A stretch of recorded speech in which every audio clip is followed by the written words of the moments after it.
Cold seeped through the gaps of the thatched hut, piercing the air. Xiao Jing curled up on the hard, dry heap of straw, his eyes vacant. Waves of hunger assaulted him, draining what little strength he had left. The corner of his mouth tugged into a bitter smile. Transmigration. Rebirth. There was probably no one in the world more unlucky in their good fortune than he was. In his previous life, he had been nothing more than an ordinary youth of the 21st century. Every time he opened his eyes, it was another day of scrambling about, delivering takeout, running express parcels, braving wind and rain, all while dreaming of striking it rich overnight and marrying a beautiful wife. Life pressed down on him so hard, he could barely breathe, yet at least he could still clench his fists and live on with hope in his heart. But merely because he saved a child, he was struck heathen and smashed to pieces. Before he even had time to feel pain, he discovered he had crossed into an ancient era called the Dan dynasty. The body he now inhabited was also named Xiao Jing, a villager of Shanbei village in Ningyuan County. This Buddha's plight was even more miserable than his. After his parents died, the few mu of barren fields and 3 mud brick rooms were forcibly seized by his black-heart uncle Xiao Dania's family. Cast out, he had been driven into this broken thatched hut to struggle for survival. For the past 3 years, he had survived only by the charity of kind villagers and by helping with odd jobs in the neighborhood in exchange for a bite to eat, barely dragging this body to the age of 18. Yet a sudden chill and illness had still claimed his life, allowing Xiao Jing to cross over. Xiao Jing felt that even this could not truly be called a fortunate rebirth. The original owner had nothing but bare walls and empty cupboards, utterly destitute. The only thing of any worth was the status of a Tongsheng, a licentiate who had passed the children's imperial examination. With such a disastrous starting point, Xiao Jing truly did not know how many days he could survive in this ancient world. Xiao Jing want a wife. At that moment, a call dragged his drifting consciousness back. Xiao Jing rose and looked toward the doorway. At the entrance of the thatched hut stood an elderly man in his 50s or 60s, smiling at him with crinkled eyes. After his memories fully fused, he recognized the man as Xiao Lin, the village head of Shanbei village who had often looked after him. "Uncle Lin, don't tease me," Xiao Jing said. "In my state, how could I even think of taking a wife?" He was struggling just to feed himself, let alone support another person. "Silly child, how could Uncle Lin deceive you? This time it's an imperial decree. You cannot refuse." As Xiao Lin spoke, he stepped further inside, pulled Xiao Jing to his feet, and without allowing any argument led him outside. He explained as they walked. By the time the two of them reached the grain-drying ground of Shanbei village, Xiao Jing had finally grasped the general situation. It turned out that the Dan dynasty had been at war for years and its population sharply reduced. After the new emperor ascended the throne, he issued a decree enforcing compulsory marriage. All unmarried men and women over the age of 15 were to have their marriages arranged by the authorities. All men were required to participate in the spouse selection, and there was no upper limit to the number of wives they could take. But if they failed to choose within the prescribed time, the women would be sent to brothels, and the men would all be conscripted as soldiers. At this moment, Xiao Jing was completely stunned. He had only just crossed over and had yet to figure out how to struggle for survival, and already he was confronted with such a situation. Was this not a death sentence? In his previous life, he had indeed often yearned to build a family and marry a wife, but right now he could not even feed himself. How was he supposed to support a wife? The court cared only about conscripting soldiers and increasing households, not about the life and death of the common folk. Even if he did take a wife, if he failed to pay the poll tax next year, he would still be dragged off to the army. Thinking of this frail, undernourished body, if he truly went to the battlefield, he would surely be nothing but cannon fodder. Xiao Jing's mood grew ever more leaden. On the grain-drying ground, the atmosphere was so oppressive that it was hard to breathe.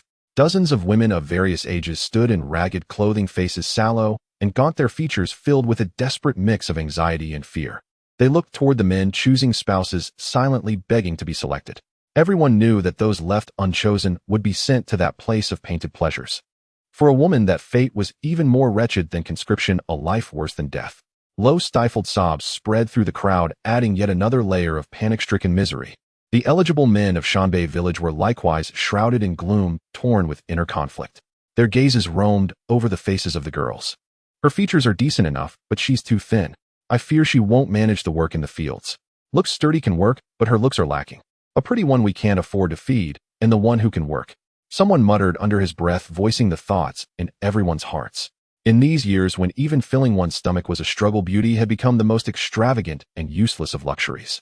What they needed was a partner who could work, endure hardship, and shoulder the burden of taxes together. In the end, the beautiful ones were reluctantly abandoned by the villagers, while the sturdier women were chosen and led away. As someone from the modern world, Xiao Jing watched this scene of people being chosen like livestock, listened to the discussions around him, and felt his chest grow tight with suffocation. This was the cruelty of ancient times. Just then his gaze was drawn to three particularly striking women among the crowd. Even in such dire straits their bearing was entirely different from the others. The one at the far end had her head lowered, her body trembling slightly. Her delicate features and fine smooth skin were unlike those of an ordinary village girl. She bit down hard on her lower lip, forcing herself to endure her fear, and deep in her eyes there was a faint, almost imperceptible tenacity. The one in the middle had her hair in a slightly disheveled bun, yet her back was ramrod straight, chin slightly lifted. In her eyes burned a haughtiness and aloofness utterly out of place in these surroundings. Her gaze swept over the men, appraising her, filled with humiliation and wariness. Her fingers twisted nervously at the frayed hem of her clothes as she forced herself to endure. Most eye-catching of all was the one leaning against the stone mill. Her face was pale, her breathing shallow, as though gravely ill. Yet her eyes were as sharp as a hawk's, sweeping coldly across the entire ground, like a wounded she-wolf still assessing the danger around her. Even in her weakness, a chill radiated from her. Faced with her, the villagers, choosing spouses though they found her beautiful, did not dare step forward. What a cruel jest of fate, Xiao Jing sighed inwardly. Three women so clearly extraordinary had fallen so low. Suddenly, ding! Detecting the host's intense desire to survive in a forced marriage environment. Pampered wife affection system successfully activated.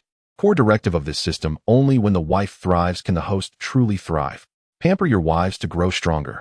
System binding protocol initiated. 3 high-quality potential marriage candidates detected, all meeting binding criteria. Host, please select and bind with all 3 candidates as soon as possible to embark upon the path of power. A cold, mechanical voice suddenly echoed in his mind. In his field of vision appeared a semi-transparent light screen only he could see, on which the images of the 3 women were clearly displayed, each accompanied by detailed annotations. Binding target 1: Su Wanqing, daughter of a wealthy merchant. Identity: formerly the daughter of Su Mingyuan, a rich merchant of Jiangnan. After her father offended a powerful noble, the family was raided and executed, and the female members were entered into the compulsory marriage registry. Personality traits: outwardly timid and fearful, inwardly tenacious. Well-versed in zither chess calligraphy and painting, as well as bookkeeping and account management. Affection level 0, not bound. Binding target 2: Li Huijin, Dayan princess. Identity: daughter of the former crown prince Li Ling. After the crown prince failed in the struggle for succession, she was rescued by a loyal servant, only to be abducted during their flight and mixed into the forced marriage ranks. Personality traits: outwardly proud and aloof, inwardly sensitive and delicate, exceptionally intelligent, with an eidetic memory. Affection level 0, not bound. Binding target 3: Chu Yinyuan, general of an enemy state. Identity: daughter of Chu Qing, pillar state general of the northern Liang kingdom, once a lieutenant in the vanguard camp, skilled in martial arts. After the Liang emperor framed the Chu family, their army was annihilated. She fled into Dayan territory, was captured as a refugee, and sent here.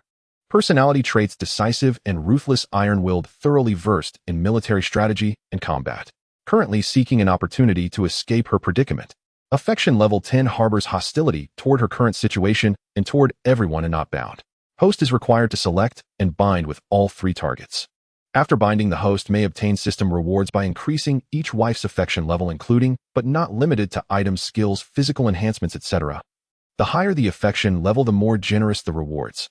Note: once any single wife's affection level reaches 100, the Pampered Wife Value Shop will be unlocked, allowing the host to purchase, including, but not limited to, items, skills, and physical enhancement goods. Warning: on the system's first activation, all suitable wives must be bound. Should a bound wife die or her affection level drop to 100, the binding will be severed and the host will suffer severe punishment. There is a possibility the host may die. Staring at the system panel that had suddenly appeared before his eyes, Xiao Jing was utterly dumbfounded. A wealthy merchant's daughter. A princess of the former dynasty. A female general of an enemy nation. The value of this spouse's election lineup was beyond absurd. Of course, his heart was also leaping with joy. A system, his golden cheat, had finally arrived. With this golden finger in hand, how could these 3 women be mere burdens? They were clearly 3 treasure troves. As long as he could win their affection, he would receive rewards from the system, survive, and even grow powerful. The risks were indeed immense, especially with that female general whose affection level was at -10 and who was already plotting escape. But if he chose not to bind them, there was only one path: death. The system had clearly stated that if he failed to bind with detected candidates, he would also be punished with the possibility of death. If he bound them, there was at least a sliver of hope. Xiao Jing's heart pounded violently. Fear and hesitation were gradually replaced by a firm, resolute will. In his mind, Xiao Jing spoke firmly to the system: system, I choose to bind with all 3 of them. Ding. Binding successful. Host must establish a marital relationship with all three women as soon as possible, otherwise the bindings will be annulled. The mechanical voice intoned. And the host will die. The mechanical voice sounded once more.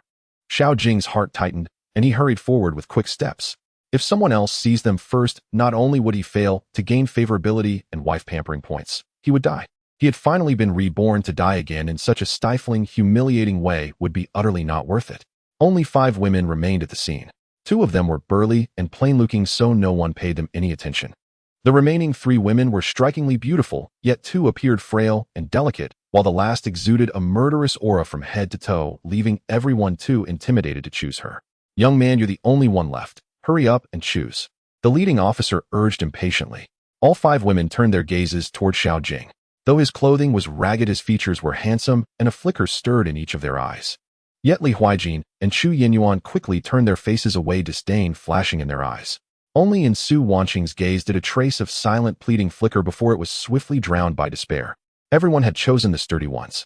Ladies of wealth and breeding like them were doomed to be passed over, as she no longer held the slightest shred of hope. Xiao Jing picked one of the sturdy ones. At least you'll have someone to lend you a hand, village head Shaolin reminded him. His words made the 2 robust women's eyes light up, while the other 3 women's expressions dimmed. Exactly. You can't even feed yourself, don't go ruining some girl's life. A beauty like that sent to a brothel, maybe when we've got money, we can even go enjoy her. Huh. Third Mangy's got a point. Choose the sturdy ones. Those 3 beauties are meant to serve people in the brothel. If you pick them and can't pay the head tax in 3 months, you'll be dragged off to the army. How are they supposed to survive then? Several village hooligans heckled noisily. They didn't dare pick the 3 women themselves, yet they also didn't want Xiao Jing to choose them. Others around shook their heads and sighed. No matter how Xiao Jing chose, life ahead would likely be misery. Amid the raucous laughter and the 3 women's growing despair, Xiao Jing instead spoke loudly to the officer. I choose those 3. The ones he pointed to were precisely Su Wanqing, Li Huijin, and Chu Yinyuan. The scene fell abruptly silent. Everyone stared at Xiao Jing in astonishment, almost thinking they had misheard. Ding. Su Wanqing's favorability 10. System reward 10 boxes of instant noodles. Constitution 5. Ding. Li Huijin's favorability 5. Chu Yinyuan's favorability 5. As the mechanical voice sounded, Xiao Jing looked at the system panel, delight surging in his heart. There was indeed a surprise. Though what was with the reward of instant noodles? Still, the 5 to Constitution made his eyes burn with eagerness. A normal person's Constitution showed as around 8 on the panel, his had been only 5. With these 5 additional points, it became 10, surpassing the average person. He felt as though his body were brimming with strength. He could probably knock down 2 grown men by himself. After the initial excitement, helplessness washed over him again. Su Wanqing at least knew how to be grateful, but what was with the other 2? Instead of rising, their favorability had dropped. Lewd scoundrel. You can't even support yourself, yet you want 1 woman on each arm. Shameless. Li Huijin muttered in disgust, her gaze full of contempt. Though Chu Yinyuan said nothing, the icy loathing in her eyes spoke volumes. Xiao Jing was slightly stunned. These 2 women, upon hearing he could barely feed himself, yet still chose them, had taken him for a lust-blinded fool. Someone so greedy for their beauty that he would rather be conscripted just to toy with them, hence their growing disgust. He opened his mouth wanting to explain, but the words reached his lips, and he swallowed them back down. How was he supposed to explain? He couldn't possibly say he was doing it to farm favorability and grow stronger. Others wouldn't believe it, and even if they did, could such a secret be casually revealed? Kid, you're something else. Picking 3 pretty ones. When you can't pay the head tax in 3 months, we'll see how you end up. Third Mangy said sourly. Ya blinded by lust. You just want 3 months of pleasure before you're dragged off to the army, huh? Another thug chimed in. Hearing this, the surrounding people shifted their gazes, the pity in their eyes turned into contempt as they looked at Xiao Jing and shook their heads. Ding. Li Huijin's and Chu Yinyuan's favorability 5. The system notification sounded once more. Hearing the chime, Xiao Jing's anger flared. A few words from these thugs had caused the favorability to drop yet again. If he let them keep talking and the favorability plummeted to 100, he would be doomed. He couldn't be bothered to explain. The more he tried to clarify, the more it would likely look like a guilty cover-up. Yet what Third Mangy and his cronies were doing left a bitter taste in his heart. Now that his constitution had risen to 10, why should he still fear these bullies who had once tormented him? He strode toward Third Mangy and the others and kicked each of them in turn. Who I choose is none of your damned business. Say one more word, and I'll beat you until you can't take care of yourselves. The men were instantly sent sprawling, faces contorted with pain, struggling for a long time before they could even attempt to get up. You. Looking for? Third Mangy began angrily. But before he could finish, Xiao Jing's kicks rained down on him again, cutting off his words, and forcing them back into his throat. When Xiao Jing finally stopped, he fixed third mangy with a cold stare. The man trembled in fear, too terrified to utter another word. The group scrambled up in disgrace, dragging their chosen brides as they fled. Xiao Jing watched them leave with a cold gaze, then turned and walked over to the officer. He wrote out the marriage contracts, pressed his fingerprint seals, and left with the 3 women. The nearby villagers were somewhat stunned by Xiao Jing's display. They had never imagined the once cowardly Xiao Jing could beat third mangy and his cronies so badly. Yet as they came back to their senses, the gazes they turned on Xiao Jing once more became a mix of pity and disdain, with a faint trace of envy. They lacked Xiao Jing's determination to face conscription and likely death. Otherwise, such 3 beautiful women would never have fallen to him. Most of them shook their heads and turned away. All of them were waiting to see Xiao Jing make a fool of himself and meet his end. Village head Xiao Lin stepped forward, patted Xiao Jing on the shoulder, and sighed. "You brat, you're walking straight down a dead-end path. From now on, I fear no one in this village will help you anymore. You, with 3 wives to feed, how are you going to live?" Xiao Jing understood the meaning behind the village head's words. Previously, the original Xiao Jing had survived only by relying on the village's charity. Now, with third mangy's accusations that he wanted to hold beauties in his arms and was willing to be dragged off to the army for their sake, likely no one would pity him or lend a hand anymore. People are like this: when you're worse off than they are, they feel compassion. But if you are better off, envy inevitably rears its head. For Xiao Jing to marry 3 beautiful wives while they had none, how could they possibly feel at ease? Forget helping him, it would be a blessing if no one tried to kick him while he was down. Xiao Jing, however, did not particularly care. With the system in his hands, how could he possibly fear being unable to support himself and his 3 wives? What eased his mind was that the favorability of Su Wanqing, Li Huijin, and Chu Yenyuan had stopped dropping, though it had not risen either. "Uncle Lin, don't worry. I can support myself and them," Xiao Jing said in gratitude. Then he led the 3 women toward his dilapidated, thatched hut. What occupied his mind now was that with 4 people, that broken shack would never hold them. All he needed to quickly think of a solution. Getting those 3 earthen houses back seemed like a good plan. The problem was that his eldest uncle Xiao Danyu's 3 sons were not easy to deal with. The eldest and the second son were as strong as oxen, famous village bullies whose constitution was probably around 9. Xiao Jing might not be able to defeat them. The third son might not live in the village, but he was a Xiao, an aspiring scholar preparing for the provincial examinations. Though only a Xiao, he was a disciple of the Jiayu of Shanhai County and was well connected in the yamen.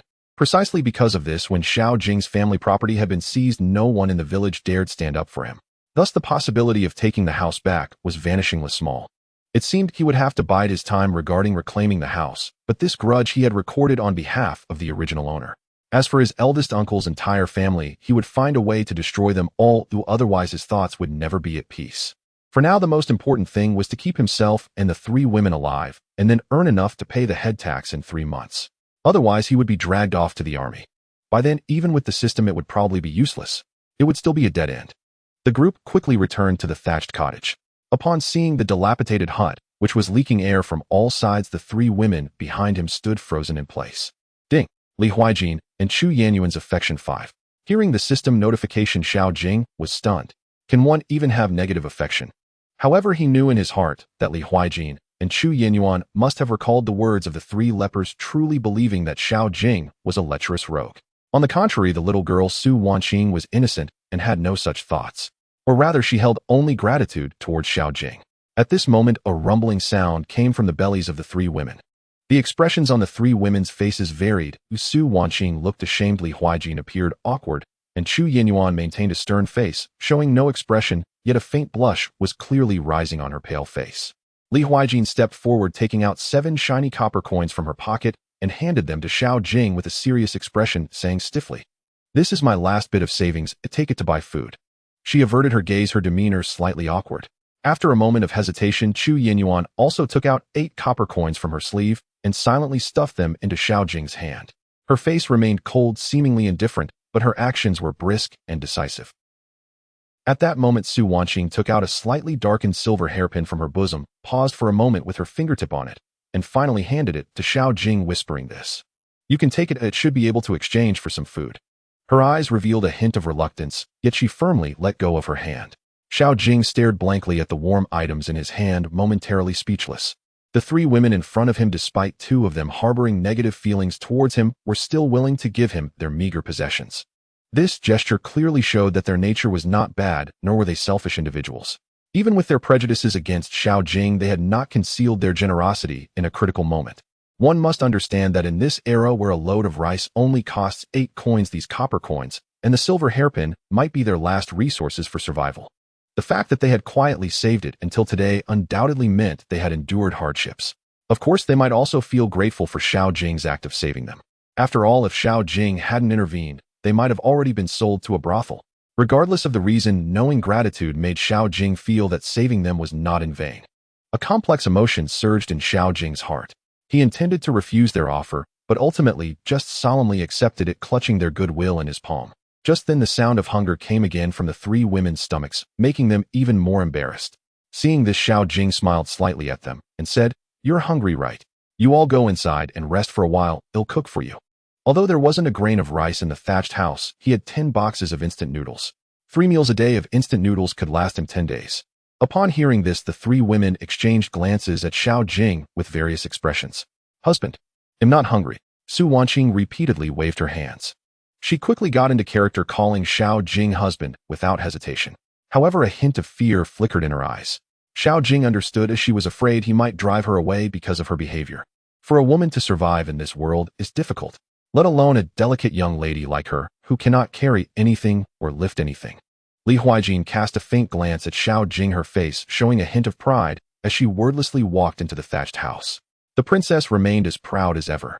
Chu Yinyuan, on the other hand, was pale and struggling to walk into the thatched house, similarly ignoring Xiao Jing. From her appearance, she seemed to be seriously injured. A flicker of worry crossed Xiao Jing's eyes. He hoped this bound wife wouldn't die, or else he would face punishment, which wouldn't be worth it. That would be fatal. However, at present he was penniless and couldn't even afford to hire a doctor for her. Seeing the 2 women enter, Su Wanqing looked at Xiao Jing and said, "Husband, what do you want to do? I can help you." Her eyes were filled with a mix of anticipation and anxiety, but addressing him as husband came naturally. Xiao Jing felt a pang of heartache for this girl. She was trying hard to please him. "How about you help me start a fire?" He pointed to the makeshift stove beside the thatched house. It was a simple stove made of stones with a broken clay pot on top.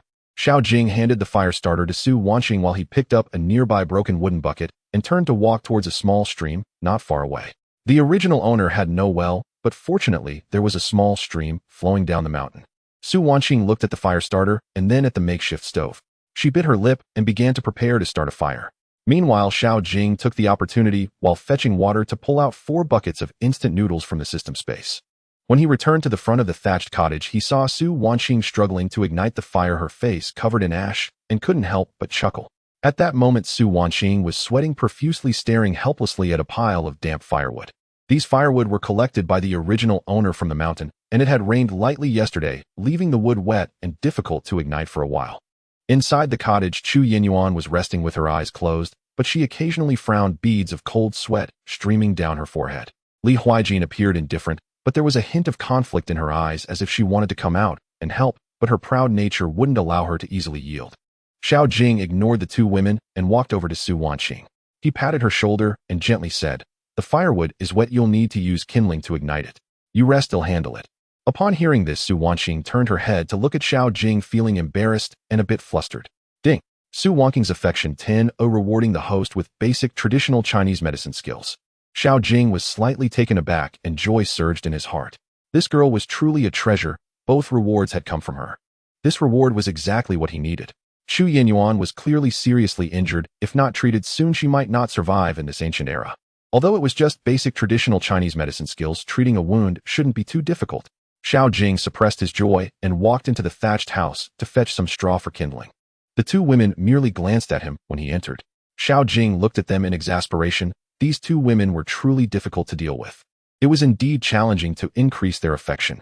However, as long as he didn't lower their affection, it could be considered a good thing. After all, despite their cold personalities, they had decent character, and he was confident he could gradually win their affection. He took the straw outside, used the fire starter to light the damp branches, and soon the fire was blazing. He washed the broken clay pot and added water, pouring in some clean water to start boiling. Once the water boiled, Xiao Jing took the 4 buckets of instant noodles beside him and under Su Wanqing's astonished gaze placed the noodles into the water, adding all the seasonings. In less than a few breaths, a fragrant aroma wafted from the clay pot. Su Wanqing watched Xiao Jing busily preparing food, her eyes flickering with curiosity. She had never seen instant noodles before, yet dared not voice her question. A complex expression flitted across her gaze.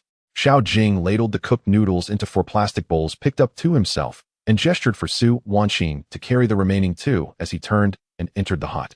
Time to eat. He offered a bowl each to Li Huijin and Chu Yinyuan with a gentle smile. The thatched hut held not even a single table, only scattered dry straw and a few random odds and ends. Even the phrase-bare walls and empty rooms failed to capture its utter desolation. Li Huijin and Chu Yinyuan stared blankly at the elegantly packaged instant noodle bowls in Xiao Jing's hands, their eyes flashing faint disdain, as if they had no intention of accepting them. Yet gnawing hunger and the irresistible aroma compelled them both to unconsciously swallow hard. Chu Yinyuan reached out first. After a moment's hesitation, Li Huijin followed suit. Xiao Jing took the last bowl from Su Wanqing's hand, said nothing more, and began eating with a fork. Seeing this, the 3 women mimicked him, lifting strands of noodles to their lips with practiced grace. One bite, and their eyes widened in stunned disbelief. It was delicious beyond words. Abandoning all restraint, they devoured the noodles ravenously, heedless even of the scalding heat. This was the first full meal they had eaten in days. Xiao Jing had prepared the spicy savory variety. As the steaming noodles warmed their bellies, the 4 frozen figures felt life return to their limbs, a comforting warmth spreading through their bodies.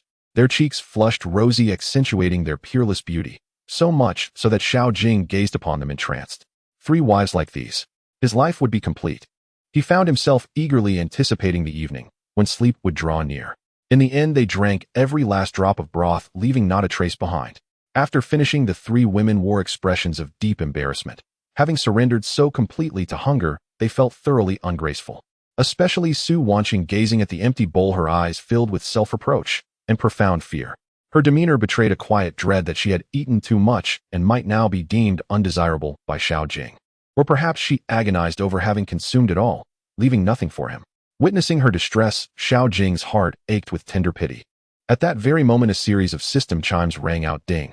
Su Wanqing's favor increased by 10. Reward granted, novice archery skill. Ding. Li Huijin's favor increased by 5. Reward granted, 5 physical constitution. And ding. Chu Yinyuan's favor increased by 5. Reward granted, 5 physical constitution. Xiao Jing felt streams of archery knowledge flood his mind, and sensed his body grow markedly stronger. He rejoiced inwardly. Novice archery sufficed for hunting, while his current constitution score of 20 enabled him to overpower 2 or 3 grown men, and even survive an encounter with a mountain beast. He sighed inwardly. However, Su Wanqing's favor rose by 10 points each time, whereas Li Huijin's and Chu Yinyuan's only increased by 5. Clear evidence that their wariness remained unshaken. Yet from the reward patterns, he began to discern a subtle logic. Increases of 10 or more typically conferred skills, smaller increments tended toward physical enhancements or consumables. Su Wanqing's initial reward, likely tailored by the system to his near-fatal starvation, had been essential survival aid. Her current favor stood at 30, Li Huijin's at 10, Chu Yinyuan's at 20.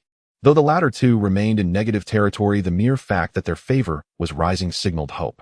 Fortunately, no penalties accompanied declining favor. Otherwise, Xiao Jing would have had no recourse. Rest a while. While daylight lingers, I'll go secure bedding, Xiao Jing said, glancing skyward before addressing the 3 women. Winter approached. Without proper insulation, not only would he suffer, but if one of his wives froze to death, the system's punishment would be unbearable. Wives of his own choosing. However, tearfully, he must cherish them for the sake of the rewards. Hearing this, the 3 women exchanged startled glances, plainly doubting his ability to procure bedding.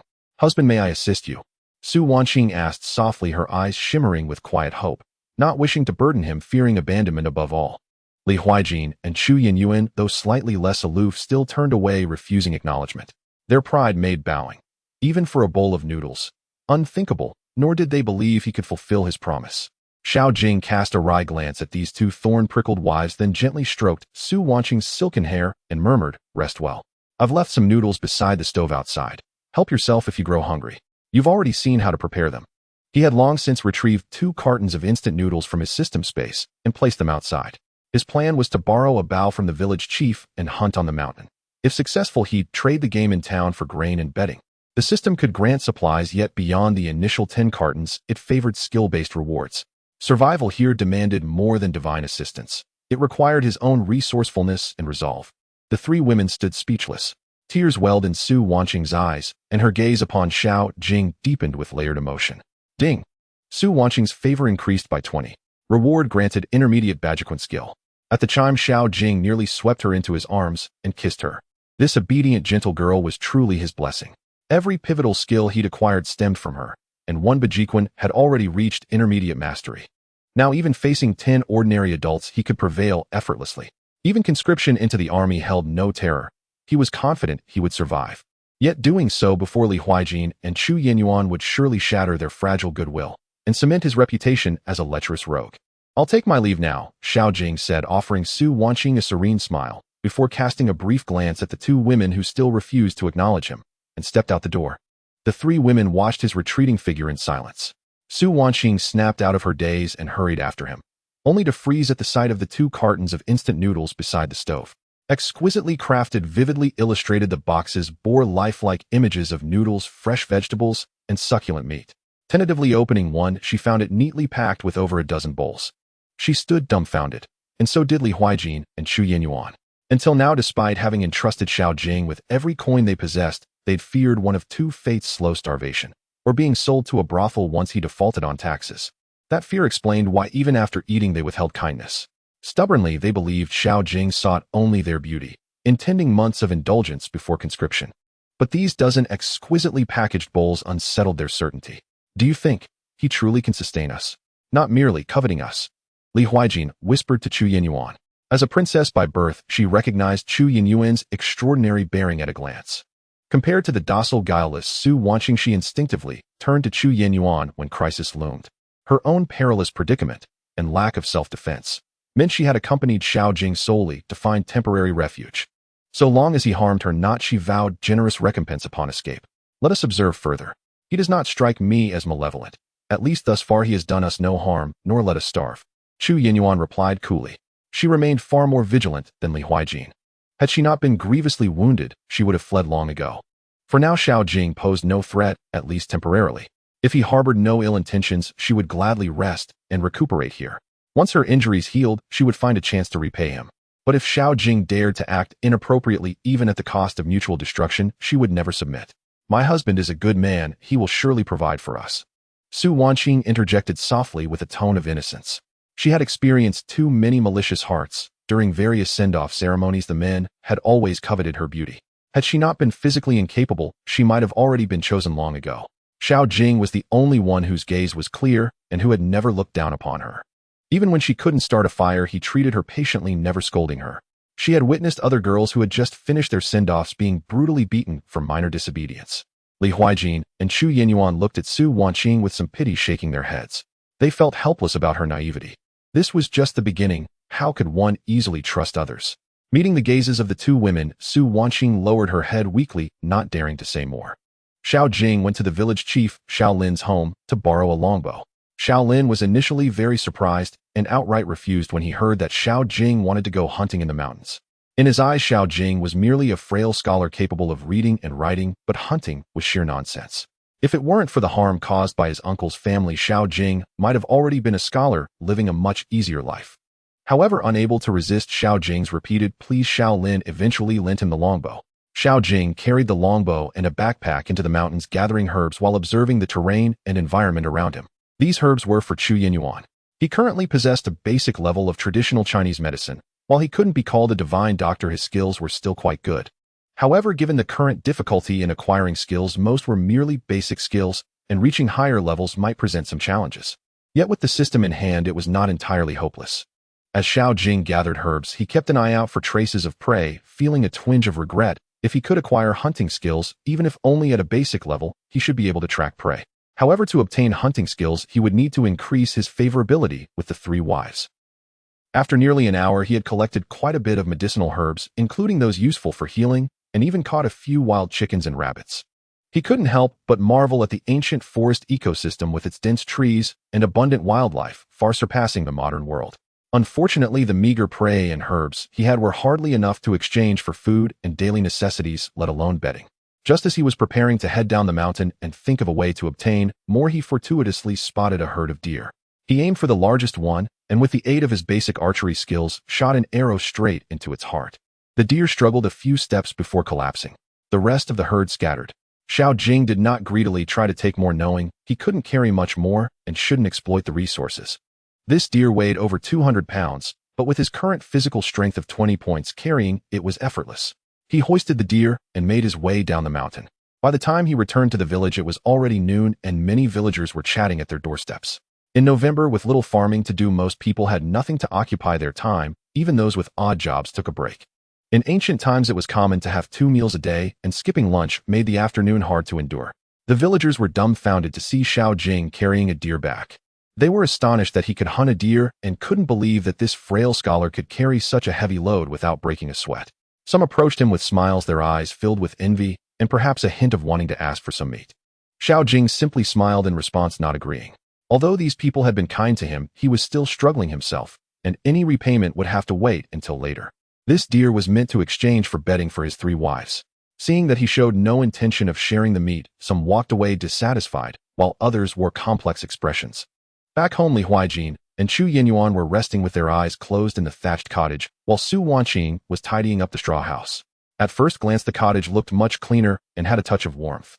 However, the stove was cold, indicating that they hadn't dared to touch the 2 boxes of flour. Seeing Xiao Jing appear at the door with the deer, the 3 of them widened their eyes, especially Li Huijin and Chu Yinyuan, who were not only surprised by his catch, but also alarmed by his strength, their vigilance deepening. If Xiao Jing were to use force against them, would they have the ability to resist? Although the 2 women knew martial arts, Li Huijin was not very strong, and Chu Yinyuan was severely injured, greatly diminishing her strength. With Xiao Jing being so powerful, if he were to use force, the 2 women feared they might not be able to resist. A sense of unease began to settle in their hearts, worried that Xiao Jing might resort to force at night. Xiao Jing set down the deer and smiled at them. "Why aren't you eating lunch? Aren't you hungry?" The 3 of them were momentarily stunned. Given their previous status, having 3 meals a day was not a problem, but after falling into the send-off group, they realized that most common people only ate 2 meals. Though they saw that Xiao Jing had left some flour, they worried that cooking it without permission would anger him and even lead to being abandoned or sold to a brothel. Thus, they had not touched it. Seeing their reaction, Xiao Jing faintly understood the reason. He asked no further questions and took the initiative to start a fire to cook the noodles. He was hungry too and needed to eat well to have the strength to sell goods in the city. He killed 2 wild chickens, cleaned them by the stream, leaving only the hearts, gizzards, and underdeveloped eggs, discarding all the intestines. It wasn't that he wanted to waste, the smell was too strong and hard to clean.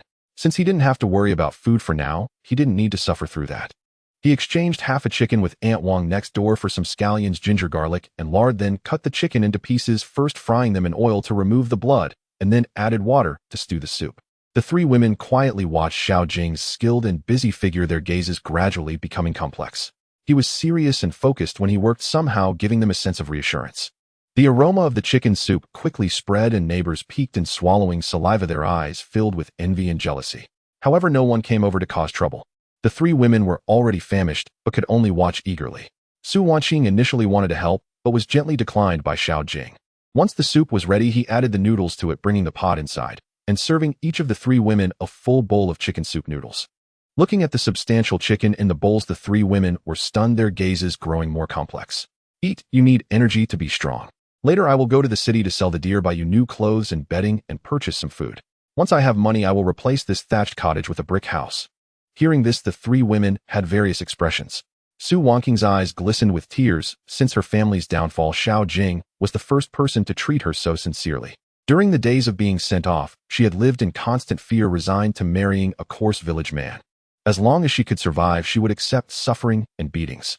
But who would have thought that Xiao Jing was not only handsome, but also gentle and considerate? This made her very grateful. Li Huijin's gaze softened slightly, as she had not expected Xiao Jing to genuinely care for them, not merely covet their beauty as she had assumed. Her perception of Xiao Jing shifted entirely. Chu Yinyuan, meanwhile, grew visibly uneasy, inwardly ashamed of her earlier suspicion and condescension toward him. Judging by his conduct thus far, Xiao Jing was indeed a man of integrity. A chime resounded. Su Wanqing's favor 10. Current favor 60. Reward basic perception. Capable of detecting all life forms, dangers, and treasures within a 10 radius. Another chime. Li Huijin's favor 10. Current favor 0. Reward basic calligraphy and painting skill. A third chime followed. Chu Yinyuan's favor 10. Current favor 10. Reward basic hunting skill. System notifications chimed in rapid succession. Xiao Jing suppressed a surge of quiet elation. Just as he'd anticipated, each 10 increment in favor typically granted a foundational skill. A single 20 boost would yield an intermediate level skill. And remarkably, every skill bestowed aligned precisely with his needs, as though the system itself had been tailored for him. Yet most rewards remained at the foundational tier. To advance these skills, it seemed alternate methods were required. Mere favor accumulation alone could not elevate them. For instance, Baji Quan had leapt directly to intermediate rank only because Su Wanqing's favor had risen by 20 in one go. Higher-tier skills conferred markedly greater practicality and power. Xiao Jing naturally desired all his skills to ascend, but even more eagerly he awaited the opening of the consort devotion shop, where far greater wonders surely awaited. Yet unlocking that shop demanded a wife's favor reaching 100, a daunting milestone still far beyond reach. Tamping down his inner jubilation, Xiao Jing invited the three women to dine. Their faces now bore gentle smiles, their table manners once hurried and ravenous had grown refined and graceful. Though he had cooked half a chicken and 4 buckets of noodles, every morsel vanished beneath the quartet's eager hands. Xiao Jing ate the most. His enhanced constitution had evidently increased his appetite. No sooner had they finished than Su Wanqing rose promptly to clear the dishes. Li Huijin, usually aloof, appeared faintly unsettled. This proud young woman had volunteered help for the first time. Even Chu Yinyuan attempted to rise, but her frailty betrayed her. She swayed violently and collapsed back onto her seat. Xiao Jing swiftly steadied her, yet made no move to stop Su Wanqing. This girl, if denied purpose, would tremble with anxiety, fearing she had lost all worth. As for Li Huijin, letting her labor alongside, Su Wanqing might gently temper her hauteur. Chu Yinyuan, injured and weakened, must not be pressed. Though the system commanded him to cherish his consorts, Xiao Jing understood well that indulgence alone bred no respect. Were he to become a groveling sycophant, his standing in this household would vanish, and worse, his favor gains might stall entirely. That would be a calamitous loss. Just as the 2 young women prepared to carry the dishes to the stream, 6 figures strode forward with menacing intent.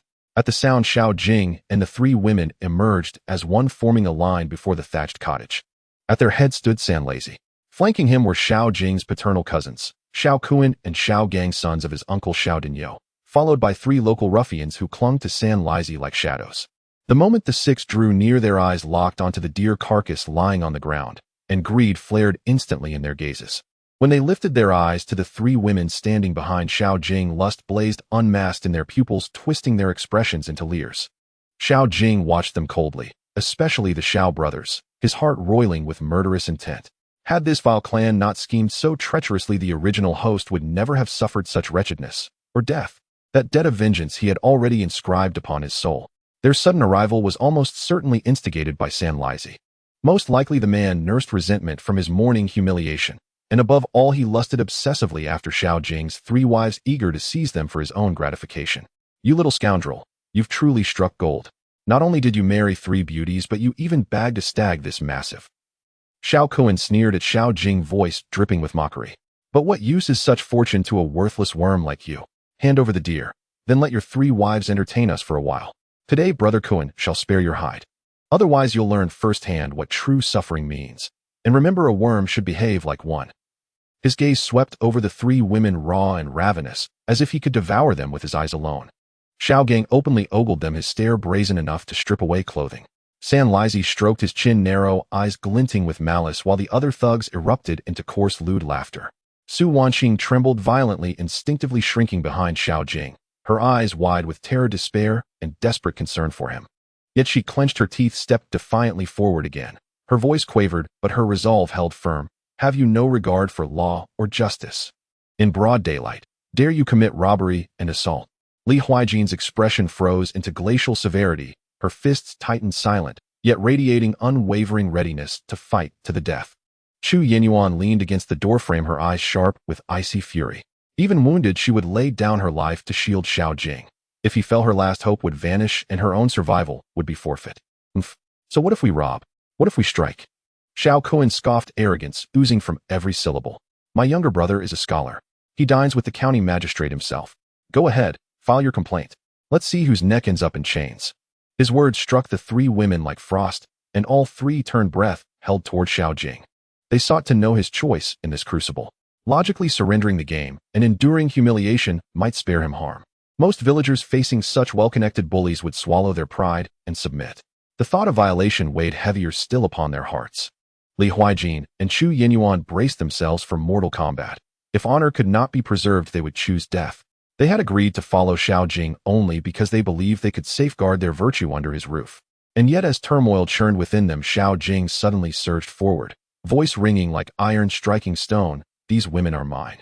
You dare covet them? Without preamble, he drove his elbow upward, a piercing heart-targeting strike.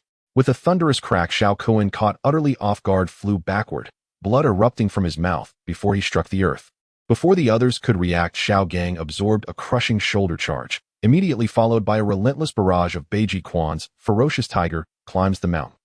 Within 2 breaths, all 6 men lay broken and writhing, groans tearing from their throats. Silence crashed over the clearing. Every eye, including those of the stunned villagers gathered nearby, fixed upon Xiao Jing in disbelief. 6 robust men felt so effortlessly. When had Xiao Jing acquired such martial prowess? And how dared he, so long meek and yielding, strike the Xiao brothers without warning? Li Huijin and Chu Yinyuan's brows twitched, a shock flickered across their faces, replaced swiftly by heightened wariness. If he ever chose coercion, could they resist? Su Wangqing, however, beamed, her eyes alight with starlit wonder. Her husband's strength flooded her with a security she had never known. A chime rang out, Su Wangqing's favor 10. Current favor 70. Reward complete compendium of scholar examination knowledge. Xiao Jing paused, then faintly twitched his lips. Was the system truly urging him to sit the scholar examination? This compendium encompassed every facet of scholarly testing: classical text, model essays, past exam questions, and flawless answers. Were he to take the exam now, he would assuredly claim top honors, regardless of which continent hosted the test. Coincidentally, the new emperor had proclaimed a special examination year. Though the provincial examination was traditionally held between April and July, an additional session had been scheduled for November. In Ning'an-Dao, due to its geography, the examination would be administered in Shanhai County. So the system truly intended for him to pursue official rank. Yet the next notification left him speechless. A chime resounded: Li Huijin's favor 5. Current favor 5. Another chime followed: Chu Yinyuan's favor 5. Current favor 15. Xiao Jing nearly cursed. These two were far too vigilant. He revealed his strength, and while they did not show any goodwill, they actually deducted points. What kind of nonsense is this? Fortunately, there was no punishment for descending, otherwise these 2 women would have driven him to madness. Looking at the situation, they were truly afraid of him using force. That would lower their favorability. These 2 wives were just too hard to please. Since they were already bound, there was no other way. Xiao Jing could only grit his teeth and swallow this helplessness. You little brat. You dare to make a move. Just wait for it. Xiao Jing struggled to get up, clutching his chest, his gaze filled with venom as he cursed. I will never let you go. Wait until my 3rd brother comes back and see how he deals with you. Xiao Jing threatened sternly as well. That's right. Let 3rd brother throw him in jail. Then we can see if he can still be so arrogant. His wives. Haha, aren't they just at our mercy? San Lai Zi grinned wickedly, his eyes glinting with lewdness. The other thugs also wore smug and despicable smiles, their eyes filled with mockery as they looked at Xiao Jing. Hearing their threats of revenge, Li Huijin, Chu Yanwan, and Su Wangqing all felt a tightening in their hearts. They had someone backing them, and if Xiao Jing made a move, he was likely to stir up great trouble. As for their fates, they would probably be even worse. Xiao Jing's gaze turned cold, a surge of killing intent rising within him. These few must not be left alive. In this world where the government is corrupt and solving cases is inefficient, if they schemed against him, he would find it hard to cope. He must find a way to completely eliminate this threat. However, with so many eyes watching, he could not act directly. For now, he needed to subdue Xiao Jing and the others, otherwise if they truly made a move to involve Xiao family's 3rd brother Xiao Bin, it would be very troublesome for him. He stepped forward, a half-smile on his face as he looked at Xiao Jing and the others, and spoke leisurely. Oh, according to you, you are bullying others in the village, all under the orders of your 3rd brother. Very well. I heard that the emperor has opened a special examination to celebrate the ascension. This year, the examination for Ning'an Road will be held in Shanhai County. The newly appointed academic official Lord Liu originally served as the Deputy Minister of Justice, known for his integrity and detestation of bullies. If I report all your deeds, I wonder what fate you will face.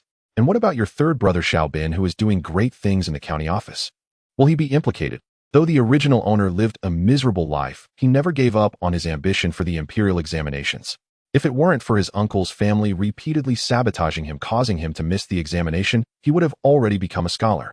Thus, he was particularly sensitive to news about the examination. Therefore, he was aware of the new special examination, which provided Xiao Jing with an excellent opportunity to counterattack. As long as he waved the banner of the academic official, it would be enough to make them think twice. Even if Xiao Bin knew that his brother had been beaten, he could only suppress his anger for the moment. Otherwise, if Xiao family's 3rd brother Xiao Bin really came to find trouble, he feared he would be unable to cope. You're talking nonsense. My 3rd brother has absolutely no. Xiao Kun's expression changed upon hearing this, and he hurriedly defended himself. Xiao Jing spoke with such confidence that although he was a rough man and did not understand the intricacies, he had heard of the news that the academic official had already arrived. If what Xiao Jing said was true, would they not end up dragging their own third brother into trouble? Though he was filled with rage, he had already developed the intention to retreat. If there is no truth to it, why not let the academic official send someone to investigate? Xiao Jing interrupted him, his tone tinged with mockery. Are there not enough people in the village oppressed by you? Moreover, you forcibly occupied my family's property and brought me to this point. Who in the village doesn't know? Do you think you can withstand an investigation? Xiao Kuan and the others' expressions changed again. They glared at Xiao Jing with resentment and, grabbing Xiao Gang, turned to flee. He dared not linger, unable to win a fight or a debate. If Xiao Jing truly reported them, it would be a great disaster. Remaining here would only bring humiliation upon himself. The group fled a distance before they dared to look back towards Xiao Jing's direction. Kuan-gu, are we just going to let this go?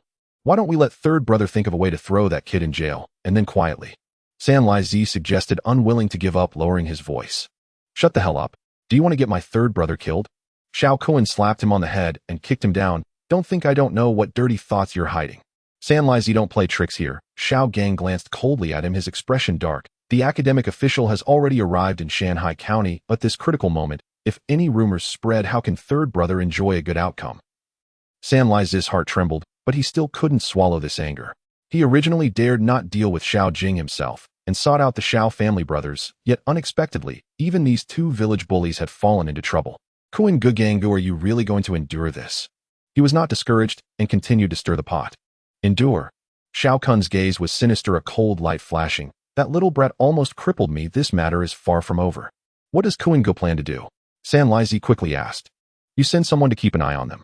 That brat killed such a large deer, he must be planning to sell it in the county. Once he enters the city, have someone follow him, and we can take the opportunity to play with his wives. That kid probably hasn't even had a taste yet of fresh meat. We can't miss this.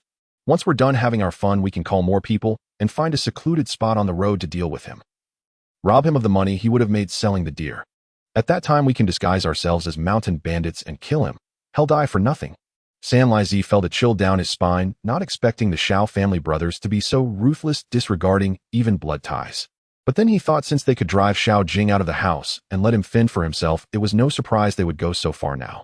All right, he'll arrange it right away. San-Lai-Zi hurriedly responded. He knew more ruffians than just these in front of him. He was familiar with many in nearby villages and could easily gather a dozen or so people. If that didn't work, he would find nearby bandits. With the temptation of Xiao Jing's money from selling the deer, he didn't believe he couldn't find someone to help. Moreover, with the Xiao family brothers, even if Xiao Jing was strong, how could he fight against so many? Xiao Jing was unaware of their specific schemes, but seeing them whispering to each other, he knew it couldn't be anything good. He contemplated whether to find an opportunity at night to sneak into the homes of Xiao Dainiu and San-Lai-Zi to eliminate them all. But just as this thought arose, he dismissed it. Having just crossed over, he was still unfamiliar with the surroundings. Even if he wanted to eliminate these people, he needed a foolproof plan. Thinking about these guys, he knew they would never let it go easily. He was worried about leaving the three women alone at home. If Xiao Kuan and the others took the opportunity to return while he was away, the two weak women and one injured person would have no strength to resist. Although he had just crossed over, he would never underestimate the malice of human nature. In his past life, he had seen too much of it. I will go borrow an ox cart from the village chief. In a moment you will come with me to the city. Xiao Jing turned to the three women and said, we can just add some clothes and bedding and also ask a doctor to check on Yan Yuan's injury. He did not wish to leave them in danger. It was better to go to the city together, and it was also just in time to treat Yan Yuan's injury. Once the doctor had seen her, she could feel more at ease while taking her medicine. The three women had different expressions upon hearing this. Su Wanxing appeared, touched Li Huijin, wore a complex look, while Chu Yanwan stood there in shock, unable to hide her astonishment. They could tell that Xiao Jing was worried about the earlier group, seeking revenge, fearing for their safety. Ding. Su Wanxing's affection level 5, current affection level 75. Ding. Li Huijin's affection level 5, current affection level 0. Reward 5 physique. Ding. Chu Yanwan's affection level 5, current affection level 10. Reward 5 physique. The system prompt continued to sound, bringing a smile to Xiao Jing's heart. It was expected that Su Wanxing's affection would rise. After all, she was easily satisfied and too trusting of others. Such an increase was within reason. However, only gaining 5 points was somewhat disappointing. Perhaps it would become more difficult to raise affection levels later on. After all, affection not only represented trust, but also feelings towards him. Conversely, Li Huijin and Chu Yanwan, whose affection had just decreased, had now risen again. Although the reward was merely to increase physique with the added 15 points, his physique had now reached 35 points. Coupled with the intermediate 8 extremes, Fist Xiao Jing was confident enough to sweep away 20 idle men. Even when facing the elite soldiers of the court, defeating 10 at once should not be a problem. Xiao Jing turned to leave, and the three women displayed varying emotions. Su Wangqing's face showed reassurance, while Li Huijin and Chu Yanwan exchanged a quiet glance filled with a flicker of ungraspable intent. Once Xiao Jing borrowed an ox cart to return, he loaded the deer and several wild chickens and rabbits onto the cart, ensuring the three women were seated securely while he drove the cart toward Shanhai County. Shanhai County was over 30 miles from Beishan village. The road was rugged and bumpy, and it took more than an hour for the ox cart to reach the city gate. Looking at the several official roads extending before him, Li Huijin and Chu Yanwan exchanged glances, once more a fleeting wave of uncatchable emotion crossing their eyes. Only Su Wangqing appeared curious, her expression filled with anticipation. When Xiao Jing turned around, he caught the unusual expressions of his other two wives, causing his heart to tighten unconsciously. Were they perhaps planning to escape? If they truly ran away, how could he raise their affection levels? Moreover, if they encountered unforeseen events, he would face system penalties, which could even lead to his death. Xiao Jing felt a headache coming on. These two women were truly difficult to handle. But soon he felt relieved. Keeping people around without winning their hearts was futile. After all, he couldn't keep them tied to him every day. Besides, given their current state, where could they possibly escape to? Even if they wished to, they could only endure for now. However, Xiao Jing did not dare to be careless. He needed to find a way to dispel the thoughts of running away from his two wives. Moreover, he had to quickly raise their affection level to 100. Doing so would ensure their unwavering loyalty. Even if he tried to send them away, they might not be willing to leave. Yet the path to winning over these two was fraught with obstacles and challenges. Thinking of this, Xiao Jing sighed inwardly. For now, he could only take things one step at a time. He pretended not to notice the unusual behavior of the two women and drove the cart into the city. He sought out a grand restaurant and went straight in to discuss selling the deer and wild game. He had no time for scattered sales. Selling everything at a low price for simplicity was preferable. Deer was a rare commodity worth over 10 times that of pork or mutton. While market pork was around 8 when per pound, deer meat could be sold for 100 when per pound, not to mention the value of deer antler and deer blood. Unfortunately, this deer had been dead for a while, and the blood was no longer fresh. Only the deer antler still held some value. This deer weighed over 230 pounds, and with the wild game added, the restaurant's owner finally offered 35 taels. The deer antler was the most valuable, worth 15 taels. This shopkeeper was quite honest and did not try to haggle with Xiao Jing, mainly because Xiao Jing was able to procure deer, which made him eager to form a connection. He hoped that Xiao Jing's future catches would be sold to his establishment. Xiao Jing happily agreed, feeling delighted in his heart. To gain such rewards from just hunting a deer was truly an unexpected joy. The three women saw Xiao Jing effortlessly sell for 35 taels of silver and finally believed his earlier claim that he could support them was not an empty promise. In these times, an income of 10 taels a year for a family of 3 was already considered good. And each person faced an annual tax of about 1 tael. For 4 people, only 4 taels were needed. This 35 taels was enough to cover nearly 10 years of taxes. Even without counting the taxes, it could sustain a family of 4 for several years. At least for now, they had temporarily avoided the crisis of Xiao Jing being conscripted and the women being sent to a brothel. However, Xiao Jing's subsequent actions made the 3 women feel a tightening in their hearts, their eyelids twitching. He unhesitatingly bought each of them 3 sets of thick winter clothing, as well as pots, bowls, and other daily necessities, along with enough rice and grains to last. And it didn't stop there. He immediately took Chu Yanwan to the clinic for treatment. The original 35 taels of silver was quickly depleted by nearly 10 taels. He even spent 3 taels of silver to buy a set of fine needles. Such extravagance warmed the hearts of the 3 women, but also added to their anxiety. They appreciated Xiao Jing's care, yet feared he lacked restraint. If he truly depleted all their funds, they would likely face the grim fate of conscription or falling into the depths of despair. Although nearly half the money was gone, it was not without reward. What delighted Xiao Jing was that within the system, the affection levels of the 3 women had all increased. Su Wangqing rose to 85, while Li Huijin and Chu Yanwan each increased to 10 points. Su Wangqing's increase of 10 points was achieved in 2 increments, with the accompanying reward being a modern strong bow and a Tang-style saber crafted with modern techniques. Li Huijin's 10 points were also obtained in 2 increments, and the reward was rather peculiar: 10 boxes of sanitary pads along with 10 boxes of toilet paper. The toilet paper was quite nice.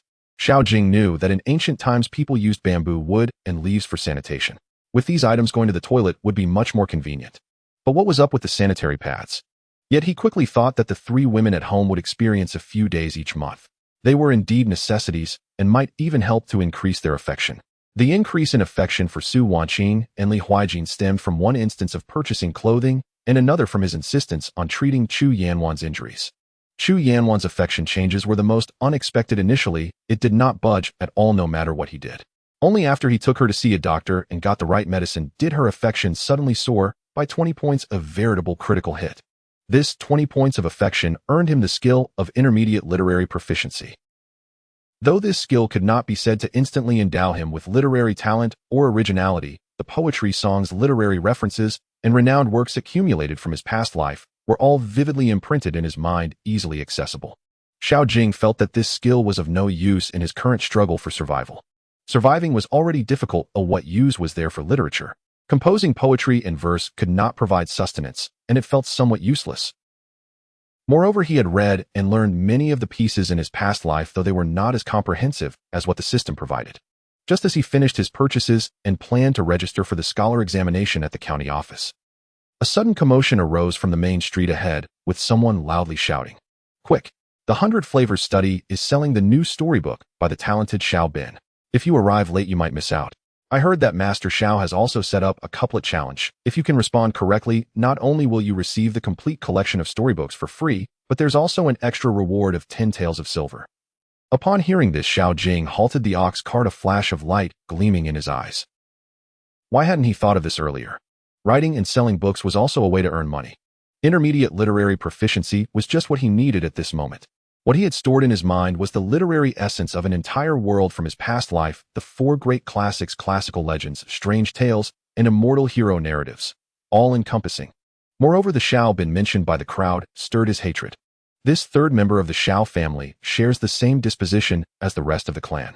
The reason the original body never succeeded in becoming a scholar was partly due to their interference. The only reason this person could become a pupil under the instruction of the county's teacher is due to some talent and skill in writing stories, gaining a bit of fame among the literati of Ningguang. If he can publicly defeat him, it would be avenging the original body. Moreover, as long as he seizes this opportunity to confront Xiao Bin directly and spreads the news, the latter will surely refrain from sabotaging him in the short term. This would grant Xiao Jing valuable time to counterattack. Given Xiao Bin's narrow-minded and treacherous nature, one cannot be sure he wouldn't resort to underhanded tactics. Once their opposition becomes public, if something were to happen to Xiao Jing, the first one to be suspected would be Xiao Bin. Furthermore, with the official of the educational administration currently inspecting the county, Xiao Bin, considering his own future, would have no choice but to endure for the time being. He wouldn't dare to act openly against him. Of course, Xiao Jing also wanted to go to the bookstore to try his luck, hoping to negotiate about writing stories. Without hesitation, Xiao Jing turned to the 3 girls and said, "Let's go. We should join the excitement." The 3 girls froze momentarily, looking at Xiao Jing in surprise, unable to react at first. They hadn't expected Xiao Jing would want to join such a commotion. The 3 girls were unaware that the original body had studied, thinking he was just an ordinary villager. However, even if they knew Xiao Jing was a student, they would probably think it was somewhat overestimating himself to join in such excitement. Didn't they hear these people talking about the talented individual and his stories? A talented person known for his couplets. How could he compare? Joining in the excitement would only bring embarrassment. But since Xiao Jing insisted on going, they couldn't stop him and had no choice but to follow him toward the noisy crowd. Soon they arrived at a bookstore in a bullock cart. At that moment, there were at least 100 people gathered outside the bookstore, nearly blocking the entrance completely. Many individuals dressed as scholars were arriving one after another, and the crowd even included some maids and young servants. Xiao Jing was somewhat surprised. He hadn't expected Xiao Bin to have such charisma. Clearly, this person had quite a reputation in Shanghai County. He instructed the 3 girls to watch over the cart while he squeezed through the crowd. Indeed, young Master Xiao is truly talented. Not only does he write stories well, but he also produces such exquisite couplets. Indeed, young Master Xiao is considered the #1 talent in Shanghai County. In the upcoming imperial examination, passing will surely be as easy as reaching into a bag. That's right. I've heard that Teacher Gu is very fond of young Master Xiao and even plans to betroth his daughter to him. Miss Gu is a well-known talented woman in Shanghai County. While squeezing into the crowd, he couldn't help but hear waves of flattery ringing in his ears. Then Xiao Jing heard Xiao Bin's voice, which feigned humility, yet couldn't hide his pride. "Thank you for your kind words. I have merely had the fortune of some insights. Today I promise that if anyone can come up with a matching couplet, not only will I give away the complete set of news stories for free, but I'll also add an additional 10 taels of silver. Young Master Xiao is so generous. We thank you in advance. But I wonder, is there anyone who can match young Master Xiao's couplet? Xiao Jing finally squeezed to the front and looked up to see the third member of the Xiao family, Xiao Bin. Though he was the same age as the original body, his looks were not as handsome as Xiao Jing's merely decent.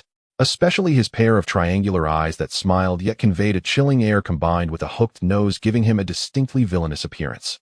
At that moment, he was wearing a feigned smile as he faced the crowd, but his eyes concealed an unmistakable arrogance.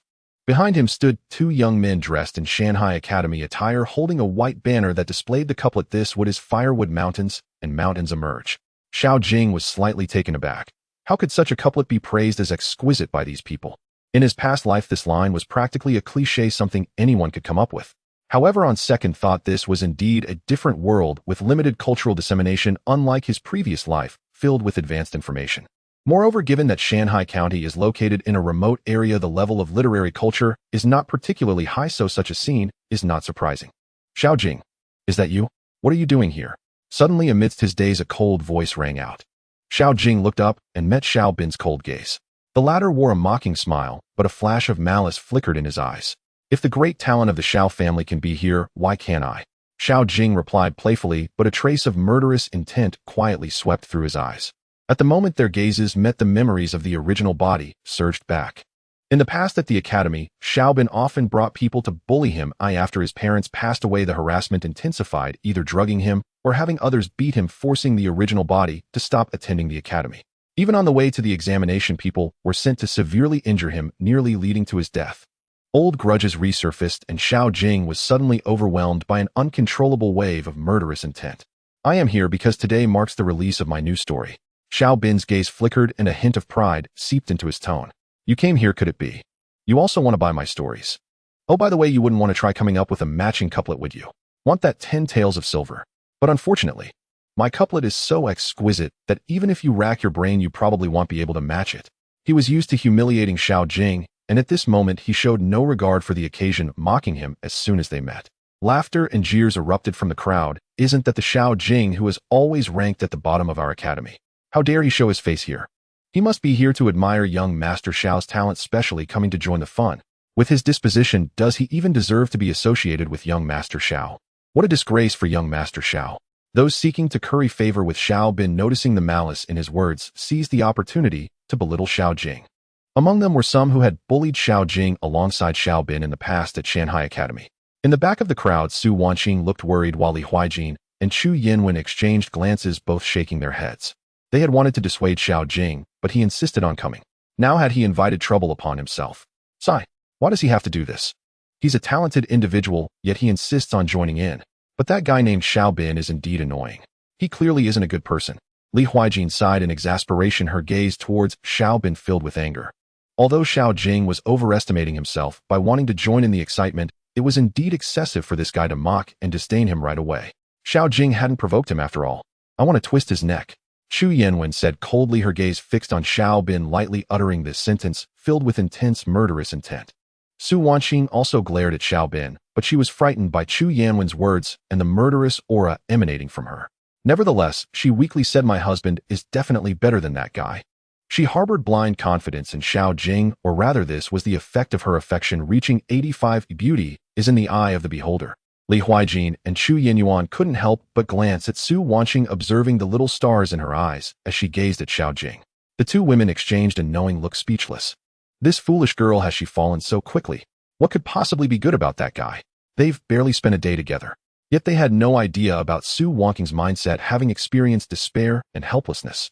Having finally seen a glimmer of hope, she, of course, wanted to hold on to it tightly.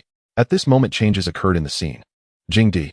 Xiao Bin feigned sympathy, yet his tone dripped with sarcasm. For the sake of our kinship, if you truly like my story, I shall gift you a copy. As for this couplet, let's forget it to spare you from embarrassment. I, as your elder brother, cannot bear to see it. He shifted his tone, intensifying the mockery. But can you even comprehend my story, Jingdi? A hypocritical smile lingered on his face, glaringly conspicuous. The three women observed this clearly from the back, their eyes already filled with anger. Had it not been for the crowd, Li Huijin and Chu Yinyuan would have long since confronted this hypocrite. Even the gentle-natured Su Wanqing felt an urge to give Xiao Bin a good beating. This person was simply too despicable. Around them laughter erupted, and everyone cast mocking glances at Xiao Jing. Seeing this, the smugness and disdain in Xiao Bin's eyes intensified. However, Xiao Jing merely smiled faintly. He had been worried about finding an opportunity to confront Xiao Bin directly, but unexpectedly the latter provoked him first. Since that was the case, why not seize the opportunity? Today, he not only wanted everyone to know of their grievances, but also aimed to make Xiao Bin a laughingstock throughout the county. He smiled faintly, his voice laced with playful disdain. Xiao Bin, do you perhaps think too highly of yourself? With your writing, do you think it could catch my eye? That line of yours could be matched by a 3-year-old. I could effortlessly come up with a response. Not just one, but multiple. Do you even dare call it exquisite? What thick skin you have. As his words fell, the scene fell into an immediate silence. Everyone stared at Xiao Jing in shock, almost believing they had misheard. No one expected that the usually restrained Xiao Jing would dare to retort, even openly mock Xiao Bin. The 3 women were also stunned, unable to believe Xiao Jing would confront Xiao Bin heated. They felt a sense of urgency within, thinking Xiao Jing was being overly impulsive. This was bound to end poorly.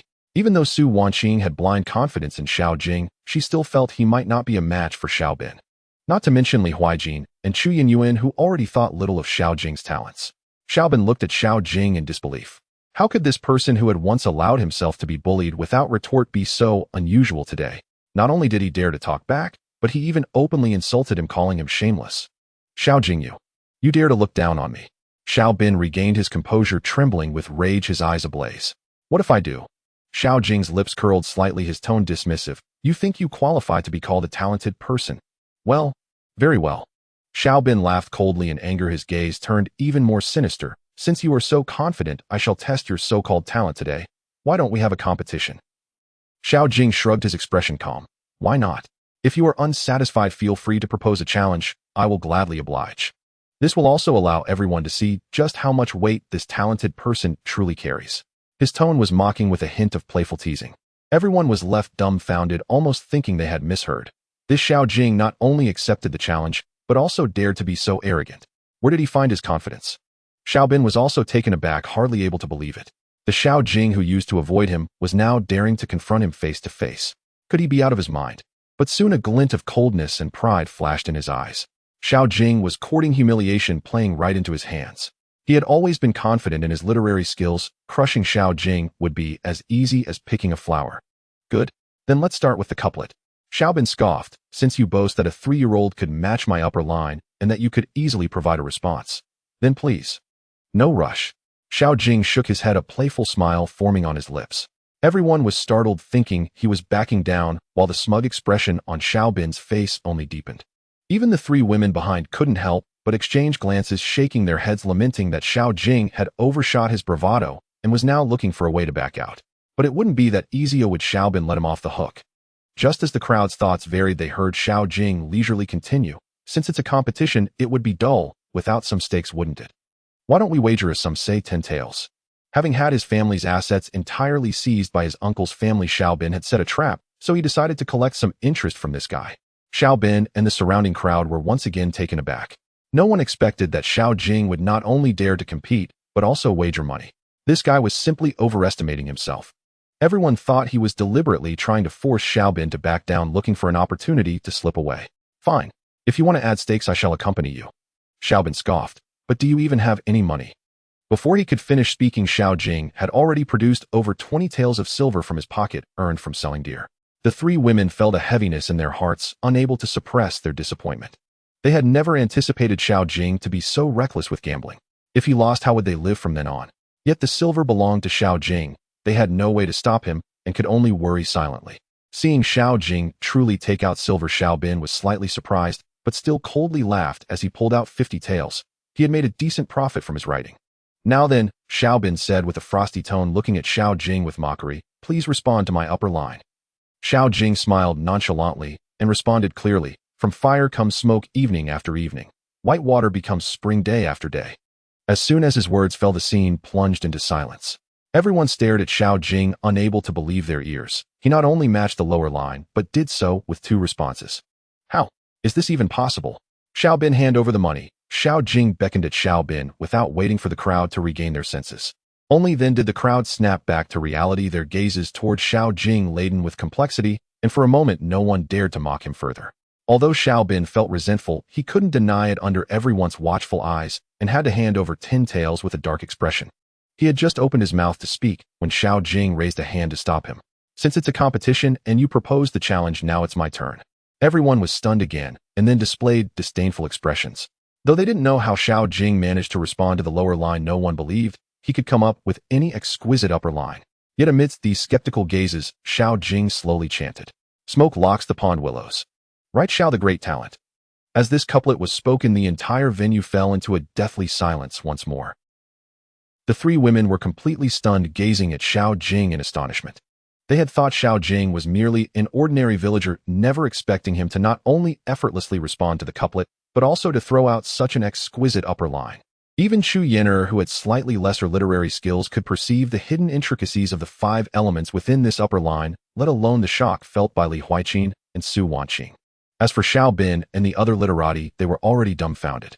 The brilliance of this couplet once spread was enough to shake the entire literary world of the Great Yin. If the surrounding nations were to find out, Xiao Jing might even etch his name in history with this upper line. Xiao Bin and the others showed deep contemplation, but were at a complete loss, utterly stumped by Xiao Jing's upper line. He never expected that he would not only lose in the first round, but do so thoroughly. Not only did the other party respond to his upper line, but they also produced 2 more. What was even more terrifying was that Xiao Jing's upper line was exquisitely brilliant, with each character subtly aligning with the 5 elements, embodying an innate artistic conception. Let alone him, it was feared that for hundreds of years to come there would hardly be anyone capable of producing a lower line. He opened his mouth, but his throat was dry, and he couldn't utter a single word. I concede. Despite his extreme reluctance, Xiao Bin still forced himself to maintain his composure and said, if he couldn't afford to lose at this moment, his reputation as a talented scholar would truly be dashed in front of everyone. Xiao Jing smiled faintly and extended his hand over the money. Xiao Bin gritted his teeth and reluctantly pulled out 10 taels of silver to hand over. Originally 50 taels, he had now lost 20 in the blink of an eye. At this moment, a series of system prompts echoed in Xiao Jing's mind. Ding. Su Wanqing's favorability 5, current favorability 90, a reward, a fine steel sword. Ding. Li Huiqin's favorability 10, a current favorability 20, a reward, a skill upgrade card. Ding. Chu Yen'er's favorability 10, current favorability 20, a reward, a skill upgrade card. Current skills 8, extremes, fist, intermediate archery, beginner, traditional Chinese medicine, beginner calligraphy and painting, beginner hunting skills, beginner perception skills, beginner literary skills, intermediate. Skill upgrade cards X2 can upgrade any skill below master level by 1 level. The host may use them at any time. Xiao Jing was slightly taken aback, then a surge of ecstasy welled up within him.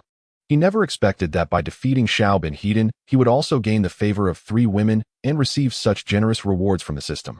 He finally understood that besides natural advancement skills could also be upgraded using upgrade cards. Unfortunately, these cards could only be used for skills below master level and could not help skills break through to the divine level above master. Now possessing 2 skill upgrade cards, he could enhance his existing skills. He chose not to upgrade just yet, believing it would be better to use them at a critical moment. At this moment, Xiao Bin spoke up. Don't get too proud. Since we are competing, let's compete thoroughly. He suppressed his anger, gritting his teeth, and saying, this time, let's have a poetry contest, with the topic being success in the imperial examination. How about that? He absolutely did not believe that a person who hadn't touched a book in 3 years could surpass him in poetry. What's wrong with that? Xiao Jing shrugged, his expression calm, yet he shifted the topic. However, this time the stakes must be raised. I have 40 taels in hand. If you win, they are yours, but if you lose, you will owe me 40 taels. He was determined to take advantage and would show no mercy. Xiao Bin was taken aback. He had only 30 taels left in his possession, and although he had some income, he was generous in spending and had little left. But he absolutely could not back down at this moment. All right, I accept your challenge, he gritted his teeth and said. If he lost, he could find someone to borrow from, but if he won, not only would he wipe away his previous shame, but he could also completely trample Xiao Jing underfoot. Those around them cast pitying glances at Xiao Jing. No one believed he could win. Responding to a couplet could be done by luck, but poetry was a serious art, not a child's play. The 3 women exchanged bitter smiles, silently lamenting their cheap husband's heavy gambling tendencies. But with things having come to this, they could only hang in suspense and observe the outcome. Xiao Bin took a deep breath and recited loudly. In the ink, see the candles have grown cold for 10 years in the thorny courtyard. The examination list has just begun to open. When the pen falls, it weighs 1,000 pounds, contending with the sun and moon. When name hangs, a single character settles the dust. As the poem concluded, the surrounding scholars nodded in approval, and their glances toward Xiao Jing became increasingly mocking. Yet Xiao Jing merely smiled faintly and asked, "Xiao, is that all you have?" Moreover, it's so mediocre. Although this poem of Xiao Bin's was not bad, it's not particularly good either. It could only be deemed average. With such a level, he truly did not take it seriously. The crowd erupted in an uproar. To have a well-crafted poem that fits the theme was rare, yet he still found it lacking. Did he think he could casually recite multiple verses that were better than this one? Works of such quality are already rare. How many do you want? You're just arguing for the sake of argument. If you have the ability, why don't you compose a few yourself? Several people who wanted to curry favor with Xiao Bin immediately began to mock. Xiao Jing scanned over a few of them, his lips curling slightly. Just a few? Is that really so difficult? Without waiting for the crowd to respond, he leisurely recited, "First poem, on success in the examination. In the past, filth was not worth boasting. Today, I let my wild thoughts soar without bounds. The spring breeze brings success. The horse's hooves are swift. In one day, I see all the flowers of Chongqing." He replaced Chang'an with the capital of the current dynasty, Chongqing, and as the poem was released, the venue suddenly fell silent, followed by a wave of gasps. This is no ordinary poem. It is a poignant ballad that strikes directly at the soul of the imperial examination. Without allowing the crowd to regain their senses, Xiao Jing's voice rose again. The second poem, success in the examination, 10 years of hard study, and at once I am renowned for my mistakes.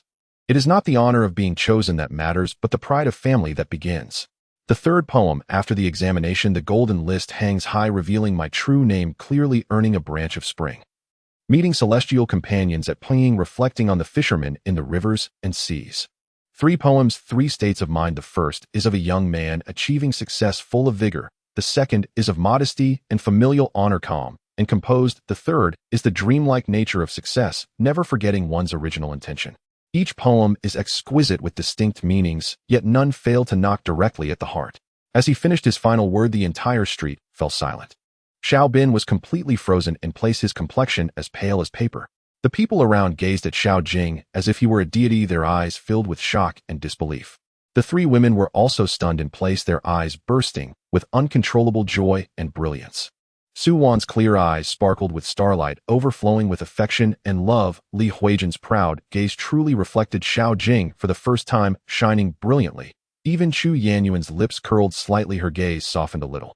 The talented scholar is a dream for young girls. Although the 3 girls have distinct personalities, they are all under 20. Ding. Su Wanking's favorability 2, current favorability 92, reward, host with 10 boxes of self-heating rice. Ding. Li Huijin's favorability 10, current favorability 30, a reward, host with beginner sketching skills. Ding. Chu Yanyuan's favorability 10, a current favorability 30, a reward, host with beginner musical instrument master skills. The system prompt sounded continuously. Xiao Jing felt a flicker of joy in his heart. He had always worried that Li Huijin and Chu Yanyuan might run away. Now that their favorability had increased, it at least temporarily postponed the possibility of their departure. However, Su Wanqing, who clearly had affectionate eyes, only gained 2 points of favorability. It seemed that the difficulty of increasing favorability rose significantly after reaching 90. He suppressed his distractions and turned to look at the pale-faced Xiao Bin, his voice clear and indifferent. "Xiao, the great scholar, do you concede?" Hundreds of people fell silent, all eyes focused on the 2. This crushing duel was destined to spread like the wind throughout Shanghai County, Ning'an Road, and even the entire De'an. "You." Xiao Bin stared at Xiao Jing in shock and anger, feeling his blood surge, nearly spitting out blood on the spot. He never expected Xiao Jing to be so formidable. In 2 rounds of competition, he had been crushed in both, leaving him utterly humiliated. He couldn't believe how powerful Xiao Jing was, but the reality before him left him no choice but to accept it. Suppressing his anger, he gazed darkly as if the waters ran deep. If he didn't regain his honor today, his title as the #1 scholar of Shanghai County would be in jeopardy. Moreover, it would be the kind that brought disgrace. Very well, this round counts as your victory. However, since this is a thorough competition, let's have one last contest comparing our novels. Did you not say that my novels are beneath your notice? As long as you can write a novel that surpasses mine and wins the affection of the audience, then I shall consider myself defeated. His gaze was cold and laced with sarcasm. Without waiting for Xiao Jing's reaction, he shouted to the bookshop behind him, "Shopkeeper, bring me ink and paper. Let our young master Xiao Jing showcase his skills."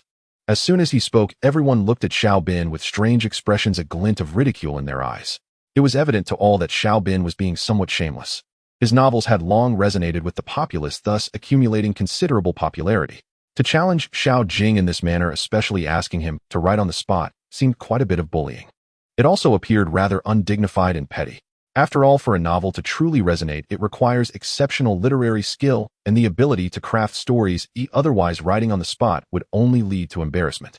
Though Xiao Jing was adept at poetry and couplets, no one believed he could rival Xiao Bin in novel writing. Xiao Bin was clearly trying to make things difficult for him, while seeking to salvage his own pride. Bullying someone in a field where one is most skilled and accomplished is a cowardly act. This time, let's bet the 80 taels of silver you have on you. Xiao Bin borrowed 100 taels from others, handing 40 taels to Xiao Jing, his voice leaving no room for refusal. He didn't even give Xiao Jing a chance to refuse. Seeing his confident demeanor, it seemed he believed victory was assured. However, to be fair, he indeed possessed that ability. After all, his novels were all the rage throughout Ningguang Road, and were even spreading beyond it. The three girls looked at Xiao Bin with a mix of anger and disdain. As for the others, their expressions varied. Some looked down on Xiao Bin, others felt pity for Xiao Jing, and some even relished the drama. Hearing this, Xiao Jing looked at Xiao Bin with a playful expression, a smirk on his lips. He had been pondering how to exploit Xiao Bin, but unexpectedly this fool kept digging his own grave. Since that was the case, what reason did he have to refuse? Since the esteemed scholar Xiao has said so, if I do not accept it would seem I am ungrateful. Let's compete. With a faint smile, he stepped towards the desk prepared by the shopkeeper. Everyone was stunned. They all felt Xiao Jing had lost his mind to accept such an unfair challenge. It was like seeking excitement. The three girls sighed, looking helpless. It seemed that Xiao Jing would end up losing all the silver he had. Thinking of this, the three girls glanced at the ox cart, and their new clothes, having already prepared to return the garments to help Xiao Jing face his challenges. Xiao Jing ignored the crowd's reactions and took up his brush to write. Several people gathered around, their eyes filled with astonishment as they watched his characters emerge. Though his writing could not reach a master level, it was undeniably exceptional, showcasing his skill in the art of writing. As they marveled at Xiao Jing's neat and beautiful characters, they were soon drawn in by the content he was writing. Someone couldn't help but read aloud the poem. Says, before the chaos divided heaven and earth, in the vast emptiness none could be seen. Since Pango broke the primordial chaos, distinguishing between purity and turbidity, covering all living beings in reverence, bringing forth all things to goodness. To understand the origin of creation, one must read Journey to the West, the legend of the demons. It is said that the cycle of heaven and earth spans 129600 years as one cycle, dividing this cycle into 12 segments corresponding to the 12 earthly branches, Zi, Chou, Yin Mao, Chen Si Wu Wei, Xin Yu Su, and Hai. Each cycle lasts 1800 years. As this opening was recited, clearly everyone present felt a shiver run down their spines, instantly drawn into a bizarre and wondrous world. A grand painting seemed to unfold right before everyone's eyes. Xiao Bin's eyes widened, his face turned pale and then purple. This was just the beginning, but he already sensed he was losing. How could this be possible? Surrounding people were captivated by the words, immersed in splendid imagination, entranced. Time passed quietly, and Xiao Jing's writing speed increased. With the enhancement of his beginner calligraphy skills, he became more adept, his brushwork flowing effortlessly. About an hour later, he had written nearly 3,000 characters. This speed was nearly comparable to typing. Even Xiao Jing himself was secretly amazed at the fluidity of his writing. If not for a slight ache in his wrist, he could have kept writing without pause. This beginner calligraphy skill truly delighted him. Though he had only written over 3,000 characters, he had already laid out the prologue of an extraordinary story. The work written by Xiao Bin is also a supernatural tale, but it pales in comparison to the Journey to the West, the suffering of the exorcism, which utterly crushes it in every regard. Be it the allure of the story, the grandeur of the world, or the novelty of the settings, all far beyond what Xiao Bin could ever achieve. Xiao, the great talent. How do you think it compares to your work? Xiao Jing turned around after putting down his brush, looking at Xiao Bin with a hint of mockery in his voice. The outcome was already evident. Surrounded by a sea of people holding their breath, eagerly awaiting, it was the best proof. Xiao Bin opened his mouth to argue, but was interrupted by someone. Young Master Xiao Jing, naturally your Journey to the West, the suffering of the exorcism, is far superior. No, it's several times better. Indeed, this is what a supernatural tale should be. Young Master Xiao, when will the next part be available? Yes, young Master Xiao, please write faster. We all want to hear the rest of the story. In the blink of an eye, the crowd began to urge him on, hoping Xiao Jing could finish the story in one breath. At this moment, a middle-aged man dressed as a shopkeeper stepped out from the 100 Flavors book house. He wore a bright smile and cupped his hands towards Xiao Jing, saying, Young Master, Xiao Jing, you truly are a great talent. I wonder if this journey to the West, the suffering of the exorcism, could be published and sold by my little shop. The price is negotiable. Oh, I am willing to pay 500 taels for exclusive rights. At these words, everyone was astonished. 500 taels for a book. That was nearly an unheard-of sky-high price. For a talent like Xiao Bin, the buyout price for a new story would only be about 50 taels. The silver he received earlier was merely a deposit from the bookshop for his new work. Upon hearing this, Xiao Bin almost spat out blood. The shopkeeper's action was simply a public slap to his face. His face turned ashen, and those who were on friendly terms with him displayed displeasure. In the face of Journey to the West, the suffering of the exorcism, the comparison was far too obvious. They were unhappy, but dared not voice their objections. Xiao Jing looked at the shopkeeper, smiling, without saying a word. Once this book is released, it will undoubtedly become a sensation. 500 taels for exclusive rights. Wouldn't that mean he would be at a significant loss? If he were to lack money, he had no intention of agreeing to a buyout. Seeing Xiao Jing uninterested in the buyout, the shopkeeper quickly shifted his approach, saying, "How about this?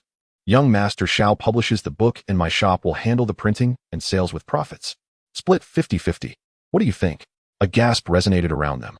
In the usual book business, the shop would either buy outright or offer extremely low fees. There had never been a precedent for sharing profits 50-50. This alone demonstrated how much the shopkeeper valued the long-term potential of this book. It was 10 times higher than what they offered to Xiao Bin, a well-known figure. Just this display of sincerity had solidified Xiao Jing's victory. "Shopkeeper, let's discuss the cooperation in detail inside later. For now, please allow me to settle the account with young Master Xiao first." Xiao Jing smiled, slightly nodding toward the shopkeeper. He hadn't expected such an unexpected joy. If the cooperation could be established, he would no longer need to worry about money in the future. If the profits were considerable, he might even accumulate enough capital to rival Xiao Bin. The shopkeeper understood and chuckled as he stepped aside. "Young Master Xiao, do you still think you won?" Xiao Jing turned to look at Xiao Bin, his tone laced with sarcasm. Xiao Bin opened his mouth. Under the various gazes from those around him, he ultimately couldn't find the words to argue back. The facts were laid bare, and the reactions of the crowd, along with the attitude of the shopkeeper, all declared his crushing defeat.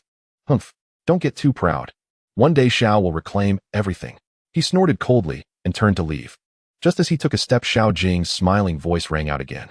"Young Master Xiao, you lost. And now you want to renege on the debt." Xiao Bin paused, turning back to see Xiao Jing beckoning him with a finger, lifting the silver he had previously shown. 80 taels. He had lost another 80 taels. Adding to the 60 taels he lost earlier, that made a total of 140 taels. He truly wanted to renege, but with so many eyes watching to ruin his reputation, over 80 taels would be a case of losing much over a trivial matter. "Here you go." Xiao Bin gritted his teeth, pulling out the silver and stuffing it into Xiao Jing's hand. He glared coldly at Xiao Jing as if he wanted to say something harsh. But facing the various gazes around him, he ultimately couldn't voice it. He simply shot a deep look at Xiao Jing before quickly leaving, with his two companions looking dejected. What should have been a splendid book launch was completely disrupted by Xiao Jing, and he became the laughingstock in everyone's eyes. His heart was filled with both hatred and anger, yet he felt powerless, left with nothing but resentment. Watching Xiao Bin's furious retreat, Xiao Jing's gaze sharpened. This person would certainly not let it go easily. Although he wouldn't act openly for now, he remained a hidden threat. He must find an opportunity to resolve this trouble once and for all. What puzzled him was that despite the previous increase in the favorability of the three girls after he had won so convincingly, their favor had not increased. Upon reflection, he slightly understood Su Wangqing's favorability had already reached over 90, making it inherently difficult to improve further. Aside from the initial amazement, without any special performance afterward, it would be hard to advance further. As for Li Huijin and Chu Yinyuan, they had already increased once because of this, and given their wariness towards him, it would be difficult to shake them again. Thinking of this, he couldn't help but feel a sense of regret. Young Master Xiao, if you have time, why don't we go inside to discuss in detail?" The shopkeeper approached again, his face beaming with flattery. The charm of the storybook that Xiao Jing casually wrote was like a walking mountain of silver in his eyes. For this treasure, he wished he could worship him right on the spot. The surrounding crowd still looked forward, unwilling to disperse. Xiao Jing smiled and nodded. If he could open a path to wealth through this, he was naturally happy to cooperate with him. "Everyone, thank you for your support today. Since young Master Xiao has agreed to cooperate with our shop in 3 days' journey to the west, the suffering of the exorcism will officially be released, and we invite everyone to come and patronize us."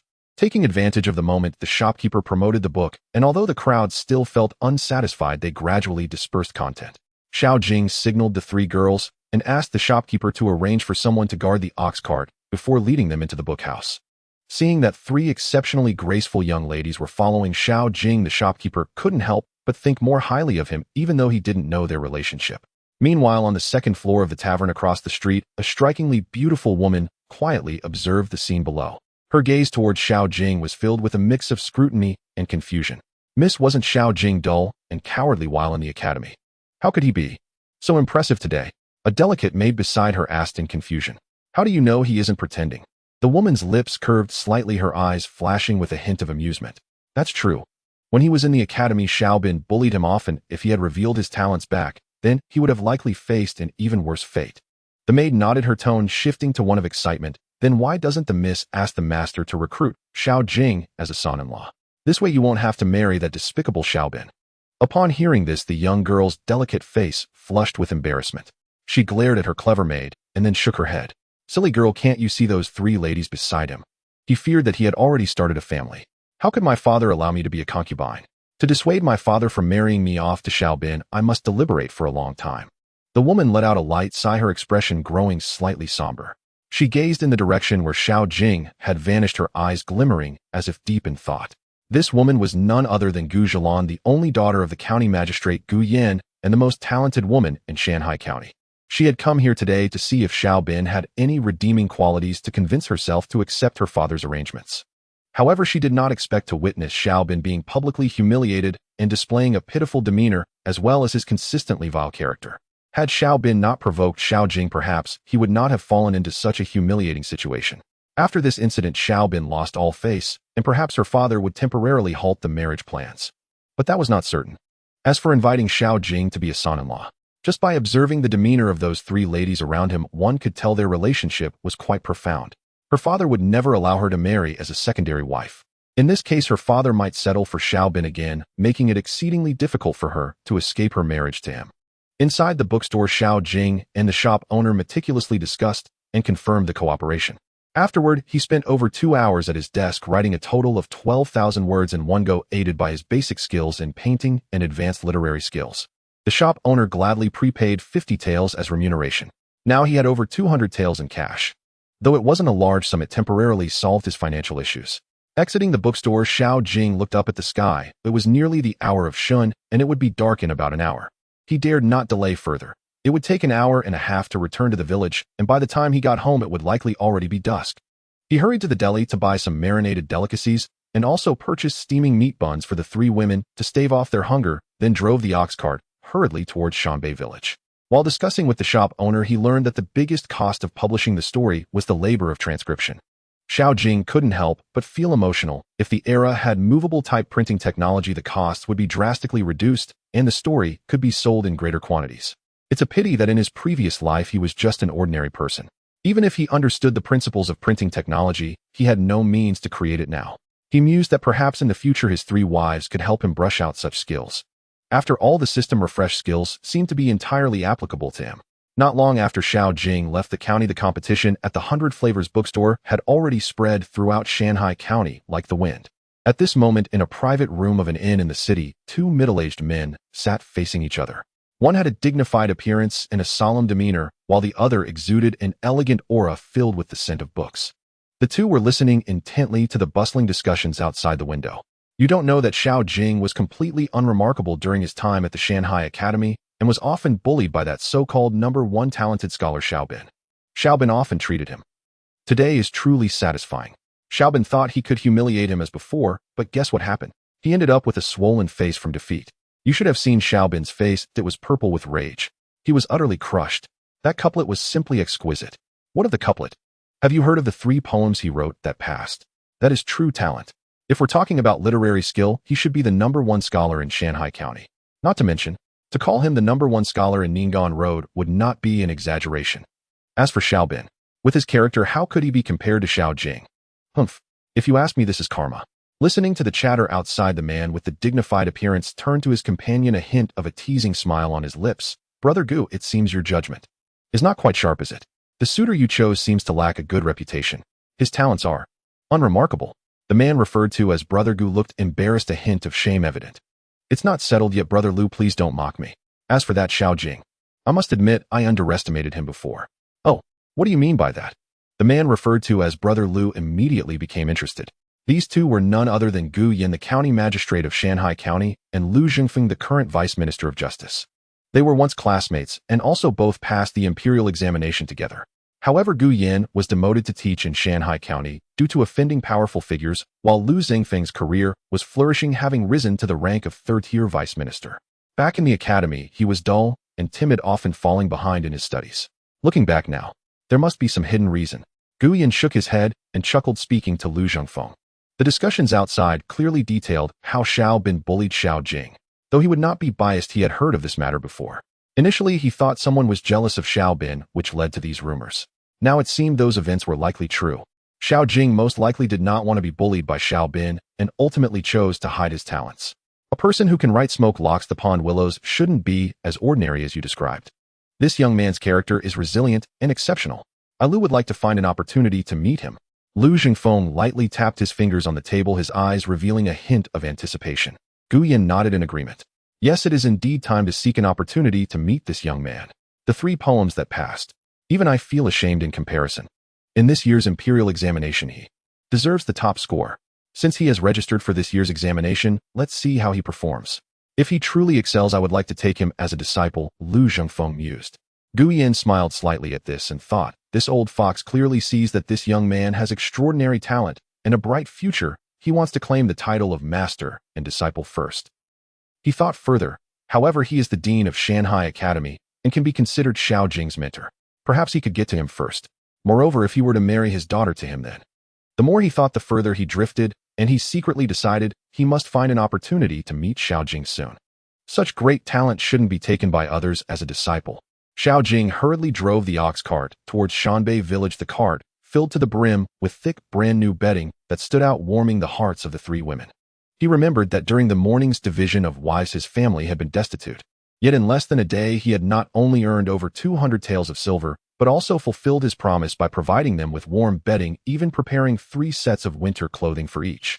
Such a change felt like a dream. When they looked at Xiao Jing again, their gazes softened unconsciously.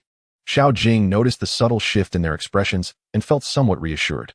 Given the current situation, Li Huijin and Chu Yinyuan likely would not entertain thoughts of fleeing for the time being.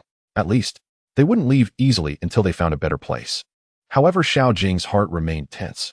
Not leaving temporarily did not mean they would never leave. If he couldn't fully win their affection before they had other options, he might still lose these 2 wives in the end. Not to mention whether he could earn their favor again. If something happened to his 2 wives, the punishment he would face would surely be severe. He couldn't help but worry, uncertain how to improve their feelings. Since the last increase to 30, there had been no further changes. Even though their gazes had softened considerably, now the system still showed no response. Once this skill was activated within a radius of 10 zhang, every rustle of wind and movement of grass would be sensed by him. He immediately focused his mind and activated the skill. In the next moment, the scene in the dense forest 10 zhang away clearly appeared in his mind. There were more than 30 people lying in ambush. At the forefront were none other than Xiao Kuan, Xiao Gang, the village ruffian San Lizi, and a fierce-looking stranger with a scar across his face. Among the rest, some were familiar thugs from the village and nearby, while the others were complete strangers dressed like bandits, wielding gleaming long knives, clearly the bandits from the nearby mountains. The village thugs mostly carried woodcutting knives, while those bandits each held long knives exuding a fierce aura. At this moment, the scar-faced man lowered his voice and impatiently questioned Xiao Kuan, "Didn't you say that brat won 140 taels from your brother in the city? Where is he? Why hasn't he arrived yet? You son of a, are you messing with me?" "Don't worry, brother, who my men saw that brat win a lot of silver, and then he entered the 100-flavor book house, emerging about an hour later. Calculating the time, he should be here, no mistake. The owner of the 100-flavor book house must have stuffed him with silver again. Roughly calculated, that brat must have at least 200 taels on him.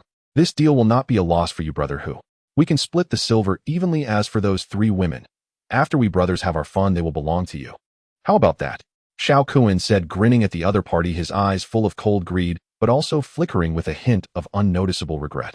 This morning he had planned to wait until Xiao Jing left before bullying the 3 women.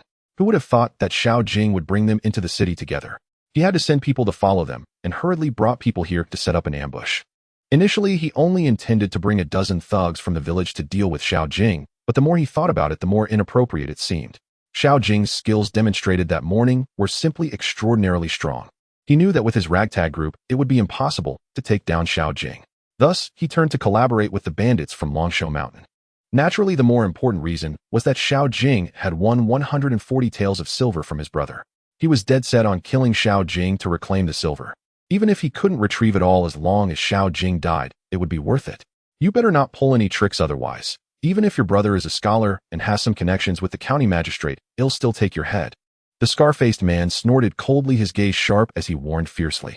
At that moment, the scar-faced man and Xiao Kun's expressions changed as they all looked towards the direction from which Xiao Jing was coming. Xiao Jing's ox cart was gradually approaching.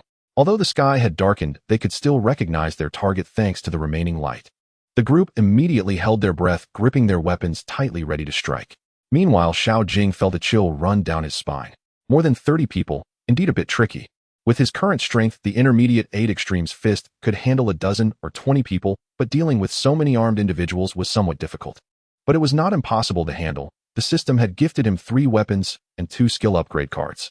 A glint of cold light flashed in his eyes, and his killing intent reached its peak. The tactics of the Xiao family were indeed ruthless. He had not yet intended to take action, yet the opponents had taken the initiative to come for his life. But this was fine. Since they had come to his doorstep, if he did not take this opportunity to completely eliminate the 2 brothers of the Xiao family, would he not waste this heaven-sent opportunity? Beside him, Chu Yinyuan suddenly narrowed her eyes, cautiously looking towards the dense forest ahead. She reached out and gently tugged at Xiao Jing's sleeve. Xiao Jing turned to look at her, her expression stern, and could not help but silently praise, as expected of a female general who had once fought on the battlefield. Her sense of danger was remarkably keen. On the other side, Li Huijing and Su Wanqing still looked confused, glancing at the suddenly tense Xiao Jing and Chu Yinyuan. However, upon seeing their expressions, the clever ones like them immediately sensed that something was off.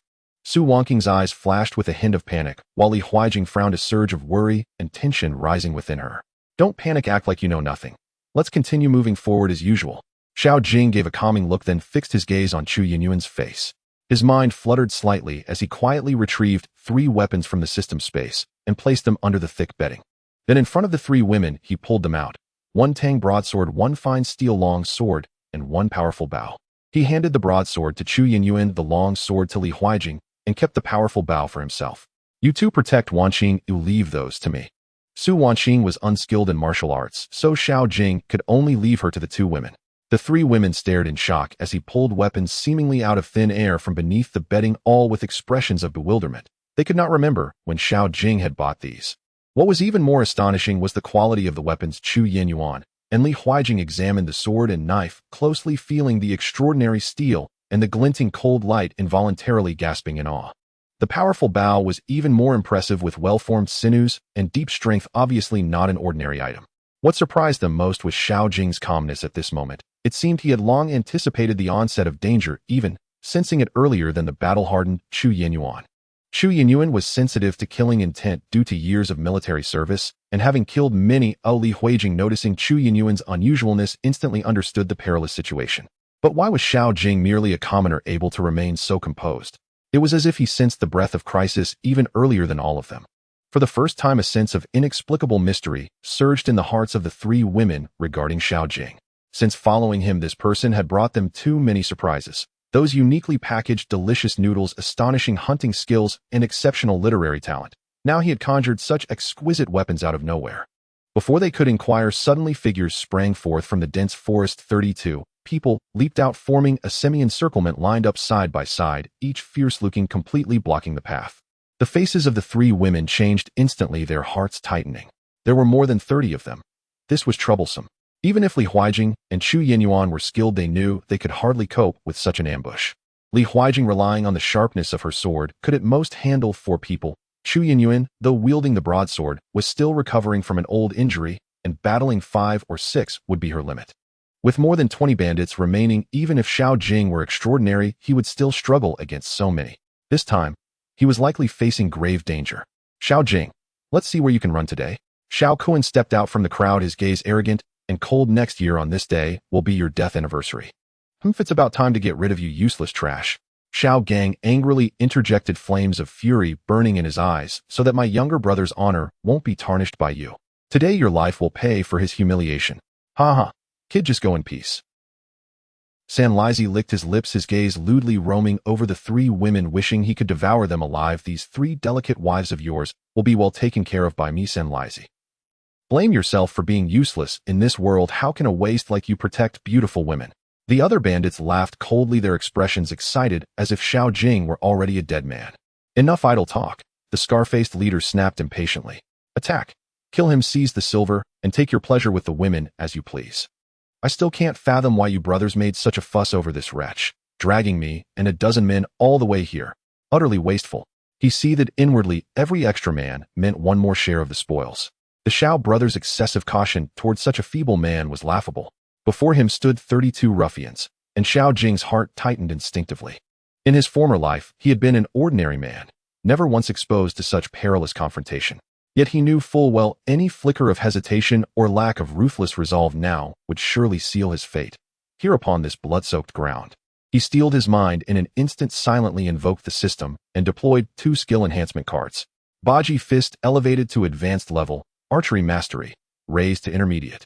Alas, only 2 such cards remained. Had he possessed more, he could have perfected Archery Mastery. Then with his powerful longbow alone, he might have felled nearly half the enemy before they closed in. Charge!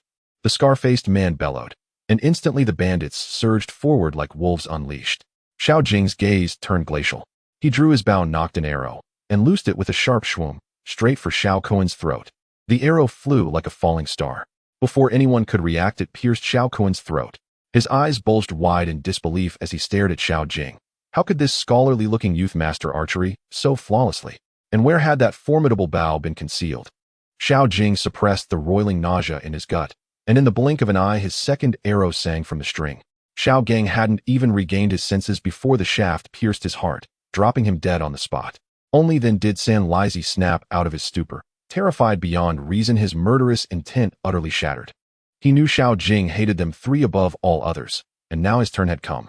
He whirled to flee, but the third arrow already screamed through the air behind him, piercing his nape and pinning him motionless to the earth. In his final breath, horror and remorse flooded his eyes. Had I known, why ever come to meet my doom? Within a single heartbeat, Xiao Jing had loosed 3 arrows, each finding its mark without fail. Intermediate Archery Mastery, flawless accuracy within 10 zhang. Silence fell, absolute, suffocating. The surviving bandits froze in shock. Even the 3 women stood dumbstruck, unprepared for Xiao Jing's decisive, merciless resolve. Danger! The boy has a bow, don't let him draw again. The scar-faced man suddenly roared, snapping back to awareness, and charged at Xiao Jing, tiger-head steel saber raised high. The remaining bandits, though startled, did not break. They were hardened outlaws, undeterred by mere slaughter. In contrast, the village thugs, witnessing Xiao Jing slay 3 men in swift succession, his aura fierce and commanding, hesitated, paralyzed. Yet when the bandits surged forward, they gritted their teeth and followed. 10 zhang, still several heartbeats away. Xiao Jing raised his bow and fired straight at the scar-faced man. Shwoom! The arrow cleaved the wind, only to be deflected by a sweeping blade. A sharp clang rang out, and the shaft clattered harmlessly to the ground. Xiao Jing's pupils contracted. This man is no ordinary foe. His martial prowess is formidable. Without a moment's pause, he acted. After swiftly dispatching several more bandits, he saw the scar-faced man closing in, and hurled his longbow to Su Wanqing. Then, like lightning unbound, he lunged forward to meet him. Hedon. Protect yourselves. Leave these men to me, he commanded in a low, urgent voice. His physical constitution now stood at 35, enhanced further by advanced Baji Fist. Could he truly match this scar-faced brute? Regrettably, he had yet to acquire any sword or saber techniques from his 3 wives. Such skills would have tipped the odds decisively against armed bandits. Seeing him charge forward alone, the 3 women blanched, gazing at that unwavering back shielding them from harm, their eyes welled with heat. Ding! Su Wanqing's favor increased by 3. Current favor 95. Reward 3 to host constitution. Ding! Chu Yinyuan's favor increased by 5. Current favor 35. Reward 5 to host constitution. Ding! Li Huijin's favor increased by 5. Current favor 35. Reward 5 to host constitution. System notifications chimed in rapid succession. Xiao Jing blinked, then erupted into wild, incredulous joy. He had never imagined his stagnant favor metrics would surge simultaneously, precisely at this moment of life and death extremity. Every reward amplified his constitution. Within seconds it soared to 48, nearly 5 times that of an ordinary man. In that instant, raw power surged through his limbs. He drove a thunderous Dingshin elbow strike into the first bandit rushing forward. Boom! The man flew backward like a severed marionette, his chest caved in, deeply spewing shredded viscera. He was clearly beyond saving, and his violent trajectory sent 2 others sprawling, crushed or maimed beneath him. Then Xiao Jing dashed into the fray, his Baji fist unleashing devastating lethality. Each strike felled a bandit outright. In the blink of an eye, he slaughtered several more. A constitution fivefold greater than any mortal's. This was sheer terrifying supremacy. Chaos erupted. Every bandit turned stunned, eyes wide with disbelief. Even the scar-faced leader wore an expression of dawning shock. Only now did he grasp why Xiao Kuan had insisted on summoning over a dozen seasoned outlaws. Xiao Jing's combat prowess was monstrous, enough to ignite deep-seated dread within him. Snapping back to focus, he closed the distance in an instant, murderous intent blazing in his eyes, as his tiger-head saber slashed downward with mountain-shattering force. The blade cleaved the air with shrieking fury, so fierce it seemed to split reality itself. The three women's hearts clenched, hope fading fast. That blow, Xiao Jing cannot possibly withstand it. At the very instant the steel descended, Xiao Jing's world fell into eerie stillness. His rudimentary perception ability had doubled his mental acuity. Every detail of his surroundings now lay laid bare before his consciousness. The scar-faced man's movements appeared unnaturally slowed. Time-dilated thought accelerated. If my constitution were sufficient, he realized in a flash, this heightened perception could amplify my speed manifold. 48 points of constitution, just enough to harness this perception. At the razor's edge of impact, Xiao Jing twisted sideways and launched another Dingxin elbow strike, driving it straight into the man's sternum. Caught utterly off guard, the scar-faced man barely managed to channel chi to protect his chest. Boom. The elbow struck true. The concussive force exploded outward. He vomited blood and hurtled backward. Though less grievously wounded than the earlier bandit, he was severely injured. Meanwhile, Xiao Jing's fists became a whirlwind. Baji fist strikes landing with lethal precision, felling several more charging bandits in rapid succession. The remaining thugs, already trembling with fear, dared not advance another step. Quick! Seize the three women, the scar-faced man rasped, regaining his footing and roaring in fury. Xiao Jing was too strong, too terrifying, for him to confront directly. Yet retreat was intolerable. So he seized upon the only leverage left, used the women as hostages, to force Xiao Jing's hand. The bandits rallied and rushed toward the three women. Xiao Jing's expression darkened. He spun to intercept, only for the scar-faced man to surge forward once more, determined to block him. This time the man fought with even greater ferocity, and his saber technique had sharpened, dramatically refined beyond measure.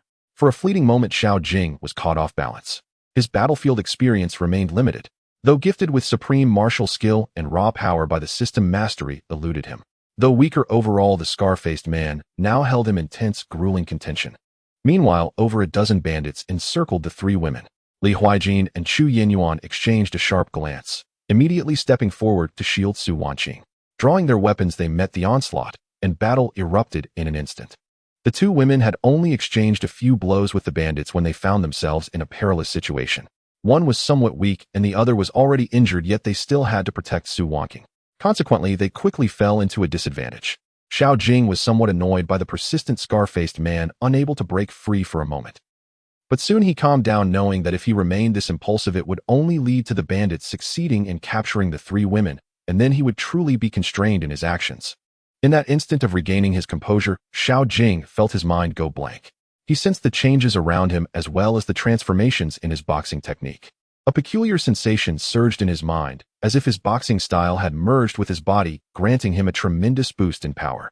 When the scar-faced man raised his knife to strike again, Xiao Jing sensed the movement, dodging to the side to evade the blade, delivering a powerful shoulder strike that crashed into the opponent. Simultaneously, he took the opportunity to deliver a horizontal elbow strike to the man's chin. With a loud thud, under the impact of immense energy, the scar-faced man was struck as if by a vehicle. His chin twisted painfully, and the excruciating pain left him dizzy. As he was sent flying, he spat blood. Xiao Jing swiftly followed, landing another elbow strike directly to the man's heart. This strike severely injured the man, even though he tried to protect his vital points. Seizing the moment, Xiao Jing picked up a long knife from the ground, and in the midst of the man's shock, beheaded the scar-faced bandit on the spot. However, he felt a wave of weakness wash over him, nearly causing him to collapse. Having exerted all his strength, he had nearly drained all his energy, though otherwise he wouldn't have been able to unleash such powerful force to slay the scar-faced man. Yet he had paid the price of nearly exhausting his power. He quickly suppressed his weakness and turned to look at the three women who were still holding on. They seemed on the verge of collapsing. Chu Yenyuan had blood at the corners of her mouth, clearly suffering from a recurrence of an old injury. Li Huijin appeared somewhat disheveled, but fortunately she was unharmed. Xiao Jing instantly rushed towards the group of bandits. Among them, only half were actual bandits, the rest were local ruffians. Seeing Xiao Jing kill the scar-faced man, the remaining bandits lost all interest in the three women and turned to flee in terror. As Xiao Jing approached, those bandits who had regained their senses were also frightened and attempted to escape, but were quickly slain by Xiao Jing and the two women. Thus, out of the 32 men, only 12 remained. Xiao Jing alone had killed 15, while the two women had slain 5. Among the remaining 12, 4 were fierce bandits and 8 were local thugs. Seeing the situation reversed, the remaining bandits were instantly terrified and turned to flee in all directions. "Quick! We cannot let a single one escape," Li Huijin exclaimed, her expression suddenly changing. She too wanted to rush out. One must eradicate the roots, especially since these were ruthless bandits. If they escaped and reported to the authorities, simply mentioning that Xiao Jing had concealed weapons and killed people would lead to unimaginable consequences. What made matters worse was that some of them were local ruffians. If they escaped and reported to the officials, it would only take a word to implicate Xiao Jing in concealing weapons and causing deaths. Regardless of whether it was justified or if he killed the bandits in self-defense, it would undoubtedly bring about overwhelming trouble. Indeed, none of these people can be left alive. Otherwise, the consequences would be endless. Chu Yinyuan also understood the severity of the situation and urged herself to act. She struggled to chase after them, but suddenly erupted in a violent cough, blood oozing from the corner of her mouth, and her delicate body swayed before collapsing to the side. Xiao Jing was quick to react and caught her in his arms. The softness of her body pressed against him caused a subtle stir in his heart. Chu Yanyuan's pale cheeks flushed with a hint of color, and just as she was about to speak, Xiao Jing gently pushed her towards Li Huijin. "Take care of them, oh, I will pursue," he said quickly with an undeniable tone.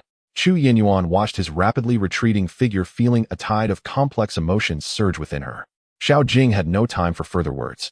He grabbed a strong bow, knocked an arrow, and shot. Like a shooting star, the sound of arrows cutting through the air was relentless. In the blink of an eye, 6 of the fleeing 12 had fallen. The remaining 6 seized the opportunity to dash deep into the dense forest. The 3 women felt a tightness in their hearts, their faces filled with anxiety. If these people escaped into the woods, pursuing them would be as difficult as ascending to the heavens. However, a hint of icy derision flickered at the corner of Xiao Jing's lips. He moved like a cheetah, swiftly chasing after them. Now, with a physique rating of 48, he was at the pinnacle of normalcy, and his speed was astonishing, making it impossible for these insignificant foes to escape. Moreover, he possessed a keen perception within a Tinjiang radius. Within mere moments of entering the dense forest, the positions of the remaining 6 were revealed to him, without concealment, aided by his mastery of intermediate archery. 6 arrows flew in succession, all hitting their marks. Xiao Jing couldn't help but marvel at the terrifying power of his perceptive abilities combined with his archery skills. Under his perception, he could almost issue a death sentence to his enemies. Xiao Jing carefully examined the bodies in the forest, confirming that there were no survivors before turning to return. Seeing him return safely, the 3 women all felt a wave of relief. Xiao Jing nodded slightly at them, and then began to inspect the corpses on the scene one by one. If he found any still alive, he would not hesitate to deliver a final blow, ensuring that no one was left alive. Afterward, he dragged the bodies and repositioned them, repeatedly hacking at the wounds with a hatchet and long knife to create the illusion of a mutual slaughter between bandits and Xiao Kun.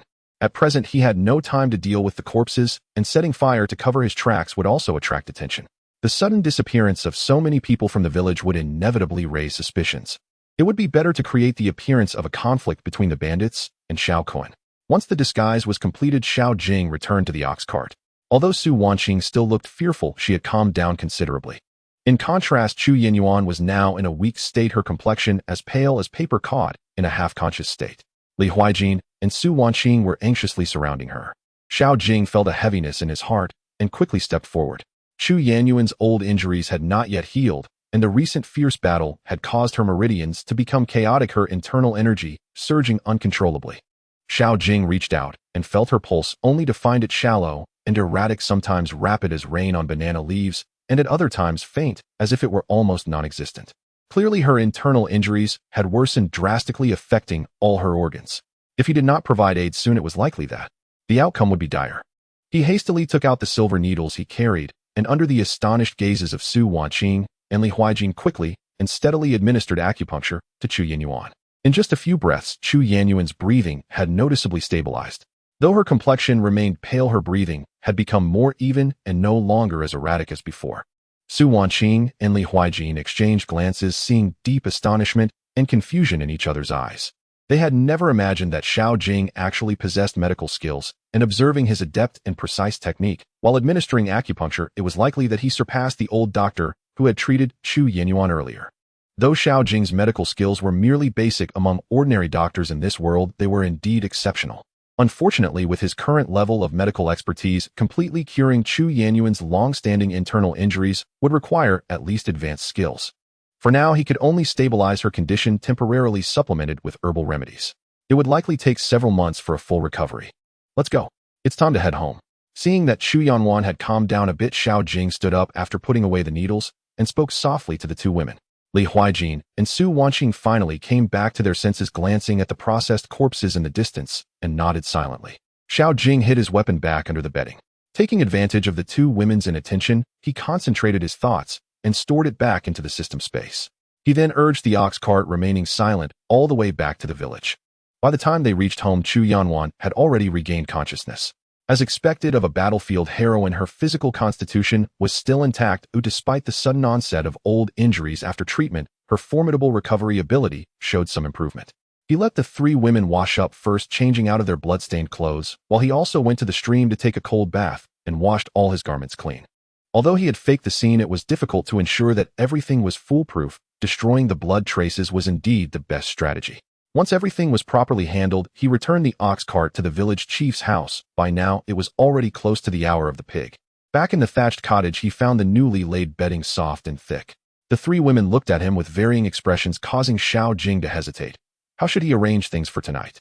He had bought 4 sets of bedding, but the cottage was already small, making it inevitably cramped for 4 people to share. Looking at the three women's expressions, Su Wanqing seemed to have some anticipation mixed with a hint of shyness and unease, while Li Huijin and Chu Yanwan clearly harbored wariness and tension in their gazes. Although the favorability of the latter two women had risen to 35, it was unlikely to progress further. At least a score of 90 was needed for them to willingly open their hearts. Faced with 3 beauties, each with distinct charm, Xiao Jing felt a slight warmth in his heart, but was also unwilling to force matters. In his past life, he was quite inexperienced. Despite having watched many adult films, he had no idea how to proceed. You 3 should squeeze in together and rest early. Yanwan's injuries haven't healed yet. I'll prepare some medicine for you first to take it before sleeping. He instructed gently, then turned and went to the stove to start a fire for brewing the medicine. To reassure Chu Yanwan, he specifically placed the medicine pot in front of the cottage door, allowing her to clearly see every action he took while preparing the medicine. Once the medicine was ready, Xiao Jing carefully filtered the dregs, pouring the concoction into a bowl and gently blowing to cool it before bringing it to Chu Yanwan. Receiving the bowl of medicine, Chu Yanwan's gaze shifted slightly, a complex emotion flashing across her eyes as she whispered, "Thank you." The system prompt chimed in. Chu Yanwan's favorability 3, current favorability 38, a reward, host's constitution 3. Overall constitution 51. Hearing the system notification, Xiao Jing felt somewhat reassured. This woman was not entirely cold-hearted. Although her favorability increased slowly, it was still a good start. After taking the medicine, Xiao Jing spread out a bedding in the corner of the room and lay down fully clothed. Seeing him sleep soundly without any other actions, the 3 women secretly breathed a sigh of relief. Only Su Wanqing, while relaxing, had her gaze flickering, seemingly lost in thought. Xiao Jing had no intention of guessing the thoughts of the 3 women. A days of fatigue had already left him utterly exhausted. Since the morning selection ceremony, until now he had hardly rested. Even though his constitution far exceeded that of ordinary people, he could not withstand such consumption and soon fell into a deep sleep. Uncertain of how long he had slept, he was suddenly awakened by the warmth and softness pressing close to him.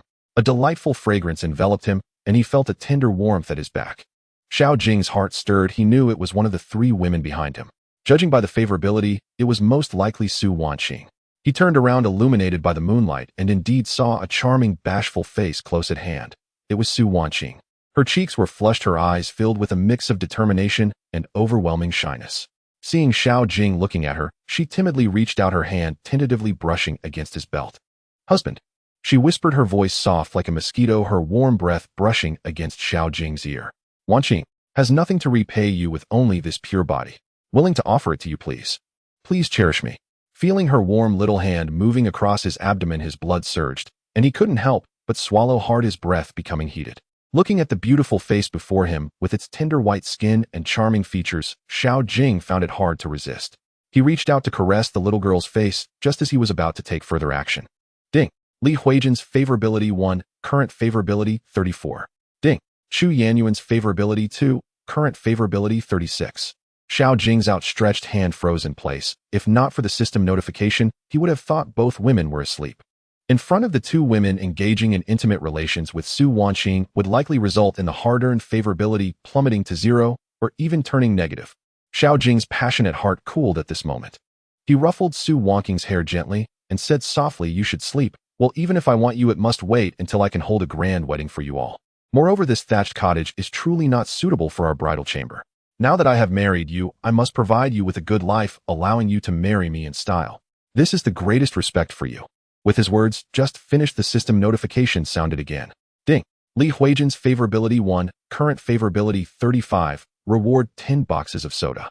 Ding. Chu Yanyuan's favorability 1, current favorability 37, a reward 10 jin of refined salt. Ding.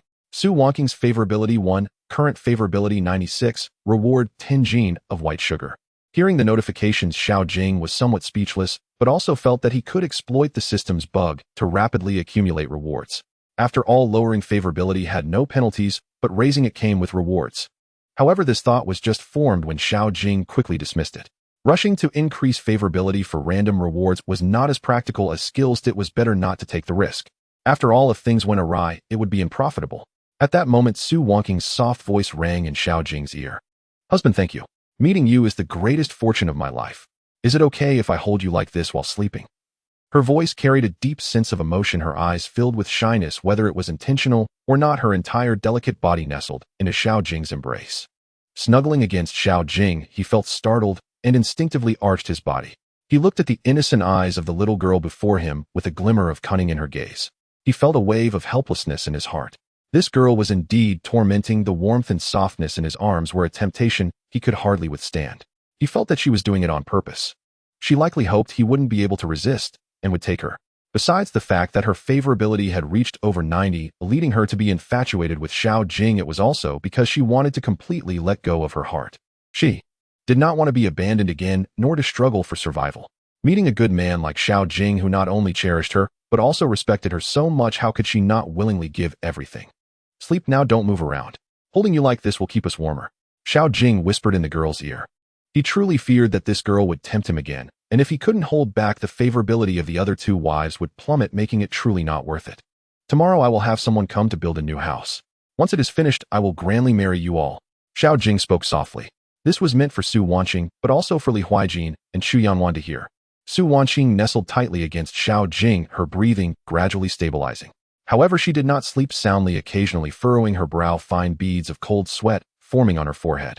"Father, mother, don't die. I don't want to be sent to choose a husband. Please," she murmured intermittently, as if trapped in a nightmare from which she could not awaken. Xiao Jing gently patted her back, softly reassuring her by her ear, "Sleep now. In the future, with your husband by your side, I will always protect you." His words seemed to possess a magical quality, gradually soothing her tense emotions. Su Wanqing unconsciously tightened her hold on Xiao Jing, as if he were her only refuge amidst the stormy seas. With Xiao Jing's gentle coaxing and comfort, she finally sank into a stable dream. Meanwhile, Xiao Jing also heard the even breaths of Li Huijin and Chu Yinyuan from the other side. It seemed that his tender treatment of Su Wanqing had also allowed these two constantly on-edge girls to gradually lower their guard, finally able to close their eyes and sleep peacefully. Perhaps it was due to the long days of turmoil that had left them utterly exhausted, or perhaps it was the subtle trust that had begun to blossom towards Xiao Jing. They too fell into a deep slumber. As drowsiness washed over him like a tide, Xiao Jing unknowingly drifted off to sleep. When he opened his eyes again, the light of dawn was streaming through the cracks of the thatched cottage. The cold wind seeped in through the gaps, yet the two who slept embraced felt a warmth flowing through them, mingling in their body temperatures. "Husband, you're awake. Wanqing will go get water for you to wash up now." A clear voice rang from her embrace as Xiao Jing looked down at the little girl's upturned face. At that moment, she resembled a lively lark, her eyes losing the caution of yesterday and gaining a vibrant sparkle. Last night's care from Xiao Jing made her finally realize that she no longer had to live on thin ice. She was still cherished, she was fortunate. She had originally grown up pampered, her nature lively and bright, merely obscured temporarily by hardships. Now, by Xiao Jing's side, she could finally return to being herself. On the other side, Li Huijin and Chu Yinyuan, who had been sleeping close together, had actually awoken long ago, but feigned sleep. They quietly gazed at the vibrant Xiao Wanqing, then discreetly glanced at Xiao Jing, their eyes intertwining with complex, unspoken emotions. Xiao Jing looked towards the two girls, a gentle smile appearing on his face as he spoke. Good morning. You two can rest a bit longer. I will go get water to wash up. Once the food is ready, I will call you to get up. Hearing this, the two girls, not knowing what to think, felt their cheeks flush and instinctively averted their gazes, afraid to meet his eyes. No need, we can help too. Li Huijin replied softly, her tone no longer as stiff as before, but instead revealing a rare gentleness. Chu Yinyuan remained silent, still appearing cold, but she got up directly. Although her steps were still somewhat unsteady, they were much improved from yesterday. Xiao Jing did not say much more, and also sat up from the bedding with Xiao Wanqing following suit. Since they all slept in their clothes, it saved them the trouble of dressing. However, the cold morning wind seeped in from all sides, causing the four to instinctively shiver together. Looking at the dilapidated and drafty thatched cottage, Xiao Jing planned to visit the village chief later to ask for help in building a new house. His earthen house was clearly not recoverable for the time being, so he could only build one himself. Currently, he had over 200 taels of silver on him. Building a 3-room earthen house would require about 30 taels, but he wanted to build a blue brick house with a courtyard. That would likely cost over 100 taels. Speaking of which, the 140 taels he obtained from Xiaobin yesterday could also be considered as reclaiming the family assets that originally belonged to him. The 3 earthen rooms and a few acres of thin fields that belonged to the original owner were worth less than 100 taels. After washing up, Xiao Jing instructed Xiao Wanqing and the others to cook porridge for breakfast while he went to the village chief Shaolin's house to express his desire to build a blue brick house. The village chief was initially astonished, but then recalled that Xiao Jing had hunted a deer back yesterday, so he must be somewhat well off. Moreover, seeing that Xiao Jing's abilities seemed considerable, he felt happy for him and readily agreed to the matter. When Xiao Jing returned, he found the 3 girls staring blankly by the stove. Approaching for a closer look, he saw the new pot's edge smeared with overflowing rice grains. The porridge inside was thick and lumpy, and the bottom layer had turned yellow, clearly burnt. The moment the 3 girls saw Xiao Jing return, their faces were instantly filled with embarrassment, not daring to raise their heads to look at him. Seeing them flustered like children who had done something wrong, Xiao Jing couldn't help but chuckle inwardly. These 3 women, one a pampered young lady, another a princess who had been served since childhood, and the last one a general accustomed to the battlefield, were indeed put in a difficult position when asked to cook. He had also forgotten to teach them how to make porridge. It seemed they had put in too much rice and had not mastered the heat, resulting in this mess. On the other hand, the medicine that was being fried nearby was fine. He had demonstrated it once last night, and they had all remembered it carefully. Xiao Jing sighed softly, scooped out the uncooked porridge into a clay jar, cleaned out the burnt bottom, and added water to continue cooking. The burnt porridge in the other pot was discarded, and he added water to steam the buns he bought yesterday. The 3 girls watched silently from the side, seeing the wasted food, their eyes showing a hint of regret and a touch of guilt. Not long after, the porridge was cooked again, and the buns were also thoroughly steamed. After Chu Yinyuan took her medicine, the 4 of them had a simple breakfast with the marinated dishes bought yesterday. After the meal, Xiao Jing instructed the 3 girls to wait at home for the village chief to bring people to discuss the house-building matter while he prepared to go into the mountains to gather herbs and see if he could hunt some game. Although he planned to earn money by writing stories, Chu Yanyuan's illness still needed treatment, and going into the mountains could also provide the 3 girls with some meat to improve their meals. Moreover, staying at home would leave his skills useless. The goodwill of the 3 girls wouldn't increase just by burying himself and earning money. He needed to take the initiative. Whether it was treating Chu Yanyuan's injuries or improving their meals, it was all for this purpose. Once he entered the mountains, Xiao Jing expanded his perception to the maximum, with every grass and tree, every movement and stillness vividly appearing in his mind. The system occasionally prompted him highlighting inconspicuous weeds or hidden medicinal herbs. To his surprise, under his perception, he actually found several ginseng plants around 50 years old. As for wild chickens and hares, even those 10 zhong away could not escape his perception. With the precision of his intermediate archery skills, in just 2 hours Xiao Jing had already hunted 6 wild chickens and 7 hares. Moreover, a wild boar weighing nearly 200 jin fell under his arrow. Judging by its size, it seemed to be a young male boar. If it were to grow fully, it would probably weigh no less than 400 jin. Seeing that it was getting late, Xiao Jing packed the gathered herbs and hunted game, returning with a heavy load. When Xiao Jing returned to the village, many villagers, seeing him come back loaded with goods, were filled with both amazement and a hint of jealousy. After yesterday's turmoil, most of them only dared to watch from a distance, not daring to approach. However, a few villagers still took the initiative to greet him. Upon seeing the heavy wild boar on his back, they were astonished by his strength and secretly hoped to trade for some meat. They rarely had the chance to taste meat throughout the year, and anyone would find it hard to resist the temptation. Xiao Jing noticed the thoughts of the crowd and smiled as he said loudly, "If you all have time, come, help me slaughter the pig later, and I will share the meat with everyone." The original body had received much help from the villagers, and now that he had returned it was time to repay that kindness. Most families in Beishan village treated Xiao Jing well except for the Xiao family, and a few troublemakers who always bullied the original body. Many villagers had once saved his life. He did not want to be an ungrateful person and knew well that if he was too stingy, he would find it hard to establish himself in the village in the future. Upon hearing that there was meat to share, the villagers immediately showed joy and eagerly rushed forward to help. Before Xiao Jing could agree, several strong men had already taken the wild boar, cheerfully carrying it toward his thatched cottage. But as they neared the cottage, they saw more than a dozen people blocking the door, shouting angrily. Among them were 6 officials. The village chief Xiao Lin was confronting this group with more than a dozen villagers, and the atmosphere was tense and oppressive. "Village chief, are you trying to oppose the court?" A cold voice rang out. Xiao Jing's gaze suddenly sharpened, and a chill surged in his eyes. It was Xiao Bin. How could he be here? "Xiao Bin, you have no evidence and dare to accuse Xiao Jing of colluding with bandits to harm your brother. How can you win the people's trust? Moreover, Xiao Jing is not even here. On what grounds are you trying to arrest his wife?" Village chief Xiao Lin glared at Xiao Bin, his voice filled with suppressed anger. He had always disliked Xiao Bin, not only because the Xiao family ran rampant in the village, but also because Xiao Bin repeatedly condoned his relatives' oppression of the villagers, causing widespread resentment. Today he had come to bring craftsmen to help Xiao Jing discuss building a house, but unexpectedly, before they had discussed for long, Xiao Bin had come with the constables and a few troublemakers' families, insisting on arresting Xiao Jing and his wife. How could he not be furious? The Xiao family had bullied Xiao Jing for a long time, and now that he was finally having a little improvement in his life, they still wanted to drive him to his death. "What do you mean there is no evidence? My brother and others died at Tujiao, and several people from the village and neighboring villages also lost their lives. Yesterday Xiao Jing just swindled me out of 140 taels, enough to bribe bandits and commit murder. He is not even here. He must have fled. If I don't first capture his wife, how can I force him to show himself?"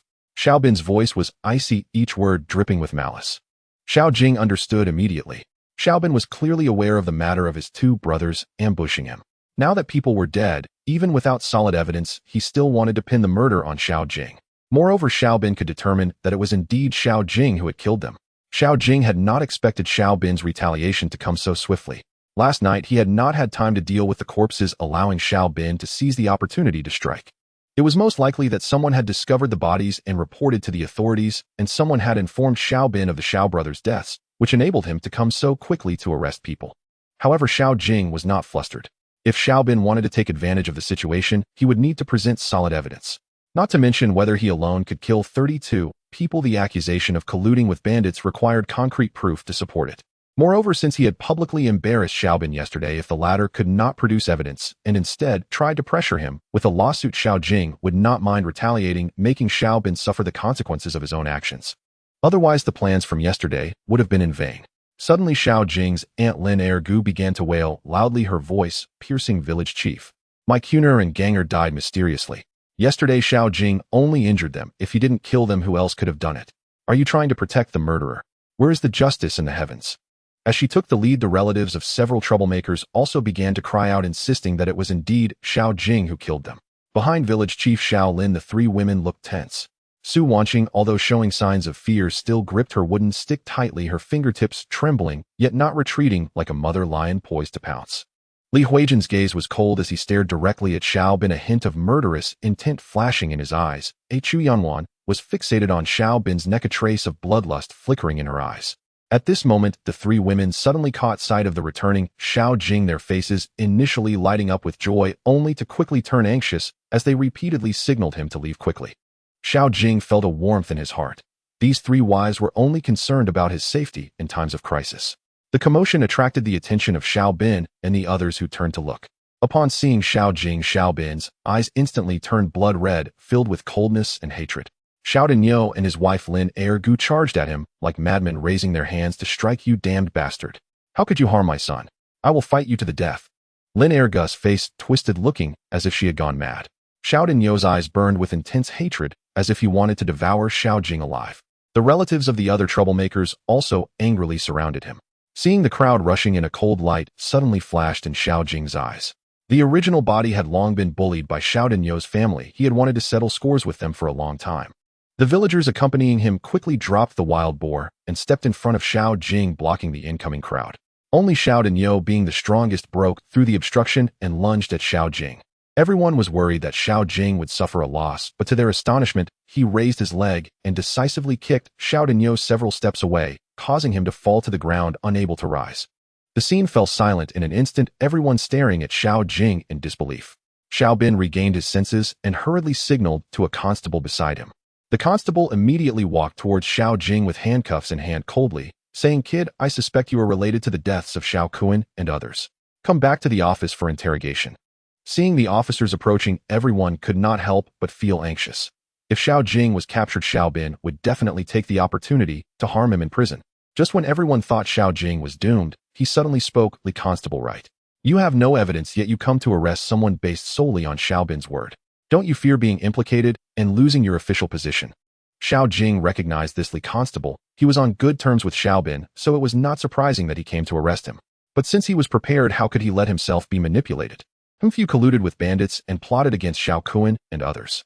Taking you back for interrogation will yield evidence, the constable replied sarcastically. Is that so?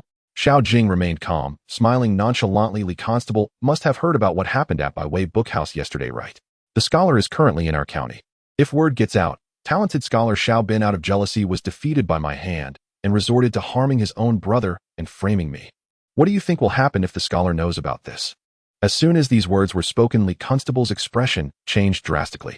He had come here entirely based on Xiao Bin's claims, planning to solidify Xiao Jing's murder charge regardless of whether there was evidence. But he never expected that Xiao Jing was the one who had defeated Xiao Bin yesterday. His heart burned with anger, secretly blaming Xiao Bin for deceiving him.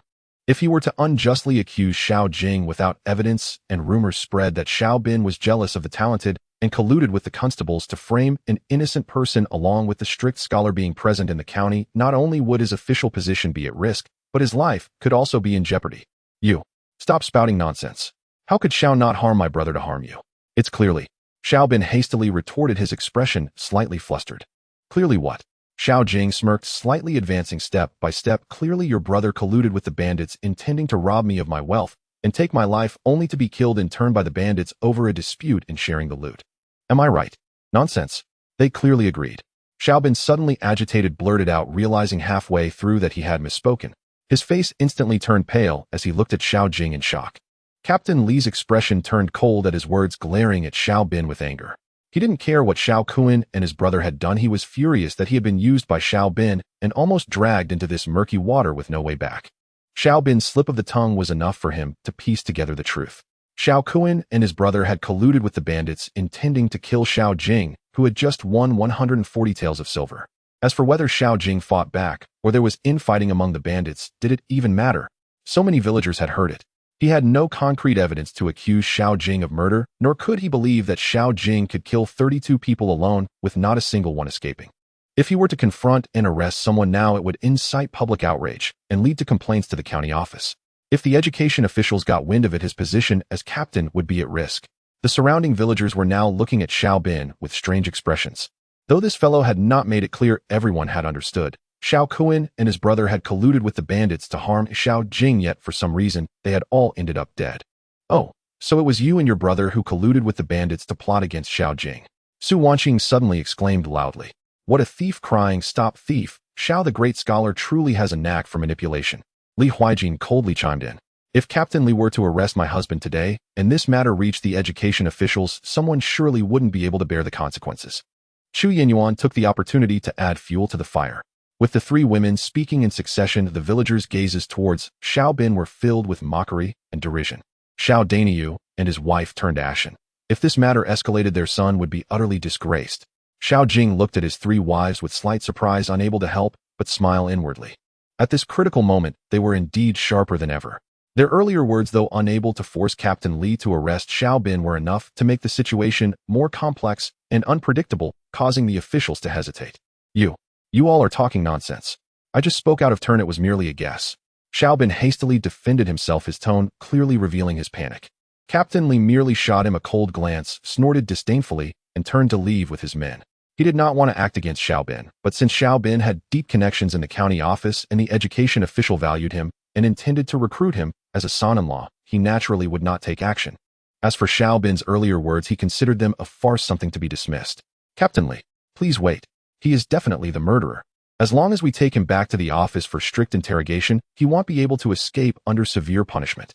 Xiao Bin hurriedly shouted as he chased after him. But Captain Li did not stop ignoring him entirely. If not for Xiao Bin's background, he would have wanted to turn around and kick him. Did he really think he could brazenly use him without consequences? Arresting Xiao Jing, unless he wanted to throw away his life. Did he not hear Xiao Jing say? Xiao Bin was merely jealous and framed him out of spite. If he truly became an accomplice, he would be the first to suffer. Moreover, Xiao Bin's slip had indirectly admitted to the collusion of Xiao Kuan and others with the bandits first. So many villagers had heard it. Even if something were discovered, Xiao Jing would be considered acting in self-defense. He would not wade into this murky water. Seeing the constables leave, Xiao Bin turned and glared fiercely at Xiao Jing, his eyes nearly bursting with rage. With two elder brothers killed, he was certain it had something to do with Xiao Jing, and his hatred for Xiao Jing was deep-rooted. This was why he had tried to persuade the constable to take action without any evidence. Yet he never expected that Xiao Jing seemed to have been prepared all along. He even suspected that the confrontation in front of the bookstore yesterday was part of Xiao Jing's scheme. He regretted confronting Xiao Jing at that moment, as he had now earned a reputation for being jealous of talent.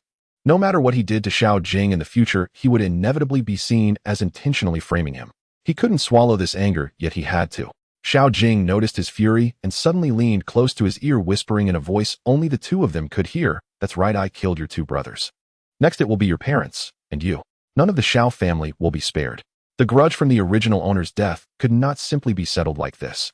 Xiao Jing not only wanted to kill, but also to destroy their hearts. He knew that to survive in this world, if he was not ruthless and decisive, he would only end up dead. After last night, he understood even more clearly. His heart grew colder. Xiao Bin's pupils contracted sharply as he looked at Xiao Jing, fear seeping into his heart. For the first time, he realized how sinister and frightening his cousin had become. Fear quickly overtook his anger, and he couldn't help but shiver.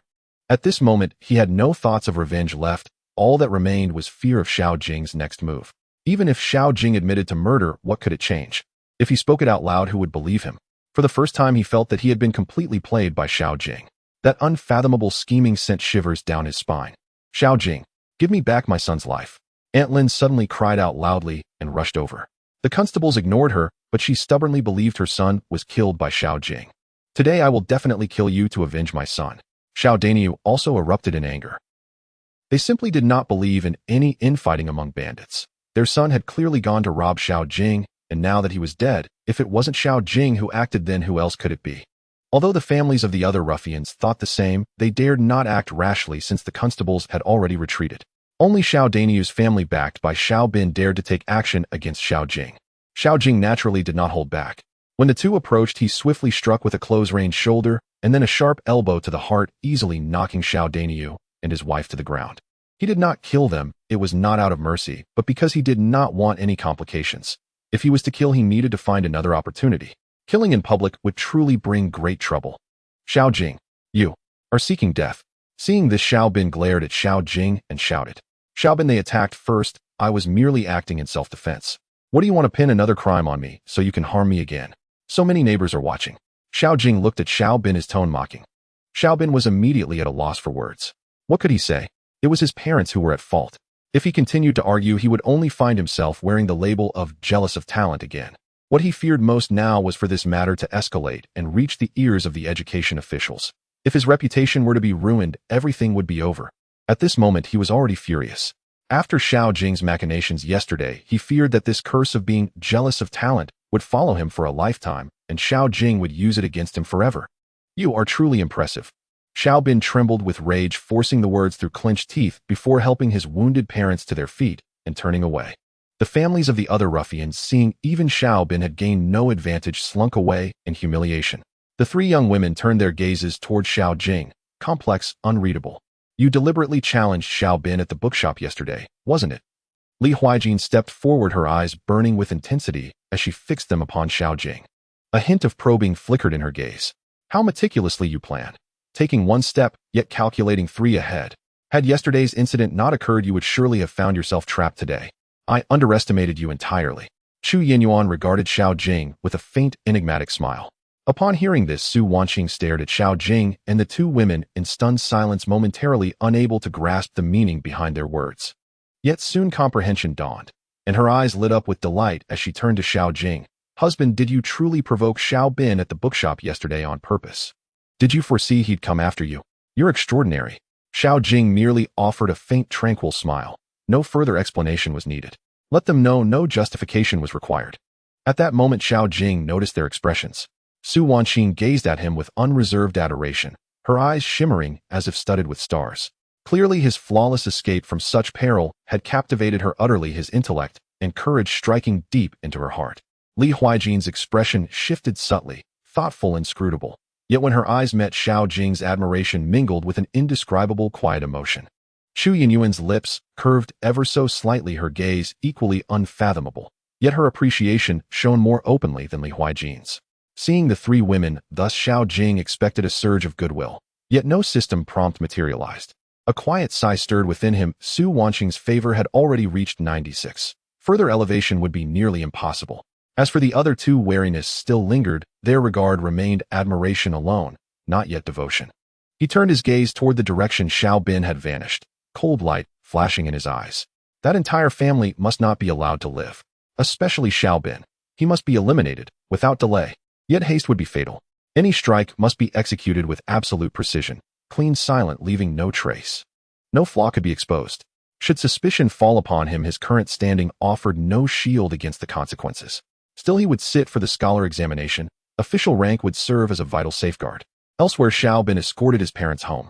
Xiao Dainiu and his wife stood reedied and shattered, two sons lost in an instant. How could they not burn with hatred? How could they not weep with agony? Chuanyang, Xiaohua, where are you hiding? Third young master has returned. Hurry and prepare dinner.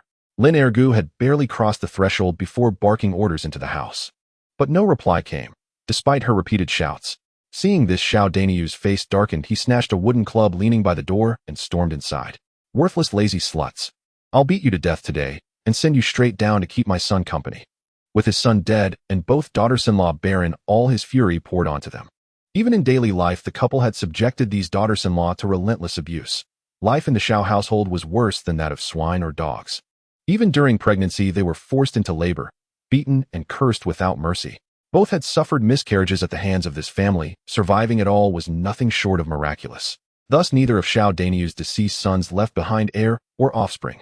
Now, with his sons gone, he no longer harbored hope of lineage from them, and had even begun weighing whether to sell them to a brothel for silver. Yet when he burst violently into the room, enraged and breathless, he found only chaos. Their belongings overturned, their beds stripped bare. No trace of either daughter-in-law remained.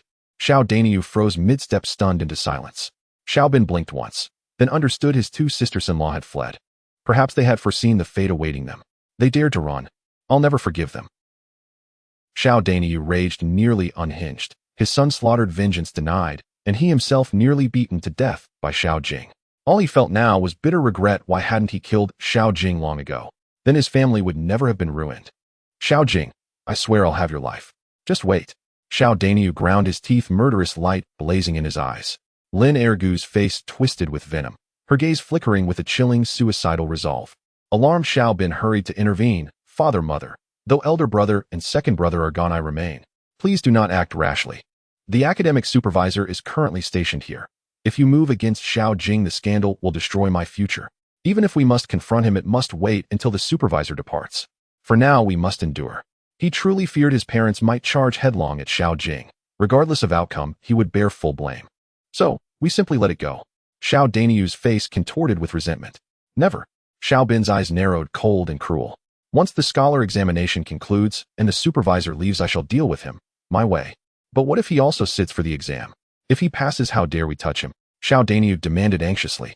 After all, Xiao Jing was already a Tongsheng. There was every chance he'd attempt the scholar examination. Xiao Bin's expression shifted. Then a venomous smirk curled his lips. You've reminded me. This year's examination offers perfect opportunity. If he's accused of cheating, exile awaits at best, decapitation at worst. It was divine providence. Indeed, he feared Xiao Jing might refuse to take the test. His scheme was already formed: frame Xiao Jing for examination fraud. No power on earth could save him then. Even if banishment were the final sentence, he knew countless ways to ensure Xiao Jing would not survive long in exile. Third brother, you must avenge your elder brothers. The Xiao family rests upon your shoulders alone. Xiao Dainiu looked upon his son with profound sorrow. Xiao Bin bowed deeply, his eyes burning with renewed ferocity. Then he turned to his parents. Father, mother, we can no longer stay in the village. Come with me to the city. Xiao Jing's ruthlessness had instilled true fear in him. Until Xiao Jing was eradicated, he dared not leave his parents in the village. Xiao Dainiu and his wife exchanged glances. Seeing their son's grave concern, they understood if Xiao Jing had slain their sons, he would not hesitate to kill them too. He had struck openly before villagers. What would stop him from confronting them alone? Recalling their sons' deaths, even they shuddered inwardly. Without hesitation, the couple nodded, quickly gathered a few garments, abandoned any thought of hunting down the fugitive daughters-in-law, and departed the village with their son under cover of night. All household silver had been seized by the two fleeing wives. They now stood destitute. Villagers watched the Xiao family depart with Xiao Bin, and those kin of the slain ruffians grew even more wary of Xiao Jing. If even Xiao Bin had been driven away, who dared provoke him again? Their sons lay dead, unexplained, unavenged. Officials would likely record the deaths as casualties of bandit warfare. After all, no evidence remained at the scene, only the corpses of bandits. Several families retrieved their sons' bodies swiftly for burial. Xiao Bin likewise claimed his two elder brothers' remains and interred them hastily in secret. He dared not pursue Xiao Jing further over the matter.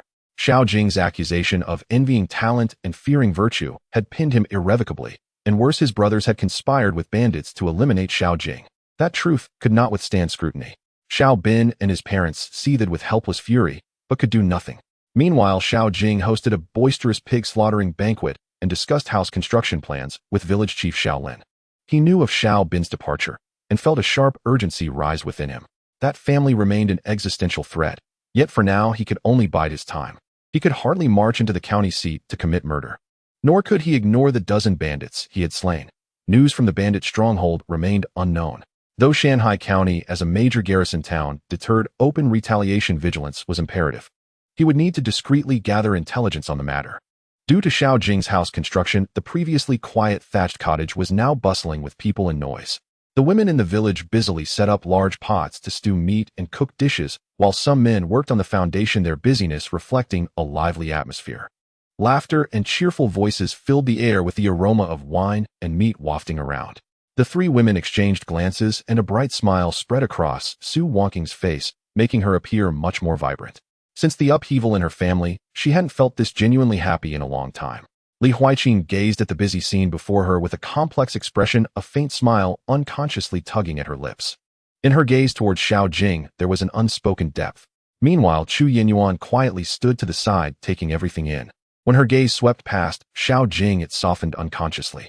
Aside from Su Wangqing, who was wholeheartedly following Xiao Jing, the other two women might still have lingering intentions, but the lively and simple rural scene stirred a long-lost sense of peace and warmth within them. Once things settled down at mealtime, Li Huaiqin walked up to Chu Yinyuan, smiled slightly, and said, "Let's get acquainted. My name is Li Qin. What do you go by?"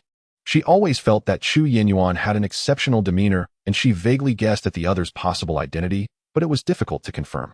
Chu Yinyuan, who was looking at Xiao Jing sitting opposite the village chief, turned at the sound, and a subtle expression flickered in her eyes. "Chu Yuan," she replied. She answered lightly, seemingly unwilling to say more to Li Huaiqin. Li Huaiqin was momentarily taken aback, unsure of how to respond. The woman before her was too aloof, even more so than she herself was. That said, she and Su Wangqing, along with Chu Yinyuan, had been chosen as Xiao Jing's wives, having spent only a little more than a day together with scant conversation. In fact, Su Wangqing was the more lively one, and while they both knew Su Wangqing's name, neither had asked the other's real name until now. This moment could be considered a formal introduction, albeit still using aliases. After all, each of them had secrets they were reluctant to reveal. When Chu Yinyuan heard the name, Li Qin, a trace of subtle surprise flashed in her eyes. Seeing Chu Yinyuan glance back at Xiao Jing, Li Huaiqin followed her gaze and smiled slightly. "He's quite different from what I imagined." "Oh, what did you imagine him to be like?" Chu Yinyuan turned to look at her, amusement evident in her expression. Li Huaiqin didn't mind and replied with a candid smile, "I thought he was just a rough village man who chose us three out of lust for beauty. But now it seems." She paused. "He is actually a decent person, responsible, perceptive, and possesses exceptional strategies. If he wishes to follow me, I would grant him a lifetime of glory." Chu Yinyuan's lips curved into a smile that was neither entirely a smile nor nod, a hint of sarcasm in her tone. "It seems our Princess Chongning intends to accept him as her consort." Li Weiken's expression changed slightly, but quickly returned to normal as she retorted, "Isn't our general, Chu Yinyuan, also moved? Are you planning to take him back to avenge your father and brother?" Chu Yinyuan showed no surprise. The moment Li Huiqin revealed her name, she had guessed her identity. Similarly, since she was using the alias Chu Yuan, the other likely recognized her background. There was no point in further concealing it. It seems I was correct. However, he will only be mine. Sister Chu's plans are likely to come to naught. Li Huiqin's gaze was intense, her tone filled with determination. Is that so? Chu Yinyuan met her gaze, not backing down. Then let's see who can win his heart first. The previously calm conversation suddenly sparked with tension. The two women locked eyes, their gazes intertwining as if a spark ignited.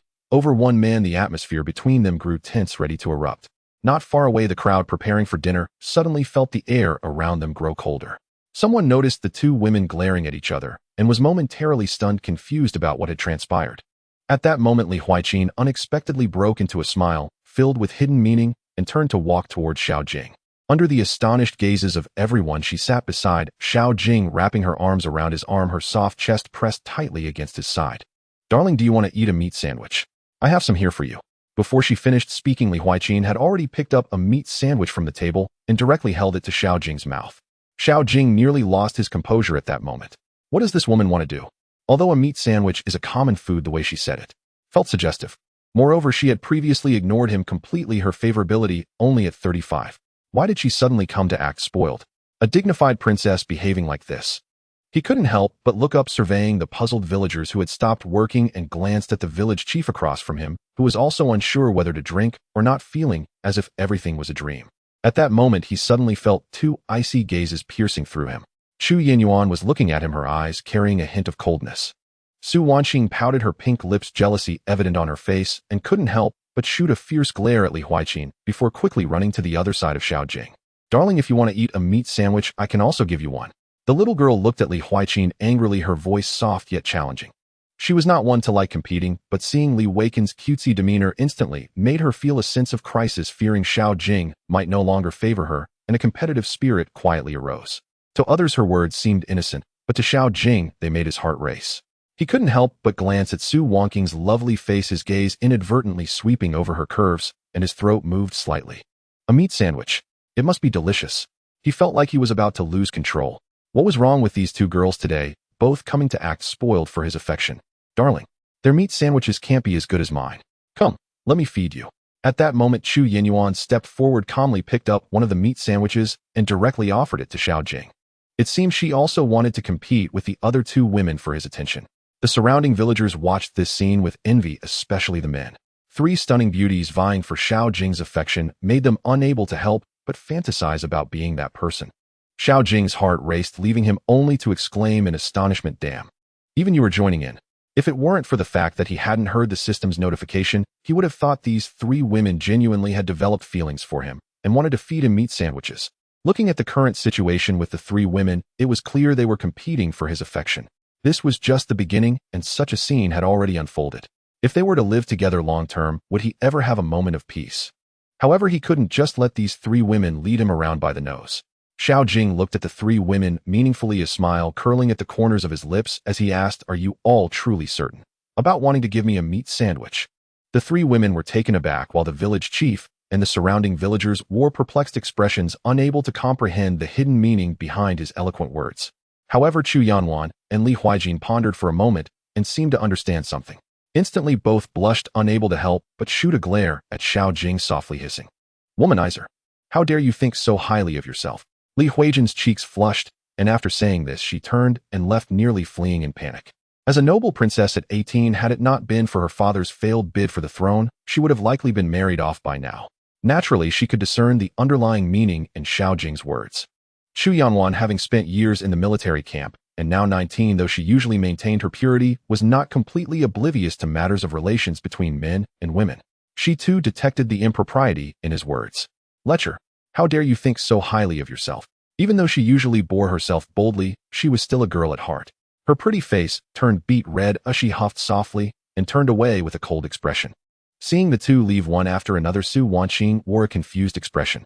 Pure as white paper and the youngest at 17, she had yet to grasp the nuances of relationships and completely failed to understand why Li Huiqin and Chu Yanwan changed their demeanor so suddenly.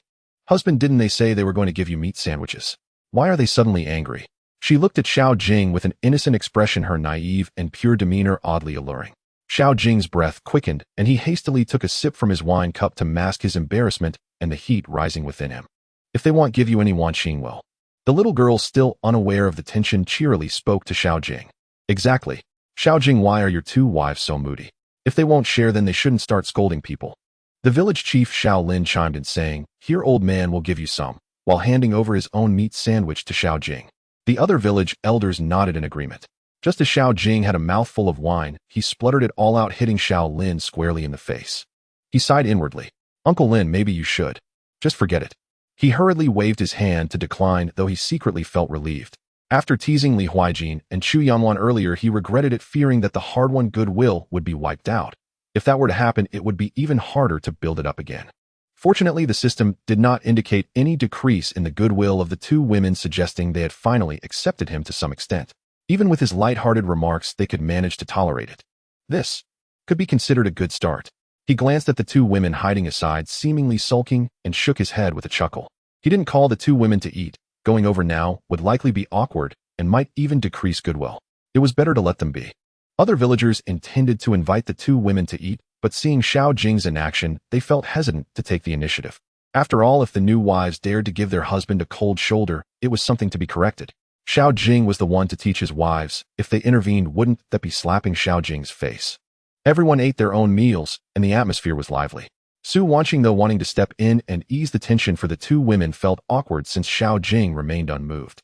She silently thought that once everyone finished eating, she would bring something to the two women. Lunch soon ended, and everyone busied themselves again.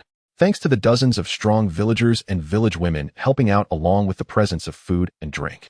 Everyone worked energetically, and within no time, nearly half of the foundation was completed.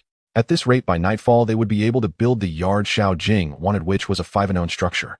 At this moment, Chu Yanwan and Li Huijin had unknowingly entered the thatched hut. When Xiao Jing walked in and saw their state, he couldn't help but chuckle. What is wrong with these two wives of mine? Previously, their relationship was good, but in just half a day, why did it feel like they were at odds? Li Huijin and Chu Yanwan each sat on a grass mat, glaring at each other in silence. The air was thick with a silent standoff, one proud and defiant, the other cool and aloof, each breathing with a stubbornness that refused to concede. Upon seeing Xiao Jing enter, the two women shot him cold glances and simultaneously let out a soft hum of discontent, their voices tinged with a hint of petulance and the unmistakable demeanor of a little girl. Witnessing this scene, he couldn't help but smile.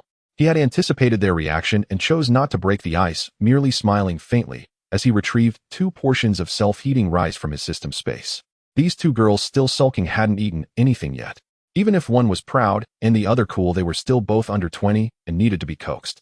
Since the system instructed him to pamper his wives, he should definitely indulge them. Ladies, why must you be so upset? How about I perform a little magic for you instead? His tone was gentle, deliberately infused with a hint of mystery. Li Huijin gave a soft snort and turned her face away. Who is your wife? Don't flatter yourself. However, even while saying this, she was secretly watching Xiao Jing's actions. Chu Yanwan merely cast a fleeting glance, seemingly unfazed, yet her gaze inadvertently fell on the item in his hands. Xiao Jing leisurely opened the self-heating rice package, arranged the seasonings, and placed the heating bag at the bottom of the bowl. In the midst of the women's puzzled stares, he poured water into the compartment containing the heating bag. He then placed the rice container on top and covered it with a lid. He pretended to be mysterious, his fingers dancing as he chanted, "The universe is boundless, the heavens borrow the laws, swiftly as the decree commands heat."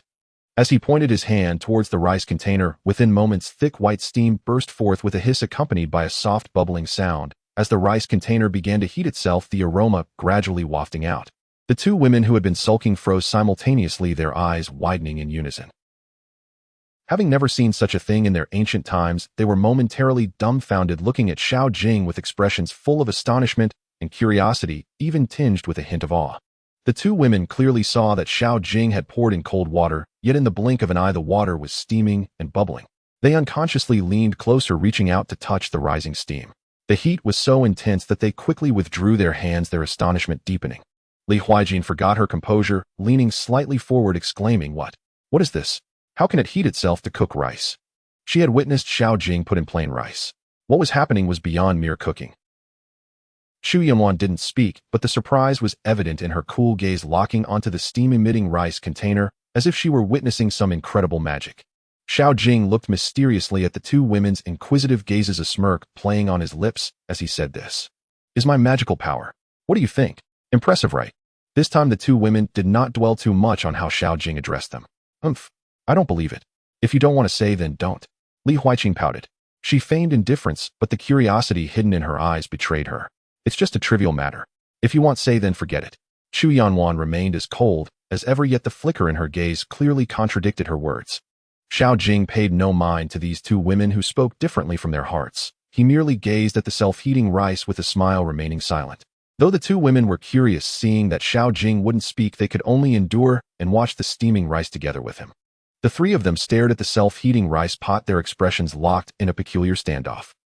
At that moment it was unclear who raised their head first, but the others followed suit, catching each other's eyes. A strange shyness surged in the eyes of the two women, and they simultaneously turned their heads aside. However, a faint smile unexpectedly appeared at the corners of their mouths. They quickly turned back to look at each other, no longer competing, as if the previously tense confrontation had never happened. All right, we can eat now.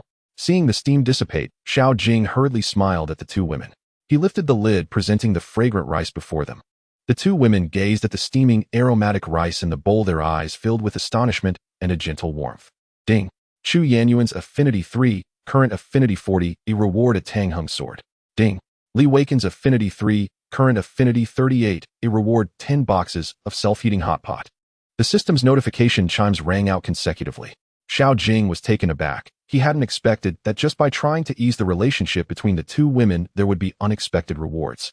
The two women exchanged glances, and with faint smiles they began to eat the self-heating rice. Xiao Jing prepared ham rice for them, and the aroma of the ham combined with the rice made their eyes light up instantly. They never imagined that Xiao Jing would continually surprise them, from the instant noodles before to the now fragrant rice with meat. They felt fortunate that Xiao Jing had chosen them. Not only did they avoid going hungry, but they also retained their innocence. Just then the system notification chimed again. Ding. Chu Yanyuan's affinity 3, current affinity 43, reward, 10 boxes of antibiotic injections. Ding. Li Waken's affinity 3, current affinity 41, a reward, 10 boxes of cold medicine. Xiao Jing stood there in shock. How could the affinity level increase twice in a row? What on earth were these two women imagining that suddenly gave him more affinity? However, Xiao Jing did not delve deeper. As long as he could increase the affinity, that was enough. Now both women's affinity levels had exceeded 40, and he believed they would not have thoughts of leaving for the time being. He needed to keep up the effort and strive to raise the affinity to over 90, so that the two women would no longer entertain thoughts of departure. Moreover, the rewards were indeed marvelous. Antibiotics, cold medicine. These were life-saving remedies. The antibiotic injections even came with complete injection equipment. After the two women finished their meal, Xiao Jing went to the village to find a carpenter to buy 2 large beds, and also added a wooden table and a dressing table. He then asked someone to thoroughly renovate the thatched cottage. Although the new house was not yet built, the current thatched house had to be comfortable to live in. After the renovations, despite still being made of thatch, the house appeared no less than an ordinary earthen house, but rather exuded a sense of cleanliness and order. The 2 new beds were quite large, and although the thatched cottage was not spacious even placed together, they still occupied more than half of the space. The table and dressing table had to be placed closely together. As a result, although the room seemed crowded, it instead radiated a warm aura, finally resembling a true home. The 3 women helped the villagers while each harbored their own thoughts. Su Wangqing's eyes sparkled with uncontainable joy, filled with dreams for the future, while Li Huiqing and Chu Yanwan occasionally revealed a touch of softness, yet struggles hid in their gazes, ultimately transforming into resolute determination. Xiao Jing took in their expressions and sighed inwardly. Aside from Su Wangqing, Li Huiqing and Chu Yanwan had ultimately not let go of their thoughts of departure.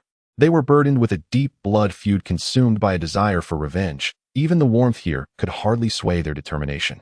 It seemed the only way was to quickly raise their affinity. However, the defenses of these 2 individuals were truly hard to shake. He shook his head with a smile, entrusting the construction of the house to the village chief, and handed over 200 taels of silver to Su Wangqing to manage the accounting. This girl came from a wealthy family and was adept at financial management, making her the perfect choice for the task. Su Wangqing accepted the silver with slightly red eyes. She did not expect Xiao Jing to trust her so much. Yesterday he earned over 200 taels, and he had almost entirely entrusted it to her for safekeeping. At that moment her affinity increased by 1 point, reaching 97. The system rewarded Xiao Jing with 10 boxes of women's underwear.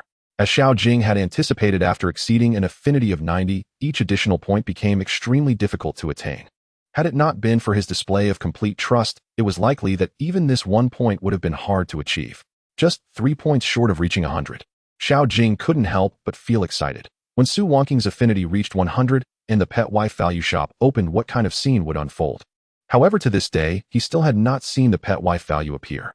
It seemed he would have to wait until the system shop officially opened for that value to show up. However, this reward left Xiao Jing speechless. Women's underwear. What use could that possibly be to him? He couldn't wear them, and as for giving them to his 3 wives, he could, but if he took that out and handed it to his 3 wives, wouldn't they think of him as a pervert? He couldn't help but bitterly smile, wondering if the system was a bit perverted. After making all the arrangements, Xiao Jing smiled as he watched Li Huaiqin and Chu Yanwan actively assisting Su Wanqing in organizing the villagers' work while he turned back to the thatched cottage to continue writing his novel. Since he planned to earn money through his novel, he couldn't afford to be lazy. Tomorrow he would go to the city and submit the completed manuscript to the bookstore. He already had a draft in mind that he expected to finish within a month. This novel had various versions ranging from 70,000 to over 800,000 words. He chose the version with 620,000 words.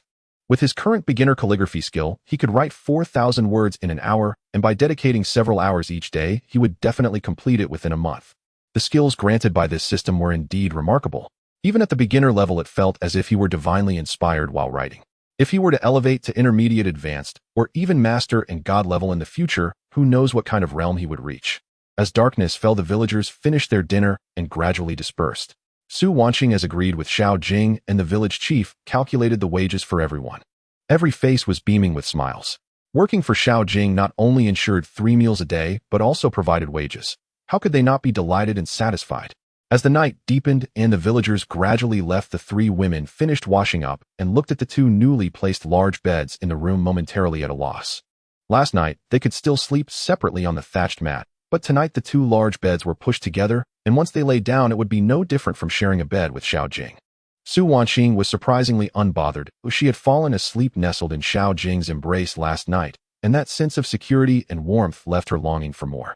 A glimmer of anticipation danced in her eyes, and her cheeks subtly flushed a shade of crimson. Xiao Jing, however, seemed completely oblivious.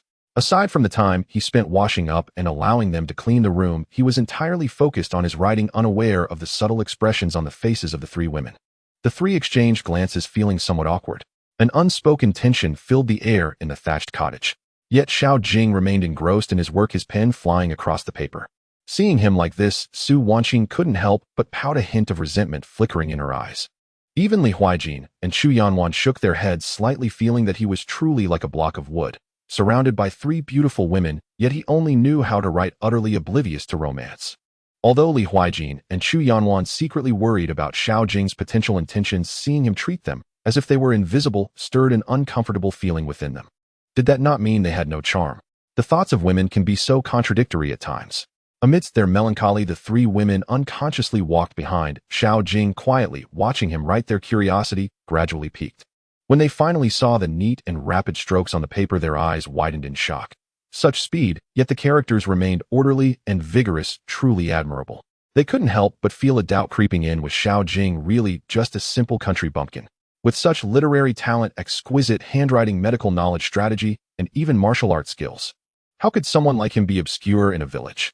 As their gazes swept over the words, they gradually became engrossed in the story of Journey to the West, their minds sinking deeper into it, unable to look away. Xiao Jing was deeply absorbed in his writing, completely unaware of the 3 pairs of eyes watching him intently. He was fully immersed in his creation until a suppressed groan from beside him suddenly pulled him back to reality. Since this afternoon, he had written over 30,000 words, enough to submit the next day. He turned at the sound, only to see Chu Yanwan clutching her abdomen, her face pale, her body swaying as if she could barely stand. If not for Li Huaiqin supporting her, she would have surely collapsed to the ground. Xiao Jing's expression changed dramatically. He hurried over to support Chu Yanwan, and in her astonished gaze, he lifted her into his arms. "You? Lecher, what are you trying to do? Put me down." Chu Yanyuan's face paled further in fear as she struggled to break free from his embrace, but feeling weak, she could only watch helplessly as Xiao Jing carried her towards the bed. Li Huaiqin and Su Wanqing stood frozen in place, their expressions complex. Su Wanqing felt envy, while Li Huaiqin was filled with fear and wariness mixed with a hint of hesitation. Chu Yanyuan's eyes were filled with panic, her heart racing a mix of excitement and hesitation swirling within her. Don't move, your body hasn't recovered yet, and with your monthly cycle starting, your qi and blood are weak. You should rest properly. Later I'll get you something good. Xiao Jing gently placed her on the bed, and upon hearing this, Chu Yanwan was momentarily stunned, her face flushed bright red. She naturally knew that her monthly cycle had come, but she hadn't expected Xiao Jing to mention it, so openly, causing her to feel embarrassed, yet secretly warmed by a flow of affection. Just moments ago, she thought Xiao Jing had improper intentions, her heart racing in fear, yet she found herself hesitating, even considering whether to go along with his wishes. This way she might be able to win Xiao Jing's heart. Reflecting on it now, she was so embarrassed, she almost wanted to burrow into the ground. Li Huijin and Su Wanqing also heard clearly, their faces equally flushed as they looked away from Xiao Jing. Xiao Jing said nothing more and turned to the pile of bedding, pretending to rummage inside, but in reality, he was retrieving 2 packages of sanitary pads from the system space. When he had carried her earlier, he had casually checked her pulse and had already understood the reason for her weakness. Fortunately, the system had rewarded him with 10 boxes of sanitary pads, which were just right for this situation. Not only did he take out the sanitary pads, but he also grabbed a pack of toilet paper. He had received 10 boxes of those as well. He handed a pack of sanitary pads to Chu Yanwan and smiled, saying, "Use this." Then leaning closer to her ear, he whispered, "This is better than the monthly pads you usually use. Lecher, pervert, stop talking. Just go." Chu Yanyuan's face was flushed red as she couldn't help but give him a light punch, turning away and ignoring him. Xiao Jing put down the sanitary pads and was about to leave when he suddenly slapped his forehead. Oh no. He almost forgot that the ancient loose-fitting trousers made it impossible to secure the sanitary pads. Only then did he realize why Su Wanqing's affection had increased, and the system rewarded him with 10 boxes of women's underwear, apparently for this very moment. This system is truly considerate, providing just the right rewards every time. He quickly reached into the bedding again and pulled out 2 packs with a total of 8 women's underwear. "These are for you. The instructions are written on them. Oh, just read them yourself. This paper is for using the toilet." Xiao Jing awkwardly pushed the items toward the 3 women and turned to flee the room. Although he wasn't particularly shy, discussing such private matters in front of 3 wives who had not yet consummated their marriage was still quite embarrassing. The 3 women watched him flee in a flustered manner, first feeling embarrassed, then unable to stifle their laughter. Xiao Jing's innocent demeanor instead warmed their hearts, and their gazes softened considerably. Xiao Jing gently closed the door of the thatched cottage. Only then did the 3 women turn their attention to the things he left behind, filled with curiosity. What could possibly replace the monthly pads? And that soft white paper which was used for the toilet. Isn't that too extravagant? Even wealthy families typically use cloth for cleaning. How precious is paper? Curiously, they tore open a roll of toilet paper, their fingertips brushing against the soft and delicate texture, and they were instantly taken aback. Who was Xiao Jing to use such fine paper for the toilet? They looked at the sanitary pads, read the instructions, and touched the soft material, their excitement growing even more. As for the women's underwear, the 3 women initially blushed furiously, but upon seeing the comfortable cotton material adorned with cute bear patterns, they couldn't help but fall in love with them. They discreetly glanced at the tightly shut door, confirming that Xiao Jing wouldn't burst, and then hurriedly tried on the underwear. The cotton fabric felt comfortably snug against their skin, bringing them immense joy. Especially when used in combination with the sanitary pads, as described in the instructions, they wouldn't have to worry about leaks anymore. The troubles they faced each month during their cycles seemed to have finally found a solution. At that moment, the 3 women simultaneously gazed at the pile of bedding, their eyes sparkling with curiosity. This place was simply like a treasure trove. They recalled that Xiao Jing had previously pulled out 3 powerful weapons from there, only to have them mysteriously disappear afterward. The 3 hurriedly gathered around the bedding, reaching in to search, but despite searching everywhere, they found nothing. They exchanged glances, astonished, suddenly recalling the miraculous moment when Xiao Jing had taken out the self-heating rice at noon. Could it be that he truly possesses magical abilities? Li Huiqin looked uncertainly at Chu Yanyuan. It seems so. Otherwise, how could he summon objects out of thin air and make them disappear just as effortlessly? Chu Yanyuan's expression turned solemn. My husband, could he possibly be an immortal? Su Wanqing exclaimed softly. Li Huiqin and Chu Yanyuan exchanged a shocked glance. Only this explanation made sense. Xiao Jing's extraordinary abilities could only be explained by the means of an immortal. Yet looking at him, he appeared to be just an ordinary person. Perhaps. Chu Yanyuan spoke lightly, but a flicker of barely noticeable light passed through her eyes. If he is truly an immortal, could he help me? Li Huiqin murmured in a daze. Su Wanqing did not catch her words, but Chu Yanyuan shot a meaningful glance at Li Huiqin, her gaze flickering, lost in thought. Meanwhile, sitting outside and gazing at the stars, Xiao Jing suddenly heard a crisp system notification in his mind. Ding! Su Wangqing's Affinity 1, current Affinity 98, reward 10 boxes of medical alcohol for the host. Ding! Li Weiken's Affinity 10, current Affinity 51, a reward movable type printing skill for the host. Ding! Chu Yanyuan's Affinity 10, current Affinity 53, reward beginner go skill for the host. Hearing this notification, Xiao Jing was somewhat astonished. Was this really how affinity was increased? Su Wangqing's increase by just 1 point was expected, but why did Li Huaiqin and Chu Yinyuan both jump by 10 points? However, he did not dwell on this matter, as the rewards were indeed valuable, especially the medical alcohol and movable type printing, a technique he had long desired. As for the suddenly appearing beginner go skill, what was that? How would he even use it at this point? Before Xiao Jing could think further, the door of the thatched cottage creaked open, and the 3 women stood at the entrance, each with distinctive postures, gazing at him with bright eyes. Bathed in the intertwining moonlight and candlelight, the 3 women exuded elegance, each possessing unique charm, making Xiao Jing's heart warm slightly. Su Wangqing seemed hesitant, yet inviting, her innocence tinged with a hint of allure that stirred one's heart. Li Huaiqin, though proud in demeanor, also showed a hint of shyness, her eyes bright and subtly glimmering with a passionate glow. Chu Yanyuan's face was like frost, yet the fiery light in her eyes rivaled Li Weiken's, creating a stunning contrast of ice and fire that was breathtaking. Husband, it's time to rest, Su Wangqing softly spoke, her voice gentle. Xiao Jing felt a rush of warmth surge through him, the heat in his breath rising, and ripples of emotion stirred in his heart. The 3 beautiful wives, each like a flower, had their own distinct allure, and he finally understood why people often spoke of the blessings of a harmonious relationship. It was truly irresistible. He cleared his throat, forcing himself to suppress the turmoil within as he stepped into the candlelit, thatched cottage.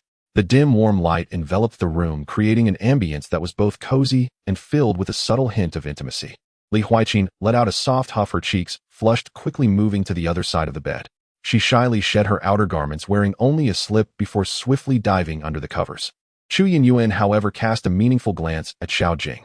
Though her face was also tinted with color, her movements were much bolder. As she slowly undid her clothes, her bright eyes fixed on Xiao Jing, a teasing smile forming at the corners of her lips. The sight made Xiao Jing's breath quicken.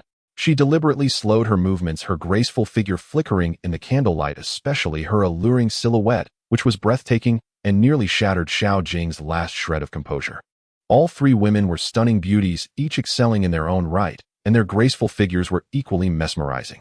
The curves in front of him were dazzling, making Xiao Jing involuntarily swallow hard. Chu Yanyuan's actions were clearly an unabashed provocation. Xiao Jing was momentarily stunned. How could this woman, usually as cold as frost, display such a stark contrast in just one day? Li Huaiqin and Su Wangqing were left speechless beside them. A hint of panic crossed Su Wangqing's eyes as she gathered her courage and began to shed her outer garments in front of Xiao Jing.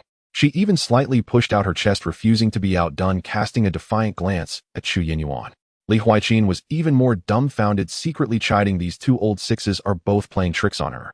She could hardly restrain herself from wanting to lift the covers and reveal her own figure. Yet ultimately shyness prevailed, and she could only bite her lip and turn her face away.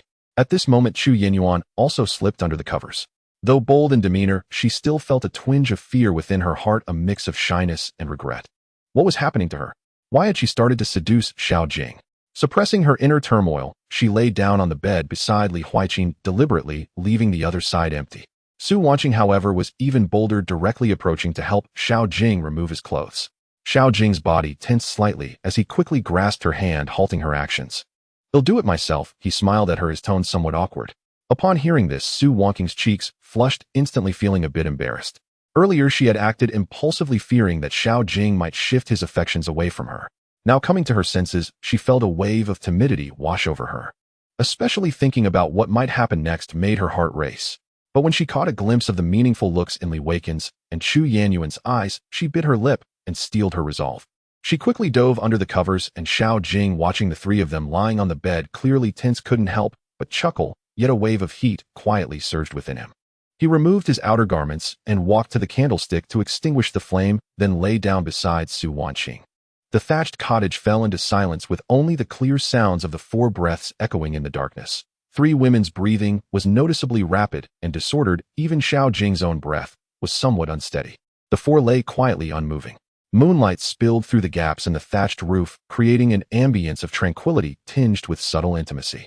Time slipped by quietly, and the breaths of the four seemed to gradually calm. A wave of drowsiness washed over Xiao Jing. After a long day of fatigue, he indeed felt he could hardly hold on.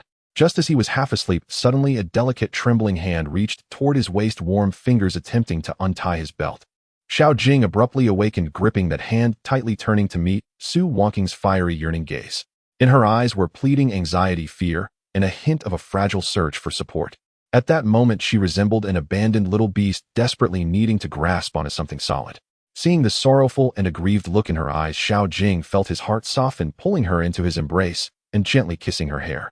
"Husband, you want Wanqing now, don't you?" Her trembling voice brushed past his ear, causing Xiao Jing to feel a rush of blood surge through him, nearly losing control. Yet Xiao Jing still suppressed the restlessness in his heart and gently whispered in her ear, "Silly girl, now is not the time. I promised to give you a grand wedding, or I cannot." Before he could finish his sentence, he was silenced by Su Wangqing's soft lips. A waft of fragrant scent enveloped him, causing his mind to explode with desire, the burning impulse becoming impossible to control. "Husband, Wanqing is scared that you will no longer want me." After a kiss, she gasped and pleaded softly, "I don't want some grand wedding. I just want to give myself to you with a clear conscience. Do not reject Wanqing, please." Hearing her almost pleading voice, Xiao Jing's resolve crumbled completely. He was not a sage who could remain unaffected. Even with the other two beautiful women by his side, he could no longer care. Even if Li Huijin and Chu Yanyuan's affections decreased, because of this he was determined to comply with this girl's wishes today, not only because she was enchanting, but also because he understood that without doing so, Su Wangqing would always be in a state of anxiety. As his hand caressed her skin, delicate and shameful sounds echoed in the darkness. Everything happened so naturally. On the nearby couch, Li Huijin and Chu Yanyuan, who had originally been pretending to sleep, could not help but furrow their brows, their cheeks flushed with heat. They gripped the corners of the blanket, bit their lips, and their bodies involuntarily tensed. How could they not hear the commotion beside them? Yet they neither dared to speak up to stop it nor to voice their thoughts. Embarrassment and shyness consumed them. In their hearts, they had already scolded Xiao Jing countless times, "Scoundrel, lecher, bastard, little thief." Every insult they could think of was silently repeated in their minds. After nearly an hour of tormenting sounds subsided, they let out a quiet sigh of relief, their teeth clenched in anger. Whether it was due to exhaustion or simply the fatigue of listening, the two unknowingly fell into a deep sleep. Meanwhile, Xiao Jing, feeling satisfied, embraced the warm body in his arms, and a prompt from the system rang in his ears. Ding. Su Wangqing's affection level has reached 100. The pet wife value store is now open. Current pet wife value 100. The pet wife value will reward points based on the host's affectionate actions towards the wife.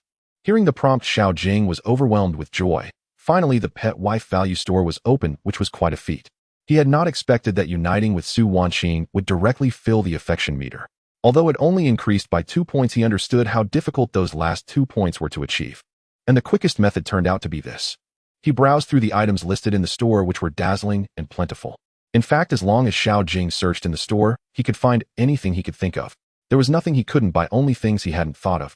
Even high-tech products were included, such as a spaceship, but the item was marked with a question mark, indicating that even with enough pet wife value, it could not be purchased at the moment. Other items like bucket instant noodles only required 1 point of pet wife value per box. Medicines and similar items were also reasonably priced, with 100 pet wife value, enough to purchase quite a bit. Xiao Jing even saw skill books and martial arts manuals. However, these were slightly more expensive, with the cheapest requiring 1,000 points and the most expensive needing tens of thousands. Upon closer inspection, he realized that these items could even be used by others. What surprised him even more was that the store had limited-time flash sale. Today's flash sale was a skill upgrade card. Similar to what he had encountered before, it was a low-level skill upgrade card that could upgrade skills to a higher level. As for upgrading to master or divine levels, there were corresponding skill cards, but a master-level skill card required 1 pet wife value. The divine level showed a question mark, indicating that he could not purchase it for now. The low-level skill upgrade card had a regular price of 1,000, but the flash sale price was only 100. Unfortunately, he only had 100 pet wife value at the moment, which meant he could only buy one. This was truly a good item. If he could stock up on a few, he could upgrade all his existing skills to a higher level. But how could he obtain more pet wife value? Xiao Jing felt a bit troubled. He looked at Su Wangqing, who had fallen into a deep sleep due to exhaustion, and saw her charming face flushed from the previous night's embrace, unable to resist gently kissing her cheek. Ding. Detected that the host kissed his wife. Pet wife value 1. As the prompt sounded, Xiao Jing froze. Could he really earn pet wife value this way? In other words, as long as he showed affection towards his wife, he could earn points. Xiao Jing's heart leaped with joy, and he couldn't help but kiss her several more times. However, as he continued kissing, Su Wanqing furrowed her brows in her sleep, murmuring softly, as if about to wake up. Xiao Jing quickly patted her back, suppressing the urge to milk the system. If he continued, he might wake the girl up, but the pet wife value wouldn't necessarily increase by much. It seemed that to obtain a large amount of pet wife value, he had to carefully explore how to maximize benefits through the system's rules. However, what surprised Xiao Jing was that he had thought the recent actions would lower the affection levels of Li Huijin and Xu Yinyuan, but to his surprise their affection levels showed no reaction at all. Xiao Jing could clearly sense that the two had just been breathless, obviously not asleep. It now seemed that the affection level exceeding 50 points had played a role. With this, Xiao Jing felt even more at ease. In the future at night, he could do as he pleased, and these two girls likely wouldn't object. In fact, he might even find an opportunity to enjoy these two wives. Just thinking about it made him somewhat excited.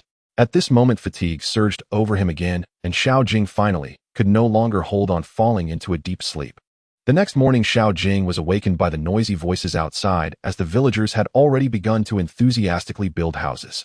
The three women were nowhere to be seen in the thatched cottage, leaving behind a faint and elusive fragrance on the pillows. Just as he was about to get up, he saw Su Wanqing walking in with a basin of clean water. Her complexion was rosy, her brows and eyes filled with shyness, making her appear as if she had been drenched in morning dew, adding to her charm and allure.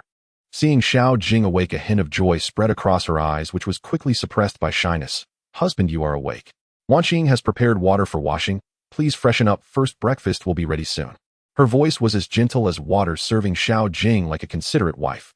Xiao Jing intended to decline, but when he met the girl's tearful eyes brimming with grievance, he had no choice but to comply. After he got up and stepped out, the girl began to tidy the bed. He glanced back and caught sight of her holding a red-stained bedsheet, her expression complex, yet tinged with a hint of delight. Upon noticing Xiao Jing's gaze, she hurriedly hid the bedsheet behind her, seemingly recalling the intimacy of last night. Her ears flushed red, and she dared not lift her head again. Xiao Jing smiled knowingly, pretending not to see, and stepped out of the thatched cottage.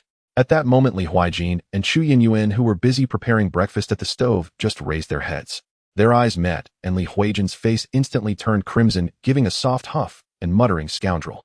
Shameless." Xu Yinyuan coldly glared at him, spitting out two words, "Lecher." The busy village women paused at these words, glancing between Xiao Jing and his two stunning wives, then exchanged knowing smiles with raised eyebrows. This teasing expression made both women turn red in embarrassment, and they simply turned their heads away, no longer looking at Xiao Jing.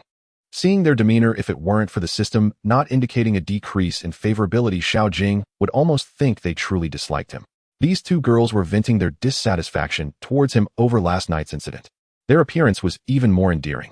He smiled casually and approached them with confidence. "Little Jean, let me help you." Xiao Jing understood that as long as he had enough confidence, even the proudest ice queen could be melted. He stepped forward and took the vegetables from Li Huijin's hands, and the system notification immediately chimed, rewarding him with 2 points of favorability. Although it wasn't much, every little bit counted. Li Huijin felt uncomfortable being called darling by him, yet a strange warmth surged in her heart, and her face still wore that mix of shyness and anger.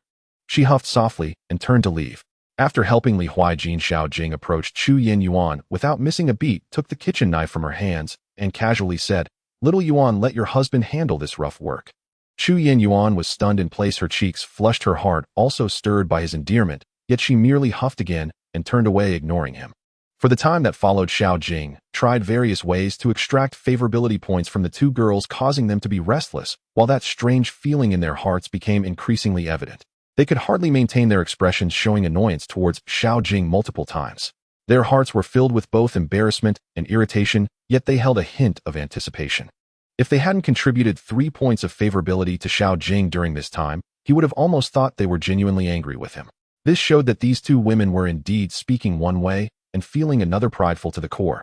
By the end of the morning, thanks to his almost subservient behavior towards his wives, Xiao Jing managed to earn over 500 points of favorability from the three of them. On the system panel, the favorability points had reached 587. The favorability of the three women had also increased. Su Wanqing was locked at 100 points, Li Huijin rose to 54 points, and Xu Yinyuan reached 57 points. After breakfast, Xiao Jing roughly understood the rules for gaining favorability points. Small acts of kindness yielded less, while protection or sacrifice at critical moments resulted in generous rewards. For example, when he shielded Su Wanqing from a falling piece of wood, he gained 58 favorability points in one go. However, such behaviors that could greatly increase favorability were hard to replicate. Being overly deliberate would backfire. It seemed that to accumulate favorability points he needed to subtly influence them and treat them sincerely. As long as he was good to the three wives, there would always be rewards. At this rate, even with a normal daily routine, he should be able to earn around 200 points of favorability by the end of the day. With favorability points, he could purchase items in the system store. However, currently the most cost-effective purchase was only skill upgrade cards. Having earned 16 favorability points from the three women, he immediately bought 6 skill upgrade cards. The flash sale had also ended. The favorability points were multiplied by 3. Xiao Jing upgraded his medical skills to a high level and had 4 skill upgrade cards left. Xiao Jing glanced at the sky, though it was about the end of the hour. He took his manuscript and prepared to head into town. Besides submitting the manuscript, he also wished to buy some medicine. With high-level medical skills, he was confident he could cure Chu Yin Yuan in a short time, but he needed some medicinal herbs, as the ones collected from the mountain were not complete, and some had yet to be processed. Of course, he also wanted to buy a carriage for convenience in traveling to the county town in the future. A carriage with horses would cost around 150 taels of silver. Today's manuscript, combined with the movable type printing technique, could easily fetch 1,000 taels. It was sufficient for him to buy a carriage.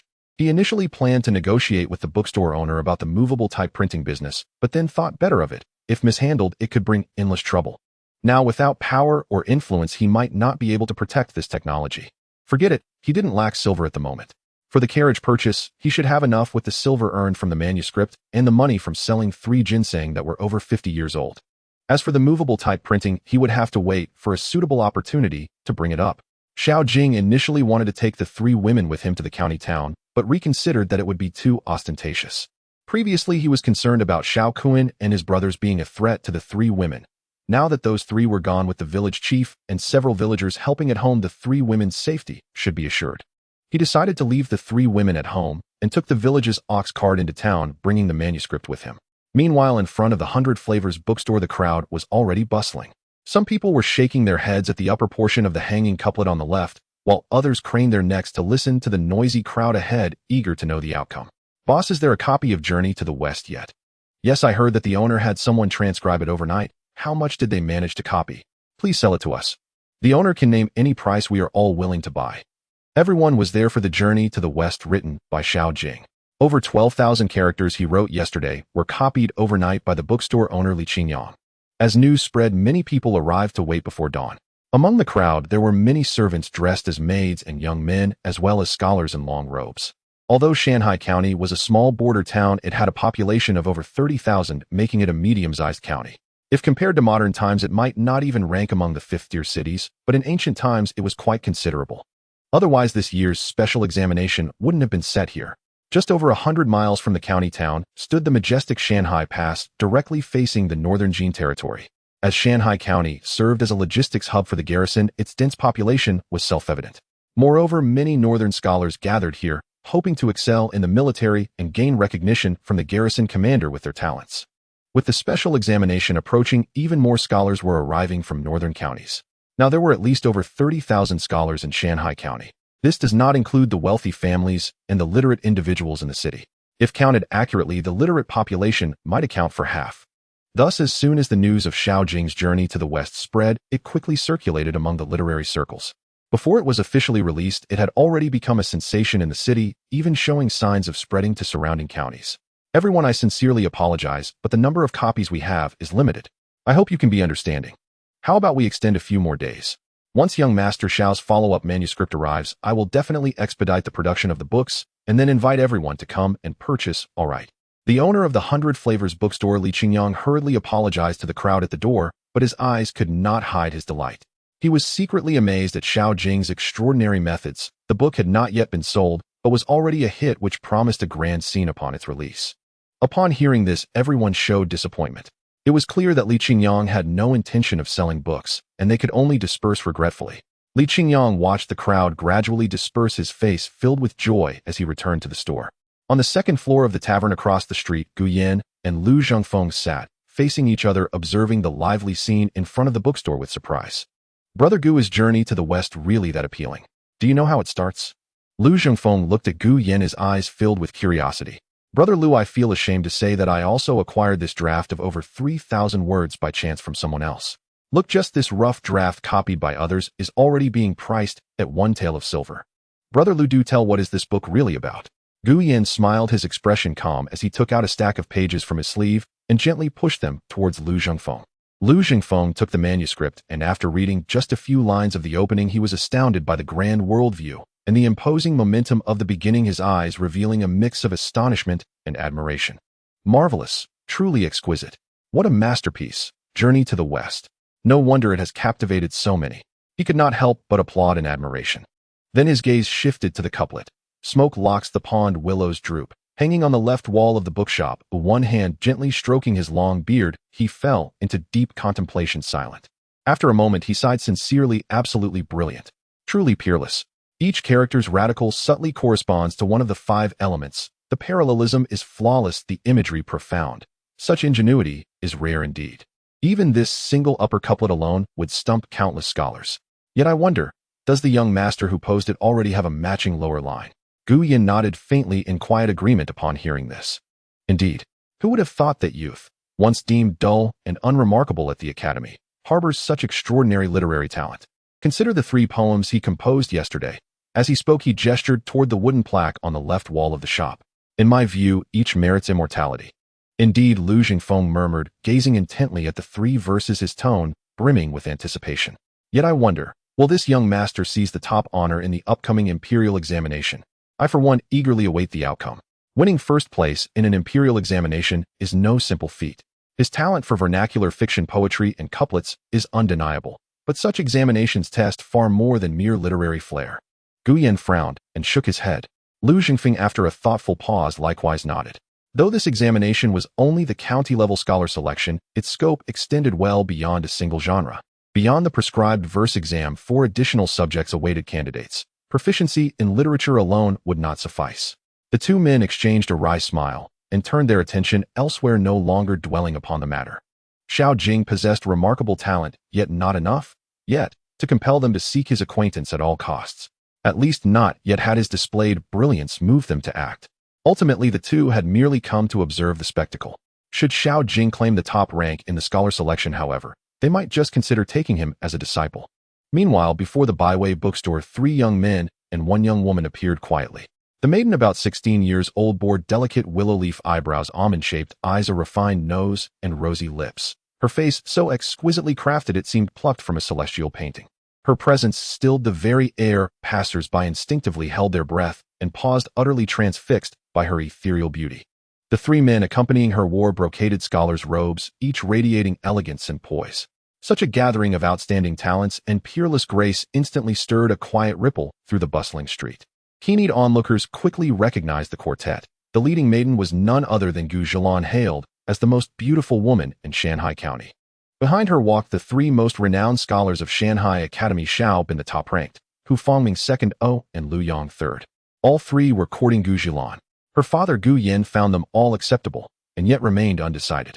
Given Xiao Bin's preeminent literary reputation and his strong prospects of passing the next provincial examination, Gu Yan leaned slightly in his favor. Yet as no betrothal had been formalized, the others still clung to hope, hence their constant devoted attendance upon Gu Zhilan. Gu Zhilan found their attentions deeply vexing, yet bound by strict upbringing and propriety, she maintained a courteous yet distant demeanor, unable to refuse them outright. At that moment, Gu Yan, seated by the window upstairs, gazed down and faintly furrowed his brow. Beside him, Lu Zhengfeng raised an eyebrow in surprise and turned toward the master of the Gu residence. The quartet's sudden arrival had indeed caught the 2 men upstairs entirely off guard. Gu Yan did not rise to greet them. Instead, he remained seated upstairs, his gaze dark and inscrutable as he observed the scene below, fingers unconsciously tapping the tabletop, lost in silent calculation. Below at the shop entrance, Xiao Bin offered a solicitous smile and spoke warmly. Junior sister, I hear the bookstore has recently acquired a fresh stock of Chengsintang paper and premium wolf hair brushes. With your birthday approaching, elder brother wishes to offer a modest token of affection. Pray accept it graciously. Junior sister, I noticed they've just received a set of Lanzhou Twin Purity Go equipment, exquisitely crafted, perfectly suited to your refined tastes. Hu Fangming swiftly interjected. I shall present you with an antique Duanxi inkstone to grace your writing desk. Please do not decline. Lu Yang also hastened to express his own sentiments. Gu Zhilan merely offered a gentle, restrained smile and politely declined. Your generous intentions deeply touch me, senior brothers. But today I've come only to inquire whether Journey to the West has been published in book form. As for these precious items, I dare not accept them. Hearing this, the three men's expressions faltered visibly. They had hoped to seize the moment to display devotion, yet the lady remained aloof and unyielding, offering not even the slightest opening. In truth, they had hurried here only upon learning Gu Zhilan intended to visit the bookstore. Yet her true purpose lay elsewhere. She secretly hoped to chance upon Xiao Jing. Compared with the calculated flattery of Xiao Bin and the others, the calm, self-assured man stirred her heart more profoundly. Though she knew he was already married, she could not suppress the urge to draw nearer. His unruffled composure when responding to the couplet, the radiant brilliance with which he improvised poetry, and the astonishing genius revealed in Journey to the West, each had resonated deeply within her hidden heart. No sooner had the quartet stepped into the bookstore than Li Qingyang, the shopkeeper, sprang forward with alacrity. These were luminaries of Shanghai County. He dared not show the slightest negligence. Xiao Bin himself was a frequent patron. His vernacular novels had brought considerable profit to the shop. As for Gu Zhilan, though her father Gu Yin held only the 8th-rank post of county instructor, he had been demoted from the capital. His personal integrity commanded great respect, and his connections ran deeper than any merchant like Li Qingyang dared provoke. Even the county magistrate treated Gu Yin with deference. Lady Gu and esteemed gentlemen, your presence honors our humble shop beyond measure. Li the shopkeeper beamed broadly and bowed low, ushering them into the inner chamber. Xiao Bin and the others wore smug smiles, ready to declare their intention to purchase gifts for the lady. But Gu Zhilan gently interceded. Master Li, has Journey to the West been published in book form yet? Her eyes shimmered with expectation, and beneath it a subtle, trembling hope. It was less about the book itself, and more about tracing the footsteps of its author. Li Qingyang blinked faintly, instantly grasping her unspoken intent. This most celebrated beauty of Shanghai County was clearly fishing for something far deeper than mere print. He couldn't help but sigh inwardly that young Master Xiao already had 3 wives. Yet even Lady Gu of such unparalleled stature looked upon him with unmistakable favor. How enviable indeed. My sincerest apologies, Lady Gu. The new manuscript from Master Xiao has not yet arrived, so publication remains pending. He bowed respectfully. A flicker of light dimmed in Gu Zhilan's eyes, disappointment unmistakable. Xiao Bin and the others witnessing this turned ashen-faced with embarrassment. Earlier, when Gu Zhilan had declined their gifts by citing the book, they'd assumed it a polite pretext. Now, seeing her genuine eagerness firsthand, they realized she truly cared for this novel, or rather for its author. Worse still, this humiliation unfolded before Master Li himself. The very woman they vied so desperately to win, her thoughts consumed by another man's tale. It was a public rebuke, sharp and absolute. Xiao Bin's face flushed livid with rage.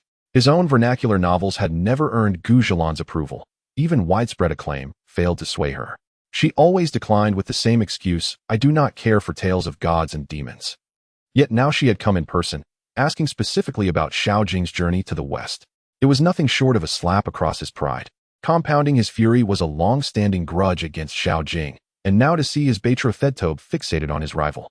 A green cloud seemed to gather above his head. His anger burned white-hot, yet he dared not unleash it. Just at that moment, Xiao Jing's figure appeared at the door of the study. His arrival made Li Qingyang's eyes brighten instantly, while Gu Zhilan beside him flashed a look of surprise, instinctively wanting to step forward, but hesitated due to her shyness. However, her shy demeanor and sparkling eyes were all seen by Xiao Bin and the others instantly, making them feel a pang of jealousy. If it weren't for the need to maintain the dignity of a scholar, they would have rushed forward to give that annoying fellow a beating. Young Master Xiao, you have finally arrived. I have been waiting impatiently. Li Qingyang quickly stepped forward, his enthusiastic demeanor a stark contrast to how he had treated Xiao Bin and the others earlier. This almost obsequious attitude made Xiao Bin's face turn even uglier. This book merchant treated Xiao Jing as if he were serving an ancestor. But upon reflection, he realized that Xiao Jing's Journey to the West was currently all the rage, well known even before it was published, so it was no wonder Li Qingyang was so fawning. Sorry to keep you waiting, Manager Li. Xiao Jing smiled, faintly handing over a stack of manuscripts. This time I've brought over 30,000 characters. It should be enough for the first volume. After that I will add another 30,000 characters every day. He scanned the study and paused slightly when his gaze met that of the bright young woman. The expectation and subtle affection in Gu Zhilan's eyes surprised him a bit, but he still politely nodded. However, when his gaze fell on the other 3 men, Xiao Jing's expression turned cold. Besides Xiao Bin, Hu Fangming and Lu Yang were also old acquaintances. Back in the Shanghai Academy, these 3 had bullied the original owner together many times. Xiao Jing found it a bit strange Xiao Bin had just brought his parents to the city to settle down, yet instead of staying home to comfort his frightened parents, he was mingling with these two rivals. What was he planning? As soon as he saw Gu Zhilan, he understood it was clearly to show off in front of the beautiful woman. No wonder he had gone to such lengths. Just as he was pondering these thoughts, a notification sound suddenly echoed in his mind. Ding. Finding target detected. Gu Zhilan, daughter of the county magistrate, identity, only daughter of Gu Yin, the magistrate of Shanghai County, personality traits, passionate and decisive, skilled in music, chess, calligraphy, and painting, possesses business acumen, favorability, 20 not bound. Xiao Jing was taken aback. He remembered that the system had a rule stating that once a binding target was discovered, he must bind it or he would face penalties. This left him momentarily confused. How was he supposed to bind it now? Not to mention whether Gu Zhilan would be willing to become a concubine. Just passing her father Gu Yan's hurdle would be difficult. Just as he hesitated, the system spoke again. Except for the initial mandatory bindings, subsequent bindings can be chosen at the host's discretion. The binding target will be a candidate wife. If she is not made a formal wife within a year, or if her favorability does not reach 90, a penalty will be imposed. Hearing this notification, Xiao Jing breathed a sigh of relief. Fortunately, it was no longer mandatory, otherwise if he had to bind every woman he encountered, that would be a disaster. Yet looking at Gu Zilan's bright eyes and beautiful smile, he couldn't help but feel a bit tempted. Not to mention her beauty and talent, just her connection with Xiao Bin made him feel a strong urge to steal her away. How satisfying would it be to take away the heart of Xiao Bin's beloved? However, this thought was quickly suppressed. Using an innocent girl to take revenge on an enemy was simply too despicable, although it did feel somewhat gratifying to think about. Moreover, in the memories of the original owner, Gu Zhilan had seemed to speak up for him a few times when he was bullied in the academy. Unfortunately, the original owner was too self-conscious to even say thank you and had fled in embarrassment. He felt a pang of reluctance to harm a girl who had once shown him kindness. However, he was surprised to find that her favorability towards him was actually at 20 points. He collected his thoughts, temporarily abandoning the idea of binding Gu Zhilan, and handed the manuscripts to Li Qingyang. Li Qingyang excitedly took the manuscripts and hurriedly instructed his attendant to bring 100 taels of silver. Xiao Jing accepted the money, calculating in his mind, adding the money from selling ginseng, he should have some left after purchasing a carriage and getting medicine for Chu Yanwan. The three men beside Xiao Bin watched this scene with jealousy, their eyes nearly spitting fire. They never expected that Xiao Jing could so easily earn 100 taels just by writing a story. This amount was equivalent to Xiao Bin's hard-earned income over several years. Especially Xiao Bin, watching Xiao Jing's nonchalant demeanor, only made his heart burn with pain. He thought of the tragic deaths of his two older brothers and firmly believed that it was Xiao Jing's doing. But since his brothers had already been buried and there was no evidence, the matter ultimately remained unresolved. This unrelenting hatred gnawed at his heart like a venomous snake. Furthermore, with his parents terrified and hiding in the county, still renting a place to live, he felt even more aggrieved. Wait! Xiao Bin could no longer suppress his boiling hatred and called out to the departing Xiao Jing. Xiao Jing stopped, turned around to look at him, his face bearing an unmistakable expression of amusement. He wasn't looking for trouble with this guy, yet the guy came looking for him. He had been worried about not having the chance to deal with Xiao Bin, and now that the latter came to him, how could he let this opportunity slip away? Oh, young Master Xiao, Xiao Jing deliberately elongated his tone, laced with sarcasm. What is it that you want to discuss with me? This address of young Master Xiao felt like a slap in the face to Xiao Bin, making him feel a burning sting. How could he still claim to be a talented person in front of Xiao Jing? This was clearly an intentional humiliation. He suppressed his anger and forced a seemingly magnanimous smile. Xiao Jing, you jest. I certainly do not dare to claim the title of the first talented person in Shanghai County. That title belongs to you alone. As soon as these words were spoken, a smirk appeared on Xiao Jing's lips as he thought coldly, is he trying to praise him to death? Unfortunately, this trick won't work on him. With the system in hand, what was he afraid of? The people around were momentarily stunned. Xiao Bin was usually so proud, when had he ever easily admitted defeat? Even if he had suffered a crushing defeat yesterday, he wouldn't behave this way, or it was too unlike him. Hu Fangming and Lu Yang, who were familiar with Xiao Bin's character, exchanged glances, and both noticed the other's skepticism. However, when they caught sight of the gentle gaze Gu Zhilan was directing at Xiao Jing, jealousy surged in their hearts and a hint of coldness flashed across their faces. They were eager for Xiao Bin and Xiao Jing to clash, and the fiercer the better. The expressions of the onlookers varied. Some who saw through the situation were worried for Xiao Jing, while many were purely interested in the spectacle. Even Gu Yin and Lu Zhengfeng in the elegant room on the second floor noticed Xiao Bin's intentions. Although they looked down on his small-mindedness, they couldn't help but feel a bit of anticipation to see how Xiao Jing would respond. Oh, Xiao Jing chuckled lightly, his tone casual. I had no idea when I became the first talented person. However, since even you have admitted defeat, I will reluctantly accept this title. After all, if I can't even surpass someone like you, I might as well find a tofu block to die against. This statement pierced Xiao Bin's heart like a knife, causing his face to turn ashen. Suddenly, a wave of suppressed laughter erupted around them. Even Gu Zhilan couldn't help but cover her mouth and chuckle. Her smile blossomed like spring flowers, radiant and captivating, leaving those around her spellbound. Xiao Bin saw his goddess smile due to Xiao Jing's words, a mix of shame and anger flooding his heart. Unable to hold back any longer, he shouted, Xiao Jing, don't get too cocky. I was just being polite, and you took it seriously. If you really have the ability, do you dare to compete again? Xiao Jing chuckled at his words. Indeed, this guy had come to him. What trick is he trying to play this time? Oh, how do you want to compete? He asked casually. The people around suddenly became interested. Hu and Lu exchanged glances, secretly delighted. They were more than willing to deal with Xiao Jing. Compared to Xiao Bin, a rival and love, Xiao Jing was a greater threat now. Young Master Xiao Jing, don't agree. At that moment, Gu Zhilan, who had been silent, suddenly spoke up to stop him. She was astute. How could she not see Xiao Bin's ill intentions? Although she didn't know the specifics of the scheme, if Xiao Jing agreed, he would definitely suffer. Xiao Jing looked at Gu Zhilan in surprise. He hadn't expected her to speak up for him. However, this was just right. It could slap Xiao Bin's face. His fiancée did not support him, but instead helped an outsider. With so many people watching, Xiao Bin's reputation was thoroughly ruined. Indeed, Xiao Bin's face turned dark, almost dripping with water. Trembling with anger, his fists clenched on the verge of exploding. Miss Gu, thank you for your concern. I am aware of it. Xiao Jing smiled faintly at Gu Zhilan. His words, thank you for your concern, felt like 1,000 needles piercing Xiao Bin's heart. Gu Zhilan blushed upon hearing this. She knew Xiao Jing was using her to provoke Xiao Bin, but him saying it in front of so many people made her feel both embarrassed and angry. Even if it were true, it shouldn't be spoken aloud. She lightly spat paw. Who cares about you? I just don't want you to embarrass yourself. After saying this, she shyly turned her head away, no longer looking at Xiao Jing. Isn't that concern and worry? Xiao Jing said with a smile. This made Gu Zhilan even more embarrassed, unable to help but glare at him, while a complex wave of emotions surged in her heart. Xiao Jing was surprised to find that Gu Zhilan's affection level had actually increased by 5 points, reaching 25. He was a bit dazed. Could this really increase affection? But it was somewhat regrettable. If he had bound Gu Zhilan, those 5 points of affection would surely have rewarded something good, but alas. The people around were stunned, shocked by the flirtatious banter between Xiao Jing and Gu Zhilan. Everyone's eyes were filled with envy, jealousy, and even hatred. Among them, Xiao Bin was the most affected. He was practically about to explode with anger. His almost engaged fiancée was flirting with another man right in front of him, and so many others. How could he maintain his dignity? Seeing him nearly going insane with rage, those around looked at him with amusement and mockery, much like observing a live turtle.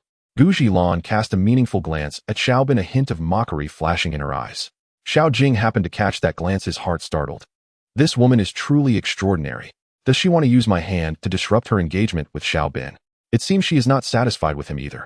Xiao Jing found it somewhat amusing that this beautiful and intelligent woman was using him as a pawn. But then again, it could be said that both sides were getting what they needed. He suppressed Xiao Bin, and Gu Zhilan got rid of Xiao Bin. Shut up. Xiao Bin finally couldn't hold back any longer and roared.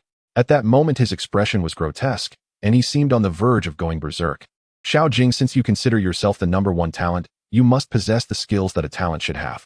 I wonder how your proficiency in music, chess, calligraphy, and painting is. Let's compete in this. With that, a smirk of derision and mockery appeared at the corner of Xiao Bin's mouth. As soon as he said this, everyone around was stunned, all looking at Xiao Bin with disdain. Gu Zhilan's gaze turned icy, deepening her dislike of Xiao Bin. What Xiao Bin said made sense. For someone to be called a talent, besides having good literary skills, they should also possess some artistic cultivation. Music, chess, calligraphy, and painting are indeed essential skills for a talent. Otherwise, that title of talent would be somewhat unworthy and susceptible to gossip.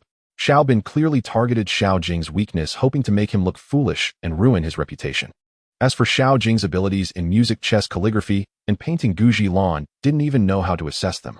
Although the Shanghai Academy taught these subjects, Xiao Jing had hardly ever attended due to his family's poor financial situation. For someone who had never attended classes, isn't this just blatant bullying? Xiao Bin had calculated that Xiao Jing had not studied, intending to suppress him with this, which was truly despicable. Xiao Jing was initially taken aback by Xiao Bin's words, then a hint of mockery curved his lips. Music, chess, calligraphy, and painting. If it were the previous owner, he would have been truly humiliated by Xiao Bin. But now, he had beginner instrument proficiency, beginner calligraphy and painting skills, and beginner chess proficiency in his mind. Although they were all at a beginner level, they were more than enough to crush someone like Xiao Bin. Not to mention, he still had 4 skill enhancement cards lying in his system warehouse. Perfect timing to use them.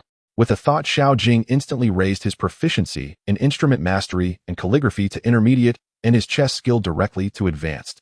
Let's compete, then Xiao Jing said indifferently. However, competing for nothing is boring. We need some stakes, right? I wonder how much young Master Xiao is willing to wager this time. The people around were stunned, unable to believe their ears.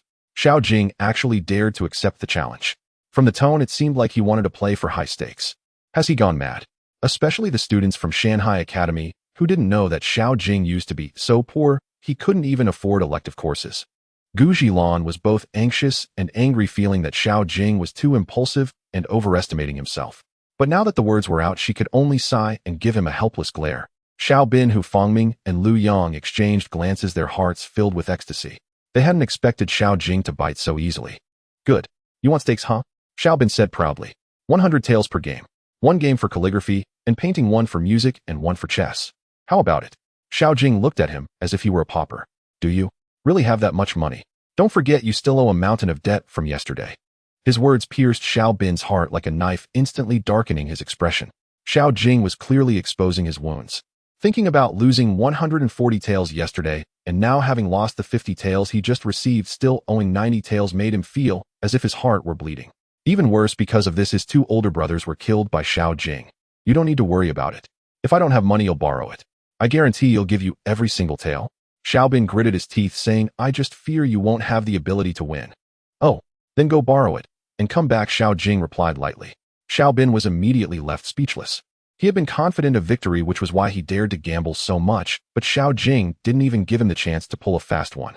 He had no choice but to cast a pleading look at the bookshop owner Li Qingyang. The money he earned from writing stories in the past was all given by Li Qingyang. He felt that with this friendship, he could borrow money from him. However, before he could speak, Li Qingyang preemptively waved his hand. Young master, Xiao Bin, it is not that I refuse to lend you money, but your books have not been selling well lately, and I have already incurred losses. I simply do not have spare funds. Xiao Bin was immediately filled with shame and anger, so he had no choice but to look towards Hu Fangming and Lu Yang. The two were initially reluctant, but upon seeing Gu Jilan gazing at Xiao Jing with jealousy, they immediately gritted their teeth. All right, Brother Xiao, I will lend you the money. Hu Fangming was the first to say, however, I will take the lead in the music competition. The winnings belong to me. That's right, I can lend you money too, Lu Yang quickly followed, but I must be the one to play go. You can take care of the painting and calligraphy. Seeing an opportunity to humiliate Xiao Jing, while also gaining face in front of Gu Jilan, the two jumped in eagerly. Xiao Bin felt somewhat unwilling. He had initially wanted to take all 3 matches and crush Xiao Jing himself. But what could he do without money? Moreover, with the addition of these two, the chances of winning were indeed greater. Hu Fangming was the top in musical talent in the academy, and Lu Yang was the best Go player in the county. Good. I agree. Xiao Bin nodded. The two were overjoyed and quickly took out 150 taels of silver notes, each of which 50 taels were considered as a loan to Xiao Bin. Xiao Jing, we've gathered 300 taels. Xiao Bin waved the silver notes, declaring proudly, however, we need to change the contestants. Both of them want to learn your high skills. Everyone around heard their conversation and felt a wave of disdain. These 3 were simply shameless, clearly banding together to bully someone. Everyone hoped that Xiao Jing would not fall for their tricks. Gu Jilan also anxiously wanted to speak up to dissuade him.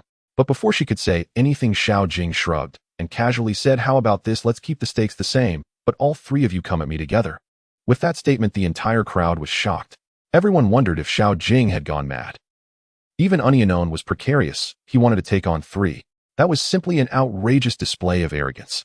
Even Gu Yin and Lu Zhengfeng on the second floor were dumbfounded, unable to help but shake their heads, thinking this young man was too overzealous. Gu Jilan was utterly speechless, swallowing back the words she meant to say, casting a disappointed glance at Xiao Jing. At this moment, the system prompted that her affection for Xiao Jing had dropped from 25 back to 20. Xiao Jing, however, did not mind. After all, he was not bound, and the ups and downs were just a matter of luck. The 3 of Xiao Bin were initially stunned, then furious. Xiao Jing was clearly looking down on them. But then they thought that this way their chances of winning were even greater, and they could make Xiao Jing lose even more miserably. If he was looking for punishment, they would just take advantage of it. Suppressing their anger, the 3 agreed in unison. All right, it's settled then. Xiao Bin hurriedly said, then mockingly looked at Xiao Jing, we have our stakes. What about yours? That 100 taels you mentioned before is not enough. 3 matches meant 300 taels. Xiao Jing's 100 taels fell far short. He wanted to win back what he lost yesterday and make Xiao Jing owe him a debt. Xiao Jing shrugged nonchalantly. Is it so difficult to make money? As he spoke, he looked towards Li Qingyang. Li Qingyang immediately understood and stepped forward. If young master Xiao Jing does not have enough, I am willing to cover the rest. As soon as these words were spoken, Xiao Bin's face turned ashen. Just now, when he borrowed money, Li Qingyang said he had none. Now he was voluntarily offering to cover for Xiao Jing. This was clearly a public slap to his face. The surroundings instantly fell silent, followed by bursts of laughter as everyone looked at Xiao Bin with mocking eyes. Xiao Bin was so furious that he almost spat blood, but in the end he still managed to hold it in. He suppressed his anger and cupped his hands to Li Qingyang. Boss Li, please prepare. The competition will take place right at the entrance of your study. Li Qingyang did not immediately agree, but instead looked towards Xiao Jing, inquiring with his eyes. This differential treatment almost drove Xiao Bin to the brink of death. Xiao Jing shrugged indifferently. Only then did Li Qingyang hurriedly instruct his workers to prepare. The study had an abundance of writing materials, and there were also readily available instruments and go boards. Everything was quickly arranged. Meanwhile, the news that Xiao Jing wanted to take on 3 opponents spread like wildfire. Nearby scholars and students flocked over, and before the competition even started, the entire street was packed with nearly 1,000 people. Fortunately, the street was wide enough, otherwise it would have been impossible to accommodate them. Gu Yin and Lu Zhengfeng on the second floor were first surprised by the commotion, then grew even more interested. They all wanted to see just how capable Xiao Jing was to dare act this arrogantly. Lu Zhengfeng even specifically sent a servant to the county office to call some constables to maintain order. The competition quickly began. For tables were set up, Xiao Jing was at a table alone at the entrance of the study, while opposite him were the tables of Xiao Bin and the other 2. The first round was a painting and calligraphy contest, and the rules were not simple. Not only did they have to paint, but they also had to compose poetry. Ultimately, it would be judged on who painted well, whose poetry was exquisite, and who had beautiful handwriting. The 3 of Xiao Bin had calculated well. They had seen Xiao Jing's writing before. It was decent, and his poetry talent was impressive, but there was no way he could paint. As long as he messed up the painting, they would surely win this round. As for what to paint, Gu Zhilan stepped forward voluntarily, willing to be the model for them, to paint and compose poetry for her. The 3 of Xiao Bin were ecstatic, having been troubled by not having an opportunity to showcase their skills. Gu Zhilan was simply presenting them with an opportunity. However, Xiao Jing was somewhat surprised. He did not expect this renowned beauty and talented woman from Shanhai County to take the initiative. What he did not know was that Gu Zhilan was drawn to his confidence and began to anticipate what kind of poetry he would compose for her. As the competition began, Gu Zhilan sat beside. Xiao Jing looked at her and saw her gaze like water, filled with different emotions, which made his heart stir. But he quickly calmed his mind, picked up a brush. No, he took a piece of charcoal and began to draw. The 3 of Xiao Bin, seeing Gu Zhilan looking at Xiao Jing with affectionate eyes, were filled with jealousy, but could only grit their teeth and start drawing. However, when they looked up at Xiao Jing, they were all dumbfounded. Xiao Jing was actually drawing with charcoal. Not just them, but Gu Zhilan and everyone around were stunned.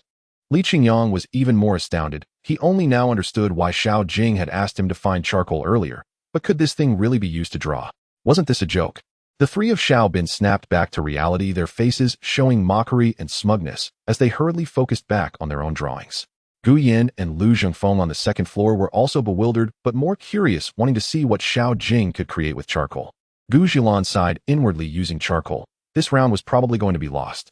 Amidst the doubtful gazes of the crowd, Xiao Jing moved the charcoal swiftly. He even avoided using the table, instead holding a board with the paper and drawing.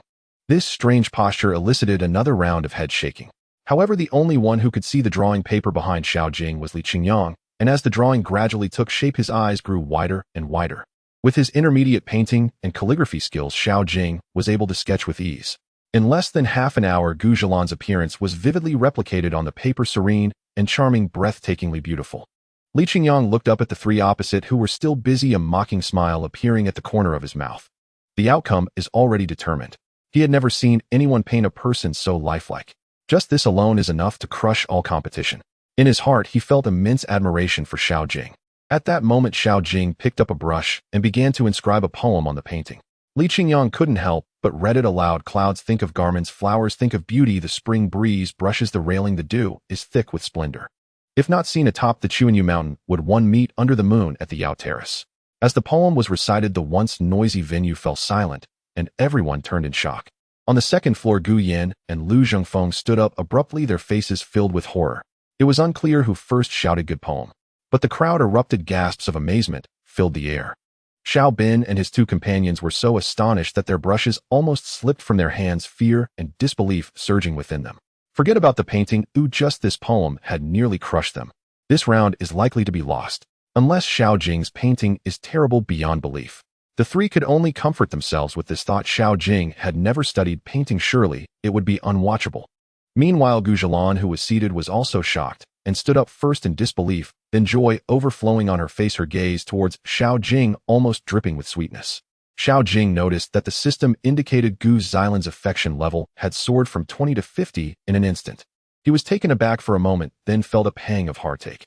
If he had bound her, this 30-point affection boost would have rewarded him with an advanced skill worth tens of thousands or even hundreds of thousands of wife points. I feel like I've missed out on a fortune. Clouds think of garments, flowers think of beauty. Gu Zhilan whispered, her cheeks flushed.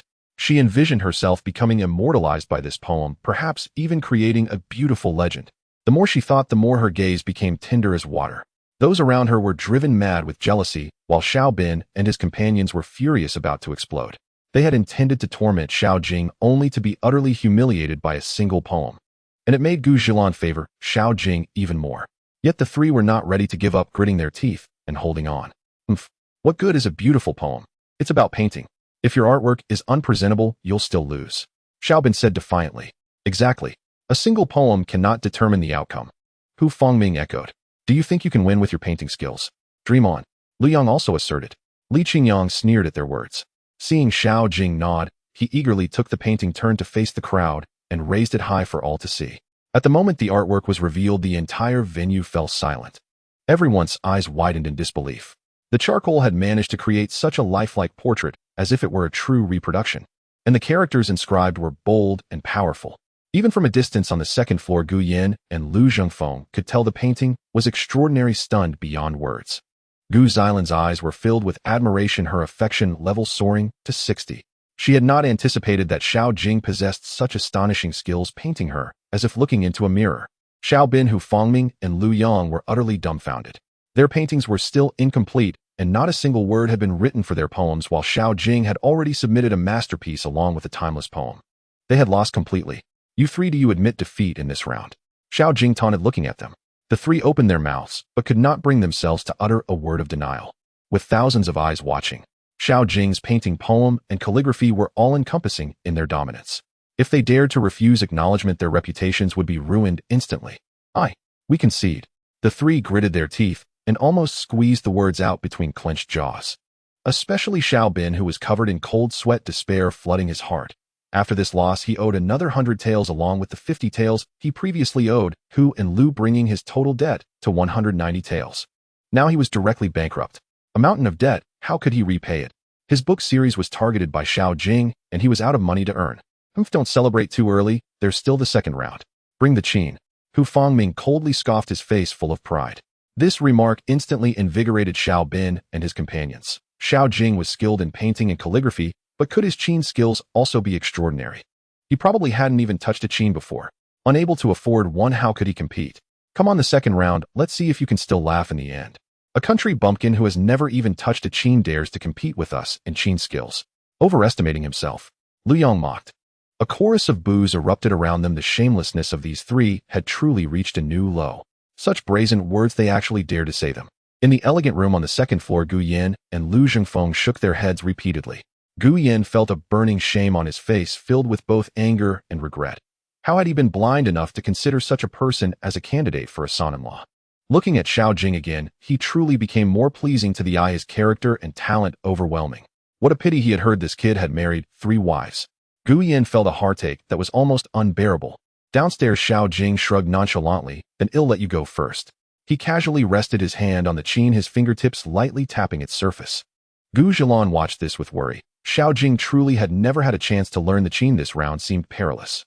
She could only hope he wouldn't be too discouraged. The crowd around sighed, collectively feeling that Xiao Jing would definitely lose. However, winning 1 round against 3 was already quite impressive. Xiao Bin and his companions exchanged smug glances, with Hu Fangming going first to play. He swayed his head as he played a piece, feeling quite pleased with himself. But Xiao Jing frowned, barely containing his urge to scoff. What in the world was this? The tune was neither melodic nor harmonious, slow and clunky. With this level, the surrounding people actually swayed their heads in approval. They had clearly never heard a good piece.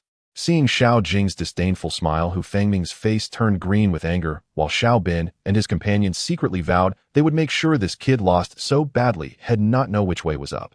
However, Gu Zhilan keenly captured Xiao Jing's expression, a glimmer of expectation rising in her heart. Could it be? He really could play the qin.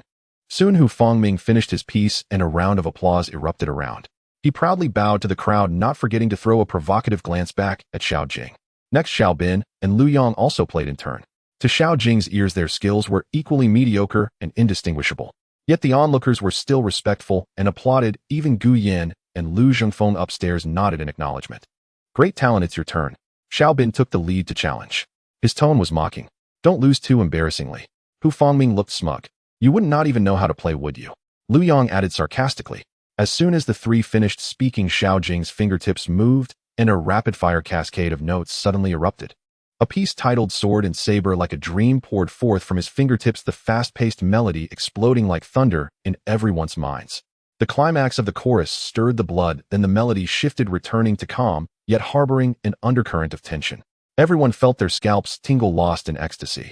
Compared to the previous three's bland and monotonous tunes, Xiao Jing's performance was brisk and layered, simply worlds apart.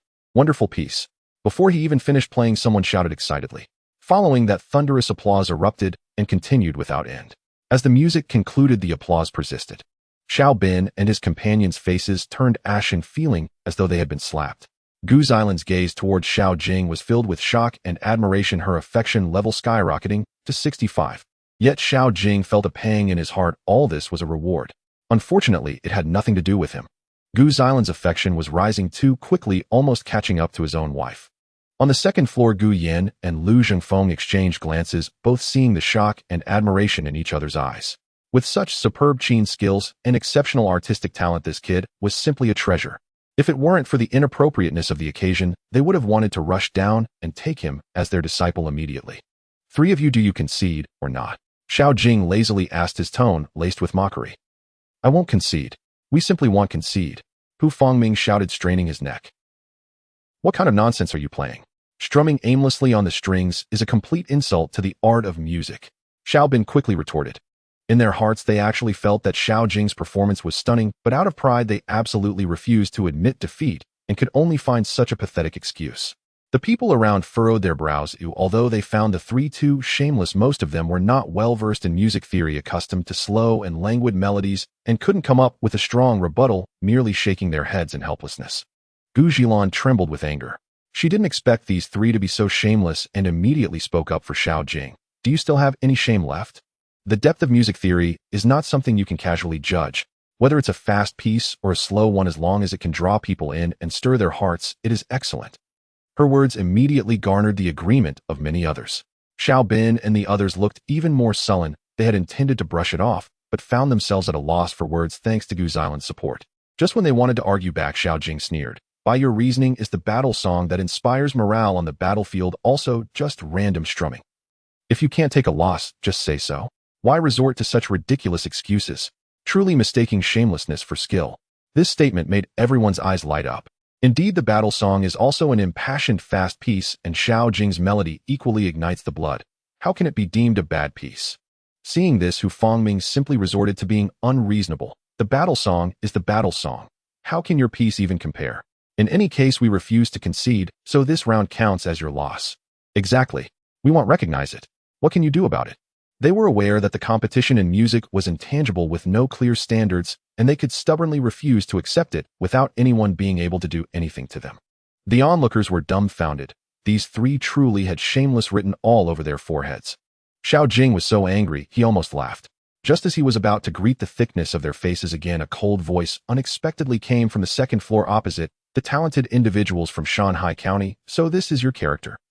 You can't take a loss and still have the audacity to play tricks. Truly an eye-opener. Everyone looked up in unison to see two dignified elders standing on the balcony. Xiao Jing recognized the elder on the right as the academy's instructor Gu Yan. The other one he didn't know, but judging by the aura, he too was likely an official. Upon seeing the unfamiliar elder, Xiao Bin and the others turned pale, their legs weak, nearly kneeling on the spot. At this moment, Gu Yan's cold voice rang out. Xiao Bin, Hu Fangming, Lu Yang. Do you truly think you have won against Xiao Jing? The three of them trembled at the sound, meeting the warning gaze of Lu Zhengfeng. and the words they were about to say died in their throats as they lowered their heads in despair. Students. We concede. They understood that if they dared to argue again, their future would be completely over. After all, that man was the esteemed official Lu Jingfeng, whom they couldn't afford to offend even more so than Gu Yan. Gu Yan snorted coldly, not willing to concede. If your skills are inferior, do you intend to lose all sense of decency as well? I truly misjudged you. This declaration sent a shiver through the three, who repeatedly said we dare not, their hearts filled with despair. Gu Yan's words clearly dismissed them entirely. Their qualification as candidates for son-in-law was surely dashed. Gu Zhilan was first taken aback, glancing at her father, and then her face revealed joy. Evidently her father would no longer force her to choose among these three. She couldn't help but look at Xiao Jing, her expression complicated, filled with gratitude and unexpressed anticipation. On the balcony, Gu Yan and Lu Zhengfeng exchanged glances, their eyes reflecting even more admiration. Xiao Jing calmly clasped his hands to the two elders above. Junior, Xiao Jing, greetings to both esteemed gentlemen. Thank you for upholding justice. No matter who the other person is, it's certainly correct to refer to anyone standing with Gu Yan as esteemed gentleman. Young friend, your musical skills truly amaze me. Lu Zhengfeng replied, his tone much gentler. The thrill and vengeance within the piece, the spirit of wandering through the rivers and lakes, stirs the blood. May I ask what this piece is called? Although Xiao Jing was unaware of the other man's specific identity since he had just helped him, he naturally responded politely. Esteemed gentlemen, this piece is titled Blades and Swords Like Dreams. Blades and Swords Like Dreams. What a great name. Lu Zhengfeng's eyes glimmered with appreciation. No wonder it carries the aura of the rivers and lakes. Marvelous, marvelous. He grew increasingly satisfied with each savoring of the piece. Meanwhile, Xiao Bin and the others were so jealous, their eyes nearly spat fire. Xiao Jing not only won the competition, but also won the favor of the esteemed official. At this moment, Lu Zhengfeng spoke again. Young friend, for the upcoming contest, may I serve as a judge? Gu Yan was taken aback, not expecting such a respectable official to voluntarily request to be a judge. But he quickly realized this old trickster wanted to take the opportunity to do a favor for future apprenticeship. I also think this proposal is excellent. Xiao Jing, may I also join in and be a witness? Gu Yan hurriedly added, not wanting to fall behind Lu Zhengfeng. Upon hearing this, Lu Zhengfeng looked at Gu Yan with a smile that was not quite a smile without exposing him. His gaze, however, held a hint of competition. As soon as the two mentioned this, those who recognized their identities were left stunned. What incredible luck was Xiao Jing experiencing? How could he have two esteemed officials voluntarily asking to be judges? Xiao Bin and the others felt a chill in their hearts. This was going to be troublesome. But then they thought, with these two highly respected individuals present, Xiao Jing would certainly not dare to play tricks if he lost. With that thought, they actually began to look forward, eagerly wishing for Xiao Jing to agree quickly. With the two elders' kind intentions, how could I dare to refuse? Xiao Jing clasped his hands in acceptance. He was worried that Xiao Bin and the others would cheat if they lost, but with these two present, he wanted to see how they could backtrack. Great. Then how do you plan to compete in this third round? What are the rules? Lu Zhengfeng asked with great interest. Seeing Xiao Jing's confidence, he couldn't help but feel a bit of anticipation. Xiao Jing smiled slightly, but his words left the entire venue in instant silence. Since we are playing, let's make it exciting. I will play against all three of them in blind chess. And every move must be made within 3 breaths. Everyone was stunned. 1 against 3. And blind chess. Only 3 seconds to think for each move.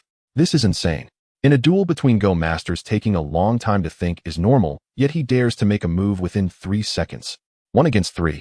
This is simply seeking one's own demise. 1 against 3 in blind chess, merely remembering the paths of the pieces, could make one's head spin. How could Xiao Jing dare to do this? Gu Zhilan opened her mouth to advise, but seeing Xiao Jing's confident demeanor, she swallowed her words.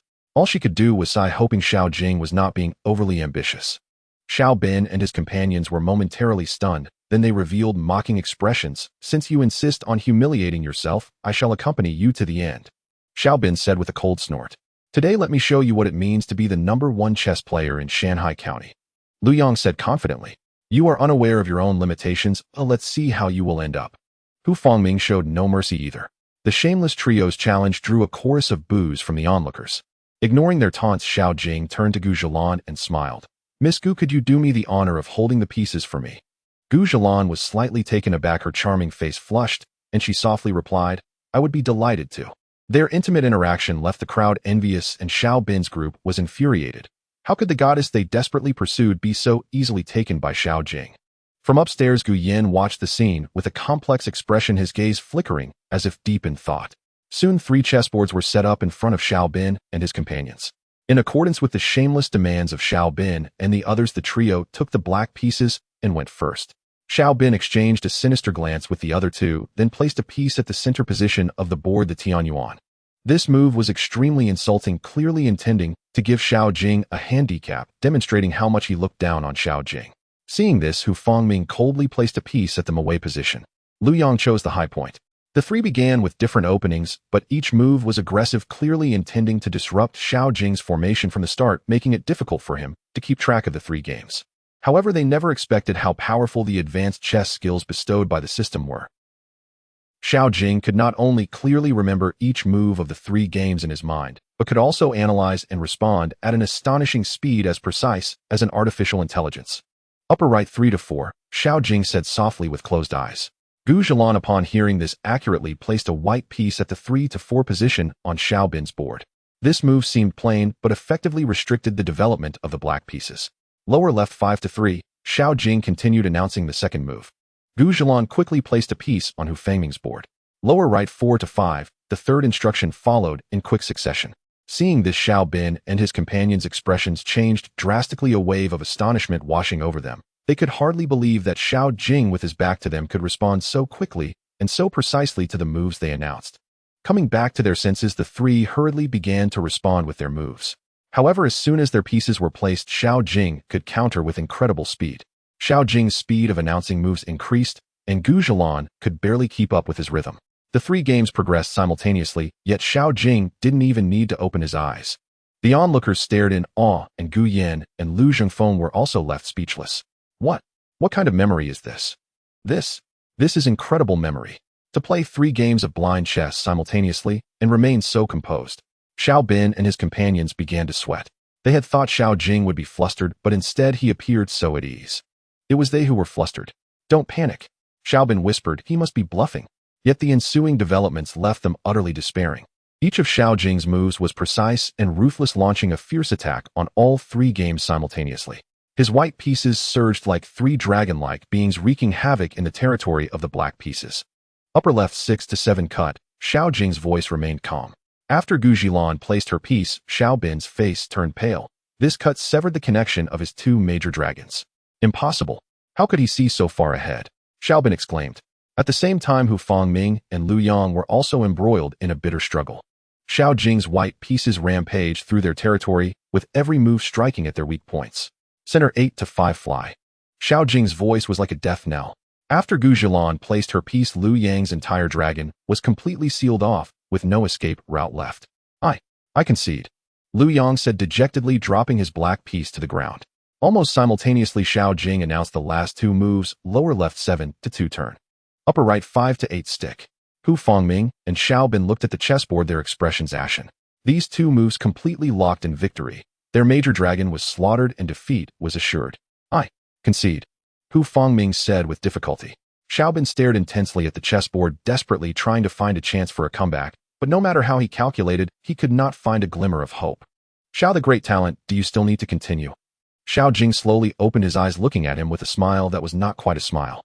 Xiao Bin clenched his fists tightly, his nails digging deep into his palms, and finally lowered his head in defeat. I concede. The crowd erupted in surprise. 1 against 3 playing blind chess with a time limit of 3 breaths per move, Xiao Jing achieved a complete victory. Gu Zhilan looked at Xiao Jing's profile, her eyes sparkling with admiration. Upstairs, Gu Yan and Lu Zhengfeng exchanged smiles, seeing admiration reflected in each other's eyes.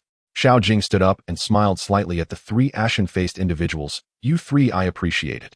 300 taels of silver, I shall graciously accept it. He then extended his hand towards Xiao Bin.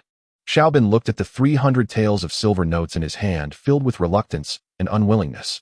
However, under the watchful eyes of the crowd, he dared not play tricks, especially with 2 higher-ups watching from above. Unless he was willing to give up his future, he could not afford to lose credibility in front of others. Xiao Jing took the silver notes handed over by Xiao Bin, a trace of mockery and amusement playing at the corners of his mouth. This time he had truly put Xiao Bin in a terrible position, and the other 2 were also caught in the same predicament.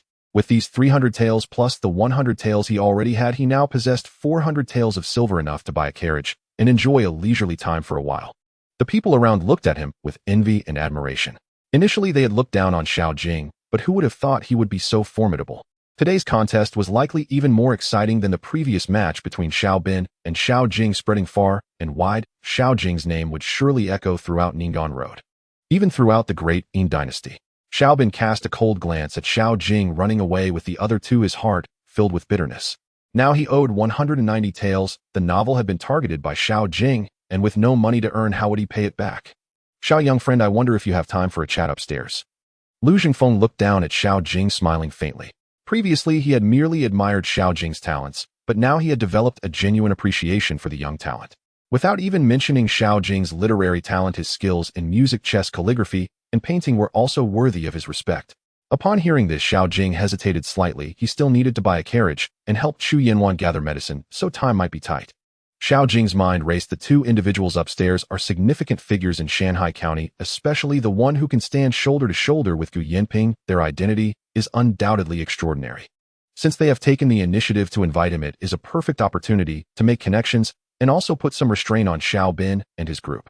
After making up his mind, he nodded readily and then looked at Gu Zhilan beside him. Miss Gu, shall we go together? Gu Zhilan's delicate face flushed slightly as she nodded obediently. At this moment, she appeared as gentle as a budding maiden. Xiao Jing then noticed that the system displayed her favorability level had already soared to 85. He couldn't help but feel a hint of regret. How wonderful it would have been to bind with her. This wave of favorability could exchange for so many rewards. After a brief farewell to Li Qingyang, Xiao Jing turned and walked toward the tavern across the street, with Gu Zhilan sweetly following behind. As soon as the tavern's waiter saw Xiao Jing, he immediately welcomed him enthusiastically. Young master, Xiao, please come upstairs. Now Xiao Jing was already a prominent figure in Shanghai County, and after defeating the three great talents today, his reputation had grown even more so. The waiter dared not neglect him. The two arrived at the elegant room on the second floor, one after the other. Gu Yin and Lu Zhengfeng had been waiting for a while. When they saw Gu Zhilan entering behind Xiao Jing, Gu Yan's expression darkened slightly. Just as Xiao Jing was about to pay his respects, Gu Zhilan stepped forward and curtsied to Lu Zhengfeng. Niece pays her respects to Uncle Lu. This greeting made Xiao Jing's heart stir. She seemed reckless, yet in reality, she was quietly reminding him of the other party's identity. Gu Yan shook his head helplessly. His daughter was being too obvious. Lu Zhengfeng smiled knowingly and teased Zhilan is truly considerate. Gu Zhilan's face turned even redder from the teasing. I am Xiao Jing. I pay my respects to the esteemed Minister of Education and Lord Gu. Xiao Jing performed his greetings with composure and a natural demeanor. This grace made both elders nod in approval. No need for excessive courtesy. Lu Zhengfeng kindly waved his hand. Please sit. I am very interested in your upper couplet. Smoke locks the pond willows. Do you have a lower couplet? He got straight to the point, clearly treating Xiao Jing as a close junior to test him. After sitting down, Xiao Jing humbly smiled. I have thought of 2 lower couplets. I hope the esteemed gentleman can guide me. He had already anticipated such a situation, so he did not decline. Lu Zhengfeng stroked his beard and chuckled. Oh, I have thought for a long time without any ideas, yet you have already come up with 2. Good, let me hear them. The first lower couplet is flame melts the sea dam maple. Lu Zhengfeng's eyes lit up. Wonderful. All 5 elements are present, and the parallelism is perfect. The second lower couplet is peach ignites the brocade river embankment. Xiao Jing continued. Gu Yin couldn't help but pound the table in admiration. In such a short time you managed to think of 2 such exquisite lower couplets. Xiao Jing, your talent is truly astonishing. Xiao Jing smiled slightly. This couplet was already well known in his original world, and there was more than 1 lower couplet. He merely borrowed it for use. Even so, these 2 lower couplets were enough to astonish the 3 before him. Gu Yin and Lu Zhengfeng exchanged glances, both seeing surprise and admiration in each other's eyes. Gu Zhilan's gaze flickered, and the affection in her eyes toward Xiao Jing was nearly impossible to hide. Initially, she merely admired Xiao Jing's talent. However, after witnessing Xiao Jing's defeat of Xiao Bin and his sweeping of the 3 great talents today, the feelings in her heart had long since become uncontrollable. Gu Yin saw his daughter's demeanor and felt helpless. He had heard that Xiao Jing already had a wife, and it was destined that his daughter would have no future with him. He couldn't bear to let his daughter be someone else's mistress. No matter how talented Xiao Jing was, he was unwilling. But he did not speak out, intending to find an opportunity to persuade his daughter later. Suppressing his emotions, Gu Yin took over the conversation. Since we are talking about knowledge, why not let us test you? The examination for the scholar's test is tomorrow. Do you have confidence? Since Xiao Jing had previously studied at Shanghai Academy, Gu Yin sincerely regarded him as a junior. Gu Yin and Lu Zhengfeng had called Xiao Jing up with the intention of testing him, so they were not polite at this moment. Xiao Jing's heart stirred upon hearing this. He had long guessed that the two called him up primarily to test him and had prepared for it. Moreover, he was worried that Xiao Bin might resort to foul play during the examination. After all, he had some connections. If he plotted against him during the test, Xiao Jing might not be able to evade it. This was also why he had come up. If he could display his talents in front of the two gentlemen, if Xiao Bin were to pull tricks during the examination, they would surely speak for him. At that time, Xiao Bin would only be digging his own grave. He replied calmly, "I am willing to listen to the guidance of the two gentlemen." Gu Yan and Lu Zhengfeng exchanged a glance, their approval deepening. They did not expect Xiao Jing to be so confident, and a sense of anticipation arose in their hearts.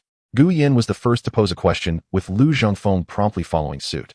In the subsequent examination, Xiao Jing displayed astonishing depth of knowledge. After all, he possessed the skill-complete understanding of the scholar's test. Moreover, with the skill intermediate literary proficiency, although the history of this world differed slightly from his previous life, there were still similarities, and the literary field was interconnected enough to cope. When asked about the profound meaning of the spring and autumn annals, he not only accurately quoted the tale of Zheng Bo conquering Duan at Yin, but also combined it with the history of this dynasty to provide unique insights. I remember the founding emperor mentioned in the state governance strategies those in power must discern right from wrong and establish reputation, which aligns with the profound meaning of the spring and autumn annals. Zheng Bo, as the elder brother, should have used virtue to win people's hearts, yet he resorted to schemes to eliminate his brother. This is a loss of reputation. Lu Zhengfeng looked at Gu Yan in shock. He has delved so deeply into the founding emperor's state governance strategies. When the examination turned to poetry and essays, Xiao Jing spoke effortlessly. "I believe poetry values genuine emotion. For example, the poem Returning to the Fields by the poet Li Mu from the previous dynasty is simple in language, but has endured through the ages due to its heartfelt emotions." Gu Yan exclaimed, "Even obscure poems from the previous dynasty are so familiar to you. Xiao Jing, your knowledge is indeed profound." Finally, when it came to the examination of current affairs and strategies, Xiao Jing's insights on water conservancy construction stunned both elders. He not only proposed novel solutions like labor for relief and segmented contracting, but also cited the water management theories from the current dynasty's river defense treatise, skillfully integrating them with reality. After the examination concluded, Lu Zhengfeng and Gu Yan exchanged glances, both seeing the astonishment in each other's eyes. Xiao Jing, Lu Zhengfeng sighed, "With your talent, not to mention the scholar's degree, even passing the imperial examination should be no difficulty. If there are no surprises in this examination, the top position will undoubtedly be yours." Gu Yan clapped and laughed. "The youth is formidable. It seems we will have a remarkable talent emerging from Shanhai County." Gu Zhilan listened from the side, her eyes sparkling with admiration and pride as she looked at Xiao Jing. At that moment, a system notification sounded in Xiao Jing's mind. Gu Zhilan's favorability 5, current favorability 90. Xiao Jing smiled wryly in his heart. This favorability increased too easily, yet he had not bound with her. What a waste. Unfortunately, the disparity in their statuses coupled with his own marital commitments made him reluctant to easily bind their relationship. Otherwise, if any trouble arose, it would only be him who suffers. After a lively discussion, the atmosphere was very harmonious. Both Lu Zhengfeng and Gu Yan felt quite pleased, and as they exchanged glances, there was an almost imperceptible sense of rivalry. Clearly, the talents Xiao Jing had displayed had genuinely moved them, prompting the two to consider taking him as a disciple. However, the occasion was not appropriate for anyone to bring it up. Just as the two were secretly competing, a sudden sound of hurried hoofbeats echoed from the street below, followed by a loud shout from afar. "Urgent military situation at Shanhai Pass. Urgent for 800 miles. All idle persons quickly avoid." Lu Zhengfeng and Gu Yan gazed at the receding warhorses, exchanging a glance filled with worry. Gu Zhilan also looked pale. Shanhai County is located just over 100 miles from Shanhaiguan, which serves as the northern barrier for the entire county, and the Central Plains, constantly defending against the incursions of the Bajan tribe. Since being unified by the Wanyan clan 50 years ago, Bajan is no longer composed of scattered soldiers and wanderers. They have long been unwilling to remain in the harsh cold, and have repeatedly invaded southward for the past 30 years, aiming to seize the fertile lands of the Central Plains in one fell swoop. In the Great Battle 20 years ago, the Iron Cavalry of Bajan had once advanced all the way to Shanhai County and several surrounding counties. If it weren't for Shanhaiguan holding off the main force of the enemy, buying time for the imperial reinforcements, the Dayan dynasty would have surely been on the brink of disaster. With the current military situation urgent, I'm afraid. The Bajan people are coming again. Brother Lu, will the sudden invasion of Bajan affect tomorrow's imperial examination? Gu Yan looked at Lu Zhengfeng with a solemn expression. Lu Zhengfeng shook his head, though his brows were furrowed even tighter. The imperial examination will proceed as scheduled tomorrow no matter how urgent the military situation is. However, I'm afraid I won't be able to return to the capital for a while. As the Deputy Minister of Justice, once changes occur at the border, the court will likely order him to remain here temporarily as a special envoy for overseeing the battle. I hope the court can respond in time this time, Gu Yan said heavily. The current strength of Beijing far surpasses that of 20 years ago, any misstep could put Dayan in danger. Lu Jingfeng then turned to Xiao Jing with a forced smile. Xiao friend, I have urgent matters to attend to, so let us end here for today. Xiao Jing understood, cupping his hands and saying, Lord Lu, please go ahead. I will not disturb you further and will take my leave now. With the sudden military change, he must plan ahead. If Shanhaiguan is truly breached, Shanhai County will inevitably be affected by the flames of war, and he along with his 3 wives will be thrown into peril. The system's punishment is no trivial matter. He cannot afford any mishap with even one of his wives. Gu Zhilan stood to the side, gazing longingly at Xiao Jing, wanting to say something, but hesitating. The two sides parted ways. Xiao Jing went straight to the apothecary, selling 3 ginsengs for 60 taels, bringing his cash to over 470 taels. He then rushed to the carriage shop, spending 130 taels to purchase a carriage, and bought some daily supplies before hurrying home. In the small courtyard rented by Xiao Bin, Hu Fangming and Lu Yang stood facing him, all 3 with extremely grim expressions. Today they had originally intended to curry favor with Gu Zhilan, but unexpectedly ran into Xiao Jing and ended in a disastrous defeat during the conflict, losing all face. After this incident, they were likely to become the laughingstock of Shanhai County. 3 of them joining forces, yet being crushed by a single person, news of which would surely humiliate them.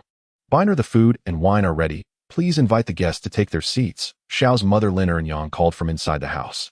Gentlemen, why not discuss while we drink? Xiao Bin said to the 2 of them. He simply could not swallow this humiliation, and his enmity with Xiao Jing was growing deeper. He invited these 2 to discuss strategies, vowing to completely suppress Xiao Jing. Hu and Lu both came from affluent families and had some reputation and connections in the county. Now that the 3 were in the same boat, they feared they could easily bring Xiao Jing down. Hu Fangming and Lu Yang nodded in agreement, then entered the house to take their seats. Xiao Bin raised his glass to toast and asked in a low voice, Tomorrow is the imperial examination. Are you willing to help me ensure that Xiao Jing faces utter ruin? Hu Fangming's eyes flickered. How about I arrange for someone to make trouble when he enters the examination room, ensuring he cannot even get into the testing area? Are you suggesting to slip a cheat sheet into his belongings? Lu Yang's eyes brightened, revealing a mischievous smile. That's a good idea. However, Xiao Bin frowned and shook his head, saying, That's not appropriate. Hu Fangming and Lu Yang were both somewhat surprised. This method was simple and effective, as Xiao Jing would surely be unable to defend himself. Why did Xiao Bin disagree? Xiao brother, what is wrong with this method? Hu Fangming asked in confusion. Xiao Bin's face briefly flashed with coldness and hatred. The enmity between him and Xiao Jing could not be settled by merely driving the other out of the examination room. That would only cause Xiao Jing to lose his qualification to take the exam or be stripped of his title. That would be too lenient for him. What he wanted was Xiao Jing's life. Merely losing the opportunity to sit for the exam or being stripped of a title is too light a punishment. Xiao Bin's voice turned cold. I want him dead. He still vividly remembered the tragic deaths of his 2 elder brothers. Hu Fangming and Lu Yang exchanged a glance, a hint of coldness rising in their hearts. They had not anticipated Xiao Bin could be so ruthless. But upon reflection, since Xiao Jing had already won Gu Xilan's heart and seemed to be valued by Gu Yan, if they did not use harsh measures, it would be difficult to truly eliminate this obstacle. If they still wanted to win Gu Xilan's favor, they had to be as ruthless as Xiao Bin. Does brother Xiao have any good plans? Lu Yang asked, preferably something that can kill him at the very least. Make him wish he were dead. Xiao Bin looked meaningfully at the 2 and smiled slightly. Brother Hu, your uncle is a clerk in the ritual department, right? Lu's 3rd uncle is in charge of the military department, currently vying for the position of chief with the chief of the ritual department. Hu Fangming and Lu Yang were stunned, not understanding why he suddenly brought this up. This seemed unrelated. Xiao Bin noticed their confusion and beckoned for them to come closer. The 3 huddled together and whispered for a long time. When Xiao Bin finished his last sentence, Hu Fangming and Lu Yang looked at him in shock, their eyes filled with both admiration and deep apprehension. Xiao Bin's plan was indeed meticulous and vicious. Once it succeeded, Xiao Jing would undoubtedly face utter ruin. Even if not sentenced to immediate execution, he would still struggle to escape the fate of being stripped of his title and exiled. But what if Xiao Jing ranks in the top 3? Hu Fangming still had some concerns. Although Xiao Bin's strategy was good, it also had a significant flaw. Yes, if he truly makes it into the top 3 or simply fails the exam, wouldn't our plan be in vain? Lu Yang echoed.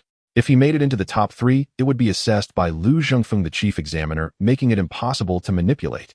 Xiao Bin scoffed at this. With his limited capability, just being able to take the exam is already commendable. Do you really think the imperial examination is based on trivial tasks like couplets and poetry? If he cannot pass, that's even better. We can give him a push. With your connections, it shouldn't be difficult, right? In short, this time I will ensure he faces death. Hu Fangming and Lu Yang exchanged glances, recalling the humiliation they suffered at Xiao Jing's hands today. Their eyes hardened, and they nodded heavily. Then the three discussed some details before parting ways. Xiao Bin watched the two leave, a deeper malice glinting in his eyes, and a hint of mockery lingered on his lips. 2 fools, after this not only will Xiao Jing die, but you will also obediently become my pawns. If this plan succeeds, then Gu Zhilan will belong to me. Otherwise, do you think I would let these 2 come here? Instead of taking action myself. With this hold over them, they will have to obey me in the future. After all, they are the ones who will carry out the deed. I am merely providing the idea. If I don't acknowledge it, who can say I have committed a crime? When Xiao Jing drove back to Shanbei village, it was just past noon. The foundation beside the thatched cottage had already been completed, and dozens of villagers were busy at the construction site, while Su Wanqing and the 3 other women were tidying up the dishes. They had evidently just finished their meal. Upon seeing Xiao Jing return with a brand new horse-drawn carriage, the villagers cast envious glances, and the 3 women looked astonished. They had not expected that Xiao Jing would bring back a carriage after just one trip to the city. Husband, you're back. What is this? Su Wanqing was the first to run over, tugging at Xiao Jing's sleeve with her small hand, her eyes filled with dependence. She curiously gazed at the carriage and asked softly, "This is for you all. It will be more convenient for future trips to the city."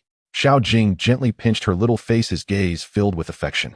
As soon as he finished speaking, a prompt from the system sounded for purchasing a carriage for 3 wives. You have gained 300 points of pet wife value. Xiao Jing was momentarily taken aback. Could he really gain pet wife value this way? And he had received 300 points all at once. It turned out that buying gifts for his wives had such an effect. With the thought, he immediately began unloading the items from the carriage one by one under the astonished gazes of the onlookers, explaining in front of Su Wanqing, Chu Yinyuan, and Li Huijin that each was specifically bought for them. Soon after, the system prompts continued to ring out. Purchasing daily necessities for your wife gained 100 points of pet wife value. Adding rice and seasonings for your wife gained 80 points of pet wife value. In just a short moment, Xiao Jing accumulated over 1,000 points of pet wife value, leaving him both surprised and delighted. It seemed that as long as he stated that the items were bought for his wives, regardless of whether they were useful or not, he could earn pet wife value. This discovery gave him a new understanding of the pet wife system. The 3 women looked at the various items Xiao Jing was unloading, their expressions varying. Su Wanqing was moved. Li Huijin had a complex gaze filled with joy, while Chu Yinyuan remained cold, but slightly raised her brows when she saw the medicine Xiao Jing had prepared for her. Although their fondness for him did not directly increase, the surrounding villagers, especially the women, grew increasingly dissatisfied as they compared their own husbands to the way Xiao Jing doted on his wives. Before long, a few women rushed up to the men working and berated them fiercely by tugging on their ears. Once all the items were moved into the thatched cottage, the already cramped space felt even more crowded. Xiao Jing mysteriously closed the door, and the villagers outside exchanged knowing smiles, thinking that the newlywed couple would engage in intimate activities during the day. Inside the room, the 3 women grew tense upon seeing Xiao Jing shut the door. Su Wanqing's cheeks flushed, and she shyly leaned closer to Xiao Jing, her eyes sparkling with charm. Li Huijin nervously clutched her clothes, her voice trembling. "You better not go too far. It's broad daylight." Chu Yinyuan glared at Xiao Jing with a cold expression, though her ears secretly turned red. "Lecher. If you dare to force me, I will not be lenient." Xiao Jing was taken aback and then suddenly realized they had misunderstood his intentions as wanting to engage in bedroom pleasures. He quickly explained, "Ladies, do not misunderstand. Oh, I have something else in mind to present to you." Saying this, he pretended to rummage through the pile of items, but in reality he exchanged 3 sets of warm yoga pants, bras, thermal underwear, and stockings from the system mall. These were all selected according to the 3 women's recommended sizes. The 3 women looked at the suddenly appeared clothing in surprise, exchanging glances that indicated their unspoken understanding to not ask any further questions. They had long sensed that Xiao Jing harbored secrets, and since he was unwilling to reveal them, they were considerate enough not to press him. Xiao Jing picked up a pair of flesh-colored stockings and gently handed them to Su Wanqing. "Wanqing, why don't you try this on first?" Su Wanqing happily accepted it, but was perplexed by the exquisite packaging.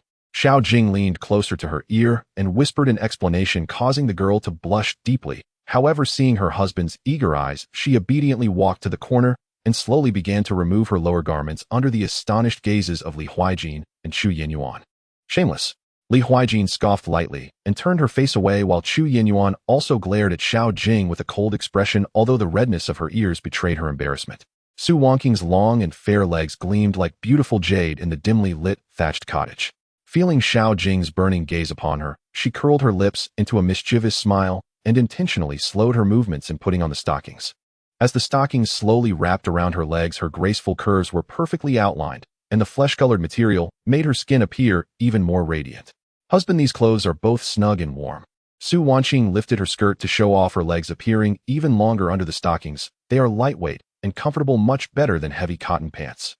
Li Huijin stole a few glances, a look of surprise flashing in her eyes. Though Chu Yinyuan still maintained her stern expression, her gaze was inadvertently drawn in. These are called thermal stockings, which not only highlight a woman's graceful figure, but also shield against the cold, Xiao Jing explained with a smile, turning to the other two women, his voice laced with temptation. Would you two like to give them a try? I guarantee you won't be disappointed. Who would want to try? I'm not interested. Li Huijin retorted, her face flushed.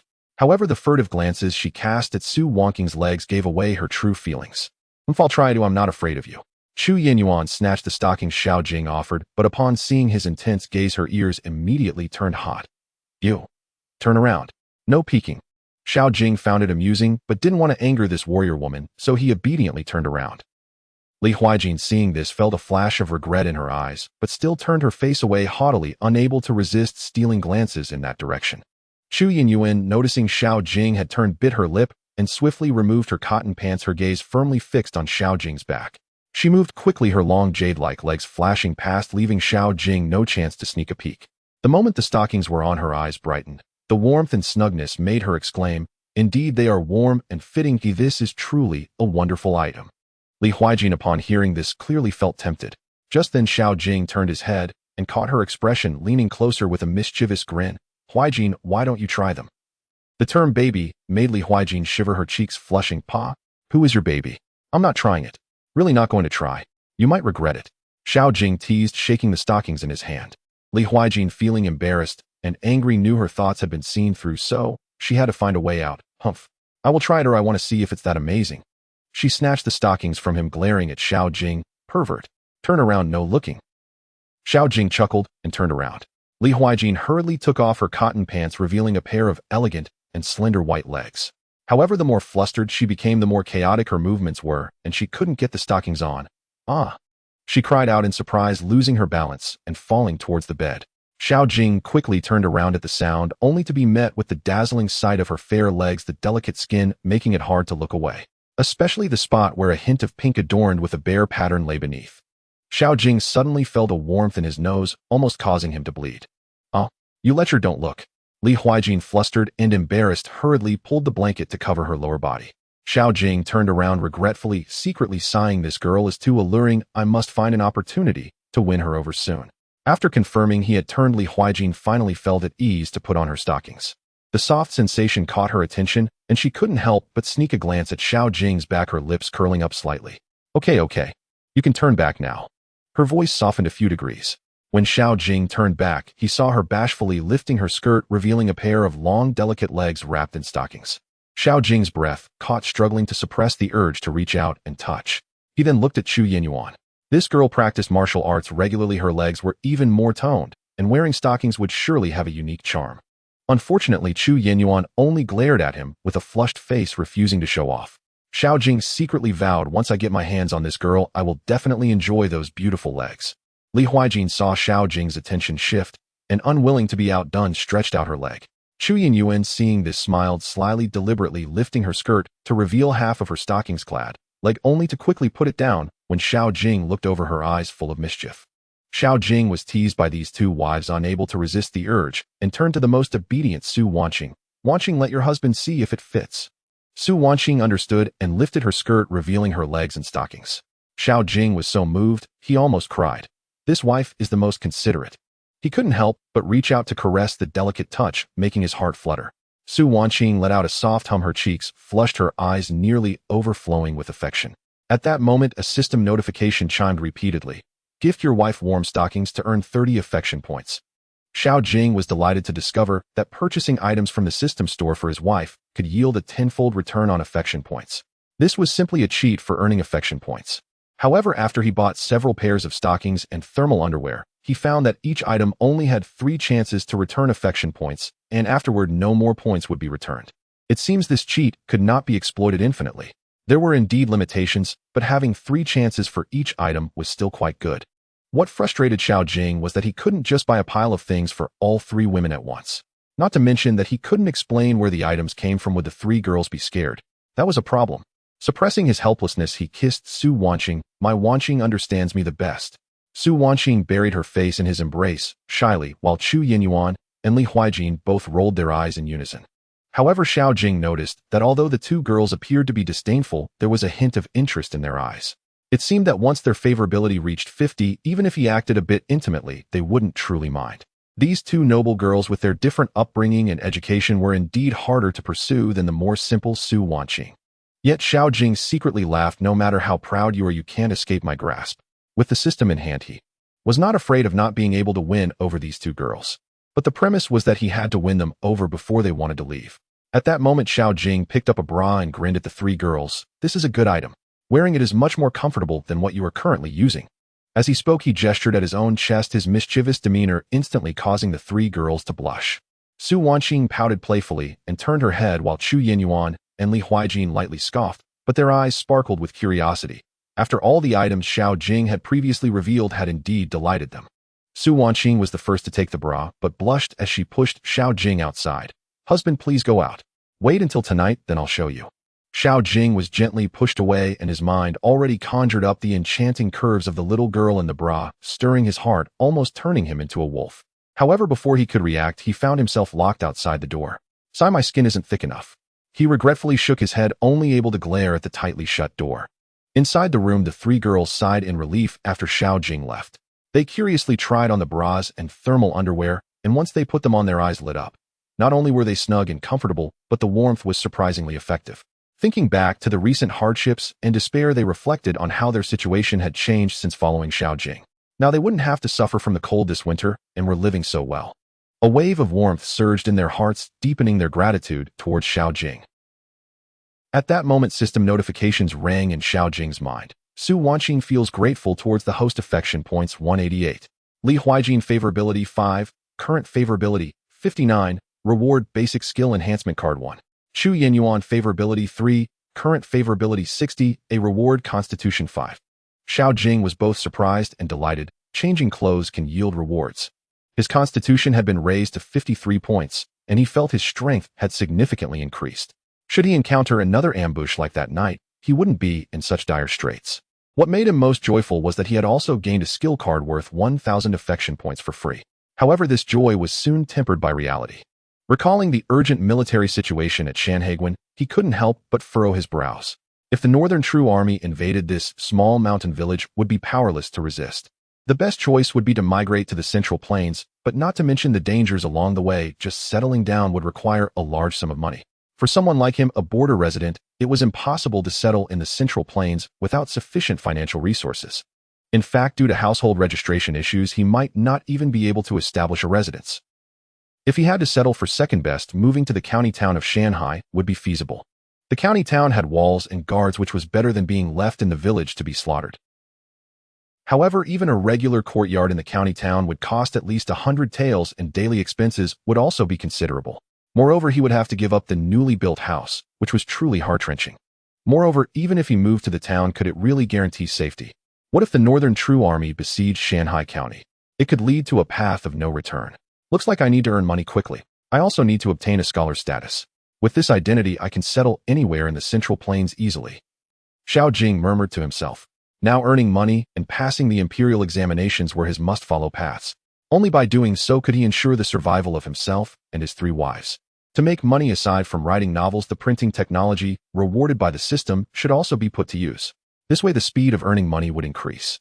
However, this business was too conspicuous, and without a backing it would be hard to sustain. After much thought, he decided to continue building houses while seeking opportunities to settle in the county town. Just as Xiao Jing's emotions surged, the door creaked open, and 3 women stepped out in succession. Su Wanqing walked at the front, followed closely by Li Huijin and Xu Yenyuan. The three of them wore noticeably lighter clothing than before, no longer wrapped in heavy cotton garments. Xiao Jing understood that it was the thermal underwear at play. At this moment, they were all in dresses, their figures curvaceous and graceful, each possessing her own charm beautiful enough to captivate anyone's gaze. Xiao Jing's heart skipped a beat, flooded with a sense of satisfaction. In his past life, not to mention marrying such three stunning beauties, even ordinary women would have looked down on him. He sincerely appreciated this rebirth and felt fortunate to have these three beautiful wives. The villagers working around also turned to look, the men filled with amazement, while the women appeared enviously delighted. "Husband, do we look good?" Su Wanqing smiled sweetly, spinning lightly to showcase her graceful figure.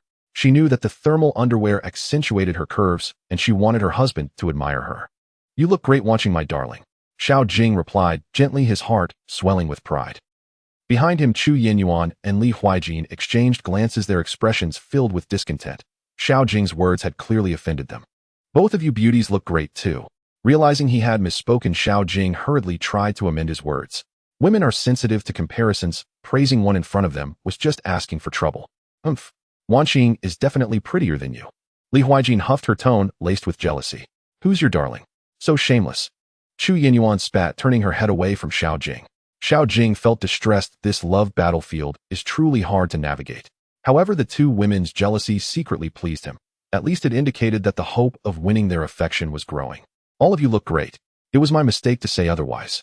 Xiao Jing awkwardly rubbed his nose, deciding not to offend anyone. Li Huijin turned her head, walking back into the thatched cottage. Xu Yenyuan shot Xiao Jing a cold glance before following her inside. "Husband, you offended my two sisters, so Wanqing can't accompany you anymore." Su Wanqing leaned close to Xiao Jing's ear, whispering sweetly, "But tonight Wanqing will show you something special."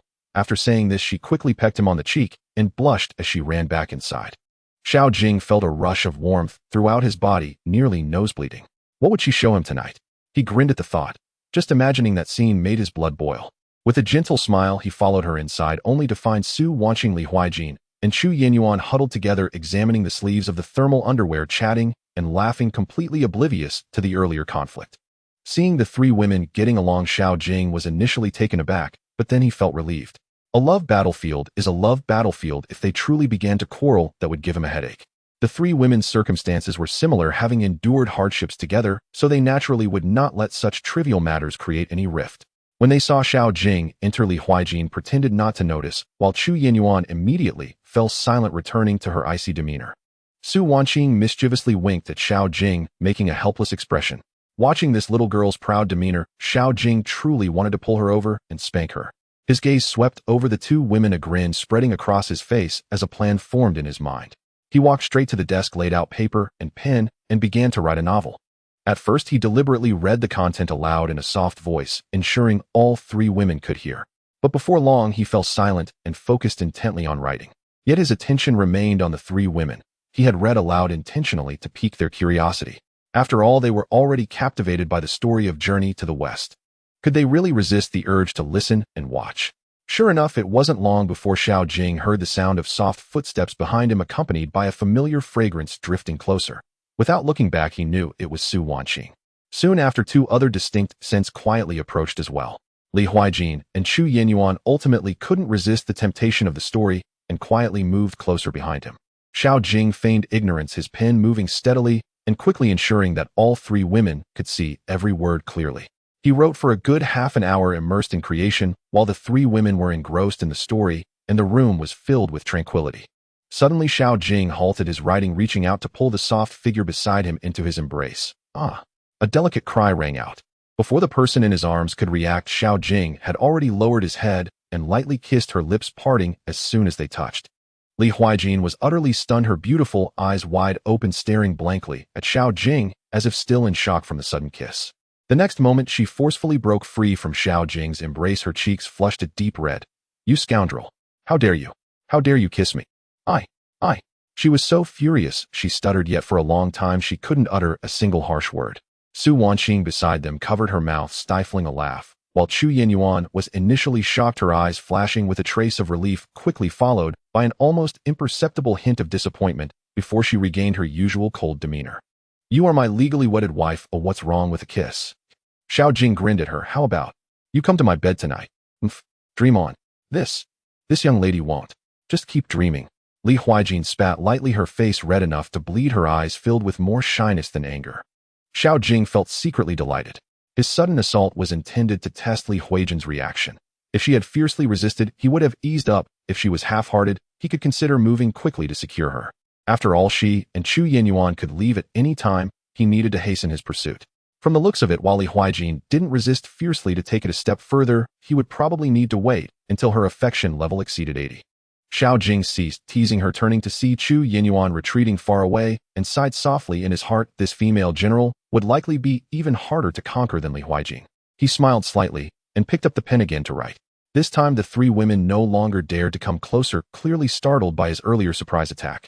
Xiao Jing said nothing to break the silence, but deliberately slowed his pace, writing while softly reading the content aloud, ensuring that every word would clearly reach the ears of the three women. Su Wanqing watched his profile, biting her lip as she suppressed a laugh. Li Huijin and Chu Yinyuan gazed at his focused figure, their lips involuntarily curving upward, their expressions gradually softening. How could they not understand Xiao Jing's thoughtfulness? However, thinking about Xiao Jing's earlier mischievous act, Li Huijin glared at him through gritted teeth, waving her hand as if she wanted to swallow him whole. Seeing her like this, Chu Yinyuan couldn't help but smile. This princess could indeed show such a girlish side, which was rare. She gazed at Xiao Jing's silhouette, slowly lost in thought. Whatever she was thinking, a gentle smile crept onto her lips. Xiao Jing wrote for 2 whole hours, completely immersed in his creation, subconsciously murmuring the content. As the sky grew darker, the woman from the village who helped with the cooking arrived. The three women exchanged knowing glances, silently agreeing not to disturb Xiao Jing as they quietly exited the thatched cottage. At the door, Li Huijin turned back to glance at Xiao Jing, who was still murmuring to himself, a smile curling at the corners of her lips. This fool. What an interesting rascal. Foolish and a rascal, but Chu Yinyuan also slightly curved her lips, still somewhat of a gentleman, though a lecher. Upon hearing this, Li Huijin looked at her, their eyes met, and they shared a smile, but a hint of complexity quickly flickered in their gazes. They quickly turned away and walked towards the kitchen, one in front of the other. Su Wanqing watched the two's suddenly fluctuating attitudes, feeling a bit puzzled. They had clearly been amicable just moments ago. Why the sudden change? She shook her head, not wanting to think too much about it. Turning back, she gazed at Xiao Jing, who was still diligently writing, her eyes filled with undeniable affection. Reluctantly, she watched for a moment before turning to catch up with the other two women.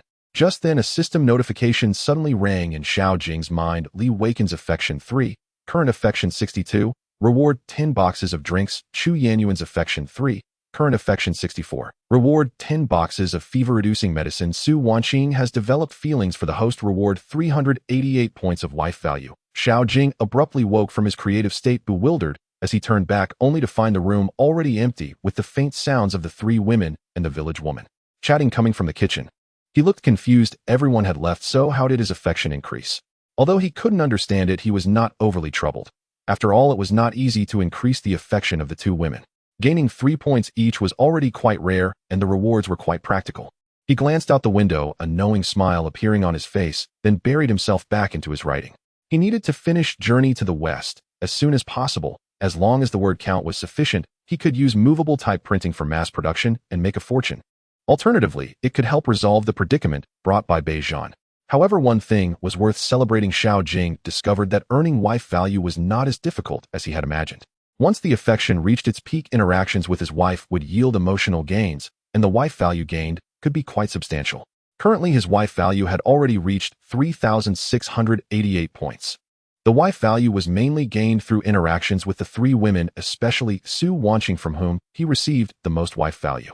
For now, Xiao Jing had no plans to spend the wife value. It was best to keep it for emergencies.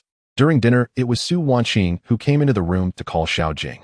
Outside, Li Huijin still stubbornly ignored him, while Chu Yinyuan maintained her frosty demeanor. The villagers were oblivious to the subtle atmosphere among the four, completely absorbed in the delicious food, their faces filled with satisfaction, and their gazes toward Xiao Jing were filled with gratitude.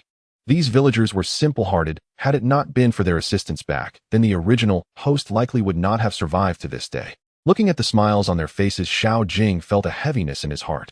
If Beijing truly attacked, how many of these people would survive? However, thinking back to over 20 years ago when Beijing invaded, although the villagers suffered losses, they managed to survive tenaciously by forming patrol teams and hiding in the mountains. Now, with his limited abilities, all he could do was pray that if they truly encountered war, they could once again overcome the ordeal. After dinner, the villagers gradually dispersed. Xiao Jing and the three women returned to their room. Looking at the bashful Su, watching the glaring Li Huaiqin and the calm, yet flickering-eyed Chu Yinyuan, Xiao Jing felt amused, yet filled with anticipation. Su Wanqing had promised to show him tonight. Just imagining that scene made his blood surge. As for the other two, he wondered when they would willingly wear those clothes, allowing him to appreciate them fully, especially those beautiful legs. The four harbored their own thoughts. After washing up, Xiao Jing deliberately sat outside for a while, giving the three women time to tidy up. When he re-entered the room, the three women had already snuggled into bed. Su Wanqing looked at him with bashful anticipation. Li Huaiqin and Chu Yinyuan appeared calm, but their tightly gripped bedding betrayed their nervousness. Xiao Jing smiled knowingly, not immediately getting into bed, but walking over to the writing desk to continue his writing, softly murmuring the content. Listening to his steady reading voice, the three women gradually relaxed their gazes toward him, filled with complexity and tenderness. After nearly 2 more hours of writing, Xiao Jing finally put down his brush to rest. Turning his head, he noticed that the three women had fallen into a deep sleep. Apparently, they were truly exhausted from the day's events, particularly Chu Yinyuan, whose injuries required more rest. Moreover, it was clear that the three women had developed enough trust in him, otherwise they wouldn't have adapted so quickly. Xiao Jing quietly approached Li Huaiqin and Chu Yinyuan, gazing at the two sleeping beauties, unable to resist planting a kiss on their foreheads, then carefully tucking them in. The two women slightly frowned as if about to wake, but ultimately just turned over and continued to sleep. Xiao Jing then quietly returned to Su Wanqing's side, giving her cheek a gentle kiss before pulling back the covers and lying down. Although the promised benefits from the little girl had not yet been fulfilled, he also didn't have the heart to wake her. To his surprise, as soon as he lay down, Su Wanqing rolled over and instinctively wrapped her arm around his waist. Xiao Jing looked down and saw the girl with her eyes tightly closed, a satisfied look on her face, clearly just a reflex action in her sleep. He gently embraced her, the soft candlelight casting a warm glow over the thatched cottage. After a busy day, Xiao Jing's eyelids grew heavy, and he quickly fell into a deep slumber. After an unknown period, he suddenly felt a pair of warm hands moving over him. Xiao Jing jolted awake. In the dim light of the candle, he met Su Wanqing's bright eyes, which were filled with an affection so thick it was almost palpable. This girl had woken up at some point. Seeing Xiao Jing looking at her, her little face flushed, but her eyes were filled with anticipation. "Husband, Wainer wants to show you." Her voice trembled slightly, too shy to meet his gaze. Xiao Jing was taken aback, not expecting her to remember this. No wonder this girl woke up in the middle of the night. Clearly she had been thinking about it all along. This girl had unexpectedly disarmed herself. Xiao Jing's heart warmed, and he could no longer restrain himself. When everything settled down, Xiao Jing was suddenly taken aback. Something felt off around him. He could not hear the breathing of the other two women. No, it wasn't that there was no sound. The previously steady breathing of the two had now turned into hushed breaths. A strange smile crept onto his lips. These two women must not have realized when they had woken up. They had likely been listening at the corner of the bed for quite a while. He also wondered what their expressions were like now. Xiao Jing felt an impulse to peek under the covers to see the two women's state, but ultimately, he held himself back. Soon everything returned to calm. Su Wanqing fell back into a deep sleep, her breathing steady. The two women's steady breaths gradually returned as well. With a smile on his lips, Xiao Jing drifted off into a deep sleep. This night was truly wonderful. The next morning, Xiao Jing was deeply asleep when he suddenly felt a heavy weight on his body, making it hard for him to breathe. He groggily opened his eyes to see a beautiful and radiant face before him. Long eyelashes hung quietly, and beneath the prominent nose were moist, luscious lips. Her face was so tender it seemed as if it could yield water.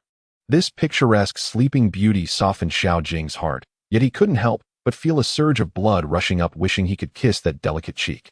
But when he clearly saw the face's owner, he froze. Li Huaiqin. How could this woman be lying half on him? He hurriedly glanced beside him. Su Wanqing and Chu Yinyuan were not on the bed. Outside, the sound of villagers talking could be heard, indicating that the workers had arrived. At that moment, the beauty in his arms frowned slightly, clearly about to wake up. Xiao Jing's gaze playfully lingered on the pretty face, so close to him, quietly watching her eyelashes tremble as she slowly opened her hazy eyes. Li Huaiqin was still in a half-dreaming state when she met Xiao Jing's teasing gaze, her whole being frozen in place. Time seemed to stand still at that moment. When she finally realized her current situation, the confusion in her eyes instantly transformed into terror, and she opened her mouth to scream. Xiao Jing's expression changed. If she screamed, the people outside would surely have their imaginations run wild. But one of his hands was pinned down by Li Huaiqin, and the other was tightly held by her, making it impossible for him to cover her mouth. In a moment of desperation, Xiao Jing lowered his head and blocked her lips. The instant their soft lips met, Li Weiken's entire body stiffened, her mind blank, forgetting to scream. Xiao Jing's heart raced as he felt the sweetness between their lips, unable to resist, gently sucking a few times. Only then did Li Huaiqin come to her senses, hurriedly, trying to struggle, making muffled sounds. Xiao Jing quickly tightened his arms, holding her delicate figure closely. As they struggled, their body temperatures rapidly rose. Li Huaiqin felt her whole body go soft, feeling both shy and anxious, angry, yet somehow, with an unexplainable expectation. Her struggles became weaker, her body gradually turning into a puddle of mud, and her head felt dizzy from the strange sensations. Xiao Jing was pleasantly surprised to discover that this girl was no longer resisting and even began to respond clumsily. He felt a surge of joy and was about to take further action when the door suddenly creaked open. The unexpected sound instantly startled the two, immersed in intimacy. Taking advantage of the moment, Li Huaiqin quickly shrank back under the covers, covering her head tightly, feeling utterly embarrassed. Reflecting on just now, Xiao Jing had actually loosened his hold on her, yet she inexplicably craved that strange sensation. From the initial terror to later infatuation. If she truly wanted to break free, she could have easily pushed Xiao Jing away. Thinking of this, she felt even more humiliated and furious, wishing she could find a crack in the ground to hide in. "Husband, are you awake? Wanqing is going to fetch water for you to wash up. I heard you have an exam today. We discussed it yesterday, and both my sisters and I want to accompany you." Su Wanqing's surprised voice came from the doorway. They all knew about Xiao Jing's exam, and clearly the three girls had discussed it yesterday. Xiao Jing felt a warmth in his heart, nodded at Su Wanqing, and got out of bed. Su Wanqing hurried forward to help him dress. While dressing, Xiao Jing couldn't resist teasing Su Wanqing, making her blush and her eyes sparkle with charm, turning her into a soft, pliable figure. Meanwhile, Li Huaiqin and the covers continued to play dead, secretly relieved that Su Wanqing hadn't discovered her earlier awkwardness. When she heard the unusual tone in Su Wanqing's voice, she quietly peeked out from under the covers and just happened to see Xiao Jing getting handsy, with Su Wanqing instantly feeling a mix of bitterness and anger. She wanted to scold Xiao Jing, but fearing that Su Wanqing would notice something amiss, she could only bite her silver teeth and glare at Xiao Jing, her eyes filled with a murderous intent. After finally helping Xiao Jing get dressed, Su Wanqing, blushing, went to wake up Li Huaiqin. Li Huaiqin emerged from the covers, her face flushed, not daring to look at Xiao Jing, fearing he would bring up what had just happened. Xiao Jing, being considerate, simply smiled silently at her. Seeing her glare at him in embarrassment and anger, he couldn't help but chuckle. At that moment, a system notification sounded in his mind. Li Weiken's favorability 5, current favorability 67, rewards 100 gene of potato seeds, 100 gene of sweet potato seeds. Hearing this notification, Xiao Jing was slightly taken aback. He had been worried that being intimate with Li Huaiqin would lower her favorability, but unexpectedly, it not only didn't decrease, but increased. It seemed that mischief sometimes had its benefits. It truly echoed the old saying, "A bad boy is more appealing to a woman. Lecherous scoundrel." As Li Huaiqin passed by Xiao Jing, she blushed and lightly spat, quickly slipping out. Xiao Jing shook his head helplessly. This girl was indeed hard to read. He chuckled and walked out the door, glancing at the sky. It was nearly 6:30 in the morning. The scholar exam started at 9:30 and ended at 4:30 in the afternoon, giving ample time. In the kitchen, Chu Yenyuan was preparing breakfast with several village women, her movements noticeably more agile, her injuries clearly healing. At the construction site, dozens of villagers were busy with village chief Xiao Lin supervising. Seeing Xiao Jing come out, Xiao Lin quickly approached. "Xiao Jing, Wanqing, and the others told me that you were taking the exam in the city today. Leave the matters at home to me. You can go for the exam with peace of mind. Strive to become a scholar, and let's see if that Xiao Bin dares to bully you again." Xiao Jing gratefully nodded. At this moment, Chu Yenyuan had already prepared breakfast. The four of them quickly ate and then boarded the newly bought carriage heading to the county. Having the carriage was indeed convenient. They arrived at the county before 8 o'clock. Xiao Jing first went to Bai bookstore to deliver books to Li Qingyang, then brought the three girls to the entrance of Shanghai Academy. The front of the academy was already filled with parked carriages, and many candidates had arrived early to wait. The city guards had secured the academy gate. Since Shanghai County did not have an examination hall, this year's imperial examination was held here. Although students from several counties in Ning'an Dao came to take the exam, there were only about 1,000 in total, a scale far smaller than in other regions. Just as Xiao Jing parked the carriage and got out with the three girls, it immediately caused a stir. Some were attracted by the beauty of the three girls, while more recognized Xiao Jing. Many students gathered around, excitedly greeting him. "Young Master Xiao, good morning. I didn't expect to take the exam with you. What a coincidence. This will give me plenty to brag about when I go back. Xiao brother, how is your journey to the west coming along? Has it started selling yet? Yesterday, how did the competition with the three great talents go? Hurry up and tell us." Dozens of students surrounded Xiao Jing, leaving Su Wanqing and the other girls squeezed aside. The three girls exchanged glances, surprised at Xiao Jing's popularity. What intrigued them even more was that Xiao Jing had apparently competed with the so-called three great talents yesterday. "You have no idea, I was at the scene yesterday." Before Xiao Jing could speak, someone eagerly proclaimed young Master Xiao fought against three and left those shameless rascals without a chance to counterattack. It was truly spectacular. Upon hearing this, everyone admired Xiao Jing even more. Xiao Jing smiled and waved his hand, engaging in casual conversation. "Xiao Bin. He's just a pretentious person. Defeating him brings no sense of achievement. Speaking of which, there are probably many here who are stronger than him." Xiao Jing held no restraint when it came to Xiao Bin. If he didn't discuss this guy a little, he wouldn't feel satisfied. Of course, young Master Xiao has a discerning eye. Laughter erupted among the crowd. Xiao Jing's gaze swept to the side, spotting Xiao Bin, Hu Fangming, and Lu Yong huddled together, coldly glaring at him with mocking smirks on their faces. He had long noticed these three. His previous remarks were intentionally directed at them. They didn't need to participate in the exam and had come specifically to seek trouble. Xiao Jing's heart raced with alarms, but he couldn't figure out how they planned to strike. Were they going to slip cheat sheets into his belongings, causing him to lose his qualification for the exam? Or would they make things difficult for him during the exam? However, he wasn't afraid of either method. Thanks to his perception skills, he wouldn't miss the act of them slipping in cheat sheets, and with a thought he could store the evidence in his system space. As for making things difficult during the exam, this was an exam presided over by a third-rank official. He doubted they had the gall to do so. Thus, the most likely scenario would be to act after the exam. What could they do after the exam? Most likely they would tamper with his test paper or falsely accuse him of cheating. Thinking of this, a cold glint flashed in Xiao Jing's eyes. He needed to find an opportunity to visit the examination officer Lu Zhengfeng and ask him to keep an eye out. But given his current status, would Lu Zhengfeng really be willing to help? Suddenly, he had a bright idea. Wasn't there movable type printing technology?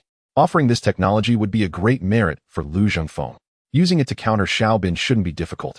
A playful smile crept onto Xiao Jing's lips. If Xiao Bin truly wished to frame him this time, he might just be able to turn the tables and completely suppress this fellow. The three girls observed Xiao Jing chatting animatedly with the crowd, feeling a mix of amusement and disbelief.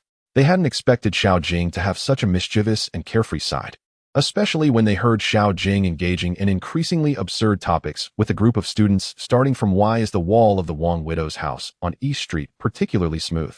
to "Why does Zhang's wife from the West Village always sway her hips while walking?" The conversation grew more and more frivolous, leaving the three girls utterly dumbfounded. Initially, the surrounding students were somewhat stunned, but once men began discussing such topics, some couldn't help but chime in, and the atmosphere became even livelier. Many passers-by frowned at the conversation, muttering about disgracing the scholarly reputation. Upon seeing this, Xiao Bin and his companions revealed expressions of glee. Yet Xiao Jing remained unfazed. He intentionally talked about these things to see who was genuine and who merely pretended. Brother Xiao, the slightly chubby youth Li Chengfeng from Anhuang County, leaned over with a mischievous grin, lowering his voice. "When you mentioned whether women are easy to bear children, doesn't it depend on here and here?" As he spoke, he gestured on himself, his expression lewd yet comical. Laughter erupted around them. Xiao Jing chuckled, about to respond, when a clear voice suddenly interrupted him. "Young Master Xiao, greetings." Everyone turned to look, only to see Gu Zhilan standing outside the crowd, dressed in a lake blue dress, her features exquisite, resembling a lotus flower emerging from the water. The students suddenly felt embarrassed, their faces turning crimson. Those risque remarks had likely all been overheard by the beauty from Shanghai County. "Miss Gu." Xiao Jing returned the greeting calmly, showing no sign of embarrassment. Although Gu Zhilan was a potential binding target, the truth was there was probably no chance for him to bind with her. Moreover, he carried himself well and sat properly, so there was nothing to be embarrassed about. The three girls in the carriage immediately grew vigilant. Li Huaiqin and Chu Yinyuan exchanged eye rolls. This lecher really knows how to attract attention. Li Huaiqin muttered quietly. With his talent, if he doesn't seek out others, there will still be plenty who come to him. Chu Yinyuan said coldly, though there was a hint of jealousy in her tone. Su Wanqing nervously straightened her chest, glancing at Gu Xilan's ample curves, feeling a surge of crisis. Yet Xiao Jing acted as if nothing were wrong, turning back to continue the previous topic. "Brother Qingfeng, let me tell you, when observing women." Xiao Jing. A loud shout suddenly interrupted him. Xiao Bin, Hu Fangming, and Lu Yong had approached without him noticing. Xiao Bin, with a serious expression, declared in broad daylight, talking about such lewd matters with a group of students. "Do you have no dignity as a scholar?" Xiao Jing sneered inwardly. This sycophant had come out to perform in front of Gu Zhilan again. Was he trying to belittle him and elevate himself to gain Gu Xilan's favor? He smirked slightly, finding it amusing. Was he the type to be someone else's stepping stone? He lazily dug at his ear. We're chatting about our matters. What does it have to do with you? You. Xiao Bin's face turned green with anger at his attitude. As a scholar, one should prioritize the teachings of the sages. Your actions are truly disgraceful. Hu Fangming chimed in. Brother Xiao is right. Xiao Jing, you've only won a few literary duels by luck, yet you are so arrogant. It's truly shameful. Xiao Jing, however, laughed instead. Oh, the three of you always pretend to be virtuous, but what nefarious deeds are you engaged in behind closed doors? Xiaobin, you must have frequented the brothels quite often. And Hu Fangming, it seems you've been seen staying overnight at brothels as well. As for Lu Yang, you're no different from them. Am I right? His gaze swept over the three, his tone turning cold amidst the sarcasm. At least I, Xiao Jing, act with integrity and say what I like. Unlike certain individuals who on the surface appear righteous yet behind the scenes engage in vile acts. He deliberately elongated his words, enunciating each syllable. Real small people are always better than false gentlemen. What nonsense are you spouting? Lu Yang shouted in anger. Whether I'm talking nonsense or not, you all know in your hearts, Xiao Jing coldly retorted. Even if I'm not a good person, at least I'm a true rogue. And you're even less than a true rogue. His words struck the air with force, and the surroundings fell silent. Many students silently nodded. Though Xiao Jing spoke crudely, every word made sense. Compared to Xiao Bin, who always pretended, this was indeed much more refreshing. Gu Zhilan stood to the side, watching Xiao Jing argue his case, her eyes sparkling with interest. Her gaze towards Xiao Bin and his companions held a hint of disdain. Xiao Bin and his friends, rendered speechless by the retort, turned various shades of pale and green, wishing they could find a hole to hide in under the weight of the crowd's meaningful glances. Gu Zhilan's unabashed look of disdain made Xiao Bin and his companions blush with embarrassment. They had intended to elevate themselves by suppressing Xiao Jing, only to be publicly humiliated instead. The three of them gritted their teeth in frustration, yet they found themselves completely powerless against Xiao Jing. Ladies, I have business to discuss with young Master Xiao. Oh, please leave us. Gu Zhilan shot them a cold glance and directly issued an eviction order. The three of them instantly turned red-faced, and under the mocking gazes of those around could only leave with their tails between their legs. Only then did Gu Zhilan turn to Xiao Jing, breaking into a charming smile. Young Master Xiao, after the exam, may I invite you to my residence for a discussion? My father and Lord Lu would like to meet you. Xiao Jing was momentarily taken aback. Gu Yan and Lu Zhengfeng wished to see him. After a brief thought, he guessed they might want to inquire about the exam situation. Perfect, he too wished to discuss countermeasures against Xiao Bin and his associates' possible schemes, so he readily nodded. All right, I will certainly visit on time. Gu Zhilan smiled with satisfaction, her gaze shifting towards the three women in the carriage, wearing a gentle smile as she subtly nodded in greeting. The three women met her gaze, feeling inexplicably uncomfortable. This woman appeared gentle, yet there was a hint of provocation hidden in her eyes. They immediately became alert, sensing that Gu Zhilan was not to be underestimated and clearly had ulterior motives regarding their husband. This interaction sparked envy and jealousy among the onlookers. Xiao Jing arriving at the exam with three beautiful companions was already enough to evoke jealousy, and now even the most beautiful woman in Shanhai County was showing him favor. How could anyone endure this? At that moment, a sound of a gong echoed from afar, announcing the entrance of the candidates. Although it wasn't time, yet they had already begun to enter ahead of schedule. After bidding farewell to the others, Xiao Jing approached the carriage. Su Wanqing had long prepared the exam supplies, obediently handing him the package with a sweet smile. Husband Weiner and the sisters are waiting for your triumphant return, wishing you success. Li Huaiqin and Chu Yinyuan wanted to say something, but ultimately swallowed their words. Li Huaiqin awkwardly turned her head, while Chu Yinyuan remained cold as ice. Seeing the concern in the eyes of the three women, Xiao Jing couldn't help but chuckle as he took the package. Ladies, wait for my good news. Who wants to hear your good news? Li Huaiqin huffed lightly, but a glimmer of expectation flashed in her eyes. Chu Yinyuan merely nodded slightly, saying nothing. Husband Weiner believes you will definitely succeed. Su Wanqing clenched her little fist, cheering Xiao Jing on. Xiao Jing nodded, turning to walk towards the academy's entrance. Other candidates were also gathering towards the entrance. After a thorough search, Xiao Jing entered the exam hall with the crowd.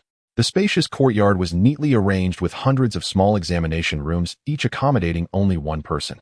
He found his spot according to his number plate and had just organized his ink and brush when the exam bell rang. The examiners publicly unsealed the test papers, which were quickly distributed to each candidate.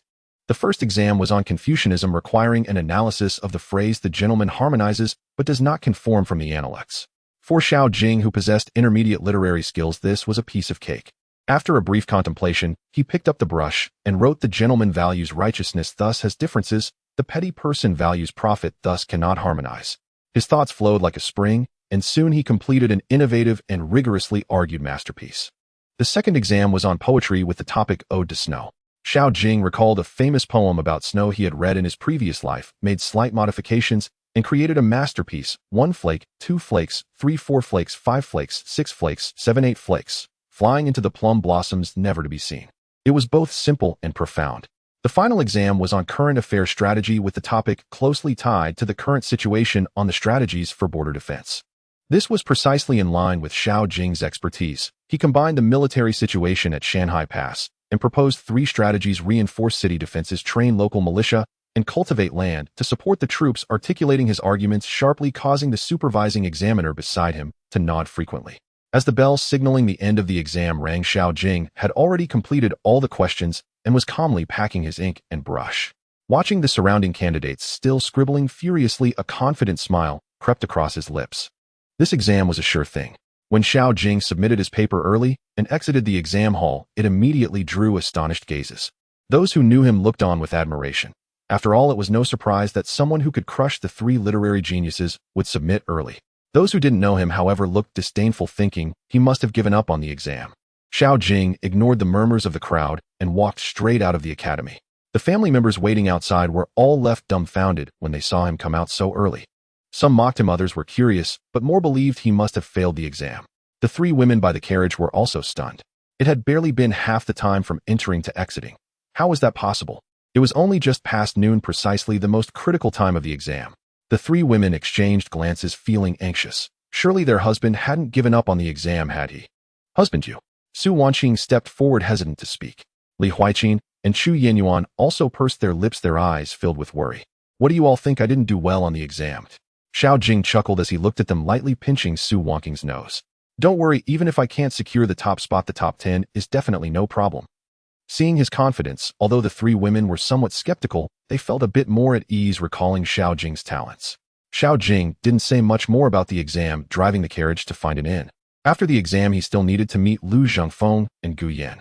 These 2 chief examiners had exchanged glances with him while supervising from a high vantage point in the exam hall, clearly having taken notice of him.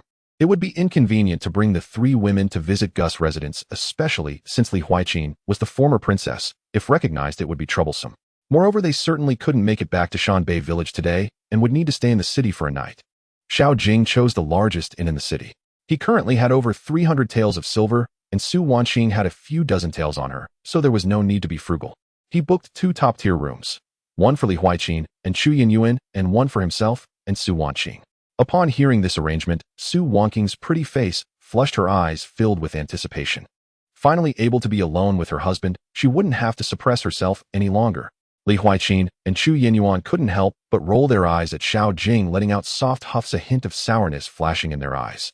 After settling in, Xiao Jing took the 3 women to eat at the inn. None of them had had lunch yet, although Su Wanqing had prepared some dry rations they hadn't had the chance to eat during the exam. After finishing their meal, Xiao Jing told the 3 women to go shopping together, handing each of them 50 taels of silver. Buy whatever you want, no need to be frugal. We aren't short on money right now, so don't suffer. The 3 women holding the heavy silver were all stunned. Su Wanqing's eyes turned red as she tightly hugged Xiao Jing. Husband, you are too good to Wainer. She choked on her words, unable to speak. Although she had never lacked for money before, since her family fell into decline, no one had treated her this well. Soon, as if recalling something, she blushed and whispered in Xiao Jing's ear, "Tonight Wainer will definitely serve you well." Xiao Jing heard the system prompt in his mind. Su Wanqing has developed a deep affection for the host, gaining 688 affection points, current affection points 5893. Recently, his interactions with the 3 women had become increasingly frequent, earning him 1 to 2,000 affection points each day. He had finally found the correct method to acquire affection points. Li Huaiqin held 50 taels of silver, her expression complex, as she looked at Xiao Jing. She never expected Xiao Jing to be so generous. This was not a small amount, enough for her to live frugally for 20 years. Suddenly, her thoughts of possibly leaving began to waver. If someone truly came to take her away, could she leave without any regrets?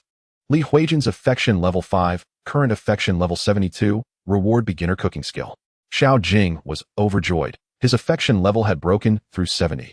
With a bit more effort, he could reach 90, and then he could confidently devour this princess. Chu Yenyuan's emotions were equally complex, her gaze softer than Li Huaiqin's. She was more perceptive than Li Huijin, knowing that Xiao Jing must have sensed her thoughts of leaving. Yet even so, this man still generously gave her so much money.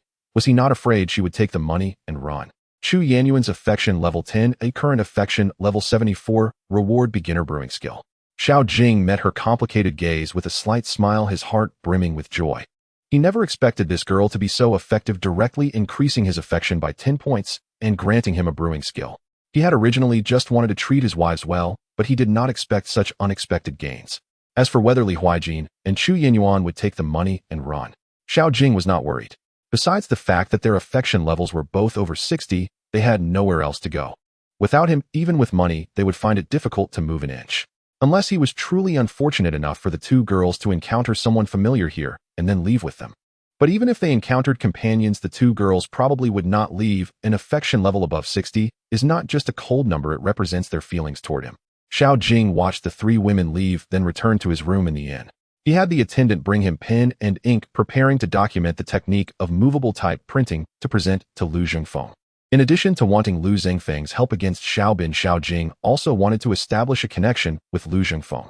This person was a third-rank official in the court. With this backing, not to mention Xiao Bin, as long as their influence was not stronger than Lu Zhengfeng's, he would have no fears and others would not dare to act against him lightly.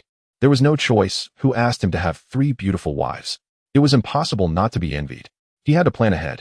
Once he had fully documented the movable type printing technique, Xiao Jing glanced at the time, noting that it was still early, and he began writing Journey to the West. Meanwhile, the 3 women were strolling through the streets. Su Wanqing, like a lark out of a cage, chattered non-stop, with Li Huijin and Chu Yanyuan occasionally wandering excitedly to small stalls. The 2 women looked at the lively Su Wanqing with envy mixed with a hint of affection. Although they were supposed to be in opposing camps due to Xiao Jing, yet neither of them could harbor any dislike toward this innocent and adorable girl. Instead, they found themselves filled with a protective instinct. They treated her more like a younger sister. Though Li Huijin and Chu Yanyuan sometimes had a tense relationship, they had shared hardships together. Plus, they had slept on the same bed. Even if their relationship was not intimate, it nonetheless added a degree of friendship between them. However, one was proud and the other was cold. They just didn't know how to express their emotions. Watching the lively Su Wanqing, the 2 women envied her carefree nature, unlike themselves, burdened with deep-seated grudges, destined to never be as carefree and easily satisfied as Su Wanqing. Thus they strolled through the streets with the lively Su Wanqing in front and the 2 women, like protective older sisters, following behind. At that moment, Li Huijin seemed to sense something and glanced to the side. There, a dark figure looked at her and swiftly vanished. She stopped in her tracks, frowning. The advancing Su Wanqing did not notice her oddity. However, Chu Yanyuan, who was beside her, seemed to sense something as well, turning to look at her, then glancing to the side. Her eyes were filled with a murky expression. Sister Jean, what's wrong? Su Wanqing also noticed something was off and stepped forward to inquire Li Huijin. Oh, it's nothing, just a bit uncomfortable. I need to take care of something. Li Huijin hurriedly smiled at Su Wanqing, brushing it off. Oh, then Sister Jean, you go ahead, we'll wait for you here. Su Wanqing, having no doubts, quickly replied. It's fine, you all go ahead, we'll meet at the city god temple later. Li Huijin quickly shook her head to refuse. Su Wanqing nodded without further insistence. Chu Yanyuan looked at Li Huijin, wanting to say something, but hesitating. Wasn't she also wishing to leave? What right did she have to question Li Huijin? With a soft sigh, she followed Su Wanqing's footsteps, heading towards the bustling city god temple. Students from all over had gathered there with all kinds of small stalls set up. Li Huijin watched the 2 departing figures, her expression complex. After standing in place for a long time, she took a deep breath and turned to walk down another street. After passing through several alleys, she found a black-clad person in a quiet dead end. The other party had their face covered, but the golden small sword pattern embroidered on the black robe was particularly eye-catching. Subordinate pays respects to the princess. The black-clad person bowed respectfully. Li Huijin waved her hand. No need for such formalities. Princess, after Minggong learned of your disappearance in Ningguan Dao, he has sent all his brothers to search everywhere. Are you? All right. The black-clad person's voice was calm, betraying no emotion. I have already informed Minggong through the organizational network. He will arrive soon. Princess, it would be better for you to leave with your subordinate first. I will ensure your safety. Upon hearing this, Li Huijin's mind involuntarily conjured the image of Xiao Jing. She hesitated for a moment, then shook her head and said, no need, I am perfectly fine now. Tell Minggong not to act rashly. I have my own plans. If there is nothing else, you may leave. The black-clad person was clearly taken aback and wanted to persuade her again, but Li Huijin had already turned to leave. Watching her retreating figure, a hint of cold hesitation flashed in the black-clad person's eyes. In the end, he suppressed his emotions and disappeared quietly. Li Huijin seemed to sense something and turned back to look at the spot where the black-clad person had stood. She stopped, her eyes filled with vigilance and worry. With a soft sigh, she ultimately walked toward the direction of the city god temple. Sure enough, the area before the city god temple was bustling with people. Various small stalls were lined up selling sugar figurines, blowing dough figurines, performing tricks, and selling all sorts of small trinkets, creating a lively atmosphere. Su, watching like a bird released from a cage, found everything new and exciting. At a stall selling beaded flowers, she couldn't help but stop, picking up a butterfly-shaped beaded flower and holding it up to her hair, turning back sweetly to ask Sister Chu, "Sister Li, do you think this looks good?" Chu Yanwan stood beside her, her gaze sweeping over the jeweled flower, and for a fleeting moment her cold brows softened as she nodded gently. "It's acceptable." Though her words were concise, she casually picked up a more elegant and refined jade hairpin nearby and handed it to Su Wanqing, saying, "This one suits you better." She herself chose 2 sturdy cowhide hair ties, clearly prioritizing practicality. "Thank you, Sister Chu," Su Wanqing exclaimed joyfully as she took it, then picked up the butterfly jeweled flower, unable to part with it. At this moment, Li Huijin silently followed behind, appearing somewhat distracted as her gaze flitted over the array of trinkets without lingering on any particular item. Su Wanqing did not notice her unusual demeanor and picked up a clumsily crafted clay doll, smiling as she held it out in front of Li Huijin. "Sister Li, doesn't this look like how my husband sometimes grins foolishly?" Li Huijin was momentarily taken aback by this sudden question. Looking at the clay doll, the face of Xiao Jing involuntarily surfaced in her mind, causing her cheeks to flush slightly. Reflexively, she scoffed, "Who cares if it does or not?" Yet she couldn't help but glance at the clay doll a bit longer. Chu Yanwan observed Li Huijin's subtle reaction and discreetly shifted her gaze to a nearby stall selling weapons, which evidently attracted her more. The three continued forward, with Su Wanqing holding the newly bought candy figure in one hand and linking arms with Chu Yanwan in the other, chattering incessantly. Though Chu Yanwan did not initiate conversation, she occasionally nodded in response, allowing Su Wanqing to cling to her. Li Huijin lagged half a step behind, watching the seemingly intimate posture of the two ahead, feeling inexplicably uneasy. This feeling of being excluded made her somewhat restless, yet she couldn't bring herself to approach them. Suddenly, a careless child ran over, nearly colliding with the focused Su Wanqing. Chu Yanwan reacted swiftly, pulling Su Wanqing aside, while Li Huijin instinctively stepped forward half a pace to block the way. The child brushed past the hem of Li Huijin's garment. The three of them were momentarily stunned and exchanged glances. Su Wanqing patted her chest, breathless with relief, saying, "Thank goodness for Sister Chu and Sister Li." Chu Yanwan nodded slightly to Li Huijin, acknowledging her earlier action with gratitude. Li Huijin turned her face away somewhat awkwardly, her tone still stiff. "Watch where you're walking." Yet the instinctive protection shared between them was unspoken but understood. After this incident, the atmosphere among the three subtly eased. Li Huijin no longer deliberately lagged behind and walked alongside them. Although she still spoke little, Su Wanqing would occasionally engage her in conversation, and she would respond with brief acknowledgments of and no longer completely disregarding them. The evening sun cast a warm glow upon the three of them, enveloping them in a radiant aura. The three women, each with distinct personalities, formed a strange yet harmonious picture amidst the bustling market. The intricate emotional bond between them, tangled yet unbreakable, seemed to tighten ever so slightly during this ordinary shopping excursion. On the way back, Su Wanqing bounced ahead like a cheerful little bird, while Li Huijin and Chu Yanwan tacitly fell behind. Suddenly, Li Huijin turned to Chu Yanwan with a complex expression and asked, "Don't you have anything you want to ask me?" Chu Yanwan was taken aback by the question, then smiled self-deprecatingly. "What is there to ask? You have your secrets and I have mine. Don't you think?" Li Huijin was momentarily speechless. Indeed, they both wanted to leave. Who was qualified to blame the other? It was just that she didn't know when that lecherous figure had quietly wormed its way into her heart. His thoughtfulness, talents, and that roguish demeanor had all etched themselves into the depths of their minds. "If we leave, will that lecher be sad?" Li Huijin's voice was low. "Don't you still want to recruit him?" Chu Yanwan replied lightly. Recalling the embarrassing moments when they vied for Xiao Jing's attention, especially the meat bun incident, both women unconsciously blushed. "Now is not the time," Li Huijin sighed softly. "Moreover, I don't want to drag him into my dangers." She was no longer the former crown princess, solely focused on recruiting talent. Now, with her own safety at stake, how could she bear to drag Xiao Jing down with her? Indeed. Chu Yanwan smiled gently. "Though he's a scoundrel, he's a good scoundrel. Though lecherous, he wasn't so detestable." Remembering how Xiao Jing stood in front of her during the attack and his kindness when he cared for her, even his silly expression when he watched her put on stockings, she couldn't help but smile. "Even if we have to leave, We should leave him something, Li Huijin murmured, as if speaking to Chu Yanwan, or perhaps to herself. Leave what? What are you talking about? Su Wangqing's cheerful voice suddenly interrupted as she trotted up to the two in front of them, her face full of curiosity. It's nothing, Chu Yanwan quickly replied, pulling Su Wangqing's hand. We're almost there, let's head back to the inn.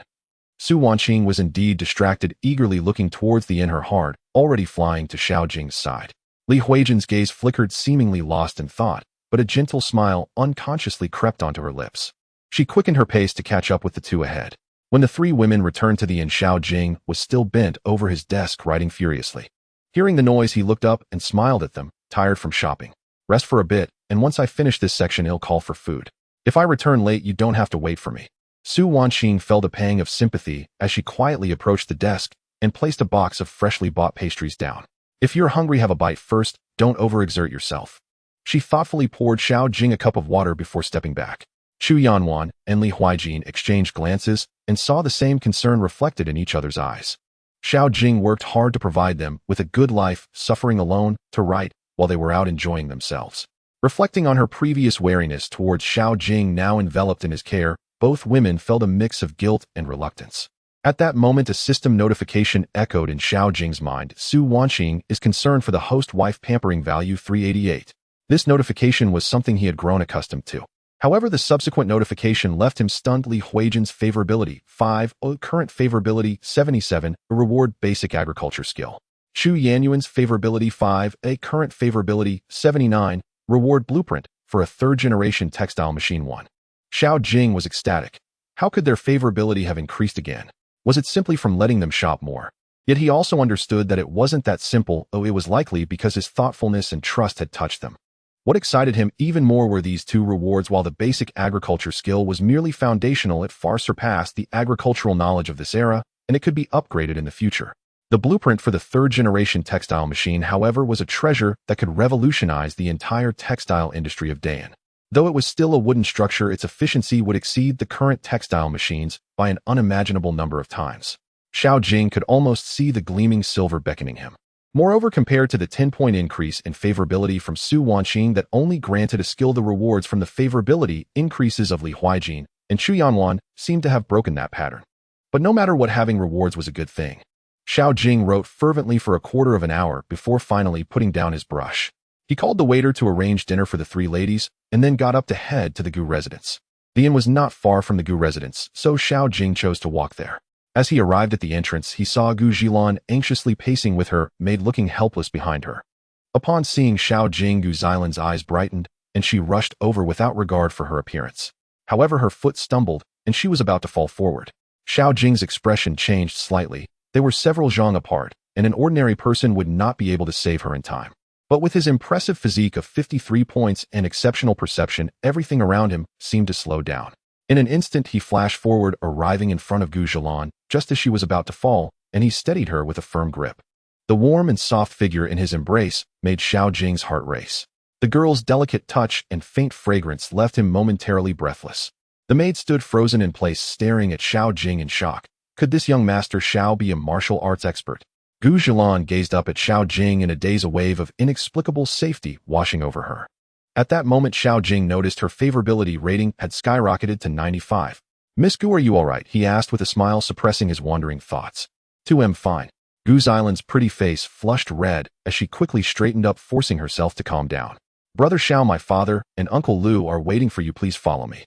Gu Zhilan led Xiao Jing through the courtyard to a brightly lit flower hall. Inside, Gu Yin and Lu Zhengfeng were conversing with a middle-aged man dressed in casual clothes, exuding a commanding aura. Although this man had a sickly appearance, he stood upright, his sharp gaze revealing his military background. Upon seeing Xiao Jing enter, the three men simultaneously halted their conversation, their eyes fixated on him. I am Xiao Jing, paying my respects to Lord Gu and Lord Lu. Xiao Jing greeted them calmly, his gaze shifting to the unfamiliar man, filled with inquiry. Lu Zhengfeng smiled and waved his hand. Young friend, Xiao need not be overly courteous, please take a seat. This is the newly appointed General Wu Yugui of the court, who will soon head to Shanhaiguan to oversee the defense. Xiao Jing's heart stirred. He quickly clasped his hands again. So it's General Wu, I am honored. He wondered to himself, as an ordinary scholar, how do I have the qualification to meet such a significant figure? Wu Yugui. He nodded, slightly scrutinizing Xiao Jing with an appraising gaze. no need for excessive courtesy. Lord Lu and Lord Gu have spoken highly of you. Meeting you today, you truly possess an extraordinary demeanor. His voice was booming and full of vigor. However, Xiao Jing's keen perception caught a fleeting coldness in the depths of the man's eyes. There was an undercurrent of killing intent. He had never met this general before. Where was this killing intent coming from? Gu Yin chuckled. Xiao Jing General Wu arrived in our county 3 days ago and is set to take office tomorrow. Today's banquet serves two purposes. One is to welcome you after your examination, and the other is to give you a chance to meet General Wu. Xiao Jing's heart suddenly enlightened. These two gentlemen specifically introduced him to Wu Yogui. Could it be that they intended to pave the way for him? But they weren't relatives, so why were they so enthusiastic? Could it be they wanted to take him on as a student? He was unsure which of Gu Yan or Lu Zhengfeng intended to be his teacher. Suppressing his inner speculation, Xiao Jing humbly said, "Thank you, my lords, for your kindness. It is an honor for me to meet General Wu." During the pleasantries, Lu Zhengfeng invited Xiao Jing to take a seat, and Gu Zhelan excused herself to leave. This occasion was indeed not suitable for a woman to be present. As soon as he sat down, Lu Zhengfeng cut to the chase. "Xiao Jing, you submitted your paper early during the examination. It seems you are quite confident. Why don't you share your thought process for the answers?" Xiao Jing understood that Lu Zhengfeng must have already seen his exam paper. This was likely an opportunity for him to showcase his talents in front of Wu Yugui. If he could earn the general's favor, it would certainly be of great help to his future career. But thinking about the inexplicable killing intent emanating from Wu Yogui, Xiao Jing felt hesitant. However, upon further reflection, if he refused, it would put Lu Zhengfeng in a difficult position. This gentleman had treated him well, and Xiao Jing respected his character. Forget it, since he was here, he would try to earn some face for Lord Lu. Thus, he composed himself and elaborated on his thought process for the 3 examination subjects.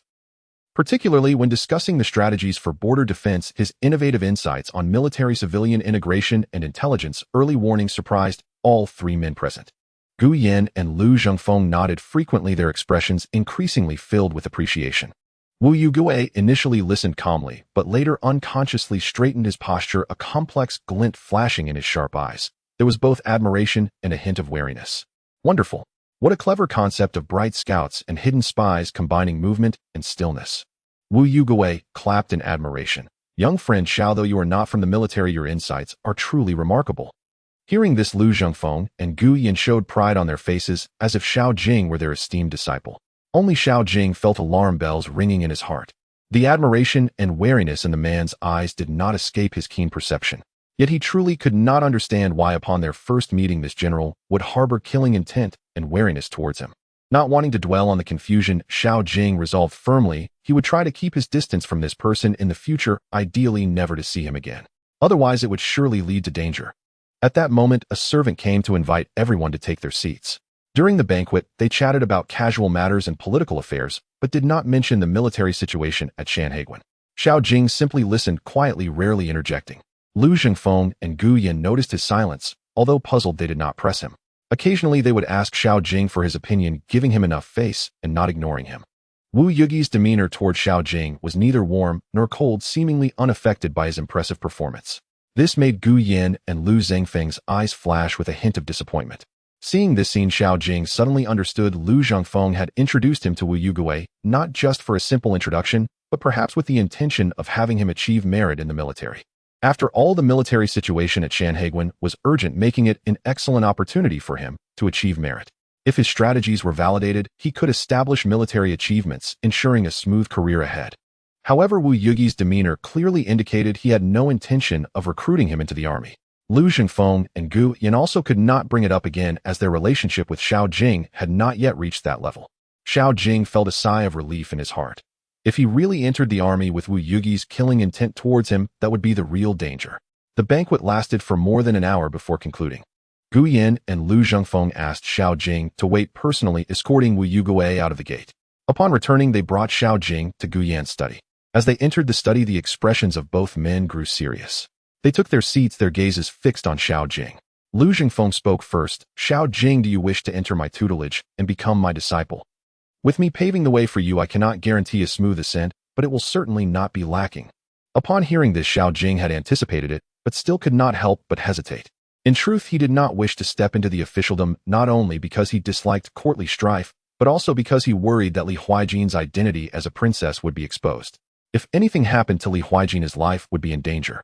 However, taking Lu Jingfeng as a master indeed outweighs the drawbacks. At least if Xiao Bin wishes to act against him again, he must think twice. He also understood that what Lu Jingfeng valued was his talent. Disciple Xiao Jing pays respects to the master. After a moment's thought, Xiao Jing no longer hesitated and immediately bowed. First, let's establish this relationship. As for whether to enter government service in the future, that can be discussed later. The most important thing right now is to not embarrass the master. After all, he still has matters to seek help for. Seeing Xiao Jing readily take him as a master, Lu Zhengfeng's joy was evident. Beside him, Gu Yan's eyes were full of envy. Congratulations, brother Lu, on acquiring such a talented disciple. Gu Yan quickly clasped his hands in congratulations. I must also thank you, brother Gu, for your support. Lu Jingfeng replied with a smile, then turned serious to look at Xiao Jing. Since you have taken me as your master, I will not hide anything from you. This time Beijing has gathered a great army, and there may be battles at the borders. I originally intended for you to achieve merit by following the troops. With your strategic insights, you would surely establish military accomplishments. If you can pass the imperial examination in the future, your prospects will be limitless. Unfortunately, that Wu Yogui, for some reason, seems to not value you. But it doesn't matter, as I am the supervising envoy. There will surely be plenty of opportunities for you to achieve merit in the future. You need not worry about it. He paused and added, you should quickly find a place to stay in the city. Although Shanhaiguan is as solid as a rock, Beijing may not be able to invade, but it's better to be safe than sorry. As he spoke, Lu Jingfeng took out a stack of silver notes from his pocket and stuffed them into Xiao Jing's hand. This is the master's welcoming gift. Use it to buy a residence in the city. Xiao Jing stared blankly at the 500 taels of silver notes in his hand. He had not prepared a gift for the master, yet the master had given him such a large sum of money first. This is enough to buy a nice house in the city and comfortably live for quite a while. This master is truly generous to the point of being moving. He clearly values him greatly. Master, the disciple has not prepared a welcoming gift for you. I cannot accept this money. Xiao Jing quickly declined. If I say you should accept it, then accept it. When the master gives something away, there is no logic in taking it back. Lu Zhengfeng's face turned serious. Hearing this, Xiao Jing matched Lu Zhengfeng's serious expression and no longer acted coy. He accepted the silver notes and then took out a stack of papers from his pocket, on which was a detailed explanation of movable type printing. Since the master treats him so sincerely, he naturally wants to reciprocate. Moreover, this was a gift he had already prepared to present. Master, I happen to have a small gift I would like to present to you. I hope you will not find it lacking. Lu Jingfeng looked at Xiao Jing in surprise, took the paper, glanced at it curiously, and was immediately captivated by the content. Guyan also leaned in to watch. When they saw the 4 characters movable type printing, both of them displayed expressions of astonishment. The existing woodblock printing technology is cumbersome, time-consuming, and wasteful, making it quite ineffective. However, as they continued reading, their expressions grew more and more shocked, and in the end they were positively beaming. If this technology could be realized, how many impoverished students would be able to afford education? The cost of education would be greatly reduced, and knowledge would no longer be monopolized by aristocratic families. Where did you get this thing? Lu Jingfeng looked at Xiao Jing in shock, his eyes filled with disbelief. This is something I figured out myself, Xiao Jing said without blushing or skipping a beat. I originally intended to use it to print novels, but this thing is simply too eye-catching, so I didn't dare to use it. He certainly couldn't say it was exchanged from the system, so he had to fabricate an excuse. Good. Good stuff.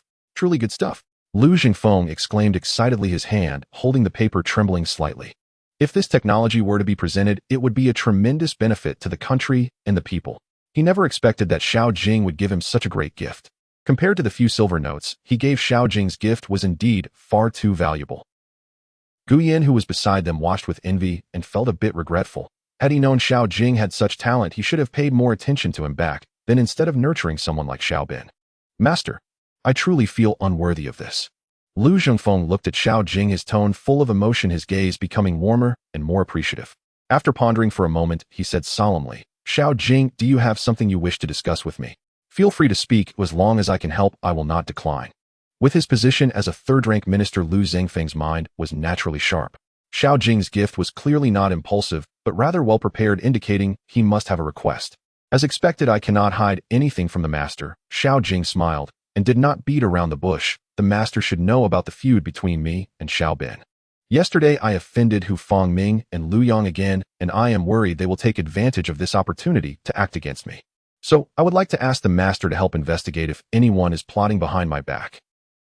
Lu Jingfeng frowned slightly. He knew a bit about the enmity between Xiao Jing and Xiao Bin.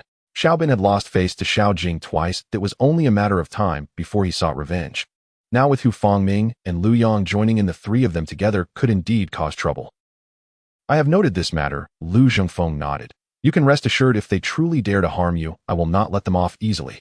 He felt a bit more approving of Xiao Jing, a composed demeanor and a strong sense of crisis. Though he did not think Xiao Bin and the others had that much audacity, since Xiao Jing had spoken as a teacher, he naturally had to protect him. I will keep an eye on this matter for you as well, Gu Yan nodded from the side. Given Xiao Bin's character, he could indeed resort to underhanded tactics.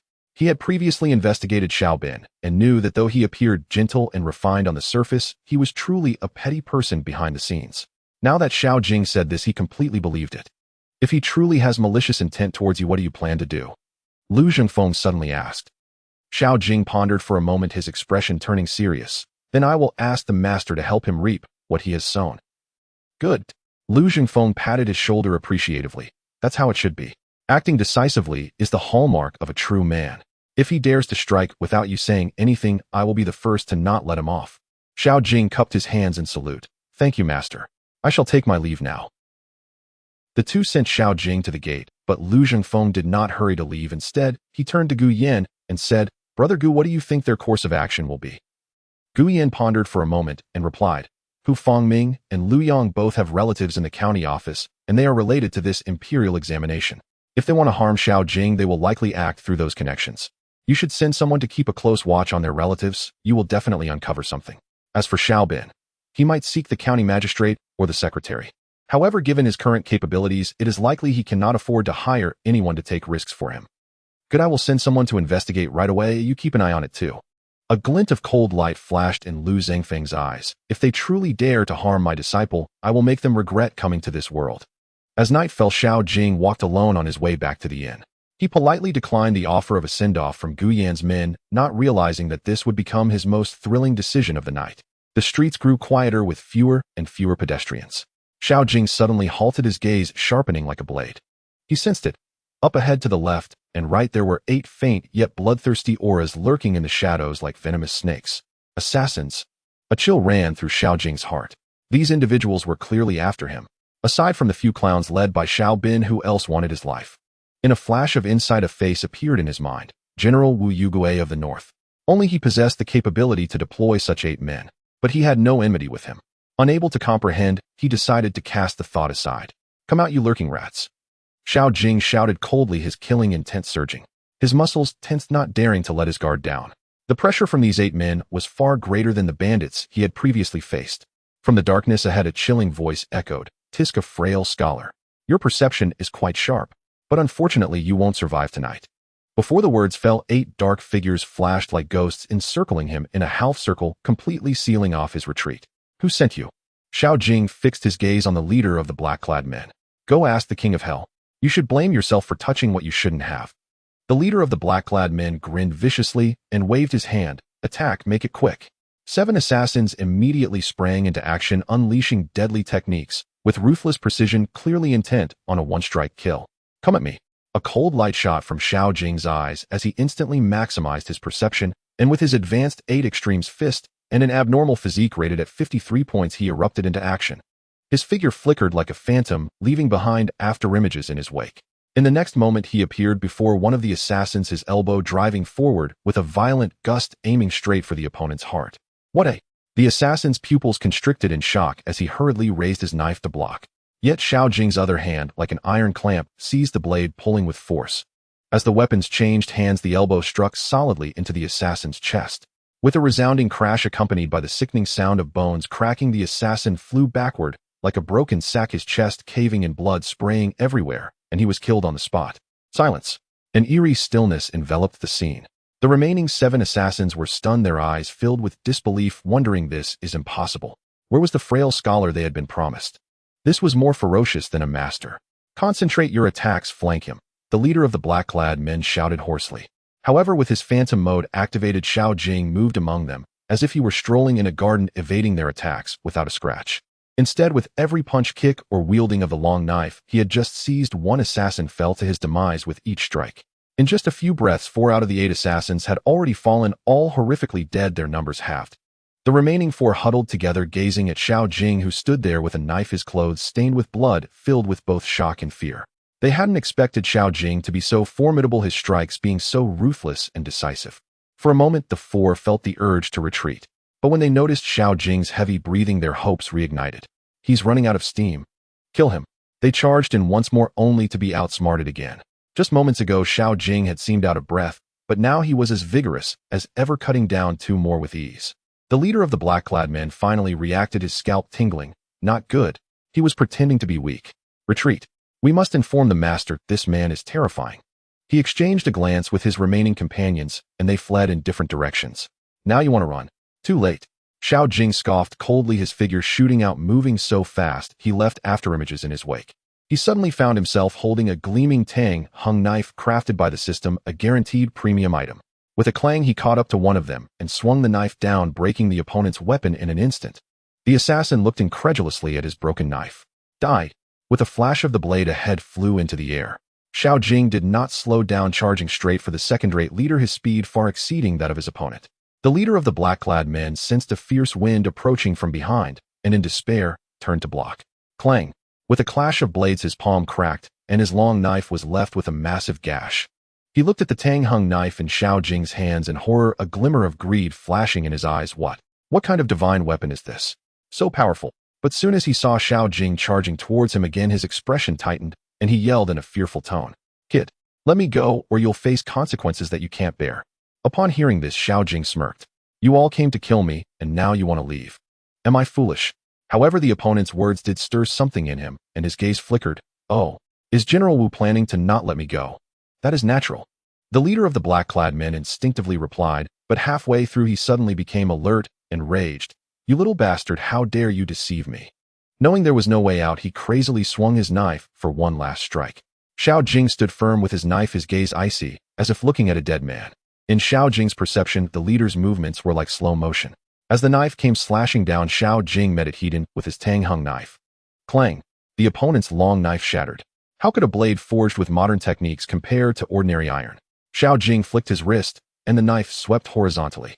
A head flew into the air in an instant, the headless corpse twitching as it fell to the ground.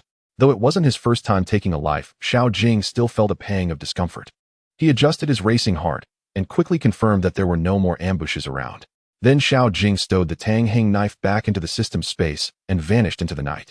Back at the inn, he felt a heavy weight in his heart. Why did Wu Yugui want him dead? Why the urgency? With such a general holding military power lurking in the shadows, Xiao Jing felt like a fish on a chopping board.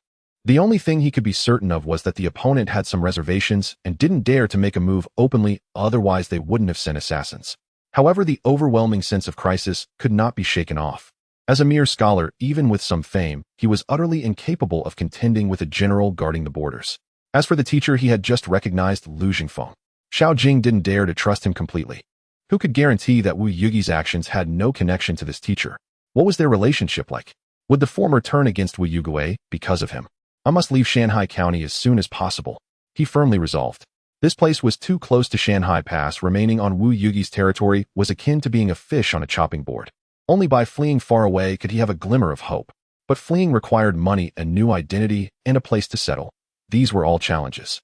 What was more troublesome was that Lu Jingfeng might not let him go.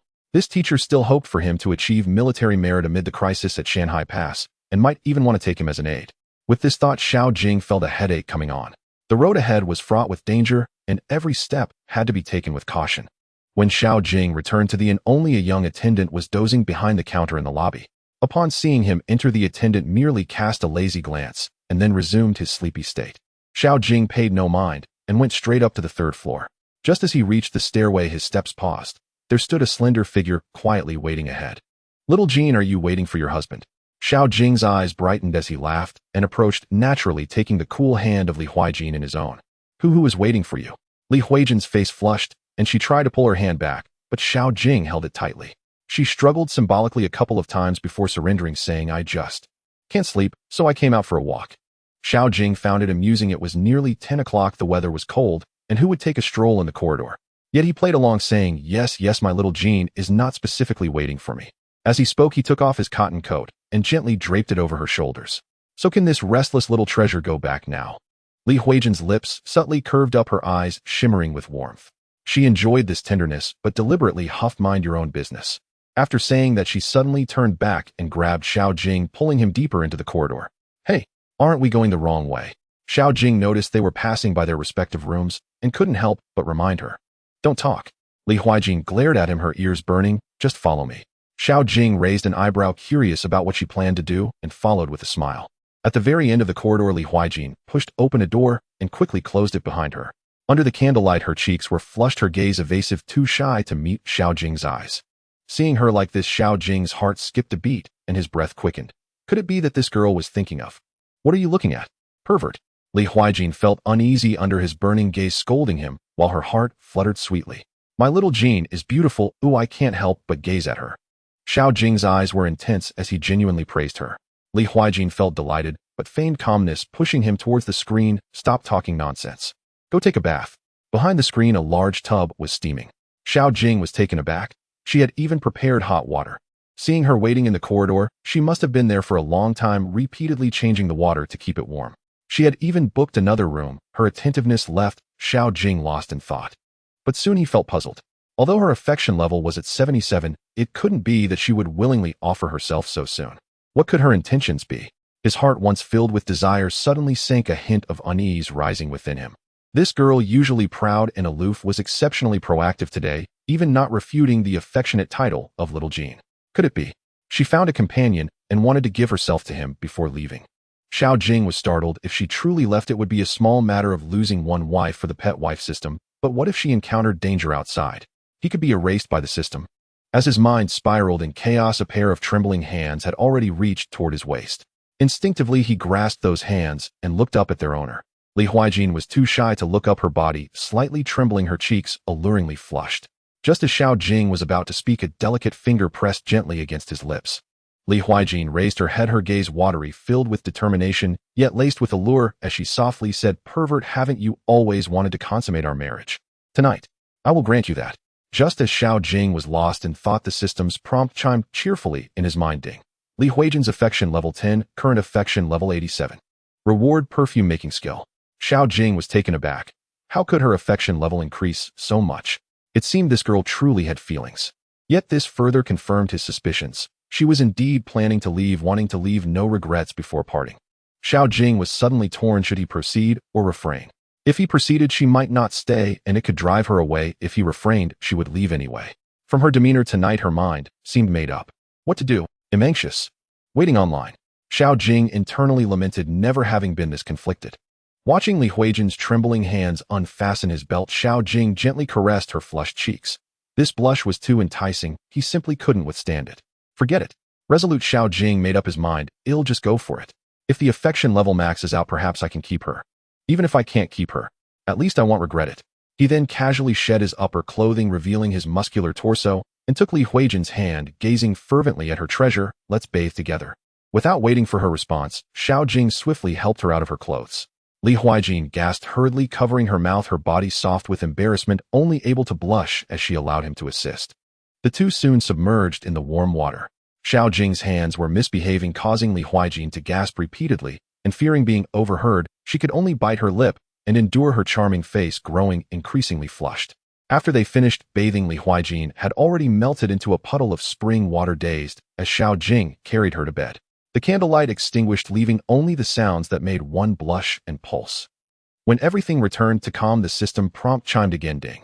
Li Huijin's affection level has reached 100. Reward beginner Overlord Spear Technique 1 Overlord Spear. Under the moonlight, Xiao Jing gazed at the sleeping maiden in his arms. Her cheeks were flushed, traces of tears still lingered in the corners of her eyes, yet her lips held a sweet smile. Xiao Jing felt a softness in his heart, yet a thread of worry remained. If her affection level was maxed out, would she really not leave? He hesitated whether to clarify that he knew her true identity. But how to say it? Should he confess that he had a system? Moreover, Li Huijin harbored deep-seated grudges. He currently had no ability to help her confront the entire Dan dynasty. There were also Su Wanqing and Chu Yinyuan at home. He couldn't drag them into this mess. Xiao Jing thought that for now he could only take it step by step. He would wait until morning to see Li Huijin's reaction. If she truly insisted on leaving, he would do his best to persuade her. But if it really couldn't be helped, he wouldn't force it. In addition, he needed to hurry and look for a house in the city. Lu Xingfeng was right. If the North truly attacked Shanbei village, would surely be unsafe. Moving into the city would be more prudent. Tomorrow he also had to wait for news from Lu Jingfeng. Results would be announced 3 days after the courtyard examination, and Xiao Bin and his group were most likely to make their move in these few days. He looked down at the sleeping Li Huijin in his arms, gently kissing her forehead, and fell into a deep slumber. The next morning, as soon as Xiao Jing opened his eyes, he was met with a pair of watery big eyes staring at him with longing. That gaze was filled with reluctance, nostalgia, and uncontainable affection. After maxing out the affection level, this proud princess seemed truly different. Pervert, are you satisfied now? Li Huijin lightly punched his chest, her voice still a bit soft and mushy. Xiao Jing's heart warmed at her teasing. He grasped her hand, his gaze deepening. Was this girl challenging his self-control so early in the morning? I'm really getting up. Li Huijin's expression changed as she remembered last night's antics. Her face went pale. She attempted to escape, but Xiao Jing pulled her close, lowering his head to capture her lips. At first she struggled a couple of times, but gradually softened in his embrace, instinctively responding. Thus in the morning room, another round of morning exercise unfolded. When they finally got out of bed, Li Huijin rubbed her sore waist, glaring at Xiao Jing with a flushed face. How am I supposed to face them now? What are you afraid of? Xiao Jing smiled, pinching her cheek. Eventually, it will be the same. No one will laugh at anyone. Seeing her like this, it seemed she had no immediate intention of leaving. Xiao Jing felt slightly reassured. Perhaps there was still time to keep her. If it truly couldn't be helped, then he would have to let her go. The next morning, Xiao Jing and Li Huijin had just stepped out of their room when they ran into Chu Yinyuan coming out from the next room. Chu Yinyuan glanced over the two of them, her expression calm, but a flicker of understanding flashed in her eyes. Li Huijin immediately stiffened, forcing an awkward smile on his face. Good morning. Is it still early? Chu Yinyuan's lips curled slightly, her gaze drifting past Xiao Jing. But you both seem quite energetic, so lively so early in the morning. As soon as these words left her mouth, Li Huijin's cheeks instantly flushed. The noises from last night and this morning had indeed not escaped the notice of this astute sister. What noises? Accompanied by a slightly sleepy voice, Su Wanxing rubbed her eyes and walked out from another room, still showing faint dark circles under her eyes. It was clear she hadn't slept well last night. But when she saw Xiao Jing, her eyes immediately lit up, and she quickly stepped forward to naturally loop her arm around his, her tone carrying a hint of grievance. Husband, when did you come back? I waited for you until I didn't know when I fell asleep. Xiao Jing cleared his throat and gently ruffled her hair. I came back too late and saw you sleeping soundly, so I didn't wake you. I opened another room. Su Wanqing's eyes flashed with disappointment, yet she still asked with concern, Are you tired, husband? Do you need to rest a bit more? This made the warmth that had just faded from Li Huijin's face surge back. Whether Xiao Jing was tired she didn't know, but she was truly exhausted. No need, Xiao Jing smiled, changing the subject. Let's have breakfast first, then I'll take you both to see some houses. I plan to buy a courtyard in the city for us to move into. Really? Su Wanqing's eyes widened in surprise. Li Huijin and Chu Yinyuan exchanged a glance, astonished at how their husband had suddenly become so capable of earning money. The three women collectively turned their eyes toward Xiao Jing, their gazes filled with curiosity. The more capable Xiao Jing became, the more secure they felt in their hearts. Just as they finished breakfast and had not yet risen, the entrance of the inn suddenly fell silent. A woman walked in, gracefully clad in a bright red cotton jacket that made her skin appear even more radiant, draped with a white fox fur cloak, her beauty striking. The moment she appeared, the entire hall seemed to brighten a few degrees. Even Li Huijin and the other two couldn't help but silently praise what a beauty. Xiao Jing's eyes also lit up. It was none other than Gu Zhilan. Today she had obviously dressed up with great care, her willow-like brows and scarlet lips, making her a peerless beauty resembling a fairy from a painting. Though she had yet to be bound by the system, her affection for Xiao Jing had already reached 95. He hadn't told her where he was staying, yet she managed to find him, clearly having been keeping an eye on his movements. Gu Zhilan walked up to him, a gentle smile gracing her lips. I heard from my father that Lu uncle asked you to purchase a courtyard in the city. I have some free time today, let me accompany you to take a look. Instantly, countless envious and jealous gazes were directed at them. This guy already had 3 beautiful women by his side, and now even the most beautiful and talented girl from Shanghai County was actively seeking him out. What kind of luck is this for a chosen one? The 3 women exchanged glances, and without a word they pouted. They could see through Gu Zilan's intentions. This daughter of a teacher was clearly trying every means to get close to Xiao Jing. Xiao Jing was also aware this girl was making all sorts of efforts to get closer to him. Unfortunately, he couldn't dare to easily bind her yet. Otherwise, with Gu Zilan's level of affection, he would surely be able to obtain many good things. However, Gu Yin would never allow his daughter to be a mistress, so this was just a thought. Then I must trouble Miss Gu. Xiao Jing smiled gently at her. Though he was a local, he wasn't very familiar with the city, so having someone to guide him was naturally convenient. Moreover, since the young lady took the initiative to come over, he certainly couldn't disregard her face. Just call me Zhilan Xiao Ge. Gu Xilan's cheeks flushed slightly, her voice soft. Or, you can call me little sister as well. Her shy demeanor made her appear even more charming, causing many diners to stare with wide eyes, their hearts filled with jealousy. The three women watched this unfold, feeling a surge of sourness in their hearts. Su Wanqing puffed out her cheeks, stepping forward to link her arm, with Xiao Jing's sweetly smiling at Gu Zhilan. Thank you, little sister Zhilan. I'll thank you on behalf of my husband. Seeing Su Wanqing so naturally declare her claim, Gu Xilan's expression dimmed slightly, but she quickly raised a bright smile. Sister, you're too polite. This is what I should do. Xiao Ge, since we've all had breakfast, shall we set off now? Xiao Jing looked at his three wives, and seeing them all nod, he cheerfully said, all right, let's go. Xiao Jing arranged for the four women to sit in the carriage while he and the maid sat outside to drive. Inside the carriage, the atmosphere fell a bit silent. Li Huaiqin and Chu Yinyuan gazed out the window, while Su Wanqing intentionally sat closest to Xiao Jing, neither of them speaking first. Gu Zhilan, however, felt no awkwardness at all. She confidently opened the conversation first. I've heard that all three of you sisters are beautiful as flowers. Seeing you today, it's truly not exaggerated. Sister Su, this outfit of yours is beautifully embroidered. Oh, did Xiao Ge specifically choose it for you? He truly dotes on you. Su Wanqing hadn't planned to respond, but hearing her praise Xiao Jing for pampering her, she couldn't help but feel pleased and replied, of course my husband dotes on me. It's really beautiful. Gu Zhilan sincerely praised. The butterfly and flower pattern is layered, and the colors are elegant. I usually like to embroider little things too, but I can never quite manage the gradient well. I heard that you come from a family of embroiderers, so your skills must be exceptional. I must ask you for advice someday. Su Wanqing felt happy being praised, and her expression softened considerably. You're too modest, little sister. You're always welcome to come and exchange ideas. Gu Zhilan then turned to Li Huaiqin. Sister Li, I noticed this wooden hairpin has a quaint carving. It must be made of Nanshan wood, right? My father used to have one. They say it can calm the mind and spirit. Li Huaiqin was slightly taken aback, not expecting her to recognize this as well. She nodded. Yes, it's Nanshan wood. This hairpin had been secretly bought for her by Xiao Jing after noticing she liked it, but was too shy to ask. It held significant meaning for her. It seems I wasn't wrong. Gu Zhilan smiled charmingly. Your taste is truly excellent, sister. As for Chu Yinyuan, she looked at the quietly observant Chu Yinyuan. I heard you were skilled in martial arts. A few days ago, I saw a book called 9-Flower Sword Cannon in my father's study. I took the liberty of copying it. Would you like to take a look, Chu sister? I wonder if you would like it.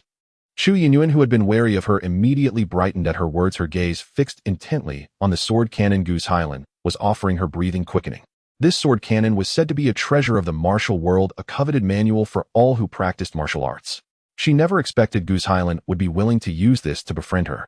As for Gu Zhilan's claim of copying it during her free time, she didn't believe it. This girl was probably doing it on purpose, perhaps even having investigated them three. She couldn't help but take a deep look at Gu Zhilan, her expression complex. A woman willing to please a rival for the man she admired earned her a bit of respect. She felt a strange self-mockery. She was already prepared to leave Xiao Jing, so why should she care if there would be other women around him? Then thank you, little sister Gu. I'll return it to you after I've read it. Regardless of the temptation of the sword cannon or her slight sympathy for Gu Zhilan, she felt there was no need to maintain a cold demeanor toward her any longer. Li Huaiqin, witnessing this scene, exchanged a glance with Chu Yinyuan, understanding her thoughts, and her gaze towards Gu Zhilan softened a little. In a short distance, Gu Zhilan, through her appropriate discourse and sincere attitude, managed to enliven the previously cold atmosphere. She neither tried too hard to please nor acted aloof, but rather she keenly grasped each girl's interests and naturally opened up conversations. While they chatted happily, she also pulled out a few exquisite osmanthus candies from her pouch to share with everyone. These are specially made by my family's cook, sweet, but not greasy. Sisters, do try some. Su Wanqing was the first to take some, and after tasting it, her eyes lit up. They're so delicious. Li Huaiqin and Chu Yinyuan followed suit and took some. The sweet flavor melted in their mouths, and the last bit of distance in the carriage seemed to dissolve along with it. By the time they reached the tea house, Su Wanqing was already cozily linked with Gu Zhilan, calling her sister Zhilan with affection. Although Li Huaiqin and Chu Yinyuan were less overt, their gazes had softened considerably as well. Gu Zhilan maintained a gentle smile, fully aware that to reach Xiao Jing's heart, she first needed to win over them. The road ahead was still long, but she was confident. As soon as the attendants of the dental shop saw the young lady from the Gu family arrive, they eagerly led the group to view the house. Gu Zhilan had clearly done her homework, introducing properties that were in serene locations and had well-considered layouts with 5 to 6 rooms. Brother Xiao, what do you think of this one? Gu Zhilan pointed to a courtyard with a small garden, her voice soft. It faces south and receives plenty of sunlight, and there are enough rooms. She paused slightly at the end of her sentence, her gaze subtly sweeping over Xiao Jing, the implication unmistakable. There were many rooms, and if she wished to stay for a while it would be convenient. Xiao Jing could not help but understand the girl's thoughts, so he pretended not to notice and smiled as he sought the opinions of the three women. What do you all think? Su Wanqing was the happiest among them. She linked her arm with Xiao Jing's, her eyes sparkling with hopes for a stable future. Husband, this place is wonderful. It has a garden, and we can plant some flowers and plants. In the summer we can relax under the trees. What she sought was nothing more than such a simple and peaceful daily life. Li Huijin stood a bit farther away, gazing at the old tree in the courtyard, her eyes somewhat dazed. Such a tranquil courtyard was precisely the haven her heart longed for. If she could accompany Xiao Jing here, life would be peaceful. But as soon as this thought arose, the bloodshed of her parents' tragic deaths flashed in her mind, and her heart jolted, the warmth that had just risen instantly cooling. She quietly clenched her hand in her sleeve, her nails digging into her palm, forcing herself to withdraw from this warm fantasy. She could not indulge in this warmth. The blood feud had yet to be avenged, and ultimately she would have to leave. Chu Yanyuan's reaction was more direct. She instinctively began to assess the height of the courtyard walls and the visibility of the corners, evaluating their defensive pros and cons. This had almost become her instinct.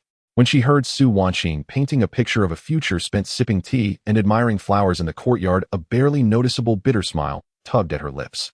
Such leisure was far too distant for her. Bearing the blood feud of her family's destruction and the unjustness endured by her family, returning to vindicate her family and seek revenge was her true destination.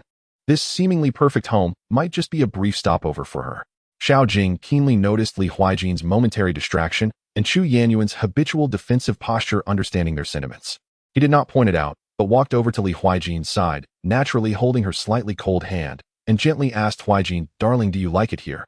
Li Huijin felt a warmth from his palm, looked up to meet his gentle gaze, her heart intertwined with both bitterness and warmth, but ultimately, she turned her head away, haughtily saying, I suppose I can tolerate it." Seeing her contradictory demeanor, Xiao Jing couldn't help but pinch her cheek, provoking a flurry of protests from Li Huijin, yet a different emotion surged in her eyes. After looking around, Gu Zhilan led them to view another larger courtyard. As they passed through the moon gate, Chu Yanyuan lagged behind, watching Xiao Jing's broad back ahead along with the smiling Gu Zhilan and the dependently gazing Su Wanqing. A sense of indescribable loneliness welled up within her. She felt she was ultimately out of place here. Throughout the house, viewing Xiao Jing remained attentive to the emotions of the women. He would point to certain areas and ask Su Wanqing how she would arrange them, gently helping Li Huijin smooth her hair that had been blown by the wind, and he would also turn to ask Chu Yanyuan for her opinions on the courtyard layout, trying his best to take care of everyone. In the end, Xiao Jing set his sights on a 5-room large courtyard that was not far from the academy, a quiet retreat amidst the bustle, with a reasonable layout, and a small area in the back for practicing martial arts. Moreover, the price was exactly 500 taels, and he decisively declared, "Let's choose this one." Su Wanqing was so delighted she nearly jumped up. Li Huijin and Chu Yanyuan watched Xiao Jing's resolute back, and the thought of wanting to stay became incredibly clear and heavy at that moment. They looked at him in unison, their gazes complex, filled with the bittersweet taste of soon having a home, but more so with the deep understanding that they might not be able to stay for long. Gu Zhilan looked at Xiao Jing as he skillfully handled the contract with the dental shop's attendant, her admiration and affection deepening. She secretly observed this courtyard that would soon become the Xiao family's residence, silently calculating how she could naturally secure a place for herself here. As the sun set, the golden afterglow illuminated the entrance of their newly purchased residence, where Xiao Jing stood with the 4 women, each with different expressions. They had finally secured a tangible home, yet 2 of the hearts within had already begun to rehearse for parting. After sending Gu Zhilan back to her residence, Xiao Jing took the 3 women back to the village to pack their belongings. The construction of new houses in the village was in full swing. The village chief Xiao Lin sighed in relief upon seeing their safe return. Looking at the houses that had begun to take shape, Xiao Jing felt a sense of emotion.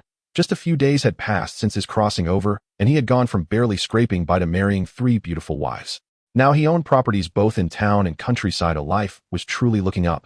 He left sufficient silver with the old village chief, instructing him to continue the construction, treating it as a retreat for a quiet retirement in the future. After a brief tidying up, they took the carriage back to the new house in the city. As they settled in, Gu Zhilan led Gu Yan and Lu Zhengfeng to visit. Gu Zhilan went to find Su Wanqing and the other 2, while Lu Zhengfeng and Gu Yan, under Xiao Jing's guidance, toward the courtyard. This courtyard is well chosen, serene, and elegant. Lu Zhengfeng stood with his hands behind his back, nodding with a smile, his gaze toward Xiao Jing full of appreciation. When you come to the capital one day, I will gift you an even larger residence. Lu Jingfeng, increasingly fond of Xiao Jing due to the latter's skills in movable type printing, truly regarded him as a son. Gu Yan also stroked his beard and smiled, saying, "It is indeed elegant. Even I would like to move in for a few days." He then casually asked, "I've heard your esteemed nephew has 3 remarkable wives. May I request a meeting with them?" Upon hearing this, Lu Jingfeng cast a glance at Gu Yan and then recalled Gu Zhilan, suddenly understanding. This old friend clearly wanted to probe the situation for his daughter, perhaps harboring intentions of vying for the position of the main wife for Gu Zhilan. Xiao Jing's heart tightened. Su Wanqing and Chu Yinyuan could meet guests without issue, but Li Huijin was the orphan of the former crown prince. Both Gu and Lu were officials in the capital, and even though Gu Yan later came to Shanghai County, he had once been a court official. If she were recognized. "Uncle Gu, forgive me. They have had a tiring journey today and have already retired." Xiao Jing quickly bowed his head in refusal. Gu Yan also felt he had been a bit abrupt, chuckling awkwardly to change the subject, but inwardly lamented his daughter's deep feelings. He was pained for his daughter, but felt he had been too hasty. While he admired Xiao Jing greatly, he would never want Gu Zhilan to be someone's concubine. Back to the matter at hand, Lu Zhengfeng's expression grew serious. "Xiao Jing, as you suspected, Xiao Bin and the others indeed tampered with the examination. They sent someone to steal your original scroll." Gu Yan added, "As you indicated, your teacher promptly sealed your original scroll with a disciple. What they stole was the other scroll we had placed in. However, their next intentions remain unclear. Do you have any insights, esteemed nephew?" Xiao Jing furrowed his brow. His exam paper had been stolen, leaving him without any evidence to clear his name. He suddenly looked up. "They must be trying to frame me for cheating. If I succeed, they will switch the papers and bite back. If I fail, they might even secretly help me secure a spot, then use the fake paper to solidify their accusations. After all, they are determined to ruin me." Lu Jingfeng sneered, his tone laced with disdain. "This scheme is poisonous, but unfortunately they overlooked one thing. I, as the chief examiner, will not stand idly by." Gu Yan also replied calmly, "Since we know their methods, we can target them specifically. Xiao Bin and the others are audacious. This time, they must face the consequences. Teacher Uncle Gu, I have an idea." Xiao Jing smiled slightly and lowered his voice to share his plan. "If we directly apprehend the 3, it would be difficult to expose their conspiracy. Since we want to strike them down, let them expose themselves." Xiao Jing's idea was simple: first gather evidence and stay put, but when they reveal themselves, strike decisively. Leave them no chance to argue. After listening, Lu Zhengfeng and Gu Yan exchanged glances, their eyes filled with both shock and admiration. Xiao Jing's approach was not only ruthless, but also precise. They couldn't help but feel sympathy for Xiao Bin and the others. Why provoke someone like Xiao Jing? "All right, well, do it your way," Lu Zhengfeng agreed. After chatting for a bit longer, Gu Yan and Lu Zhengfeng stood up to take their leave. Unexpectedly, Gu Yan decided to leave his daughter Gu Zhilian behind. Lu Zhengfeng glanced meaningfully at his old friend, then at Xiao Jing, shaking his head with a chuckle. That old Gu, while saying he didn't want his daughter to be a concubine, was actively creating opportunities for the two, practically sending his daughter to Xiao Jing. But then he thought, if he had a daughter and encountered a stunning young talent like Xiao Jing, wouldn't he make the same choice? Otherwise, why would he be so eager to take Xiao Jing as his disciple? After seeing the two off, Xiao Jing felt somewhat relieved. This time, Xiao Bin and the others would be lucky to escape with their lives, at best facing exile. Dare to frame him. They must be prepared for the backlash. Returning to his study, Xiao Jing continued writing Journey to the West. He had fallen behind on his progress yesterday and still hadn't submitted his manuscript. As for the movable type printing, since it had already been entrusted to Lu Jingfeng, he naturally would not use it again. He couldn't make things difficult for Lu Jingfeng. Fortunately, he had plenty of ways to make money. Perfume making, textile machine improvements, and the system even had fabric dye formulas available for purchase. Not to mention that there was also the business of storybooks. With the system in hand, he was not worried about finding ways to earn money. The next 2 days, Xiao Jing focused entirely on writing, waiting to see how Xiao Bin and the others would reap what they had sown. In the post station of Shanghai County, Wu Yugui sat in his room with his trusted assistant and son Wu Shixiao. "Dad, all the people we sent have failed and none of them returned." Wu Shixiao frowned, but everything seems normal on Xiao Jing's side. Could it be that someone powerful is secretly protecting him? The assistant stroked his beard and pondered. Could it be that Ming Gong's people have intervened? Impossible, Wu Yugui shook his head. If that old man could find this place, Li Huijin wouldn't have married a poor scholar. Moreover, I only spread the news yesterday. If he were to come, it would take at least 10 days or half a month. But to say that the kid single-handedly took out our 8 elite members is too absurd. Wu Shixiang looked unconvinced. The leader, old Lu, is a second-rate expert, and the others are also skilled. Unless a top-tier or even master-level expert intervened, how could they all have failed to escape? Wu Yugi's expression fluctuated. He also felt that Xiao Jing didn't have that capability, but all his subordinates were indeed dead, and they didn't even know who struck. The assistant whispered, "General, what shall we do next? If we don't eliminate this person, he might ruin our grand plan." "Indeed," Wu Yugui said coldly. "Li Huijin obviously has genuine feelings for that kid. If we force her, she would rather die than comply, which would be troublesome. Moreover, that kid clearly has some talent. If he helps Li Huijin, he will become a serious threat to my plans." The assistant nodded in agreement. "What the general says is true. Currently, you are the only one holding military power among the former prince's faction. If she wants revenge, she can only rely on us. We also need to rely on her reputation to get things moving, and now is indeed not the right time to show our cards. But if we let this Xiao continue to stay by her side, it will be a disaster sooner or later." Wu Yugui thought for a moment and sneered. "No rush. Since Lu Zhengfeng values him, he will certainly take him to Shanghai Pass as an advisor. Once there, we will have plenty of opportunities to strike." The assistant's eyes turned, and he proposed another plan. "General, I have an idea. I accidentally learned that 3 scholars are plotting to frame Xiao Jing for cheating in the imperial examination. Oh, why don't we give them a little push from the shadows?" "Oh." Wu Yugui became interested. "It's a coincidence. Oh, I visited a fellow townsman yesterday and happened to see those 3 coming to discuss this matter with him," the assistant said with a sinister smile. "If we can pin the cheating accusation on Xiao Jing, even if Lu Zhengfeng wants to protect him, it won't be so easy." Hearing this, Wu Yugi's face broke into a playful smile. "That's a good idea. In that case, let's watch a good show and help those 3 out." In the pavilion of Shanghai Academy, Lu Zhengfeng and Gu Yan were engaged in a game of chess. Gu Yan placed a piece and frowned. "Brother Lu, why is Wu Yugui coming to the thank you banquet tomorrow instead of going to the border? As a military general, what is he doing mingling in our civil officials' affairs?" He doesn't come with good intentions," Lu Zhengfeng sneered, placing a chess piece. "What do you mean?" Gu Yan was taken aback. "My people found out that his assistant has secretly been in contact with Xiao Bin and the others," Lu Zhengfeng said calmly. "It seems he wants to interfere in the matter of harming Xiao Jing." "What a—" Gu Yan was both shocked and angry. "Does he really have to go this far? It's fine if he doesn't like Xiao Jing, but why must he seek to ruin him? Xiao Jing grew up in Shanghai County. How could he have offended him?" Yesterday, they had specifically let Xiao Jing go to meet with Yogui, hoping to pave the way for his disciple. Lu Zhengfeng also wanted to use this opportunity to establish a good relationship with him to avoid conflicts regarding his own military affairs. Who knew the other party wouldn't take it seriously? At that moment, they only thought that everyone had their own ambitions, not realizing that this person would be so despicable as to kick someone when they're down. Perhaps he is jealous of Xiao Jing's talent. Lu Zhengfeng said, a cold light flashing in his eyes. If Xiao Jing achieves merit in the Northern Jin War, it will be a disgrace for Wu Yugui.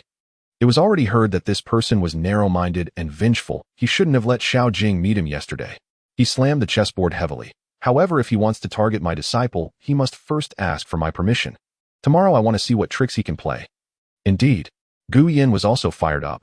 I have both witness and material evidence ready, just waiting for them to reveal themselves. He is just a third-grade general, his hand can't reach me. The two exchanged glances, both having made up their minds.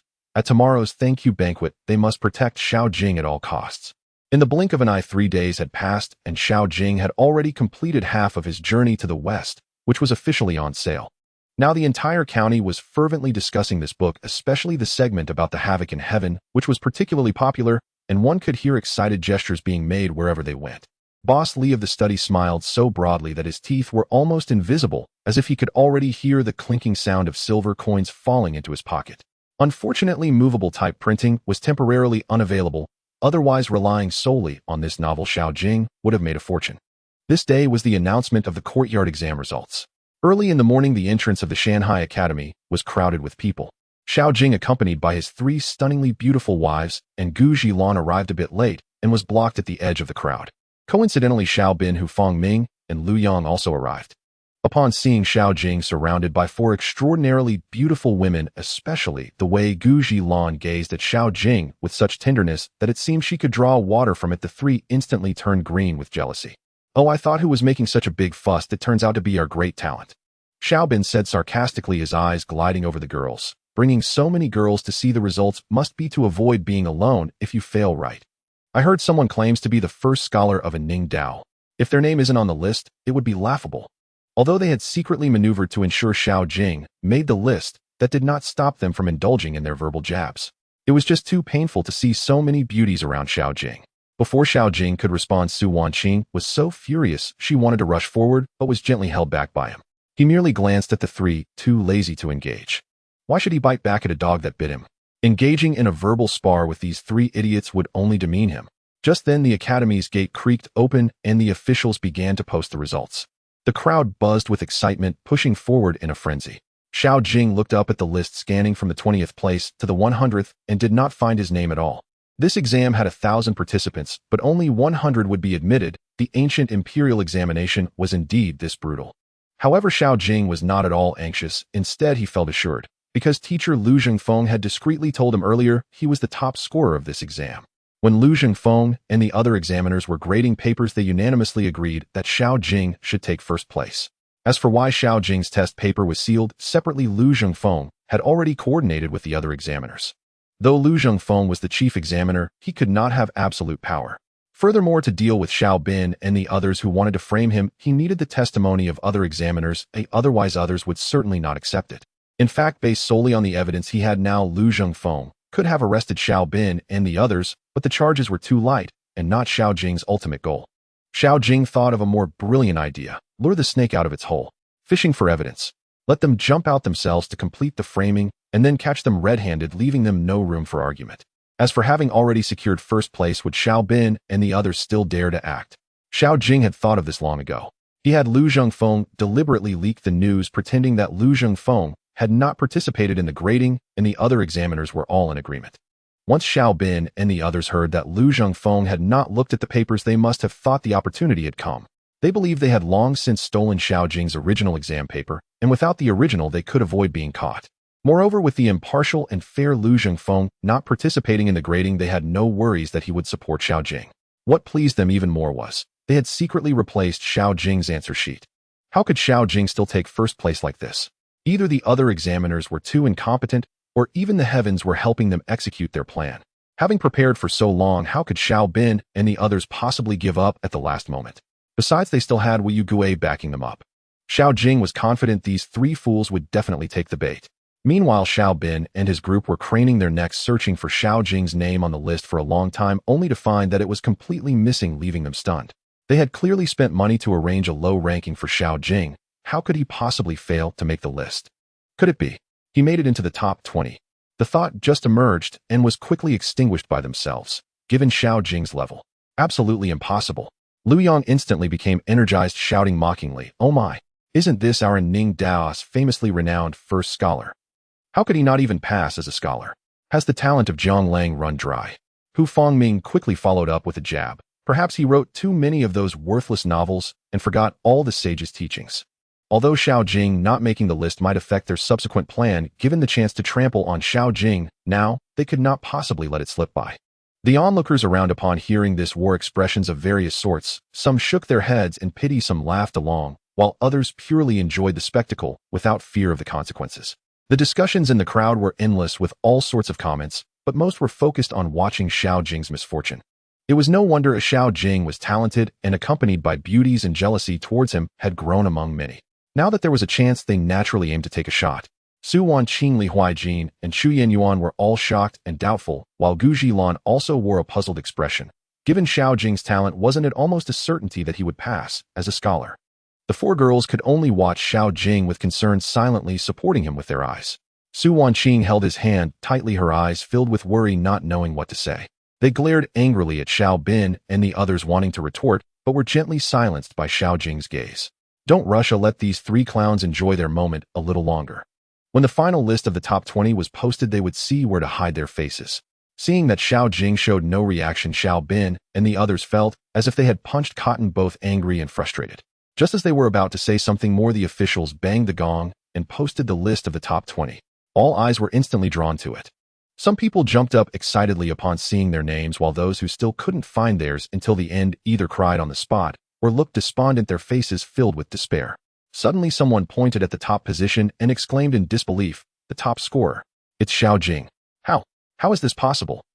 This shout drew all eyes to the position of top scorer. When they clearly saw the two characters, Xiao Jing, everyone was struck as if by lightning, left utterly dumbfounded. Xiao Bin and his companions were completely petrified on the spot, hardly believing their eyes. Just moments ago, they had mocked Xiao Jing for not getting in.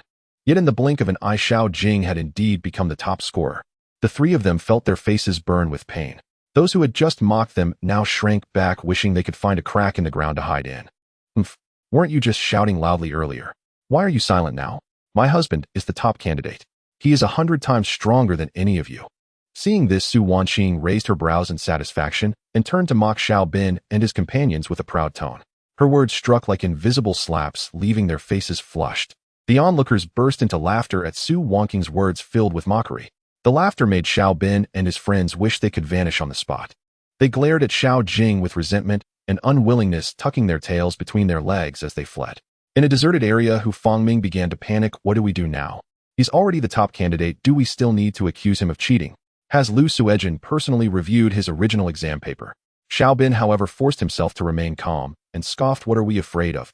Did General Wu's advisor not guarantee that as long as we firmly accuse him of cheating, they would find a way to make it stick? At that time, he won't just lose his reputation, but also be exiled to join the army. Besides, even if Lu Suejin has seen the papers, so what? As long as Xiao Jing's original exam paper goes missing, there will be no evidence against him. I also heard that Lu Suejin didn't participate in the grading this time. Then what are we afraid of? We must accuse him. Hu Fangming quickly rallied himself, nodding repeatedly. Thinking of having Wu Yugui as their strong backing, the three of them felt their spines stiffen, their gazes turning fierce again. Let's do it. Xiao Bin glared at the direction Xiao Jing left, gritting his teeth. At tonight's teacher appreciation banquet, I will make him infamous. They watched as Xiao Jing left amidst a crowd, their eyes cold enough to freeze while their hearts began to fantasize about his miserable fate, feeling exhilarated. Xiao Jing returned to the small courtyard with four beautiful women, looking calm as he contemplated how to face the evening's banquet. He appeared somewhat unusual. His expression was so calm that it seemed as if nothing had happened today. One would expect him to be excited or happy after becoming the top candidate. However, he was too calm, so calm that it seemed he had a mental issue. His demeanor worried the four women immensely. They exchanged glances, their hearts racing. Could it be that he was so overly excited that he had become silly? They had heard that many people went mad after suddenly receiving such great news of passing the imperial examination. Xiao Jing was far too composed, so composed that it was frightening. Shouldn't he at least smile? Could it be he really had a problem? Thinking of this, the four women felt even more anxious. Once they entered the courtyard, Su Wanqing could no longer hold back. She gently tugged at Xiao Jing's sleeve, her cheeks flushed, her voice soft. And sweet husband, don't be too excited. I tried on that pink dress a few days ago. Do you want to see? The more she spoke, the softer her voice became, her ears turning red and her large watery eyes filled with shyness and anticipation. This silly girl actually thought to use this method to help Xiao Jing return to normal. She knew Xiao Jing liked this. Nearby, Li Huijin huffed softly, turning her face away, still maintaining her usual proud demeanor. Humph. Bad guy, I could make an exception and wear stockings. Just to show you. Just once. Though she spoke unwillingly, her slightly trembling voice and evasive gaze had already betrayed her. It seemed she was also worried about Xiao Jing and wanted to divert his attention in her own way. Most surprising was Chu Yinyuan. The usually icy beauty walked silently into the inner room and emerged a short while later with a serious expression. She was clearly a woman of action. Just as Xiao Jing was puzzled, she suddenly lifted her skirt, revealing her long, slender legs clad in black stockings. Have you seen enough? Her tone was still cold, but her cheeks had taken on a faint blush, even her ears were red. To see this icy beauty act this way showed just how anxious she was inside. Xiao Jing stared at his three charming wives, each with their unique style, first taken aback, then understanding their worried gazes, feeling both warm and amused. Just as he was about to speak, Goose Highland hurried over with a delicate wooden box. Brother Xiao, I bought you the finest writing supplies. She gently placed the box on the table, her eyes filled with tenderness and concern. To celebrate your becoming the top candidate, you'll also aim for the next levels. At that time, you'll have more to be happy about, right? Now you should calm down. Looking at the four beautiful women caring for him in their own ways, Xiao Jing felt immensely touched. He reached out and pulled the nearest Su Wanqing into his embrace, smiling at the other three women. Don't worry, I'm fine. It's just being the top candidate. It's not something to be overly excited about. In the future, I will aim for higher accolades. Come, let me hug you first to celebrate. Su Wanqing nestled into his arms, too shy to look up. Li Huijin protested, who wants your hug? Yet her body leaned in honestly. Chu Yinyuan turned her face away, but secretly held his hand. Gu Zhilan stood aside, smiling gently, with a hint of envy in her eyes. Xiao Jing's arrogance reassured them, and they felt relieved. Outside the window, the setting sun cast a warm golden hue over the small courtyard. In the courtyard, Gu Zhilan and Chu Yinyuan sat across from each other at the stone table playing chess. But both girls had flushed faces, unable to concentrate on their moves as they listened to the sounds coming from the nearby room. Those sounds were utterly embarrassing. Chu Yinyuan blushing spat, softly cursing Xiao Jing for being such a beast, getting carried away in broad daylight. After returning from the academy, the four girls had initially planned to comfort the mentally disturbed Xiao Jing. Little did they know this guy took the opportunity to claim he was emotionally impacted and needed beautiful women to heal him, and forcibly coaxed Su Wanqing and Li Huijin into the room. Then, it turned into what it was now. Gu Zhilan initially did not understand why Xiao Jing pulled the two girls inside, thinking it was, as he said, to try on new clothes. To spend more time with Xiao Jing, she had dragged Chu Yinyuan to play chess while waiting. However, before long, sounds that made hearts race emerged from the room. As a maiden who had not yet been betrothed, she understood nothing of such matters. Initially, she worriedly thought to go in and check, but fortunately Chu Yinyuan stopped her in time. Now they could no longer focus on the chess game, but it was also embarrassing to leave, so they could only endure this sweet torment. Although Chu Yanwan had long been accustomed to it, Xiao Jing had been visiting Su Wanqing and Li Huijin's rooms frequently over the past few nights, sometimes even causing mischief with both women. Seeing such audacity in broad daylight still made her grit her teeth inwardly. Initially, Li Huijin and Su Wanqing were also hesitant, but they could not withstand Xiao Jing's persistent persuasion. Especially Su Wanqing, who obediently followed this rogue, even assisting him in dealing with Li Huijin. In the end, Li Huijin could only reluctantly go along with his antics. Once everything returned to calmness, Li Huijin angrily bit Xiao Jing's shoulder, frustrated with his absurdity and his own indulgence. However, thinking about the impending separation, her heart softened, and she ultimately allowed him to continue his antics. Xiao Jing looked at the exhausted two women, tenderly kissed their foreheads, and cheerfully left the room. Glancing at the sky, he realized it was almost evening. He had actually been messing around for 2 hours. He couldn't help but marvel at the robustness of his physique, feeling invigorated despite such antics. In the courtyard, Chu Yanwan and Gu Zhilan were still playing chess, though both appeared distracted. Xiao Jing was genuinely impressed. How could they play chess for nearly 2 hours? Upon seeing him come out, Chu Yanwan shot him a cold glance and scoffed, "Your stamina, my husband, is truly impressive." Her tone was filled with acidity. Gu Zilan's face immediately turned crimson to her ears, not daring to look at Xiao Jing, but her eyes betrayed a mix of disappointment and envy. She had long been infatuated with Xiao Jing and naturally understood what had just transpired in the room. Though shy, she was even more reluctant to leave. Seeing Xiao Jing even for a moment was worth it. In her education, it was perfectly normal for men to have multiple wives. Thus, knowing that Xiao Jing had 3 wives, she disregarded her modesty and often lingered here. A man as exceptional as Xiao Jing could hardly have only 1 wife. Now she was troubled about how to express her feelings. Surely she couldn't be the one to propose, right? That would be so embarrassing. Yet Xiao Jing was as dense as a block of wood, which made her anxious. "Xiao Guai, I'll head back first." Upon seeing Xiao Jing, Gu Zhilan hurriedly stood up, and without waiting for his response fled, as if escaping. Seeing the person she longed to see, but not daring to voice her feelings, she could only choose to escape in a panic. Not to mention what had just happened was simply too embarrassing. She was too shy to talk to Xiao Jing any longer. Xiao Jing watched her retreating figure, feeling complicated emotions. How should he handle this girl? It wasn't that he was unmoved. After all, the system had bound him. But with Gu Yan's ambiguous attitude, he certainly couldn't take the initiative to propose to her. Wouldn't that make him seem like a beast? Shaking off his distracting thoughts, he said to Chu Yanwan, "I'm heading to the teacher's appreciation banquet. Please take care of them." Chu Yanwan pouted and nodded coldly. Seeing that she didn't want to engage with him, Xiao Jing didn't say much more. Glancing at the sky, he hurried toward the academy. Xiao Jing, seeing that it was still early, decided against taking a carriage and strolled leisurely towards the academy. When he reached the location, the appreciation banquet was just about to start. This appreciation banquet was quite grand, with not only the examiners presiding over the event, but also prominent officials from Shanghai County, local scholars, and the 100 students who had just passed the exam. There would be over 300 people in attendance. As Xiao Jing arrived at the academy gate, he saw many people streaming in. Upon noticing him, several individuals immediately surrounded him, clasping their hands and greeting with flattery echoing all around. There was no helping it. After all, he was this year's top scorer. With the greatest hope of becoming a successful candidate, they had to build good relationships now, or when else would they have the chance? Xiao Jing wore a perfunctory smile on his face, casually responding to a few comments before walking into the academy with several people. However, it wasn't long before he bumped into his old rivals. Xiao Bin, Hu Fangming, and Lu Yang were coming toward him from the side. The three were taken aback upon seeing Xiao Jing, but then cold smirks appeared on their faces. "Oh, isn't this our Shanghai County's top scorer this year? Such glory with so many people flattering you. Are you feeling particularly pleased?" Xiao Bin said sarcastically. Enjoy it while it lasts. After all, you won't be able to enjoy it for long." Hu Fangming chimed in, his face full of disdain. Make sure to eat well later. After today, you might not have the chance to enjoy such good food again. Lu Yang also mocked from the side. Upon hearing their words, Xiao Jing not only did not get angry, but instead looked at them with interest, replying lightly, "Oh, is that so? I find that statement suits you perfectly.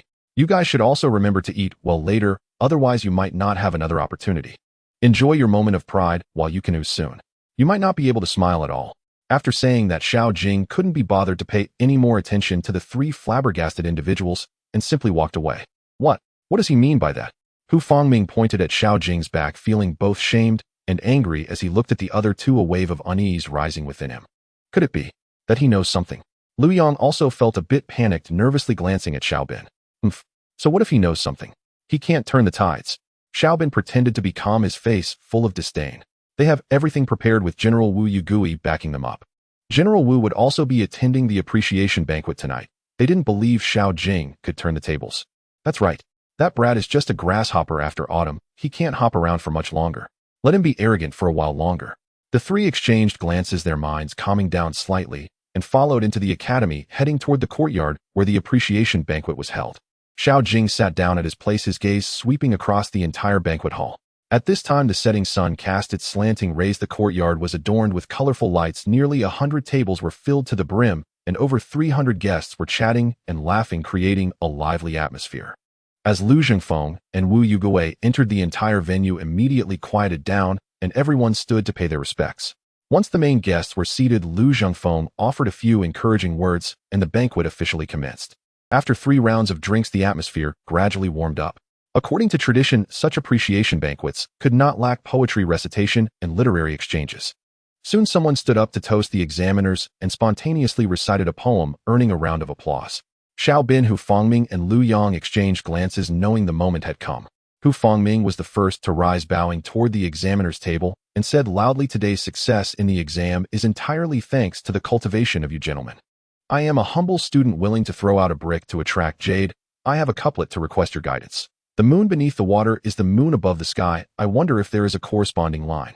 This couplet seems simple, yet it hides cleverness, and the banquet hall instantly fell silent as many lowered their heads in contemplation. Xiao Jing smiled slightly, and before he could speak, the student Chun, who ranked second in this exam, spoke up first. "The person in the eye is the one in front." The response was perfectly matched, drawing a wave of cheers. Seeing this, Lu Yang immediately stood up, his gaze fixed on Xiao Jing. "I've long heard that Xiao is quick-wit. I also have a couplet to ask. The Big Dipper stars beneath the water connect to the sky's 14 dots. This couplet is even more challenging as it incorporates the essence of the starry sky's reflection, and the numbers are quite intricate. All eyes are focused on Xiao Jing. Everyone can clearly sense that Hu Fangming is deliberately troublemaking for Xiao Jing, hoping to embarrass him. Lu Zhengfeng furrowed his brows, casting a knowing glance at Hu Fangming before looking at Xiao Jing, a surge of expectation rising in his eyes. Although he had confidence in his disciple, he also felt a hint of worry. After all, this couplet is quite difficult, and there are probably very few people present who can answer it. Xiao Jing, unfazed, raised his cup and took a sip, then leisurely said, "A lonely wild goose in the southern tower, a pair flying in the moonlight." He scarcely thought before he produced the second couplet, and the venue fell into silence, all gazes filled with astonishment. Although they knew Xiao Jing had topped the exams and his talent was undoubtedly exceptional, they never expected his skills to be so profound. "Wonderful." Lu Zhengfeng couldn't help but clap in praise, saying, "The essence matches and the parallelism is perfect, excellent." Xiaobin's face turned a bit ugly as the difficulty they had posed was effortlessly resolved. Their intention in challenging Xiao Jing was to make him look foolish, ideally leaving others with the impression that Xiao Jing's reputation was undeserved.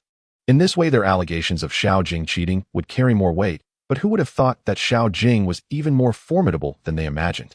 He gritted his teeth, deciding to unleash his trump card. He stood up and deeply bowed to the examiner's seat. "Lord Lu, esteemed officials, I have heard that the top scholar Xiao is not only adept at couplets, but also excels in poetry, surpassing all in the Anning Road. At today's banquet, how could there be no poetry? Just now I noticed the autumn scenery in this courtyard is splendid with chrysanthemums in full bloom. I propose that Xiao, the top scholar, compose a poem on this theme extemporaneously to broaden our horizons. What do you think?" His words were polite, but his gaze was filled with provocation. Impromptu poetry is already extremely difficult, and to limit the topic makes his intentions clear, a sentiment felt by nearly everyone present. All eyes turned to Xiao Jing. Once again, the banquet fell silent. Some felt pity, others were here for the show. Even Wu Yugui set down his cup, watching this scene with great interest. A smirk crept onto his lips as he mockingly looked at Xiao Jing. The coldness in his eyes was unfathomable. Xiao Jing chuckled coldly in his heart, as expected it had come. He slowly stood bowed to the examiner's seat, then swept his gaze across the autumn scenery, before finally resting on the clusters of chrysanthemums blooming proudly amidst the frost. After a brief contemplation, he recited loudly. The autumn thicket encircles the cottage like Tao's home. The sun slants as it winds around the fence. Among flowers I favor the chrysanthemum. When this flower blooms, there are no more flowers. As the verses settled, the venue first fell silent, then erupted in thunderous applause. What a line! When this flower blooms, there are no more flowers. A seventh-rank professor exclaimed excitedly, slapping the table. To sing of chrysanthemums without being limited by them, it encapsulates the essence of autumn chrysanthemums, a lofty sentiment. It deserves to be widely known. Lu Zhengfeng was also beaming with pride, looking at Xiao Jing with eyes full of admiration. His disciple had brought him great honor. Xiao Bin, Hu Fengming, and Lu Yang all turned pale, frozen in place. They had intended to make things difficult for Xiao Jing, hoping to publicly humiliate him, but unexpectedly they had instead helped him shine before all the examiners and classmates. Xiao Jing calmly sat down, casting a glance at the three, who looked as pale as death, a barely noticeable cold smile creeping onto his lips. This was only the beginning. I await you to personally deliver the cheating accusations you have painstakingly prepared. The banquet continued, the atmosphere growing more lively, yet beneath the surface of this festivity dark currents had begun to surge. As the atmosphere of the banquet reached its peak, Xiao Bin saw the moment was ripe, suddenly leaving his seat to kneel before the examiner's seat, loudly proclaiming, "Lord Lu, esteemed officials, I wish to accuse the top scholar Xiao Jing of cheating in the imperial examination." As soon as these words were spoken, the venue erupted in chaos, all voices abruptly halting as hundreds of gazes turned towards him. Xiao Jing remained seated, his expression calm, as if he had anticipated this. Lu Zhengfeng furrowed his brow slightly, the corners of his mouth lifting in a faint smile. He said in a deep voice, "Xiao Bin, cheating in the imperial examination is a grave crime. Do you have evidence? If you are making false accusations, you will bear the consequences. Do you understand?" "I understand." Xiao Bin lifted his head, a ruthless glint flashing in his eyes. "I have witnesses and physical evidence. I request Clerk Zhang from the ritual department to come forward to testify." A middle-aged scholar stepped forward, trembling as he knelt down. I can testify." Xiao Jing secretly sought out someone to steal his original exam paper on the eve of the announcement, intending to destroy the evidence. Immediately following, Lu Yang shouted loudly, "And Chief Lu from the military department can also testify." Xiao Jing bribed Chief Wang from the ritual department to swap his exam paper during the transcription phase. Lu Yang's uncle, the chief of the military department, also stood up, sternly pointing at Chief Wang from the ritual department, accusing him of taking bribes and aiding in the paper swap. Wu Yogui, seeing this, had a cold glint in his eyes, suddenly slamming the table, standing up and loudly saying, "What audacity from Xiao Jing! With both witness and physical evidence, present guards, take this cheating scoundrel away." His personal guards immediately stepped forward, ready to take action. This move instantly stunned everyone present. As a border guard general, he had no authority to intervene. The chief examiner Lu Zhengfeng was still present, yet he jumped in without hesitation. What does this mean? Everyone felt something was off, but Wu Yugui was a third-rank official, and no one dared to say anything. However, people could vaguely sense that he was clearly trying to push Xiao Jing into a corner, employing thunderous methods to solidify Xiao Jing's guilt, leaving him with no opportunity to refute. All eyes filled with pity for Xiao Jing. Some were pleased, others were here for entertainment, and still others felt remorse. Just when everyone thought Xiao Jing was doomed this time, Xiao Bin and the others were overjoyed, believing Xiao Jing was finished. "Wait!" Lu Zhengfeng shouted sharply, his voice echoing throughout the venue. His gaze was like lightning sweeping over Wu Yugui and his guards, causing them to hesitate momentarily. "General Wu, this is an academic matter and also an imperial examination of the Emperor's grace. To convict and arrest someone, it seems it is not your place as a border guard to intervene, right?" He had long suspected Wu Yugui might intervene, but he did not expect him to do so, and with such eagerness. If he had been unaware of this matter, Xiao Jing would have truly been finished. Although the opponent was a third-rank general, he was also of the same rank and soon to become a supervising envoy. He had no fear of the opponent, daring to harbor ill intentions towards his disciple. Even if he were a third-rank military general, he would still confront him. Wu Yugi's expression darkened. He did not expect Lu Zhengfeng to react so strongly. He thought Lu Zhengfeng merely admired Xiao Jing, and that after he intervened, Lu Zhengfeng would not oppose him for a mere scholar. But who would have thought that Lu Zhengfeng would give him no face whatsoever for Xiao Jing? Anger surged within him. Just as he was about to erupt, Lu Zhengfeng turned to Xiao Bin and the others, sneering, "You three, along with these two witnesses, are truly putting on a grand performance. He then turned to the audience, his voice resonant, clearly reaching every corner. Together with the 4 professors assisting in the examination, I felt that Xiao Jing's talent was exceptional on the day of the grading. To ensure fairness and prevent petty schemes, I have already set aside Xiao Jing's original examination paper and the transcript witnessed by the 4 professors and signed and sealed them on the spot. As he spoke, Lu Zhengfeng took out 2 sealed envelopes from his sleeve and opened them in front of everyone. Inside were Xiao Jing's clearly written original examination paper and a robustly penned transcript. He displayed them for the 4 professors and the crowd to see. Xiao Bin, what you had stolen was merely a fake examination paper that I had prepared long ago. As for your claim of a swapped transcript, it is nothing but absurdity. The genuine transcript has always been here. Lu Zhengfeng's voice carried an undeniable authority. The 4 professors from out of town also stood up, confirming that Lu Zhengfeng's statements were true. They indeed participated in the process of separate sealing. Lu Zhengfeng pressed on, his gaze piercing towards the 2 witnesses. Zhang Shuli, Lu Zhushi. You 2 colluded with Xiao Bin and others. One to steal and forge a base paper, and the other to privately swap the transcript and frame a colleague. The evidence is already in my possession. What do you have to say now? Just as he finished speaking, some officers brought forward several individuals resembling minor clerks, pointing out the crimes of Zhang Shuli and Lu Zhushi. The 2 instantly turned pale, collapsing to the ground. The evidence was as solid as a mountain. All accusations were instantly shattered. Wu Yugi's face turned ashen, his chest heaving violently. He never expected that Lu Zhengfeng had been so well prepared and had arranged everything so meticulously. In the face of undeniable evidence and the authority represented by Lu Zhengfeng, even with military power in hand, he dared not intervene forcefully. He could only snort coldly and sit down heavily, casting a dark glare at Xiao Jing and Lu Zhengfeng. Xiao Bin, Hu Fangming, and Lu Yang stood frozen in shock. They looked at Lu Zhengfeng in disbelief, unable to recover for a long time. They never anticipated that Lu Zhengfeng would have such a trump card. Clearly Lu Zhengfeng had spread the word that he was not involved in the grading. But why did Lu Zhengfeng claim to have graded alongside the 4 professors and sealed the examination paper together? They suddenly turned to look at Xiao Jing.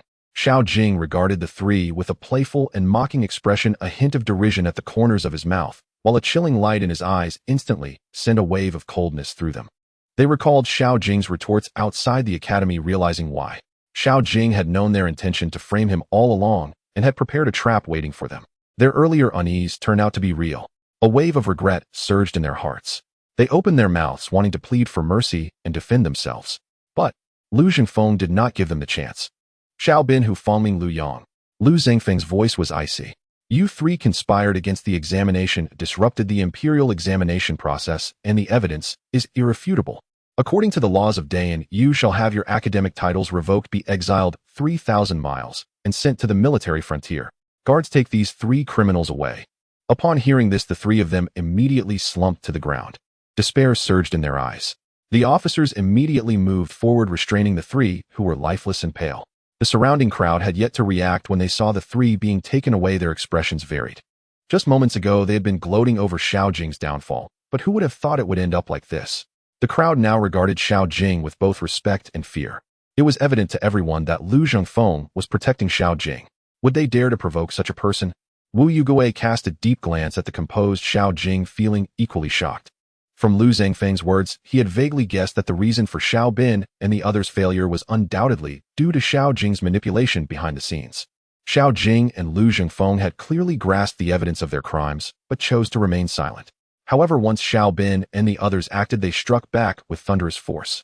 They left Xiao Bin and the others without a leg to stand on, causing them to dig their own graves.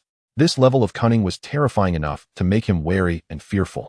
If Xiao Jing continued to associate with Li Huijin, his plans would undoubtedly fail. Moreover, judging by his performance today, he believed that Xiao Jing, being intelligent, must have seen through something or thought of something.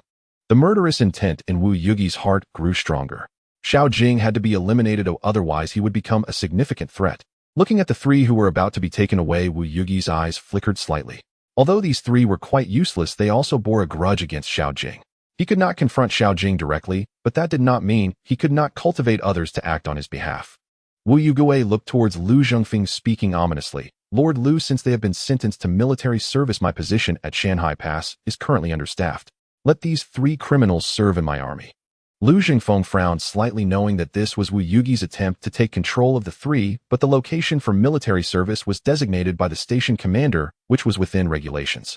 He could not clearly oppose it, and could only respond in a deep voice, "Then let it be as General Wu says." Upon hearing that they were to be assigned to Wu Yugi's army, Xiao Bin and the others felt a flicker of relief instead of despair in their eyes. Perhaps there was still a chance for a turnaround once they reached General Wu's territory. Xiao Jing observed all of this with a cold smile in his heart. Would going to Shanhai Pass really ensure their safety? Wu Yugi, our accounts are far from settled. He glanced at Lu Zhengfeng and the two exchanged a tacit understanding with their eyes.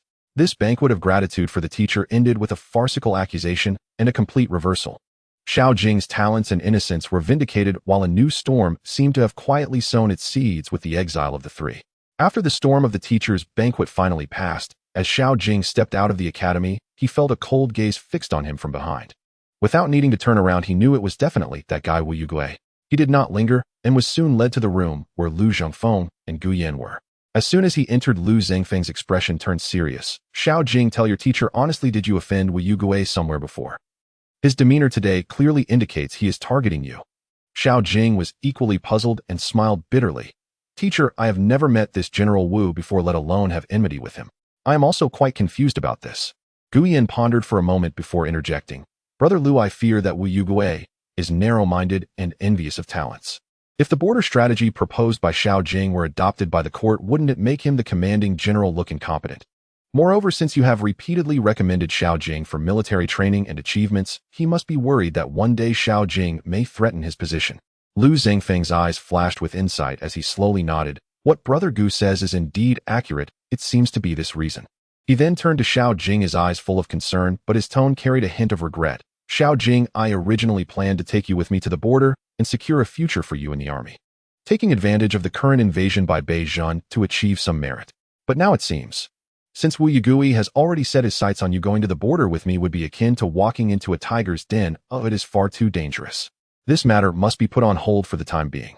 Hearing this, Xiao Jing felt a surge of warmth in his heart. His teacher had just stood up for him under immense pressure at the banquet, and now he was thinking of his safety, even willing to adjust the well-planned future he had envisioned for him. This genuine care made him a person from another world feel true warmth for the first time in this foreign realm. He suppressed the excitement in his heart, took a step back, and respectfully bowed deeply to Lu Jinfeng, his voice sincere. "Student, thank you for your care, teacher.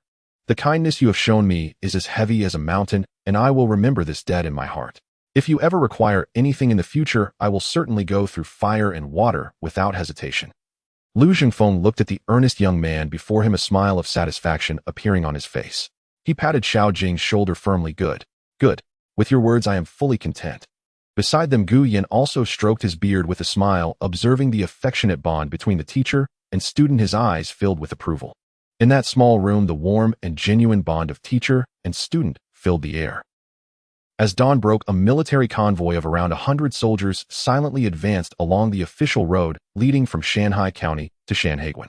In the center, surrounded by his personal guards, was Wu Yugi riding a majestic steed. Trailing behind his horse, stumbling in the mud, were the disheveled and dirt-covered figures of Xiao Bin, Hu Fangming, and Lu Yang.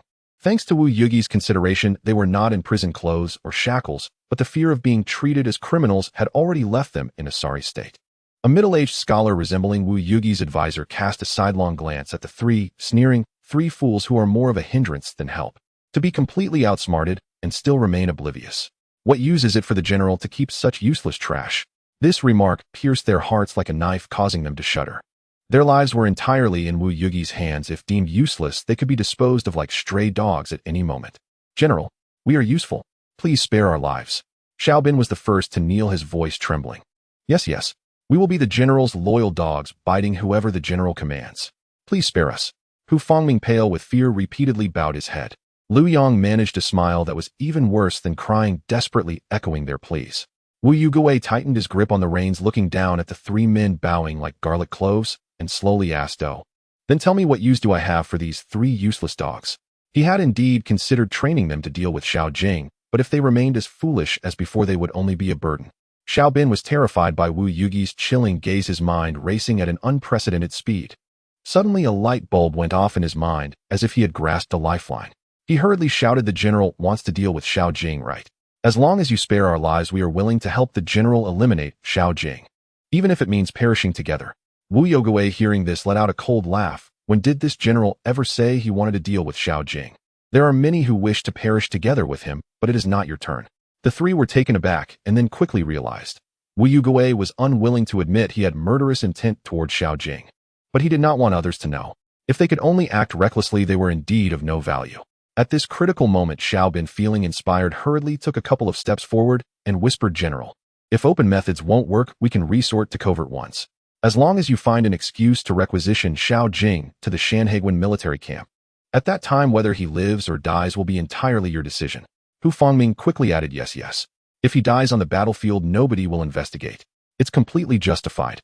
Wu Yugi's brow twitched ever so slightly, and the advisor beside him flashed a look of appreciation, nodding him, "At least you're not completely foolish." Upon hearing this, the three felt a slight relief, though their backs were already drenched in cold sweat. "Don't celebrate too soon," Wu Yugi's icy voice rang out again. "If you fail to be of use, when the time comes, I will make you die worse than Xiao Jing." "Yes, yes, yes. Thank you, General. Thank you, General." The three bowed their heads repeatedly. Wu Yugui shot a glance at his advisor, who understood the implication. After the incident at the farewell banquet, Lu Zhengfeng would definitely not dare to bring Xiao Jing to Shanhaiguan again. However, if Wu Yugui legally requisitioned him, that kid would have to come. Since the mask had already been torn off, he could not allow Xiao Jing, this potential threat, to continue wandering freely. If he did not eliminate this kid, many of his subsequent plans could be thwarted. As the morning sun filtered through the window, Xiao Jing awoke from a beautiful dream. As soon as he opened his eyes, he felt two soft bodies pressed tightly against him on either side. A faint fragrance lingered at his nose, filling him with an indescribable sense of satisfaction. This feeling of warmth and softness was truly hard to part with. He leaned down and gently kissed the foreheads of Li Huaiqin and Su Wanqing, gazing at the alluring looks of the two women as they slept, stirring a wave of desire within him, nearly transforming him into a ravenous wolf. Since that night, when Li Huaiqin had taken the initiative, this proud girl had completely let go. Under Xiao Jing's coaxing and deceiving, she half-heartedly agreed to accompany him along with Su Wanqing. Now, although this girl still pretended to refuse with her words, as long as Xiao Jing coaxed her a bit, she was willing to cooperate with any shameful pose.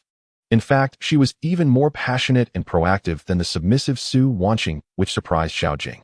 Xiao Jing vaguely felt that Li Huaiqin's transformation was a bit off, but upon careful observation, she showed no signs of abnormality, and that slight unease gradually subsided. As for Chu Yanwan, he still had not managed to have his way with her. Moreover, the affection level of this ice-cold beauty had been stuck at 79 points for a long time. No matter how Xiao Jing tried to please her, it refused to budge. Xiao Jing was quite helpless. Perhaps it was because he had taken two at once, causing Chu Yanwan to feel uneasy. It could also be because her personality was more resilient and worldly than the other two, making it harder to move her. It seemed that to raise Chu Yanwan's affection level, he would have to wait for a special opportunity. Or to directly push forward. But as soon as this thought arose, Xiao Jing dismissed it. What if he pushed her too hard and her affection level dropped to zero, forcing her away? Better to let things happen naturally. "Husband, you're awake." At that moment, Su Wanqing also woke up, looking at him with sleepy eyes, her voice soft. "I'll go get you water to wash up. You can lie down a bit longer. I'll call you when breakfast is ready." She struggled to get up, but having been exhausted the night before, her body felt utterly soft. Xiao Jing tenderly pulled her back into his embrace and kissed her forehead. "You can sleep a bit more. I'll make breakfast today. You can get up when the meal is ready." After saying this, he gently slipped out of bed between the two women. This indulgence was not solely out of pity. His wife's pampering value given by the system was truly enticing. Moreover, they had indeed been worn out the night before. Li Huaiqin was too sleepy. She barely opened her eyes to glance at Xiao Jing, throwing him a charming look before falling back asleep. Upon hearing the sound of the door opening, she did not cease her punch, merely casting a cold glance. That gaze, like her, bore a certain detached sharpness that inexplicably captivated the heart. Xiao Jing had long grown accustomed to her frosty demeanor, yet could not help but ponder the more untouchable she appeared, the more one wished to see her in a moment of emotional vulnerability. Should he embrace her now and then indulge in whatever he desired in the room? However, he quickly suppressed this dangerous thought.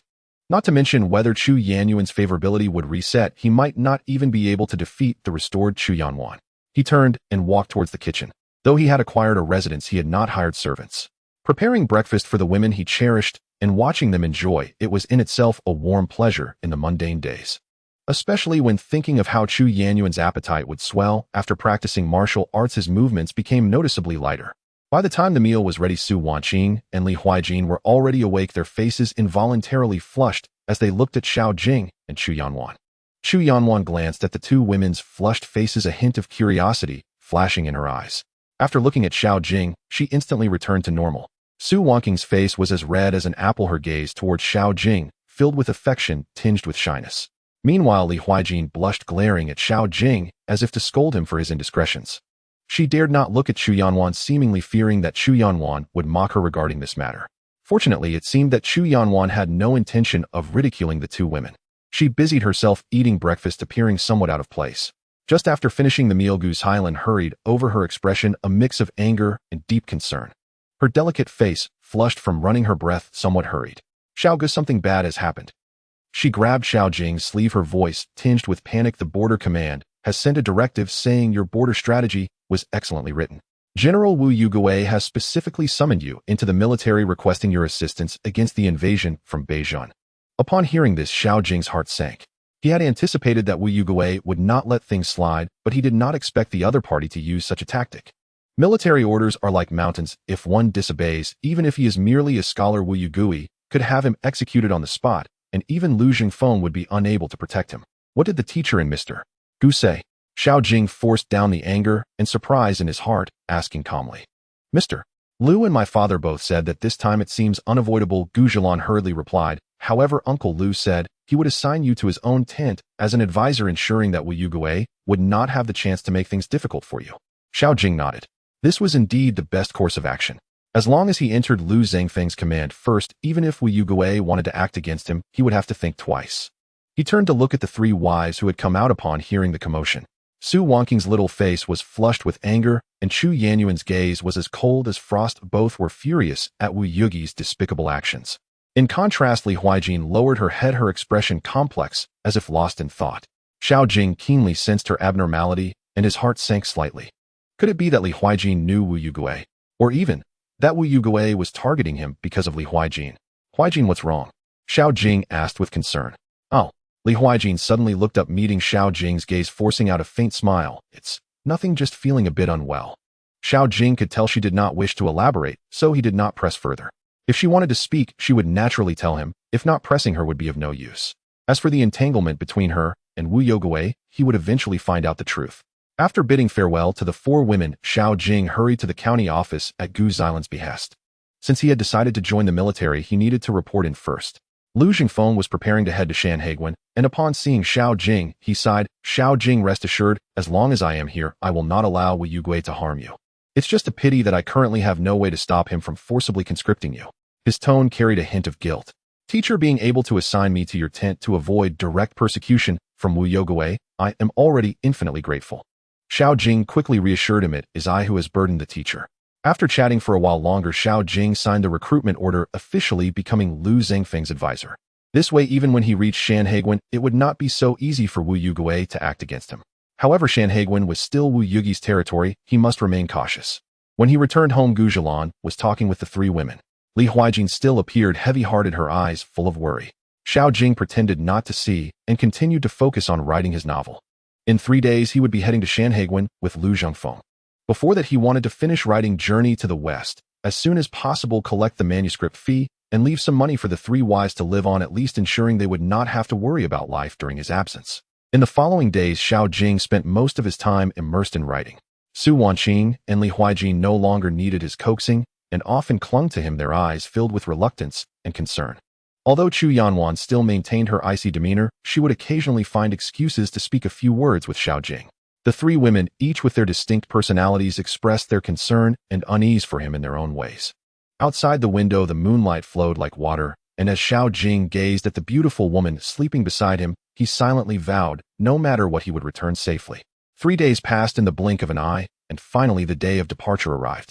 The morning light was faint, and outside Shanghai City, the autumn wind carried a tinge of the border's harshness. The troop, led by Lu Jingfeng, was assembling with the sound of wheels and horses, echoing flags flying high. Xiao Jing, dressed in a convenient green outfit for movement, stood outside the city gate, facing the four beauties who had come to see him off. Su Wangqing's eyes were red, unable to hold back any longer. She leaped into Xiao Jing's embrace, tightly wrapping her arms around his waist. Her voice choked, "Husband, you must return safely. I will wait for you." Tears quickly soaked the fabric of Xiao Jing's chest. She lifted her small face, her tearful eyes whispering, "You promised me that you would accompany me for a lifetime and spoil me forever. You must not go back on your word." Xiao Jing's heart softened as he gently wiped away her tears, promising softly, "Rest assured, Wainer, I will return unscathed and accompany you to witness the world's splendor." Li Huijin stood to the side, nervously twisting the hem of her clothes, her usually proud eyes now filled with complex emotions. It seemed she had 1,000 words stuck in her throat, yet ultimately it transformed into a tremulous admonition. "You bad guy. Take care of yourself, don't make others worry." She quickly handed Xiao Jing a hand-stitched talisman for safety, her fingertips cool brushing against him before pulling away. Chu Yanwan remained as cold as ever, standing quietly to the side, seemingly out of place amidst the surrounding feelings of parting and sorrow. Only when Xiao Jing's gaze fell upon her did she take a step forward, placing a beautifully crafted sharp dagger into his hands, her tone still indifferent yet firm. "Take this for self-defense." Pausing for a moment, she finally lowered her voice, adding the concern hidden beneath her icy exterior. "Come back alive, and I will reluctantly satisfy you once letting you see stockings." As she finished, a rush of embarrassment colored her face, but soon she turned cold again, taking a few steps back to distance herself from Xiao Jing. Gu Zhilan stood a bit further back, her cheeks flushed out. Unlike the other three women, she did not have the title of wife to Xiao Jing, and many words were difficult to express. When her gaze met Xiao Jing's, she mustered her courage to step forward, handing him a small package, her voice as gentle as flowing water. "Xiao, go inside are some healing medicines and food. Be careful on the road. We are all waiting for you." The word "we" contained an unspoken depth of affection. Xiao Jing etched their worries, reluctance, and deep feelings into his heart, taking a deep breath and offering the four women a reassuring smile. "No need to see me off, just go back. Trust me, it won't be long before I return safely." With that, he resolutely turned and strode towards the waiting group, mounting his horse and merging into the advancing tide without looking back. The road ahead at Shanhaiguan was perilous, and Wu Yugui harbored ill intentions. Yet Xiao Jing felt no fear. He had over 30,000 points of wife-loving value accumulated in his system, which was his greatest trump card. Moreover, even if they were separated by distance, as long as he held thoughts of his wives in his heart, the wife-loving value would continue to increase steadily. With the system store and this unceasing source of power supporting him, what was there to fear? Even with myriad dangers, he would carve out a path for survival for the sake of those waiting for his return. Under the secluded eaves of the city god temple in Shanhai County, Li Huijin looked at the elderly man before her, her emotions as tangled as a ball of yarn. "Minggong, are you well?" Her voice trembled, yet carried the sense of a fledgling bird finally finding shelter after a long wander. Just this morning, after sending Xiao Jing off, she received a covert signal from Minggong.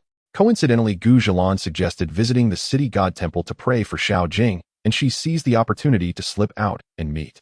Minggong was her father's most loyal old subordinate, and also the chief steward in her grandmother's palace back then. The secret forces left behind by her father relied entirely on this old man's arduous support. After her father's assassination, Minggong risked his life to help her escape the capital. To divert the pursuing soldiers, they unfortunately got separated. As a spoiled princess who had been raised with care, if she hadn't been clever, she might have already fallen victim to a vicious scheme. When she ended up in Shanhai County, she was mistaken for a refugee and captured, unwittingly becoming betrothed to Xiao Jing. Yet she never regretted it. If it weren't for meeting Xiao Jing, she might have died long ago, or be living a life worse than death. "Your Highness, I have heard about your situation." Minggong looked at her with kindness, but as he spoke the latter half of his sentence, his tone suddenly turned cold. "Shall I take care of that boy for you?" Seeing his princess had actually submitted herself to a commoner, and noticing her figure clearly showed she was no longer intact, a surge of murderous intent welled up within him. He had watched Li Huijin grow up, regarded her as a granddaughter. How could he tolerate her being subjected to such humiliation? Furthermore, she was destined to inherit the throne. This stain must be erased. "No." Li Huijin's heart tightened, and she hurriedly interrupted. Minggong sensed her panic, and his heart sank. This was bad. The princess must have developed real feelings for that boy. Just as Wu Yugui had said. He showed no signs on his face, but changed the subject. "Then let the princess come with me. We will temporarily hide at Shanhaiguan, waiting for the right moment. Once the time is ripe, we shall surely reclaim your father's, His Highness the Crown Prince's empire." Li Huijin, however, keenly sensed something, her eyes suddenly sharpening. "Minggong, did Wu Yugui harm my husband? Was it you who orchestrated this?" Minggong's eyes flashed with surprise. He hadn't expected Wu Yugui to act before him. In fact, he quite agreed with Wu Yugi's actions. Therefore, he did not deny it. He even hoped the princess would understand his hardships and voluntarily give up on that common boy. Seeing his tacit approval, Li Huijin's expression turned completely cold. "Minggong, he is my husband. Without him, I would have died long ago. If you dare harm him, then I will give up this empire." Mingong looked at her in shock, never expecting that the princess would set aside national grievances for the sake of a man. His murderous intent towards Xiao Jing intensified, but more was a sense of helplessness. How nice it would have been if they hadn't gotten separated back then. Alas, old servant. As you command. He outwardly agreed, yet had other plans in mind. As for that Xiao Jing, it was better to find an opportunity to eliminate him. If this black history were revealed, how could the princess command respect in the future? This empire, do we still want it? The princess can act on impulse, but as a minister he absolutely cannot act on impulse. At this moment Mingong looked at Li Huijin with burning eyes, his voice filled with expectation and pleading. Princess, now is an unprecedented opportunity. Let us set off for Shanhaiguan immediately. Once the Northern Jin army breaks through the pass, chaos in the court is inevitable. At that time we can seize the momentum and reclaim your father's empire in no time. Li Huijin's eyes widened in disbelief as she trembled. Mingong, are you planning to invite Northern Jin into the pass? Just to scheme for a rebellion? Mingong nodded without hesitation, his tone calm to the point of cruelty. Now that the Dog Emperor's foundation is solid, if the princess wishes to reclaim the throne, we can only rely on the strength of Northern Jin to disrupt the situation, allowing us to benefit from it. You are actually colluding with a foreign race. This is inviting a wolf into the house. Li Huijin was both shocked and angry, her voice trembling. A flicker of guilt crossed Mingong's face, but was soon replaced by stubbornness. Old servant knows this action is improper. But it is our only opportunity now. Stop talking. Li Huijin interrupted decisively. Even if I do not want this throne, I cannot stand by and watch foreign troops trample the empire of Day and causing innocent people to suffer. Mingong didn't expect her to be so resolute. His expression darkened and his tone suddenly grew heavy. Princess, have you forgotten how the former crown prince met a tragic end? Have you forgotten how the empress and several princes were pushed onto the execution ground, the blood staining Chang'an Street? He pressed on his voice like a poisoned knife. Think of your parents and siblings dying tragically. As long as the great vengeance is avenged, as long as we reclaim the throne, does the means matter? Those who achieve great things do not fuss over trivialities. This speech struck Li Huijin's heart like a heavy hammer. The images of her parents and kin's tragic deaths surged into her mind, overwhelming her with intense sorrow and hatred. Her body swayed slightly, the once steadfast gaze began to waver, caught in a painful struggle. On one side was the deep-seated blood feud, and the great cause of restoring the nation. On the other was the righteousness of the family and the safety of the people. How should she choose? Seeing Li Huijin's struggling and pained expression, Mingong felt equally distressed in his heart. After all, this was the child he had protected since childhood. How could he bear to force her? But the blood feud left him with no choice. His heart softened, he sighed and spoke gently. Princess, I assure you, once we reclaim the throne, I will ensure that the Northern Immortal is driven out at the first opportunity and will never allow them to harm the people of the Central Plains. Would that be acceptable? Li Huijin raised her head, looking at the unyielding determination in Mingong's eyes, knowing that she could no longer stop him. Moreover, Xiao Jing was currently at Shanhai Pass. If she followed, perhaps she could secretly protect him. From her understanding of Mingong, while he verbally promised not to harm Xiao Jing, it was hard to guarantee that he wouldn't act treacherously behind her back. Having her by his side would surely make him cautious. All right, I will go with you to Shanhai Pass. Li Huijin took a deep breath. But I need to go back and bid farewell to them. Mingong frowned, but ultimately nodded in agreement. I will wait for you outside the city. Li Huijin turned and walked towards the main hall of the city god temple. Su Wanqing and the others should still be there praying. However, just as she approached, not far from the temple entrance, a cold figure blocked her path. It was actually Chu Yenyuan.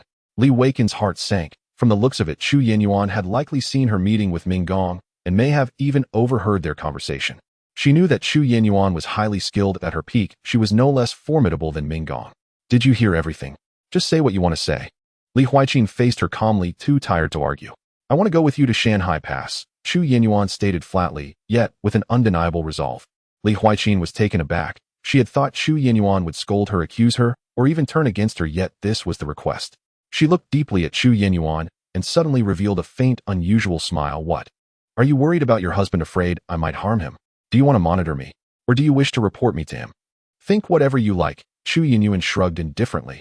As long as you don't do anything harmful to that scoundrel, I couldn't care less what you want to do. She was not a person of Dayan, and whether it was in chaos or peace, she did not concern herself. She only knew that the thought of someone wanting to harm Xiao Jing never left her mind. Fine, I will take you there. But you must stay by my side and not let him know. I will arrange for you a suitable identity. Li Huijin readily agreed. Chu Yenyuan was somewhat surprised, as she had thought she would have to argue extensively, even preparing for threats. What about Wanqing? Li Huaiqin looked worriedly towards the main hall. Both she and Chu Yinyuan treated the lively and adorable Su Wanqing like a younger sister. What would happen to Su Wanqing if they both left her alone? Moreover, how would they explain it to her? She shouldn't get involved, or let her happily wait for that guy's return. A complicated expression flashed across Chu Yanyuan's face. After all, we will eventually leave one day, won't we? Li Weiqin's face revealed a trace of bitter laughter upon hearing this. Indeed, Xiao Jing and Su Wanqing were not from the same world. Parting was inevitable. Then let it be settled. Li Huaiqin and Chu Yinyuan found Su Wanqing and Gu Zhilan, who were earnestly praying inside the hall. The two exchanged a glance, both seeing the struggle and reluctance in each other's eyes. Wanqing Zhilan. Li Huaiqin spoke first, her voice somewhat hoarse. We are here to bid you farewell. Su Wanqing suddenly lifted her head, still holding the safety charm she had prayed for. Xiao Jing, her small face filled with shock. Farewell. Sister Huaiqin, Sister Yinyuan, where are you going? Chu Yinyuan averted her gaze, her tone still cold, yet lacking the usual indifference. There are some matters that must be dealt with. What could be more important than waiting for your husband to return? Su Wanqing's voice suddenly rose, trembling with disbelief. He just left. You're already leaving this home. Are you going to betray your husband and abandon us? Tears instantly welled up in her eyes. She bit her lip tightly to keep from crying out. Seeing Su Wanqing's injured gaze like a discarded little beast, Li Weiqin's heart ached like a knife. She stepped forward to grasp Su Wanqing's hand, but the latter violently shook her off. Don't touch me. Su Wanqing's eyes were red and the tears finally fell. I thought we were the closest sisters in this world, waiting together for him to return. You deceived me. How could you repay the kindness he showed us? Chu Yinyuan took a deep breath and spoke with difficulty. Wanqing, some things are not as you see. Then what is it? Su Wanqing interrupted her excitedly. Tell me. What hardship can't be spoken of? We can think of a way together. Why must you leave? Li Huaiqin and Chu Yinyuan fell silent again. The secret concerning their identities and personal grievances felt like a heavy shackle, rendering them speechless. They could only endure Su Wanqing's accusations laden with tears, each word piercing their hearts like needles. Gu Zhilan remained silent, watching the scene with a complex mix of emotions. On one hand, a shameful secret joy surged within her. If Li Huaiqin and Chu Yinyuan left, did it mean she had more chances to get closer to Xiao Jing? But on the other hand, seeing Su Wanqing so heartbroken and the two sisters' expressions of suppressed pain, she felt ashamed and angry about her fleeting joy. Is this home of ours really going to break apart like this? Fine. You go. Su Wanqing, seeing they would not explain, reached the pinnacle of heartache and disappointment. She turned her head, roughly wiping away the tears on her face, and shouted with a heavy nasal tone, Go. Just leave. Once you're gone, don't come back. I don't want to see you. Li Weiqin's nails dug deeply into her palm. She looked at Gu Zhilan, her voice hoarse yet solemn. Sister Zhilan Wanqing, please take care of her.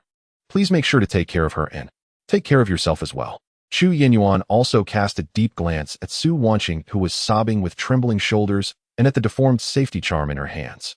In the end, she said nothing, merely nodding slightly at Gu Zhilan. The two finally turned away, departing the city god temple with heavy steps. Gu Zhilan watched their resolute figures, opening her mouth, yet only managing a silent sigh. She stepped forward, gently embracing the sobbing Su Wanqing, her mood complex and difficult to articulate.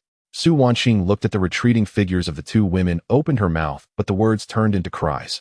She leaned against Gu Zhilan's embrace, her body trembling. Li Huaiqin and Chu Yinyuan arrived outside the city and soon spotted Ming Gong in the distance.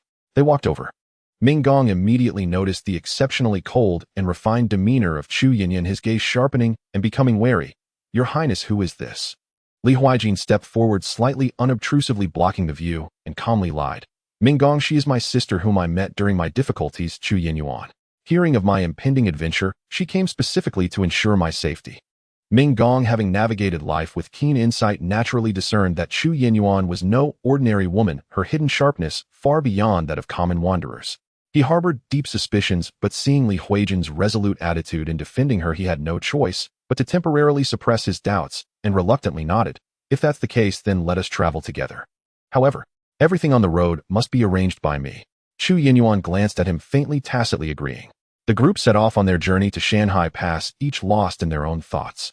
As the carriage began to move, Li Huaiqin and Chu Yinyuan inadvertently turned back to gaze at the shrinking city walls of Shanhai County, their eyes filled with complexity. With the rising sun, the first ray of golden light pierced through the clouds, striking the 5 colossal characters that read the first pass, under heaven, scattering a chilling brilliance. Xiao Jing reined in his horse, looking up, his breath catching in his throat. Before him stood Shanghai Pass. It resembled not merely a fortified city, but a colossal beast emerging from the Yanshan Mountains sprawling along the coastline. The black city walls hugged the mountains, and the sea winding upwards, their surfaces marred with dark brown spots, remnants of countless bloody battles like scars that could not fade from the beast's body. In the crevices of the bricks one could faintly sense the scent of rust and the smoke of war. The towering city towers, rising dozens of feet high, resembled the head of a giant beast, silently overlooking the vast and desolate land beyond the pass. That land was where the northern Jinmon cavalry rampaged. Between the crenellations of the parapets one could vaguely see the silhouettes of armed soldiers, as if sculpted, merging seamlessly with the city walls. The fluttering banners danced wildly in the northern wind, emitting a sound akin to a torn lament. The gates stood wide open, resembling the deep maw of a giant beast swallowing the endless supplies of grain and weaponry being brought in, while also spewing forth solemn-faced people traveling from the south and north. A heavy sense of oppression, almost tangible, emanated from every stone of this mighty pass. Lu Zhengfeng's voice sounded low beside him, carrying a near-reverent gravity. "Do you see, Xiao Jing? This is Shanghai Pass, the backbone of our great Yi's northern frontier. Because of it, the fires of countless homes within the pass can safely burn bright." Xiao Jing's gaze crossed over the city, looking towards the further hills where the outlines of several military garrisons could be faintly discerned, positioned like horns connected by beacon towers. Once an alert is raised at the pass and smoke signals ascend, aid can arrive from all directions. However, beneath this grandeur lies an ever-present sorrow.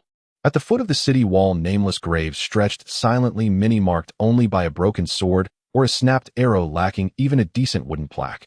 The wind swept over the graves, stirring up dust and creating sounds akin to whispers of the departed souls.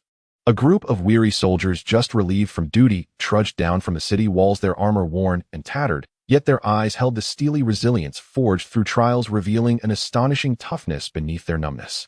Among them, an old soldier with a severed arm had his empty sleeve flapping in the wind. As he passed by Xiao Jing's horse, he glanced up at the land beyond the pass, a complex gaze causing Xiao Jing's heart to tremble. There lay deep-seated hatred and an unfathomable attachment. 50,000 hearts beat within the body of this giant beast, using flesh and blood to staunch the ambitions of the northern Zhan's hundreds of thousands of cavalry at this gate for decades. The elegy may serve as tears, and a distant gaze may serve as a return. Here every brick and stone is soaked in blood and tears, and every inch of land buries the loyal bones. It is not merely a geographical boundary, but a lamentation that stretches between civilization and barbarity, built from countless lives. Shanghai Pass lay before them. The heavy gates behind them closed with a resounding thud, as if sealing off the outside world completely. Inside the gates was the legendary Shanghai Pass, appearing orderly on the surface, yet turbulent beneath. Just as Xiao Jing and the others entered, they heard the clanging sound of armor colliding ahead.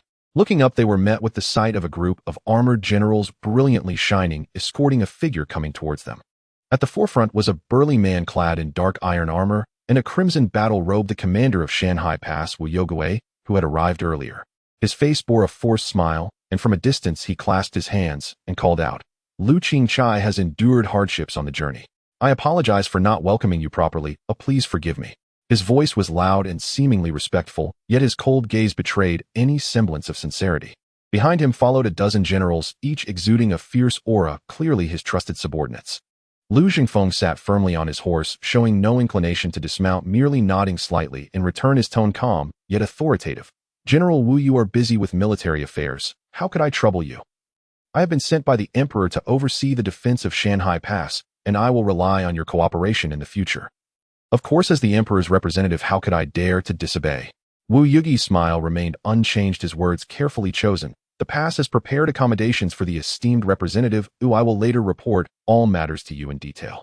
While this sounds polite, it subtly implies I still hold the authority over the matters of Shanghai Pass. You Lu Zhengfeng are merely here to listen to reports. Xiao Jing followed quietly behind Lu Zhengfeng as an aide. Wu Yugi's gaze scanned Lu Zhengfeng's entourage, barely pausing on Xiao Jing's face for even half a second before moving on, as if he did not recognize him at all, treating that conscription order as though it had nothing to do with him. Xiao Jing's heart tightened. Wu Yugui was indeed an old fox, far too cunning. Amidst this seemingly harmonious, yet secretly tense atmosphere, Xiao Jing noticed an older, composed general standing behind Wu Yugui. Unlike the others, he did not seek to display himself, but stood quietly, his gaze deep and observant, as he silently watched the verbal sparring between Lu Zhengfeng and Wu Yugui. This man was the vice commander of Shanghai Pass, Yuan He. Lu Zhengfeng naturally noticed Yuan-He as well. He turned to face him, his tone noticeably softened, carrying a hint of respect. General Yuan, it's been a while. It had been 3 years since they parted in the capital, yet the general's demeanor remained as imposing as ever. Yuan-He stepped forward, clasping his fists and greeting, his movements crisp and decisive, his voice steady and powerful. Thank you for your concern, esteemed representative. I am well. It is tiring for you to have traveled so far. His words were fitting, neither overly enthusiastic nor disrespectful. Lu Zhengfeng nodded slightly, choosing not to elaborate further. Some things were not suitable to discuss in this setting. Wu Yugui observed this scene with a fleeting shadow in his eyes, yet his face maintained a false smile. Lu Qingchao, General Yuan, this is not a suitable place for conversation. Please let us move to the general's residence where my subordinates can host a welcome for you. This brief exchange at the city gate seemed to conclude without incident, yet everyone was acutely aware. This was merely the beginning. Lu Zhengfeng sought to use the identity of the envoy to counterbalance Wu Yugui, but that would not be so simple. This envoy might very well be just a facade. Lu Zhengfeng was well aware of this. He could refrain from meddling in specific military matters, but he could not be blind to the truth. If Wu Yugui kept everything from him, and if the battle at Shanhaiguan ended in failure, then the blame for the oversight would fall more heavily upon him, the supervising envoy, than on Wu Yugui, the defending general. Thus he had no choice but to vie for power. The only breakthrough would be through Deputy Commander Yuan-He. This point had already been discussed on the way here with Xiao Jing. In fact, Xiao Jing fully supported Lu Zhengfeng's idea of vying for power. Wu Yugui was simply too dangerous. If he intended to harm him without the ability to protect himself, the outcome would undoubtedly be dire. Now that Wu Yugui knew Lu Zhengfeng was looking out for him, it was possible he would target Lu Zhengfeng as well. Political struggles never allow for luck. Only by taking control of one's own fate is it truly secure. From Wu Yugi's earlier demeanor, both Xiao Jing and Lu Zhengfeng could see that he aimed to firmly grasp military authority, reducing Lu Zhengfeng's influence to a minimum. As for Yuan-He, the veteran general who had been sidelined due to Wu Yugi's ascension, his attitude would directly determine the direction of this power struggle. Xiao Jing followed the group, sensing the invisible, yet perilous undercurrents within Shanhaiguan understanding. The true test was just beginning. After Lu Zhengfeng settled, Xiao Jing and the others, Wu Yugui sent someone to invite them to a welcome banquet. At the banquet, after several rounds of drinks, the atmosphere seemed lively, yet hidden tensions simmered beneath. Lu Zhengfeng set down his cup, wearing an appropriately measured smile, and spoke. General Wu, I have been sent to supervise the military, and I am not yet familiar with the matters of defense. To better understand the military situation, I wish to dispatch a few aides to observe and learn at each camp. What does the general think? This polite inquiry carried a clear intent. I want to send people as spies. Upon hearing this, Wu Yugi's smile did not waver, yet a hint of coldness flickered in his eyes. He leisurely lifted his cup, saying, the envoy is thoughtful. That is not out of the question, but... He deliberately prolonged his tone. Military affairs are complex, and each camp commander has their own methods of leading troops. If outsiders are hastily inserted, it may disrupt the morale of the troops. His words were like hidden needles, directly countering Lu Zhengfeng's suggestion. Lu Zhengfeng furrowed his brow, his tone becoming more serious. General Wu, I am here on imperial orders to supervise the military. If I know nothing about the defense, how can I report to His Majesty? Your Excellency is being overly harsh. Wu Yugui chuckled lightly, his attitude appearing respectful, yet his words made no concessions. Though I have just arrived at Shanhaiguan, as the commander, I will naturally control the overall situation. If you have any questions, feel free to ask me directly. There is no need to trouble these gentlemen to run about. The gaze between the two clashed in the air, the atmosphere instantly becoming tense. Lu Zhengfeng's expression darkened. General Wu, are you asking me to be deaf and blind? I dare not, Wu Yugui replied, yet suddenly shifted his tone. However, since the envoy insists, I do have a compromise. He scanned the crowd at the table, finally resting his gaze on Lu Zhengfeng's aides. One of the gentlemen can be placed at the central camp to assist with paperwork. As for the other 6 gentlemen, he deliberately paused, then spoke leisurely. The 6 outer military garrisons are precisely lacking personnel, so I invite you gentlemen to assist with the defense there. The moment these words were spoken, the table fell silent. Everyone knew that the central camp was Wu Yugi's territory. Sending one person there was akin to sending none at all, and the life and death of the person sent would rest in Wu Yugi's hands. If the dispatched individual cooperated, Wu Yugui might not take action, but if they dared to meddle, Wu Yugui could directly dispose of them through military law, and that person would be gone. The 6 outer military garrisons were even more perilous. While it was said to assist with defense, it was in reality a form of exile. If they ended up surrounded by the northern Jin army there with no rescue from Shanhaiguan, it would be a dead end. Lu Zhengfeng's face turned ashen. General Wu, what do you mean by this? I am merely worrying for the envoy. Wu Yugui feigned innocence. The 6 military garrisons are crucial to the defense of Shanhaiguan. Sending these gentlemen there will help the envoy fully understand the defenses. What? Does the envoy find this unacceptable? With this maneuver of retreating to advance, he cornered Lu Jingfeng. Lu Jingfeng suppressed his anger. I believe it would be better to send more personnel to the various troops within the pass. That may not be advisable. Wu Yugui immediately shook his head. The troops within the pass are critical. How can outsiders come and go freely? If military secrets were leaked, who would bear the responsibility? He lifted his cup, his tone suddenly turning firm. Envoy, being outside, one is not bound by the emperor's command. The defenses of Shanhaiguan are best left in the hands of those who understand the matters. His words were nearly a declaration of war. Lu Jingfeng stared hard at Wu Yugui, and after a long pause he finally squeezed out a sentence through gritted teeth. Very well, I will defer to the general's words. He had no choice but to relent. If he did not seize this last opportunity, then he would truly be completely sidelined as an envoy. Wu Yugui smiled contentedly, raising his cup. The envoy is wise. Come, I toast you a cup. This clash ended in Lu Zhengfeng's complete defeat. After the banquet dispersed, Lu Zhengfeng returned to the headquarters with Xiao Jing.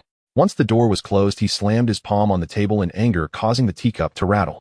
Xiao Jing, that old fox is dead set on your demise. Lu Zhengfeng's face was ashen, his chest heaving. What he offered is not a concession. It is clearly a trap, forcing you to choose between 2 pitfalls. Xiao Jing stood aside, his expression grave. How could he not understand? Wu Yugi's so-called concession was simply pressuring his teacher, Lu Jingfeng, to make a choice. Regardless of the choice made, Xiao Jing would always be the one in the most dangerous position. If Lu Jingfeng insisted on keeping him by his side for protection, what would the other 6 aides waiting eagerly to serve the envoy think? Once morale faltered, leading the troops would become difficult. With Wu Yugui prodding further, Lu Jingfeng would immediately become a true deaf-mute. If the battle were lost, the blame would fall squarely on him, the supervising envoy.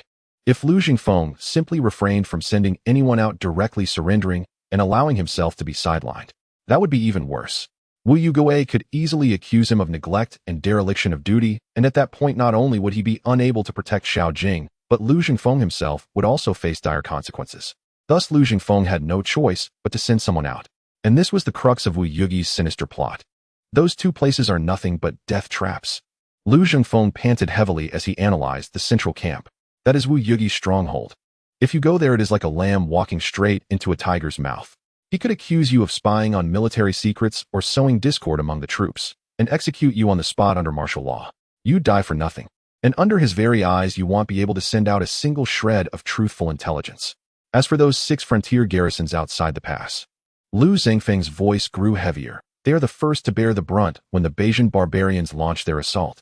Calling them garrisons is merely a courtesy. They are expendables, cannon fodder. With the slightest manipulation in deployment or reinforcement, Wu Yugui can ensure that whichever one you enter will offer you 9 chances of death to 1 of survival. Xiao Jing fell silent, mentally cursing Wu Yugui's ancestors back to the 18th generation. The old wretch was wielding an open stratagem, laying every option bare before him, each one laced with poison. Damn it, this old fox is truly ruthless. Xiao Jing muttered inwardly. Wu Yugui's message was unmistakable. Either come to me, and I'll grant you a swift death, or go outside and let the Bayesian tribesmen bury you. Taking a deep breath, Xiao Jing suppressed the fury and icy dread welling within him, then met Lu Jingfeng's gaze, his own now resolute. Master, there's no need to deliberate further. I will go to a frontier garrison. Staying in the central camp meant certain annihilation. Going to a garrison was perilous beyond measure, but at least it left a sliver of room to fight, to struggle, to survive. Lu Jingfeng's brows knotted tightly as his eyes locked onto Xiao Jing, his voice thick with barely concealed anxiety. Xiao Jing, the frontier garrisons beyond the pass are extraordinarily dangerous. Are you absolutely certain? If you hesitate, I would rather abandon this power struggle entirely. Even if Wu Yugui files an official accusation against me, I refuse to let you risk your life. His words were ironclad, his eyes brimming with genuine concern. This imperial inspector, renowned for his composure in court, now revealed an uncommon tenacity for his disciple. A warmth rose in Xiao Jing's chest. Meeting his master's anxious gaze, he smiled calmly. Master, you have already done more than enough for your student. This is merely a posting to a garrison for training. I have my own strategies prepared. Please set your mind at ease. Watching his disciple's unwavering calm, Lu Jingfeng's expression turned complex. He firmly clapped Xiao Jing's shoulder and sighed deeply. It is my failure. As your master, I am powerless, forcing you into such peril. His tone overflowed with guilt and helplessness, like an ordinary father sending his son off to war. But since you have made this decision, I trust you. His tone shifted, his gaze sharpening with resolve. Remember, no matter what trials you face, send word to me at once. Even if it means defying military orders, even if it means confronting Wu Yugue Hedon and bearing the consequences. I swear I will protect you at any cost. These words, ringing with unshakable conviction, tightened Xiao Jing's throat. He opened his mouth. Thousands of words choked his chest, yet all he could utter was a profound bow. To have such a master, what extraordinary fortune. In this treacherous borderland where danger lurked at every turn, this bond between master and disciple was more precious than any talisman of survival. No sooner had master and disciple reached their decision than a trusted aide whispered at the door, Deputy Marshal Yuan. He had arrived secretly. Lu Zhengfeng and Xiao Jing exchanged a glance. Both saw surprise flicker in the other's eyes. They had been seeking an opportunity to meet him, yet here he stood, arriving unbidden. They quickly composed themselves and received the late-night visitor in the study. Yuan, he entered, clasped his fists in salute before Lu Zhengfeng, his posture respectful, yet his brow etched with visible agitation. This humble officer dares intrude upon your excellency's rest this late hour. Please forgive my audacity. His gaze then shifted to Xiao Jing, marked by clear scrutiny and hesitation. Lu Zhengfeng, seasoned and perceptive, instantly grasped his misgivings. Raising a hand in gentle dismissal, he spoke with quiet authority. General Yuan, no formalities are needed. There is no outsider present. Xiao Jing is my closest, most trusted disciple. You may speak freely. At the phrase closest disciple, Yuan, his eyes flashed. Resolve hardened within them. His habitual composure shattered, replaced by suppressed fury. His fists clenched so tightly his knuckles whitened. Your Excellency, since you place such trust in me, I shall cast caution aside.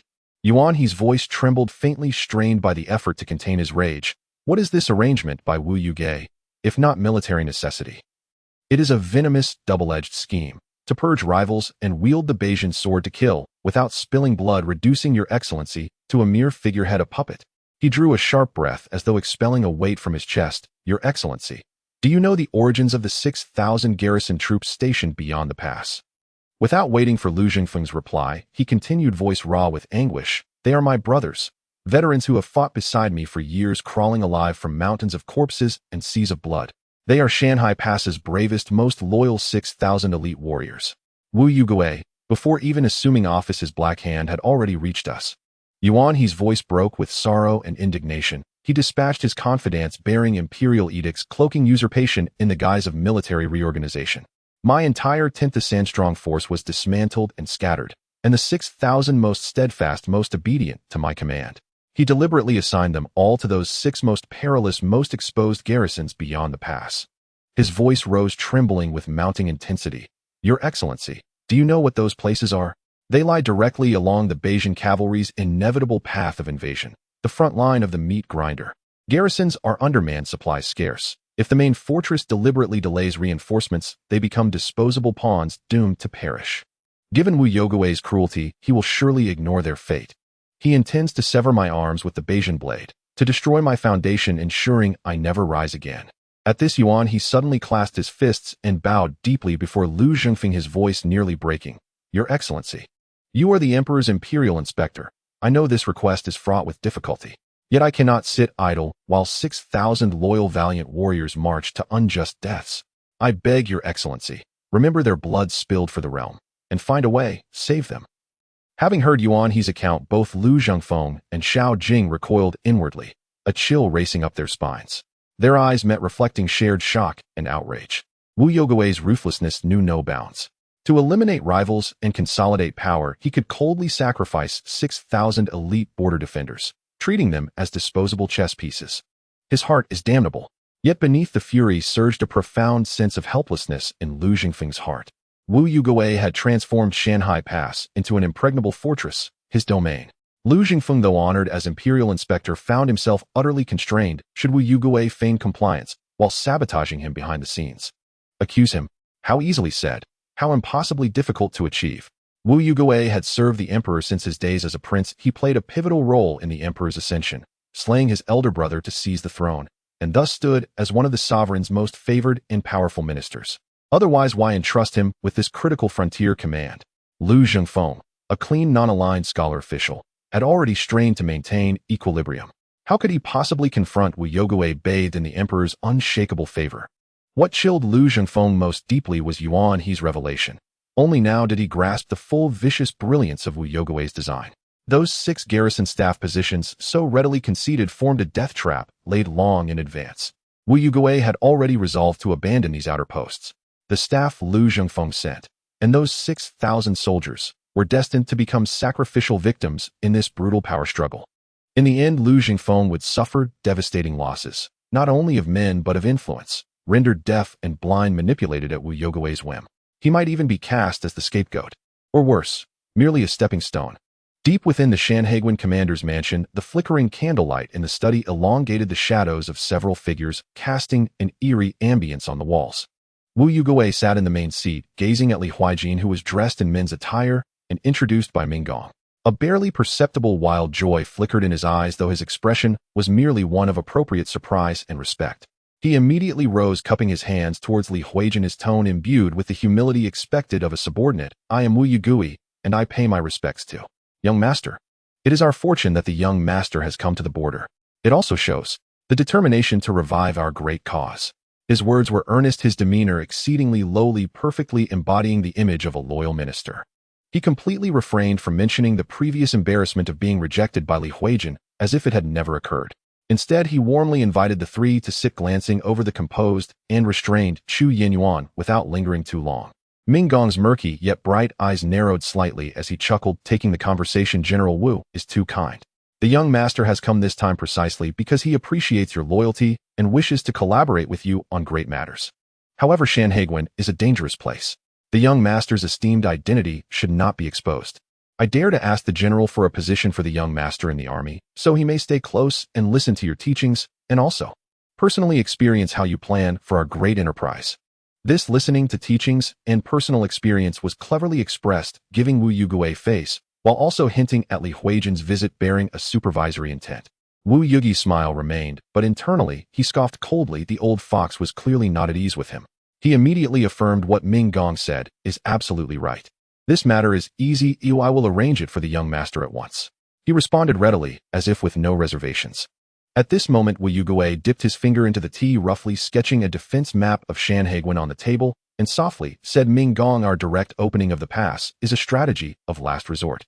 The soldiers inside have blood feuds with the Bajan and are not my direct lineage. If we openly allow people in, it could incite rebellion, leading to an uncontrollable situation. My intention is to let Bajan enter by their own merit. We can discreetly adjust our defenses, placing those who are not particularly obedient at the forefront, using Bajan's hand to clear obstacles for us. Once they are mutually injured, our main forces can step in to pick up the pieces. This way we can achieve our goals while also using this battle to consolidate the army, eliminating dissidents, and truly holding the 500 troops of Shanhaiguan firmly in our grasp." As he spoke, his gaze inadvertently swept over Li Huijin, as if all the schemes were for her future empire. Li Huijin and Chu Yinyuan sat quietly beside, silent. Li Huijin's expression was calm, but her hand in her sleeve tightened slightly. Chu Yinyuan, with her eyes lowered like a true guard, restrained her aura to the utmost, yet observed every subtle expression of Wu Yugui. Minggong stroked his beard, slowly nodding, as if contemplating Wu Yugi's plan, and after a moment said, "The general's considerations are thorough. I am impressed. However, this matter is of great importance, and every step must be taken with caution. Especially the safety of the young master, which is paramount. There must not be the slightest mishap.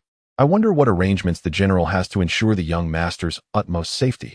His words, seemingly concerned for Li Huijin's safety, were actually probing whether Wu Yugui was willing to keep Li Huijin outside his protective and controlling bounds. Wu Yugui, ever astute, immediately caught the underlying tone. His face displayed utmost sincerity. "Minggong, rest assured. The young master holds an esteemed identity and is the hope we all rely on. Within my commander's mansion, I will ensure the young master's absolute safety. Before implementing any plans, I will first report to the young master for her decision." He spoke beautifully, elevating Li Huijin's status highly, while promising to consult her, yet terms like "within the commander's mansion" and reporting cleverly hinted at the continued dominance being in his hands. Minggong, upon hearing this, had a glimmer of undetectable brilliance in his eyes, yet his face revealed a look of satisfaction with the general's words. "I can rest assured." In the study, the candlelight flickered on. The few of them engaged in cheerful conversation, appearing harmonious, as they jointly sketched a blueprint for the future, but beneath the calm surface, turbulent currents swirled, each harboring their own thoughts.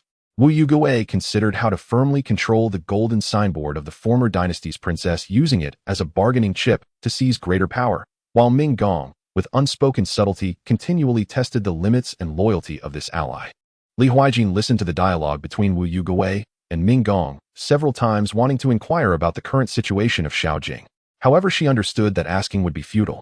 Whether it was Ming Gong's suggestion or Wu Yugi's initiative, they would not tell the truth and would instead create the opposite effect. It would be better to inquire privately. She subtly exchanged glances with Chu Yinyuan, then stood up and said to the two still deep in discussion Ming Gong, "General Wu, you continue your conversation. We will take our leave first." Wu Yugui watched their departing figures, his gaze flickering, unsure of what he was thinking. Ming Gong, however, was fully aware, but said nothing. Once the two left, Wu Yugui took the initiative to bring up the topic Ming Gong regarding the princess and that Xiao Jing matter. "I previously acted without permission. I hope you will not take offense." He intentionally spoke ambiguously, believing that Ming Gong with his means must have already known. This tactic of retreating to advance framed his actions against Xiao Jing as being for the prince's grand cause, which could both express loyalty and dispel Ming Gong's doubts. Ming Gong nodded in satisfaction. "You did well. Even if you hadn't acted, I wouldn't have shown mercy upon that brat. The princess bears deep blood feuds. How can she be burdened by romantic entanglements?" He then shifted his tone, a glint of malice flashing in his eyes. "That brat has now arrived at Shanhaiguan. How do you plan to deal with him? Are you confident in eliminating him?" Although Ming Gong had previously agreed to Li Huijin's request not to act against Xiao Jing, that was merely a delaying tactic. In his eyes, Xiao Jing was a hidden danger that needed to be eliminated as soon as possible. Wu Yugui smiled confidently. "Ming Gong, rest assured I have already set a trap. That brat is now in a predicament. No matter what he chooses, it will lead to his demise. Just wait for the good news." "Very good." Ming Gong, pleased, stroked his beard, and then sternly warned, "However, this matter must not be known to the young master. Do you understand?" "I understand. Please rest assured, Ming Gong," Wu Yugui respectfully replied. The two old foxes exchanged a knowing smile, each seeing the unspoken killing intent in the other's eyes. "Ming Gong, I have prepared a guest room for you and the princess. I will arrange for you to check in right away. Please follow me." Wu Yugui then stood up, smiling at Ming Gong. Ming Gong slightly nodded and rose to follow Wu Yugui out of the study. As they stepped out of the suffocating study, distancing themselves from the flickering candlelight that illuminated two scheming faces, Li Huijin and Chu Yinyuan simultaneously took a deep breath of the cold night air, as if to expel the oppression from their chests. They exchanged a glance, each seeing the unmasked worry in the other's eyes. They must be discussing how to deal with him. Li Huijin's voice trembled slightly, her hand tightly clenched in her sleeve, nails nearly digging into her flesh.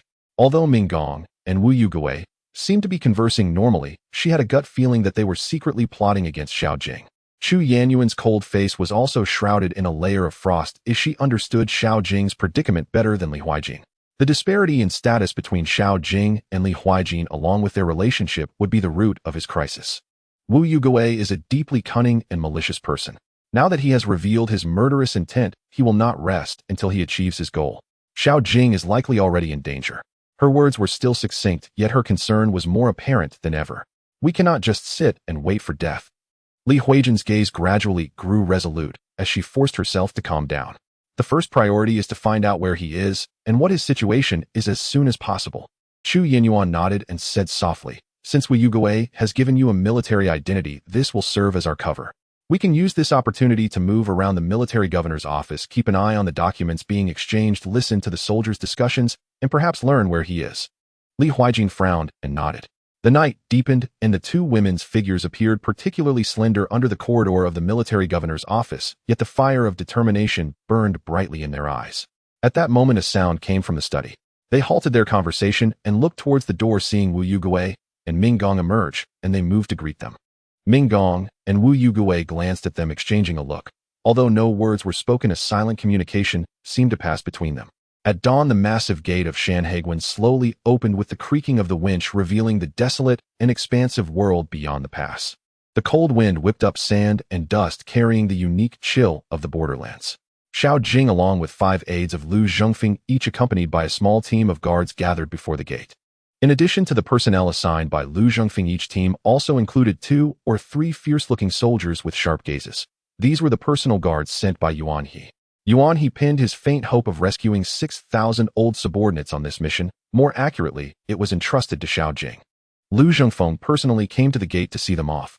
He patted Xiao Jing on the shoulder, compressing countless words into a single weighty admonition. "Be careful. If things become untenable, prioritize your own safety." His gaze was filled with expectation and worry, handing the key to breaking the deadlock to his most valued disciple. Meanwhile, Vice Commander Yuan, he looked at the young and composed Xiao Jing, his brow furrowed, filled with doubts and unease. Could such a scholar confront the treacherous situation outside the pass, counter Wu Yugi's malicious schemes, and find a way to protect his 6,000 brothers? Was this truly feasible? Yet as he surveyed the surroundings, it seemed there were no more suitable candidates under Lu Zhengfeng's command. This was the only straw to grasp in a desperate situation. He could only clasp his fists toward Xiao Jing and solemnly say, "Xiao Sir, I entrust this to you." His tone was complex, filled with both pleading and a hint of subtle helplessness. Xiao Jing deeply bowed to Lu Zhengfeng and nodded at Yuan, his gaze sweeping over the few personal guards of Yuan, before swiftly mounting his horse, resolutely staring towards the world beyond the pass. Set off. Without further words, he pulled the reins and galloped out of the gate, first his figure determined. The other 5 aides also led their teams, heading towards different military towns. Behind the high walls of the pass, 2 figures stood in the shadows. Wu Yugui and Ming Gong watched from afar as Xiao Jing and the others left a cold arc curling at the corners of their mouths. Seeking one's own death, Wu Yugui scoffed softly, his tone filled with disdain and mockery. To him, Xiao Jing's journey was no different from a moth flying into the flame.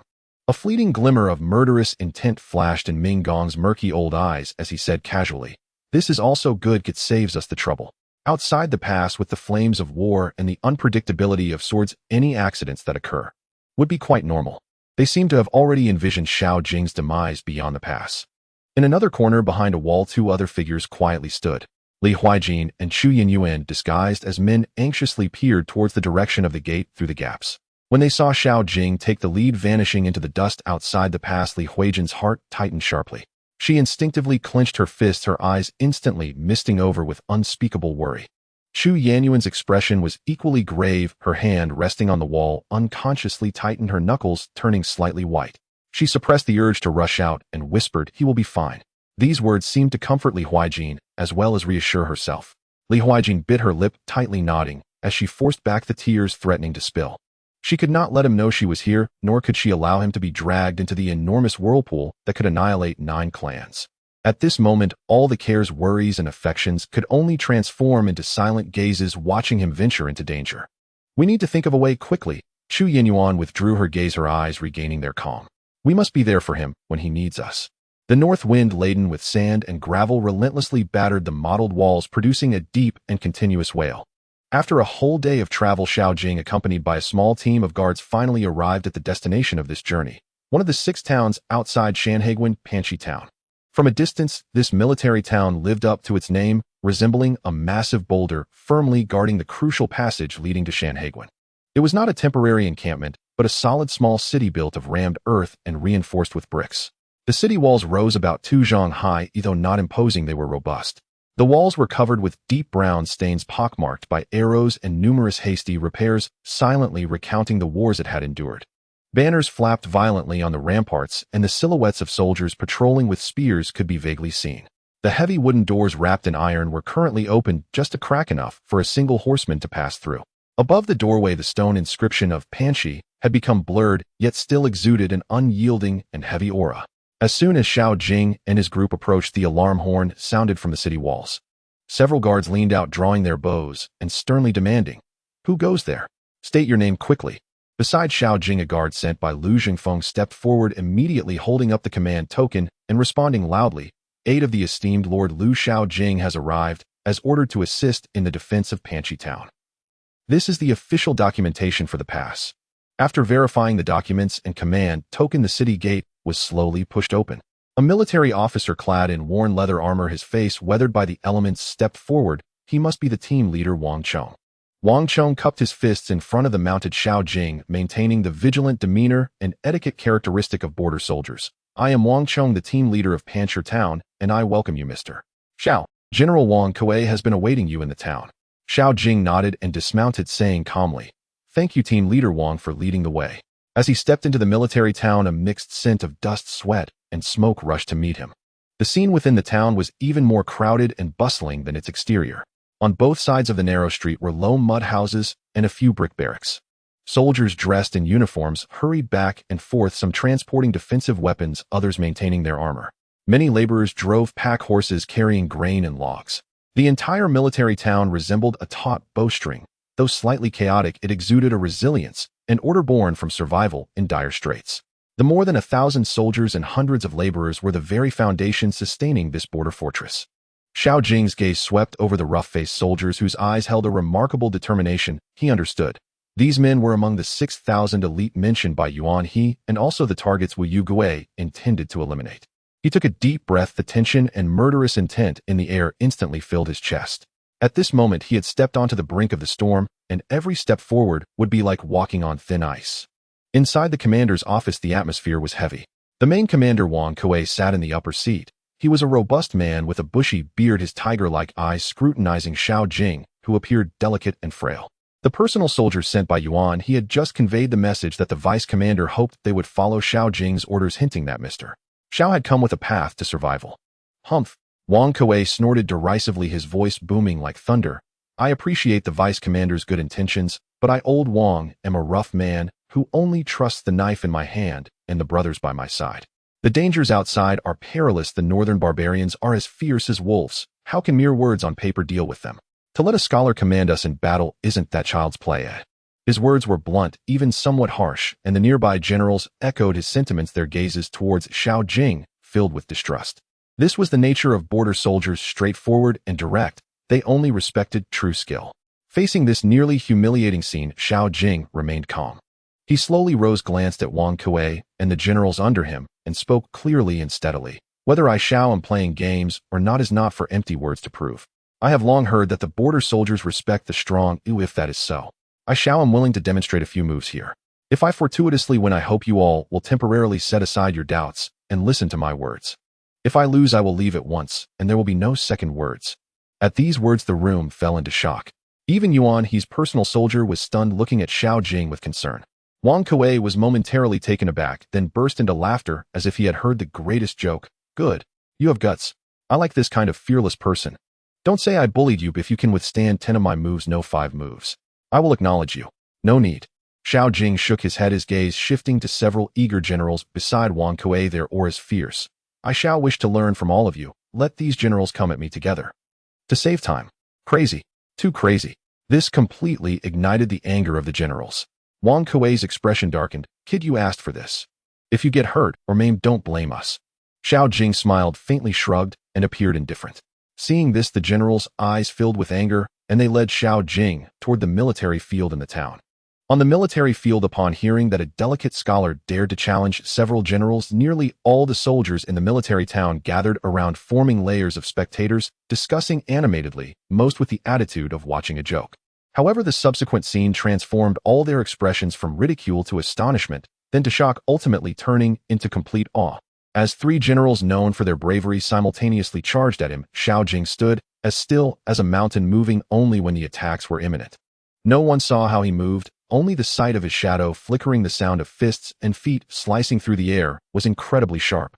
The first general to charge was sidestepped by him, and with a swift hand chop, he struck precisely at the side of the neck, causing the man to grunt and collapse to the ground. The second general's fist came rushing in, but Xiao Jing did not dodge. Instead, he seized the man's wrist with one hand, pulling and sending him flying out like a kite with a severed string. The third general was startled, kicking with all his strength. However, Xiao Jing struck, first lightly tapping the knee of the man's supporting leg with his toes, causing him to lose balance and crash down heavily. In the blink of an eye, the 3 fierce generals lay on the ground, unable to rise. The military field fell into a profound silence. All the soldiers widened their eyes, unable to believe what they had just witnessed.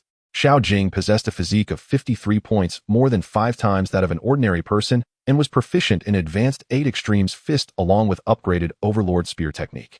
His combat prowess had reached a terrifying level. Wang Kuei's expression changed dramatically as he roared, "Good lad. Take this."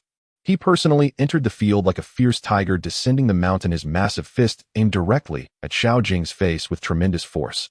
Xiao Jing's gaze sharpened. This time, he did not fully evade. Instead, he gathered his energy in his dantian, clenched his right fist, and chose to meet force with force. Bang! A dull thud of flesh colliding rang out. Xiao Jing's figure swayed slightly, but stood firm. In contrast, Wang Kuei staggered back 3 steps before stabilizing himself, his fist trembling slightly, his face filled with disbelief and shock. He felt the power transmitted from Xiao Jing's fist, fierce and unmatched, far beyond his imagination. He could not believe this was real. The young man before him, who looked like a frail scholar, was so powerful. He finally understood why the vice commander placed his hopes for survival on Xiao Jing. Standing with his fists withdrawn, Xiao Jing's breath was steady, as if he had merely accomplished something trivial. He calmly looked at Wang Kuei and the more than 1,000 soldiers around him who were dumbfounded and declared loudly, "Now do I shall have the qualification to fight alongside all of you and discuss strategies for defending the town." Silence lingered for a moment. It was unclear who shouted first. "I am convinced. I yield." Immediately after, a tidal wave of voices followed. "I yield. Mr. Xiao is mighty. We are willing to heed Mr. Xiao's command." The soldiers of the border respect the strong. Xiao Jing's terrifying strength left them in utter admiration. They had long been convinced. Wang Kuei looked at the calm Xiao Jing, then at the excited soldiers around him, took a deep breath, suppressed the shock in his heart, stepped forward, and bowed to Xiao Jing with cupped fists, this time his tone filled with genuine respect. "Mr. Xiao, I apologize for my lack of discernment and offense. From today onward, everyone in Panshi Town, including me, Wang Kuei, will follow your lead." Xiao Jing extended his hand to help him up, a faint smile on his face. "General Wang, please rise, and all brothers, please rise. We share the same goal to defend this place and survive." Thus, with absolute strength, Xiao Jing had won over this group of defiant border soldiers, truly establishing his foothold in this military town named Panshi. At that moment, the sound of hurried footsteps approached, and a soldier appeared with a flustered expression, rushing to Wang Kuei and urgently saying, "General, the northern barbarian. The army has arrived." On the distant horizon, a suffocating gray-yellow dust cloud rose like a brewing sandstorm, obscuring the light of the sky. Immediately, a thunderous roar akin to the rumbling of thunder emanated from deep within the earth beneath their feet, initially faint, but growing louder and closer, sending chills through their hearts and causing the debris on the city walls to tremble and fall. Finally, the curtain of dust was torn apart by an invisible giant hand. What first came into view was an endless tide of cavalry surging like a black wave. They were clad in rough yet practical leather armor covered with various animal skins, and wearing face-concealing iron helmets that revealed only their pairs of wolf-like fierce eyes. The war horses were majestic, their manes flying as their hooves trampled the earth, converging into a destructive torrent. A dense forest of long spears reflected a cold, deadly gleam under the dim yellow sunlight, pointing directly towards the direction of Panshi Town. Between this cavalry torrent and at the rear, there were more infantry marching forward, carrying massive shields and heavy siege equipment, their steps heavy and orderly, resembling a moving war behemoth. Among the ranks, countless battle flags embroidered with ferocious wolf heads or strange totems danced wildly in the wind, making a fierce rustling sound, as if a horde of demons were performing a chaotic dance. The entire formation seemed endless, stretching from one end of the horizon to the other, filling their entire field of vision. They did not issue thunderous battle cries, only the sounds of hooves, footsteps, the grinding of wheels, and the clashing of armor mingled into a suffocating silence. This silence bore a more oppressive weight than any roar, as if it were the dead calm before a storm, heralding that once it erupted, it would be cataclysmic. A strong, fierce scent, mingling the odors of horse sweat, human sweat, and the metallic tang of steel, permeated the air, filling Panshi Town ahead with a foreboding presence. On the city walls, every soldier held their breath, tightly gripping their weapons, their knuckles turning white from exertion. They could distinctly feel the walls beneath their feet trembling slightly, a testament to the might brought by tens of thousands marching simultaneously. The dark clouds loomed over the city, threatening to crush it. On the city walls, the cold wind howled, making the banners flap wildly, yet failing to disperse the suffocating heaviness in the air. Xiao Jing and the other generals stood solemnly on the wall, their gazes fixed intently towards the outside of the pass. As far as the eye could see, the dark mass of the Beijing army spread like a swarm of locusts over the parched earth, rugged totem battle flags dancing wildly in the wind, exuding a primitive aura. Looking at the scale of this camp and the arrangement of their formation, the enemy we face is probably around 10,000 strong. Wang Kuei's voice was hoarse, imbued with the judgment of a seasoned veteran. His brow furrowed as he pointed to the distant surging military formation, saying, "Damn it, they truly regard us, Panshi Town, with respect, coming at us with such a grand display." Xiao Jing nodded slightly, his expression revealing little surprise. He gazed into the greater and broader dust cloud rising behind the enemy, where the true main force lay. He slowly spoke, his voice low, yet clear enough for every general around to hear. "According to the latest military intelligence, Beijing has mobilized their entire forces this time, with a total strength reaching as high as 150,000. He paused, sensing the air around them grow heavier with breaths being held, and continued, "Among them, 90,000 of the main force have already rushed towards Shanghai Pass. the remaining 60,000 troops. His gaze swept over the 10,000 soldiers outside the city and seemed to look towards the other 5 military towns will be divided into 6 routes, each leading 10,000 to attack our 6 outer military towns. At these words, a collective gasp echoed atop the city walls. Even the usually fierce Wang Kuei's face turned even more grim. 10,000 against 1,000. Wang Kuei gritted his teeth, his fists cracking ominously. These sons of bitches really intend to swallow us whole. Not only that, Xiao Jing maintained his calm tone, analyzing the strategic intent behind their actions. Their aim is twofold. First, to seize the town and clear the outer defenses of Shanghai Pass. Secondly, to restrain us. One could even say it is encircling to strike at reinforcements, or more accurately, to force us to fight individually, unable to support each other, and certainly unable to rush to the main pass of Shanghai. Wu Yugui likely hopes to see us being picked off one by one. His words laid bare the greatest worry in everyone's hearts. They not only faced a foe with 10 times their strength, but perhaps from the very beginning had been mercilessly abandoned by the main pass. The Beijing army below began to slowly advance forward, resembling a pack of wolves ready to strike, the sense of oppression multiplying with each step they took closer.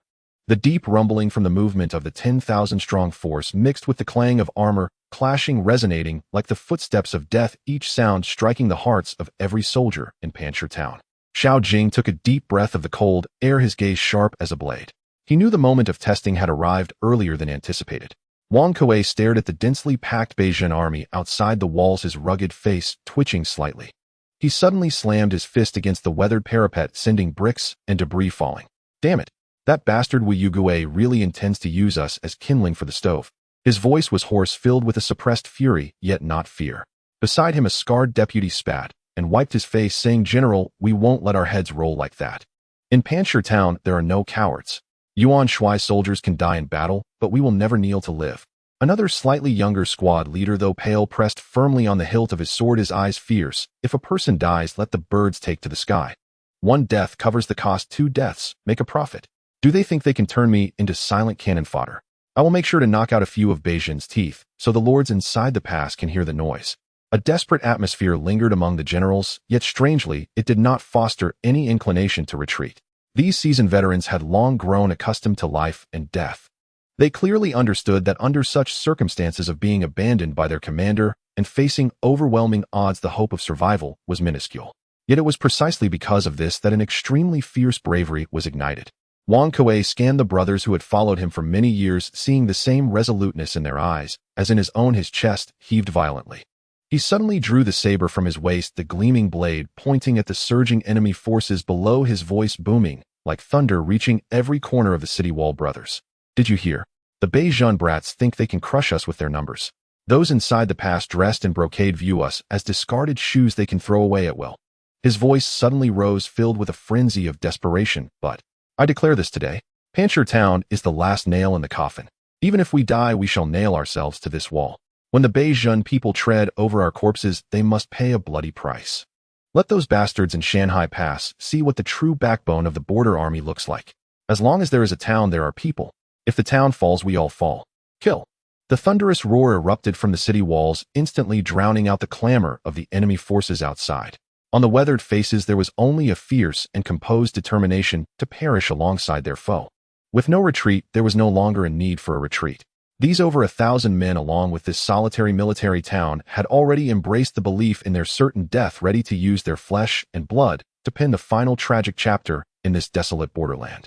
As for the situation of the other 5 military towns, they too understood in their hearts that, alas, it was likely the same as on their side, and the final outcome would be total annihilation. Watching the North Jun army surge like a tide below the city and glancing at Wang Kuei and others beside him, who were resolute, yet inevitably marked with a tragic hue, Xiao Jing appeared calm on the surface, but his mind raced with calculations. Escaping alone was not a difficult task for him. With his current martial prowess, it might be hard to win amidst the myriad of troops, but if he only wished to break free, this 10,000-strong formation could not hold him. But he could not leave. His gaze swept over the determined, yet weathered faces on the city wall. These were loyal warriors who had bled for their country and should not be used as pawns in such a despicable manner. Moreover, the expectations of his teacher, Lu Zhongfeng, the fate of Yuan-He and the 6,000-old troops, and even the entire situation at Shanghai Pass might hinge on this very place. 1,000 against 10,000 seemed like a desperate situation, but he had the system.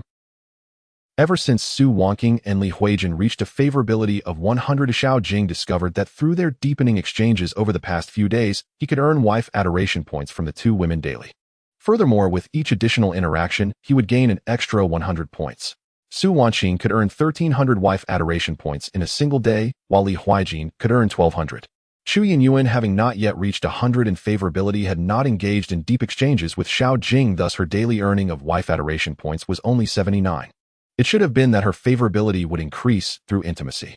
This was the new method Xiao Jing discovered for obtaining wife adoration points. Even when he was not beside his wives, he could still automatically earn points. This was also Xiao Jing's current confidence. If he could marry a few more wives, he believed that one day he might even be able to afford the most expensive items in the system's shop. If he could increase the number of deep exchanges with them, each additional interaction would boost his wife adoration points income by 100. He could hardly believe how many wife adoration points he would earn in the future. His thoughts sank into the system's shop, gazing at the dazzling array of modern weaponry, the over 50,000 wife adoration points in his account, and the stable daily increase of over 2,000 filling him with even more confidence. Barrett M82A1 anti-material sniper rifle, 100 wife adoration points. 12. 7mm ammunition, 3 wife adoration points each. AK-47 assault rifle, 20 wife adoration points. 7. 62mm ammunition, 1 wife adoration point for 10 rounds. MP5 submachine gun, 18 wife adoration points. 9mm ammunition, 1 wife adoration point for 15 rounds. Is it expensive? For an individual soldier, it is indeed not cheap. However, if used at a critical moment during a defense against many foes, this level of expenditure is truly worth it. A glint of brilliance flashed in Xiao Jing's eyes as a bold plan rapidly took shape in his mind. There was no need to equip automatic firepower for everyone. That would be unrealistic and could lead to unnecessary trouble.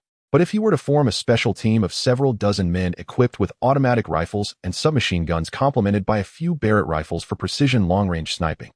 Imagine when the North Jin soldiers are advancing with rudimentary ladders, wielding curved sabers, believing they are facing only a group of under-equipped defenders, suddenly encountering precise shots from hundreds of meters away, with commanders, flag bearers, and horn players falling one after another without understanding what happened. When they finally approached the city wall, what awaited them was not a sparse rain of arrows, but a torrential metal storm pouring down like water. Could the 10,000 North Jin soldiers maintain their offensive under such an unprecedented barrage of firepower? Could their morale withstand this unknown fearsome, like divine punishment? Thinking of this, a cold, fierce arc tugged at the corners of Xiao Jing's mouth. He patted the serious-looking Wang Kuei beside him, his tone steady, carrying a strange, reassuring strength. General, Wang brothers, there is no need to be so pessimistic. Who says we must be cannon fodder? In the midst of the puzzled gazes of the crowd, Xiao Jing continued, send the order down, select 100 of the most composed, alert, and physically strong brothers. I have great use for them. Additionally, prepare more fire oil rolling logs and stones. Based on the drawings I will provide later, quickly set up several fortifications on the city wall. He did not explain much, but that sudden confidence and composure acted like a light, dispelling some of the gloom that had shrouded everyone's hearts. Although Wang Kuei did not understand fully, looking at Xiao Jing's deep and determined gaze, and recalling the terrifying strength he had previously displayed, an inexplicable trust arose within him. He nodded heavily. Good. Mr. Xiao, old Wang believes in you. I will take care of it right away. Xiao Jing looked towards the North Jin army that was setting up camp outside the city, his gaze sharp. You think you can crush me with your 10,000 soldiers? Then let's see. Let's find out if your blades are faster or if my bullets are faster. The North Jin's assault was like an unending tide. Waves of arrows came in succession, nearly obscuring the sky. The heavy siege hammer struck the ironclad wooden door with a sound that made one's teeth ache. Countless ladders were raised against the wall, and the fearless North Jin soldiers with curved sabers in their mouths climbed upward like ants. The walls of the military town were too low. As long as a ladder was erected, they could attack. However, there were defenders atop the wall, making it difficult for the North Jin troops to scale it. Yet the battle was exceptionally brutal. Everyone was fighting for their lives. Wang Kuei, like a man drenched in blood, had his armor soaked with the blood of both enemies and himself. He swung his battle knife, which had already cut a gap, letting out a beastly roar, and with each swing an enemy fell. The soldiers beside him were also fighting valiantly. A young soldier, just 18, was pierced in the abdomen by an enemy spear, yet he did not fall. Instead, he used his last ounce of strength to hold tightly onto the stunned North Jin soldier, both tumbling down the high city wall, leaving only his final roar in the air. Mother, even if I die, I won't let North Jin succeed. On the other side, an old soldier with graying hair had his left arm severed. Using his remaining right hand, he picked up a fire stick from the ground, bit it to ignite, and stumbled toward a ladder just set up against the city wall, filled with enemies laughing madly. "Come down with me, you turtle sons." In the roaring firelight and explosion, he perished along with the ladder. The casualties among the defenders were rapidly increasing, and the defensive line was under severe threat. Those who remained had almost no time to grieve, only able to tread upon their comrades' bodies, using spears, battle knives, stones, and teeth to frantically resist the ceaseless onslaught of enemies. Bodies piled up like mountains on both sides of the city wall. Blood flowed through the gaps in the bricks, forming dark red streams. The atmosphere of heroism and tragedy permeated every inch of air around Panshir town. Wang Kuei looked at the dwindling number of brothers beside him, his heart twisted in pain, but he could not retreat. Behind him was the last line of defense. Moreover, he could not retreat. Xiao Jing was training the 100 men, and whether this battle could turn the tide depended on them. Although Xiao Jing's words felt like a fantasy, he and everyone else instinctively trusted him. While the bloody battle raged ahead in a tightly guarded training ground within the town, the atmosphere was equally tense and suffocating. In front of Xiao Jing stood the 100 soldiers just selected. They were all chosen from the entire army for their composure, alertness, physical strength, and decent archery skills. At this moment, most people wore expressions of confusion and a hint of barely perceptible anxiety, for in their hands lay an oddly shaped iron rod, primarily a K-47S, with a few MP5s. This was exchanged for over 50,000 points of affection that Xiao Jing had spent. Whether this battle could be won depended on the people before him. The ammunition he acquired should be sufficient. Due to the surplus of ammunition, part of it was stored in the system space, while the rest was piled up nearby, ready to be deployed to the front lines at any moment. If the ammunition were to run out, he would secretly replenish it, ensuring an adequate supply. The thunderous shouts of battle and the screams of comrades from afar hammered at their hearts like a sledgehammer. "Look here. This is the safety. You must open it to shoot. This is the magazine. This is how you load it. This is the sight. Aim for the enemy's chest." Xiao Jing's voice was rapid and urgent as he personally demonstrated the fundamental actions of holding the gun, aiming, and changing the magazine. Time was too tight for detailed instruction. He could only impart the most essential operations. At first, many people fumbled. Some couldn't open the safety, others couldn't load the magazine, and a few nearly fired accidentally due to their nerves. The atmosphere became somewhat restless and frustrated. Xiao Jing suddenly halted his explanation, his sharp gaze sweeping across the crowd as he spoke with a pained and stern voice. "Did you all hear that? The brothers in front are risking their lives to buy us time. Every moment we delay here could mean more of our comrades dying on the city wall. They trust us and have placed their hopes of survival and defending the town in our hands with these iron tools. Do you want to let them sacrifice themselves in vain?" This statement hit like a splash of cold water, causing all the trainee soldiers to tremble. They looked towards the city wall, their eyes suddenly filled with bloodshot urgency and resolve. "We don't want to," the crowd roared. "Then practice for me.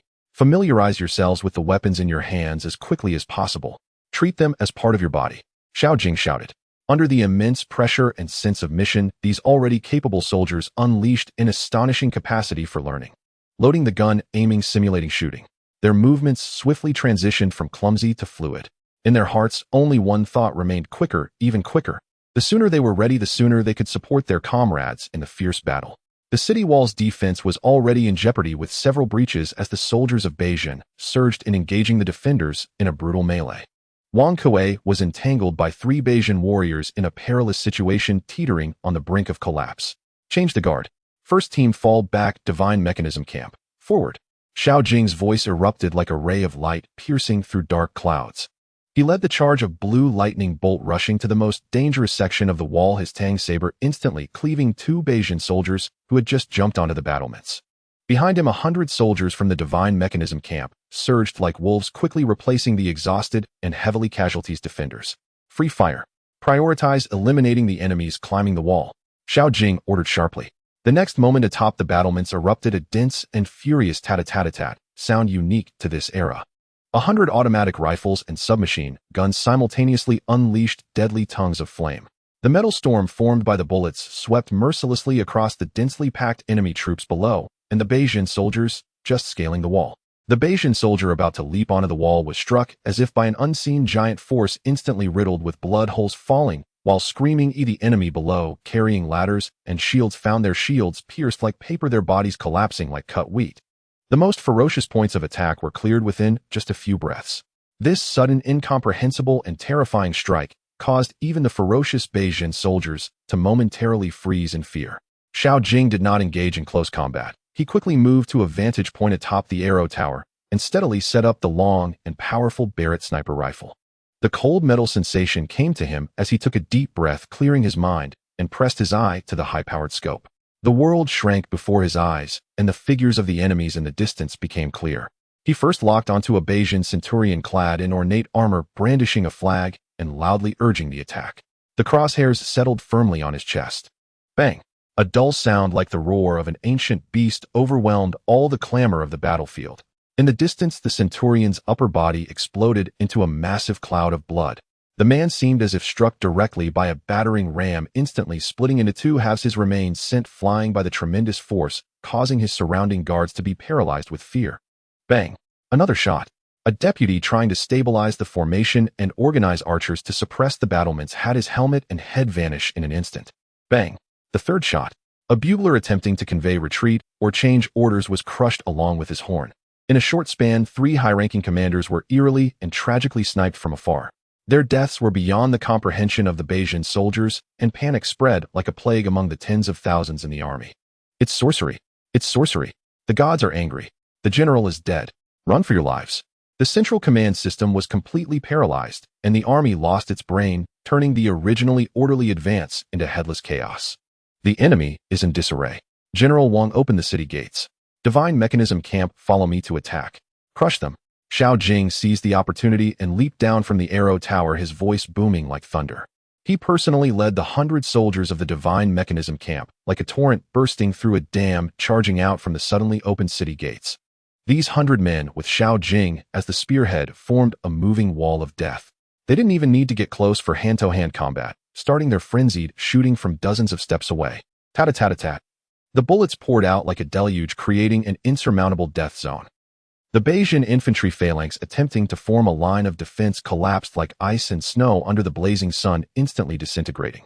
The Bayesian cavalry charging forward were turned into Sieve's horses and men tumbling down. This was an utterly unequal massacre. The courage of the Bayesian soldiers completely crumbled before the incomprehensible and unresistible metal storm. They discarded their helmets and armor, cursing their parents for not giving them 2 more legs, fleeing wildly across the mountains and fields. Xiao Jing led the Divine Mechanism Camp in relentless pursuit, the gunfire ringing out like the death knell, continuously harvesting lives. Only after driving the remaining enemies back over 10 miles and confirming they could not organize an effective attack in the short term did he order the pursuit to cease. The last rays of the setting sun cast their glow over the battlefield littered with corpses and the still smoldering town of Panshi, revealing a scene of intertwined brutality and glory. Wang Kuei leaned on his dulled war blade, watching the victorious Xiao Jing return along with the silent, yet menacing Divine Mechanism Camp. The iron-willed man finally couldn't hold back the tears in his fierce eyes. He pushed away the personal guard who tried to support him, staggering before Xiao Jing, looking at those iron rods that had now ceased their roaring, yet still radiated a chilling aura of death. His lips moved, and ultimately a deep bow and a solemn vow emerged. Mr. Xiao. No, Brother Xiao. From now on, my life, along with the lives of over 1,000 brothers in Panshi town, belong to you. You point east, and we will never head west. No one questioned the origins of those weapons, even if they had appeared mysteriously. Moreover, the power of these weapons had just left all the soldiers dumbfounded, their eyes filled with fear. Yet in the face of this trust forged in blood and fire, no secret remained important. Xiao Jing, through an incredible victory, earned the unwavering loyalty of everyone in Panshi town.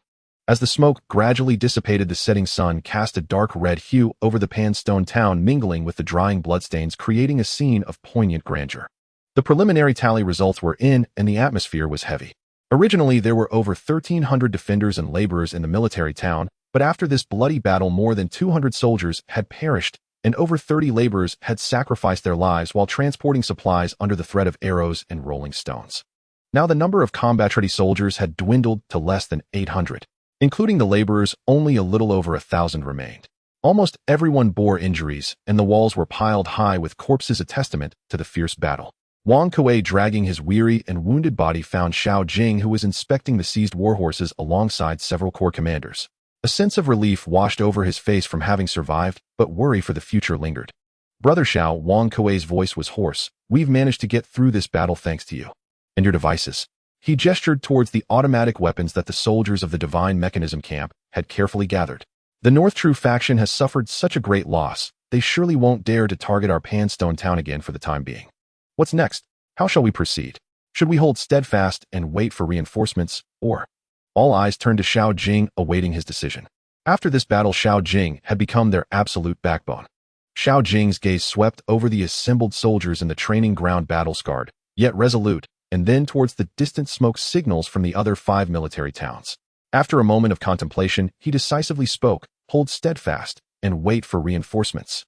General Wang, do you think the Shanhai Pass will send reinforcements? Not to mention the current situation at the Shanhai Pass is not optimistic, and Wu Yugui has all the more reason to abandon us. His words pierced the harsh reality. Wang Kuei and the others' faces fell. Wu Yugui would love nothing more than for these abandoned pawns to be wiped out. How could he possibly send reinforcements?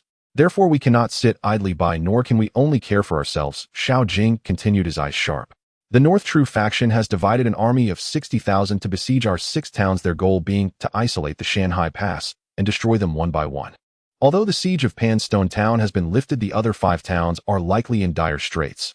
Their situation may be even worse than ours was before. He pointed to the hundreds of North-True war horses that had been captured and were being corralled. We have horses now. With cavalry support, we can reach the nearest military town in a couple of hours, and even the farthest can be reached within half a day. You mean? We should go save them. Wang Kuei was somewhat shocked. They had just endured a bitter battle with significant casualties. If they sent soldiers to rescue them, it would mean abandoning this military town. But doing so would give Wu Yugui reason to punish them for the loss of the town. Exactly. Xiao Jing declared firmly, we must go. The principle of mutual dependence is clear to you all. If the other 5 towns are completely taken, the North-True faction will be able to concentrate all their forces, and we in Panstone Town will be isolated. How long can we hold out then? Only by uniting the strength of the 6 towns and supporting each other can we stand firm outside the pass and ensure that the North-True faction and certain individuals within the pass do not underestimate us. Xiao Jing noticed Wang Kuei's concerns. He continued, rest assured, you all continue to guard this place. I will take the divine mechanism camp. He paused, lowering his voice and speaking seriously. Brother Wang, please keep the matter of the divine mechanism camp strictly confidential. All brothers who participated in the battle today must be sworn to secrecy. To the outside world, we will say that we fought bravely and managed to repel the enemy by sheer luck. We must not let anyone know that we possess these extraordinary weapons, especially that it should not reach Wu Yugi's ears. He did not want Wu Yugui to learn of his trump card. The people in the military town could still be trusted. To possess such power could be a crime. If Wu Yugui were to discover that Xiao Jing had such a devastating weapon in hand, it would not be merely a matter of using others as tools, but rather that he would stop at nothing to seize or destroy it himself. Brother Xiao has considered everything. Wang Kuei nodded seriously. Rest assured regarding today's matter, if anyone dares to leak even a word, I, old Wang, will be the first to chop him down.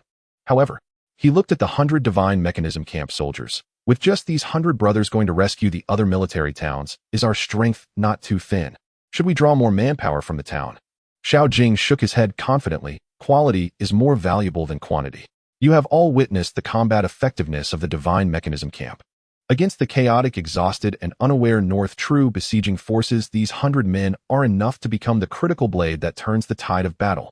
Moreover, our mission is one of mobile support, and having too many people would only slow us down.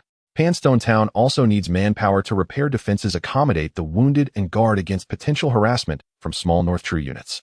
He had his own calculations in mind. The system shop was his trump card, but the value of petting his wife was not infinite. Equipping a large army was unrealistic. Maintaining an elite special forces unit of about 100 men to carry out decapitation and disruption strikes at critical moments was the best solution. Besides, he knew that relying solely on the automatic weapons at hand might win localized battles and defeat 10 or 20,000 enemies, but to crush an army of 150,000 Hedon was undoubtedly a pipe dream. Bullets will run out, enemies will adapt, and they must be used wisely. I have made up my mind. Xiao Jing mounted a magnificent North-True warhorse and ordered the divine mechanism camp soldiers, check your equipment, bring enough ammunition, and set out with me in a quarter of an hour. He earnestly instructed Wang Kuei, General Wang, the town is entrusted to you. Close the gates tightly and patrol diligently. If enemy action is detected, hold fast and wait for my return. Wang Kuei clasped his fists and stated solemnly, Brother Xiao, rest assured. Unless I, old Wang, die, Panstone Town will never fall again. I await your good news. A quarter of an hour later, under the blood-red sky, Xiao Jing led the way on horseback, followed by 100 soldiers of the divine mechanism camp, riding North-True warhorses and carrying automatic weapons like a black arrow speeding away from Panstone Town towards the nearest military town. Their objective was not merely rescue, but to revitalize this seemingly doomed game, without the North True faction and Wu Yugui realizing it.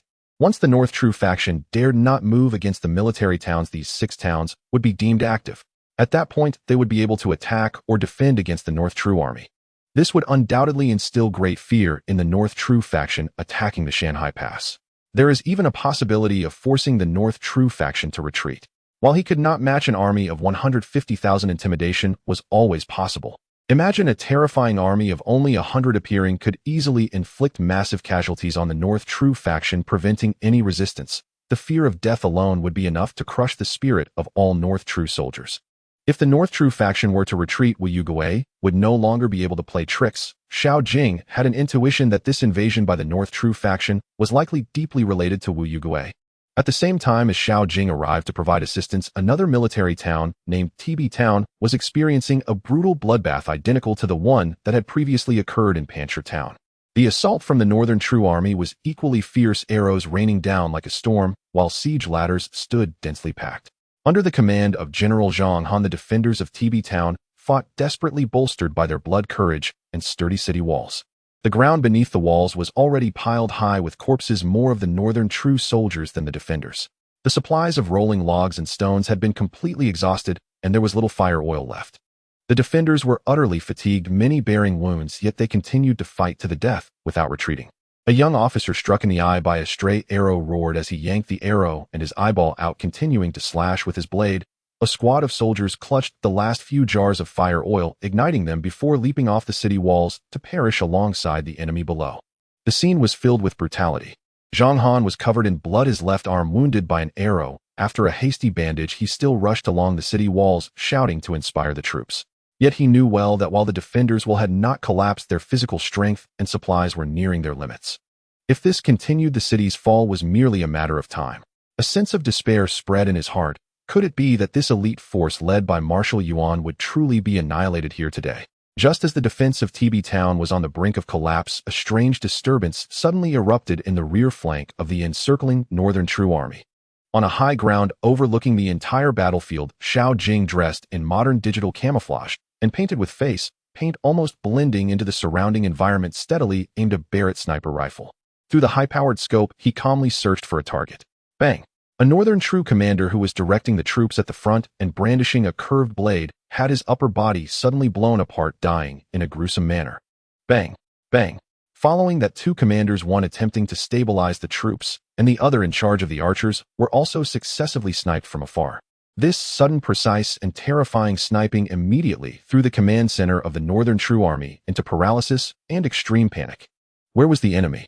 What kind of weapon was it? The unknown brought immense fear. Just as the Northern True Army fell into chaos, uncertain of what to do, Divine Machine Camp charge. With Xiao Jing's command, a squad of 100 soldiers suddenly burst forth from the hillside flank.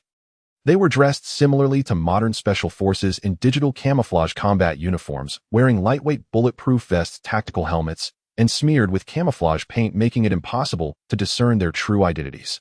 The automatic rifles in their hands spat deadly fire, and in a skilled tactical formation, they pierced into the chaotic ranks of the Northern True Army like a red-hot dagger.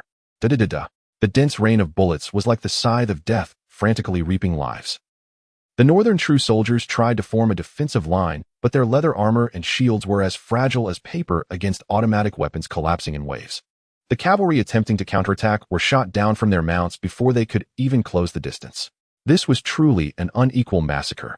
Faced with an unseen and incomprehensible enemy and weapons, the courage of the Northern True soldiers completely shattered. Panic spread like a plague, cries of monsters. "It is the punishment of the gods," echoed across the battlefield as the army completely lost control and began to flee in all directions.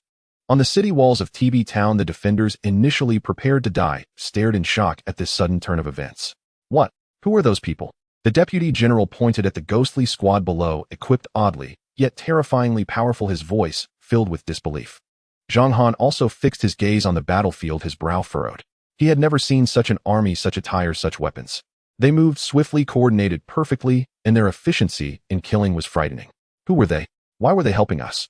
Despite his confusion, the Northern True Army had indeed been shattered, and the crisis of TB Town had been averted. The Northern True Army had long been defeated, its forces without a commander resembling headless flies. All they wanted now was to escape with no more courage to fight. The battle had been too brutal and too strange, leaving them with a significant psychological shadow. Meanwhile, atop the city walls, the immense joy of surviving the disaster temporarily suppressed their doubts. A thunderous cheer erupted from the city walls. However, the mysterious 100-man squad, after swiftly defeating the enemy and chasing away the remnants, did not approach Taibi town, nor did they communicate with them at all. Leading the way, Xiao Jing merely glanced toward the city walls, then made a hand signal, leading his troops to swiftly retreat, disappearing into the vast wilderness, arriving suddenly, and leaving behind a sea of Northern True corpses and endless mysteries. He had no time to reminisce with these people, nor did he wish to expose himself. Leaving silently was the best option. In the following time, similar scenes unfolded outside several other besieged military towns.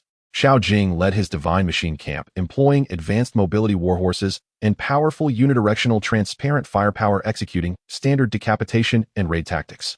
Each time, they first sniped the enemy command layer from a distance, creating panic and chaos. Then the divine machine camp would strike amidst the confusion, crushing the enemy with overwhelming firepower. They never interacted with the defenders of the rescued military towns, always swift as the wind, completing their tasks before retreating immediately, deliberately creating the illusion of a mysterious force intervening. Meanwhile, Wang Kuei of Panshir town was also not idle. He took advantage of the time gained by Xiao Jing to send messengers to proactively contact other military towns that had just been relieved and were still in shock and confusion. When the commanders of the various military towns learned that not only themselves, but also the other 5 towns had experienced similar dire straits and been rescued by the same mysteriously dressed army, the shock in their hearts was immense.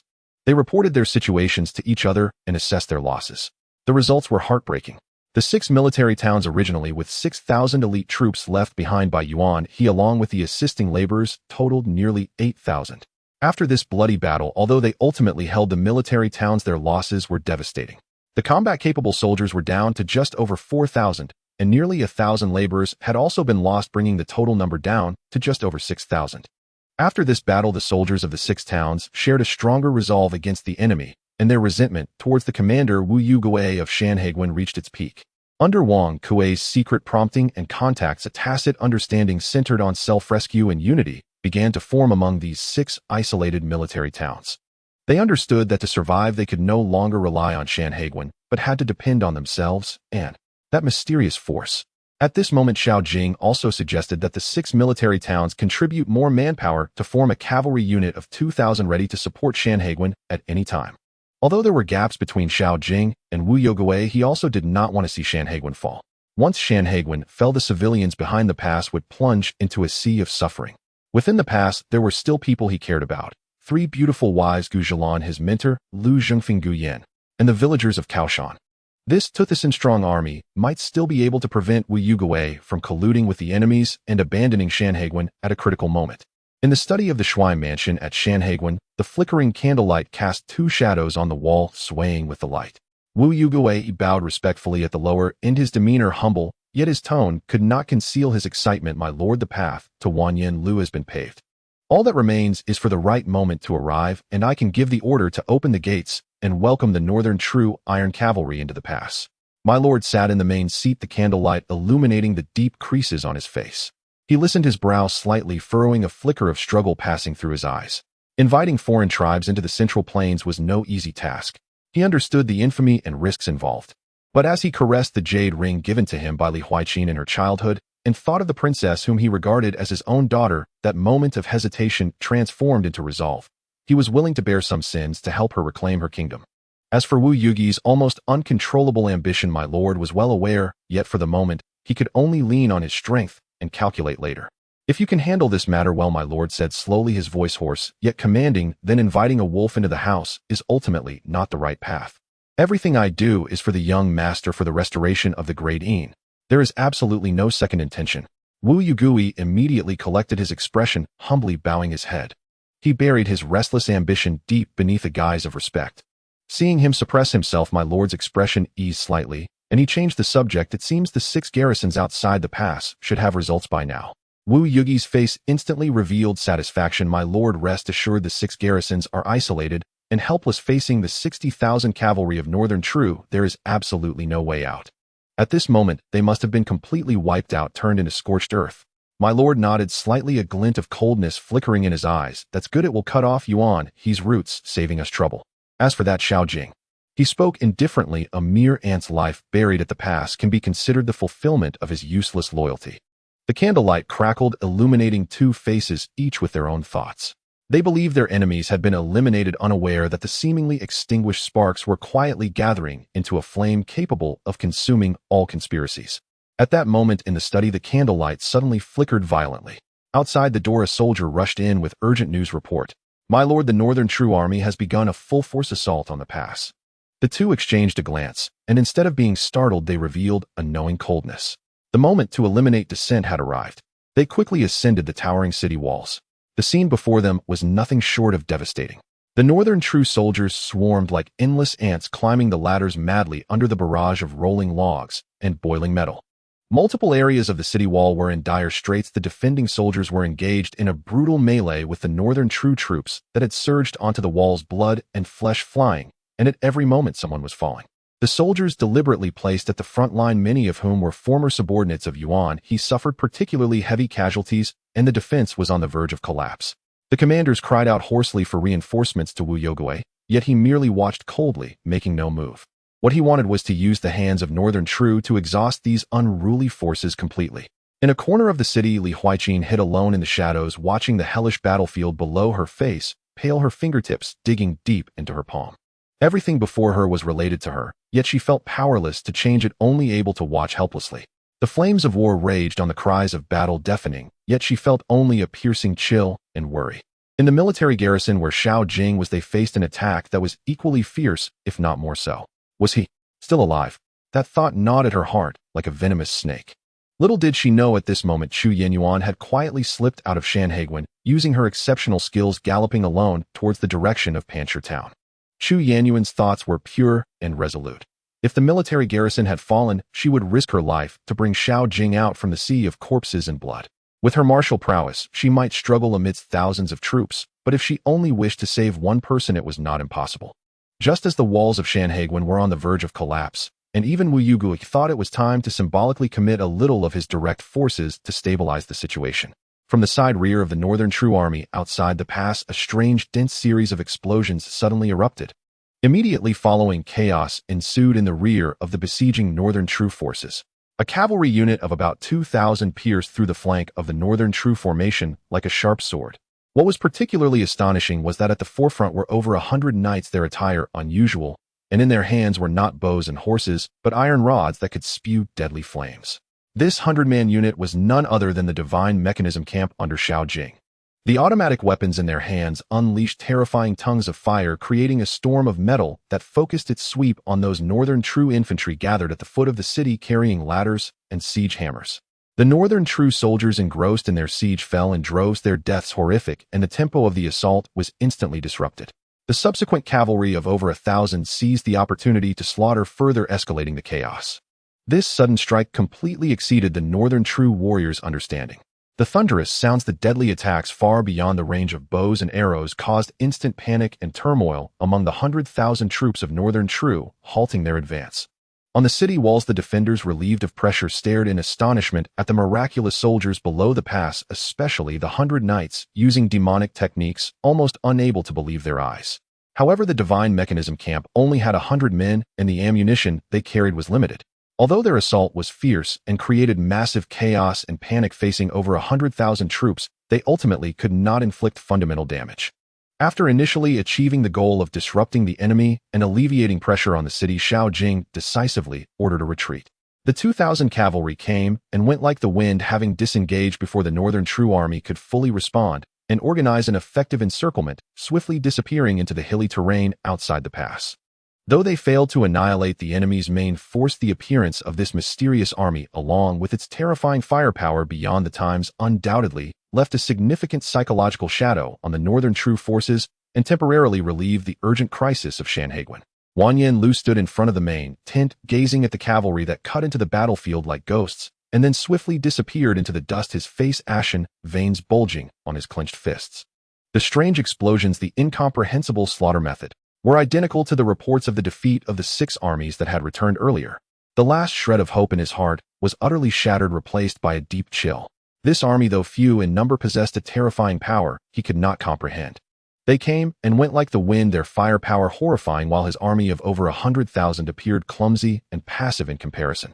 Dispatching troops to pursue. In Wang Yin Lu's mind, the scene of his army being led by the nose, being harvested piece by piece in the wilderness by that terrifying firepower, instantly surfaced. That was not a battle, it was a death sentence. No matter how many men he sent, it would only add to the casualties, serving to enhance the enemy's notorious reputation. A sense of unprecedented powerlessness mixed with immense frustration and anger nearly drowned him. At the top of the Shanhaiguan city, Wu Yugui and Ming Gong gazed at the cavalry that had swiftly retreated after disrupting the battlefield, their expressions filled with surprise and doubt. Wu Yugui whispered, his brow furrowed tightly. He had not connected them with the dead Xiao Jing, yet the terrifying combat power made his alarm bells ring. The existence of this mysterious army could potentially disrupt his grand plan to eliminate dissenters and seize profits amidst the chaos using Beijing's assistance. A strong sense of unease surged within him. Ming Gong squinted, his murky eyes a hint of worry flashing across his face. The situation was quietly drifting out of control. Withdraw? He could not accept that. Send the order. He commanded coldly. 5,000 light cavalry on each flank, encircle them, and be sure to keep them engaged. He wanted to witness for himself whether this army was truly invincible. However, scouts reported urgently the cavalry was highly mobile, refusing to engage with their pursuers retreating while fighting, and their long-range firepower was frighteningly accurate. The light cavalry was not only unable to encircle them, but was also suffering continuous losses during the pursuit. Wu Yugi's expression darkened. The worst fears were coming true. Thoughts of retreat arose again. In the face of absolute power, all strategies seemed pale in comparison. His gaze sharpened as he locked onto two figures on the city wall, recognizing them by their armor. A cold smile crept onto his lips, and his eyes sparkled with determination. Perhaps there was no need to retreat.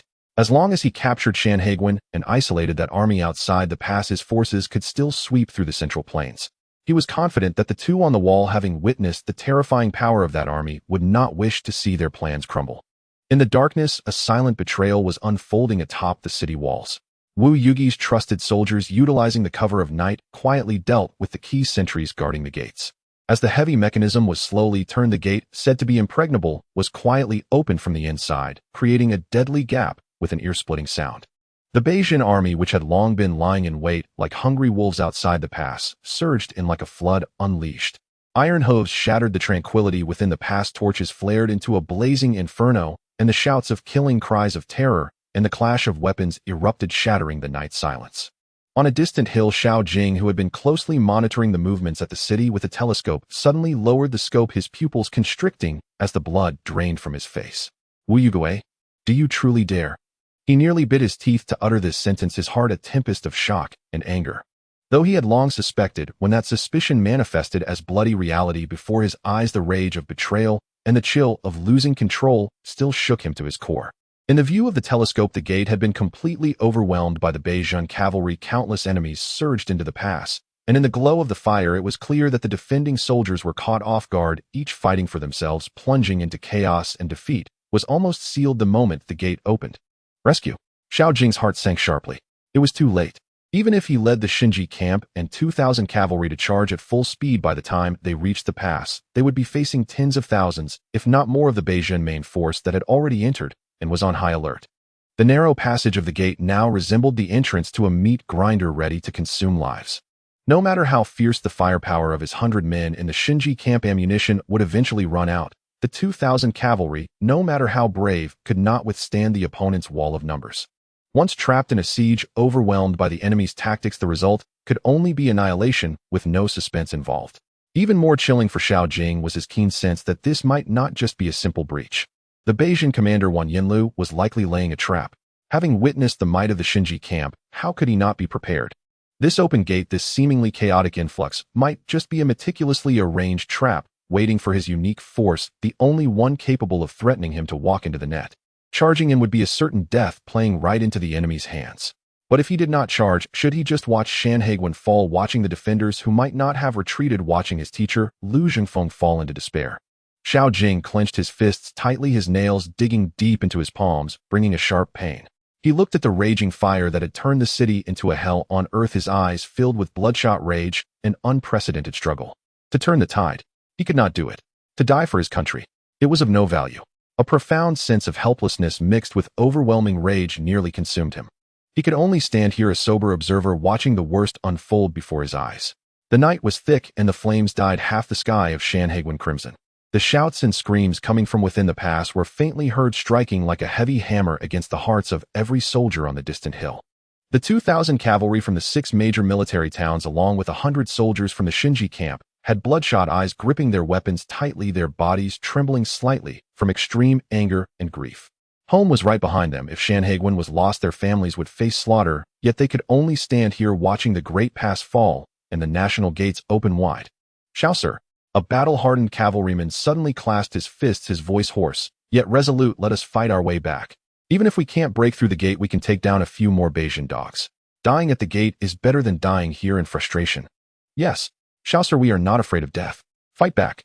Let's go all out against those bastards. We cannot just stand by and watch them desecrate our pass.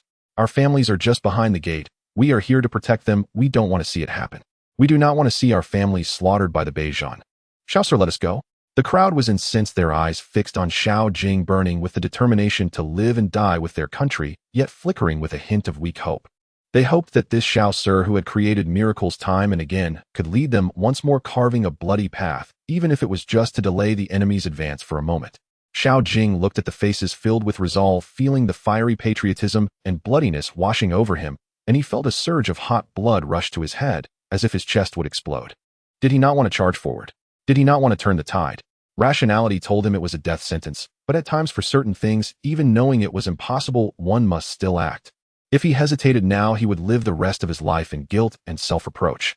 Perhaps he was not without the strength to fight. System, he roared inwardly. Exchange for grenades. Use all my pet wife points. Exchange as many as I can. Ding. Detected that the host has 5,380 pet wife points. The exchange price for M67 grenades is 5 points per grenade. Can exchange for 1076 grenades. Confirm exchange.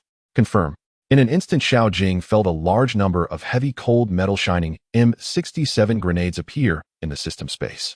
Good. Xiao Jing suddenly raised his head, the last trace of hesitation replaced by determination.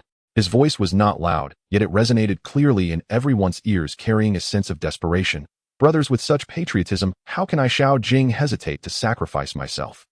We do not seek to annihilate the enemy, but rather to tear open a breach to kill as many of them as possible and slow their advance into our territory. Let the northern barbarians know our great border army does not have cowards. He scanned the crowd and commanded sternly, Divine Mechanism Camp, heed my orders. Concentrate and distribute all automatic weapons and ammunition. Clear the way with grenades. Cavalry brothers follow closely behind and break their formation. Remember our goal, break through, kill. Then, each of you find an opportunity. We must seize that gate. Thus we may still have a chance. Although many from the northern faction have already entered the gate, most are still outside yet to enter. As long as we can close the gate again, they might still be able to defend from within. Break through, kill. The thunderous roars converged into a tragic tide. Xiao Jing mounted his horse, gripping a grenade in his hand, feeling its coldness, and suddenly waved his hand. Target the enemy formation in front of the gate. Follow me, charge. In the next moment, over 100 Divine Mechanism Camp soldiers galloped, no longer stealthy ghosts, but transformed into a desperate spear. As they approached the tightly packed formation of the northern rear army, Xiao Jing was the first to pull the fuse and threw the grenade with all his might. Boom! A deafening explosion erupted within the northern army. Flames flickered and severed limbs flew. Soon after, hundreds of grenades fell into the enemy ranks like hail. Boom, boom, boom. The continuous explosions instantly drowned out all the noise of the battlefield. Flames rose into the sky, thick smoke billowed, and shrapnel flew everywhere. The northern rear army had no idea what was happening, feeling as if the heavens had collapsed. Their originally orderly formation was shattered into disarray. Men and horses tumbled, suffering heavy casualties, plunging into a state of panic and chaos. Kill. 2,000 cavalry surged down like fierce tigers, following the aftermath of the explosions, crashing fiercely into the breach, torn open by the grenades. Swords swung, iron hooves trampled, further escalating the chaos. In the distance, Wan Yen Lu watched the explosion area, his expression dark, yet with a cold smile. So they have come. Surround them from both sides and swallow them up. His reserve forces immediately pressed from both flanks, attempting to encircle. However, he underestimated the psychological shock and physical damage brought by the grenades. Facing the encroaching enemy forces, Xiao Jing commanded loudly, "Grenades cover. Do not stop." More black dots streaked across the night sky, falling into the northern fresh troops attempting to form ranks. Boom, boom, boom. Fireballs exploded among the enemy ranks, shrapnel scattered, and smoke filled the air. The well-trained northern soldiers had never seen such terrifying weapons. Watching their comrades shattered by the deafening blasts, witnessing their solid formation blown apart, their courage crumbled in an instant.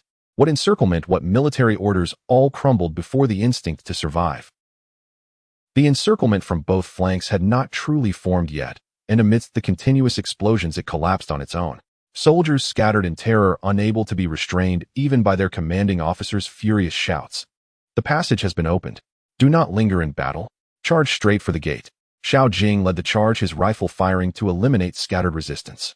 The team moved like a sharp arrow piercing through the chaotic enemy ranks, heading straight for the open gate, where the enemy was continuously pouring in. At the gate, northern soldiers were rushing and caught off guard by such a fierce counterattack from behind. "Grenades! Clear the area in front of the gate," Xiao Jing shouted. Dozens of grenades were accurately thrown into the densely packed crowd inside and outside the gate. Deafening explosions erupted one after another, flames and smoke instantly engulfing the gate passage, while broken bodies were hurled by the shockwave. The northern soldiers crowded at the gate suffered heavy casualties.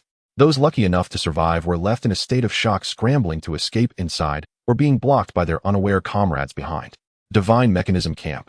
Establish a defense line. Suppress the enemy on the city walls and inside the gate. Cavalry dismount. Follow me to the gate. Xiao Jing leaped off his horse, rushing towards the heavy gate, stained with blood and scorch marks. Divine Mechanism Camp soldiers quickly occupied advantageous positions, automatic weapons crazily firing at the northern soldiers attempting to shoot arrows from the city walls, and those trying to counterattack inside the gate, the dense firepower temporarily suppressing the enemy. Dozens of elite cavalry jumped off their horses, bracing against the cold gate. 1, 2, 3. With all your strength. In the deafening cries and gunfire amidst the coverage of the Divine Mechanism Camp's firepower, this gate, opened by traitors, was forcefully pushed shut inch by Xiao Jing and the others, accompanied by a sound that could make one's teeth ache. Clang. The massive bolt fell heavily, completely isolating the inside from the outside. The gate has been closed. Although a large number of northern troops had poured inside, the Shanhai Pass had essentially begun to fall, but this newly closed gate had undoubtedly dealt a heavy blow to the morale of the northern army, temporarily cutting off the influx of their reinforcements. Xiao Jing leaned against the cold gate, breathing heavily, watching the chaos outside caused by the grenades, the vast northern army hesitant to advance, and then looking back at the ongoing shouts and screams inside the gate. He knew that the real, brutal battle was perhaps just beginning. Yet at this moment they had indeed created what seemed like an impossible miracle. Amidst the 10,000 troops, they had reclaimed and closed the city gate of the world's #1 pass. Closing the city gate was merely the first step. Inside the Shanhai Pass, over 10,000 northern troops were still engaged in brutal urban combat with the remaining defenders, and they had to be eliminated quickly. Xiao Jing had no time to catch his breath and immediately reorganized the team. The Divine Mechanism Camp's 100 men were split into 20 small teams, each with 5 members assigned to a portion of the cavalry, to form 20 mixed combat units of about 60 to 70 men. They moved like 20 sharp brooms, sweeping into the areas with the fiercest fighting and flames to cleanse the northern enemy troops within. He personally led a team towards the most intense fighting direction. Inside the gate, the terrain was complex, with winding alleys making large-scale cavalry charges difficult. The battle turned into a brutal struggle for each house and alley.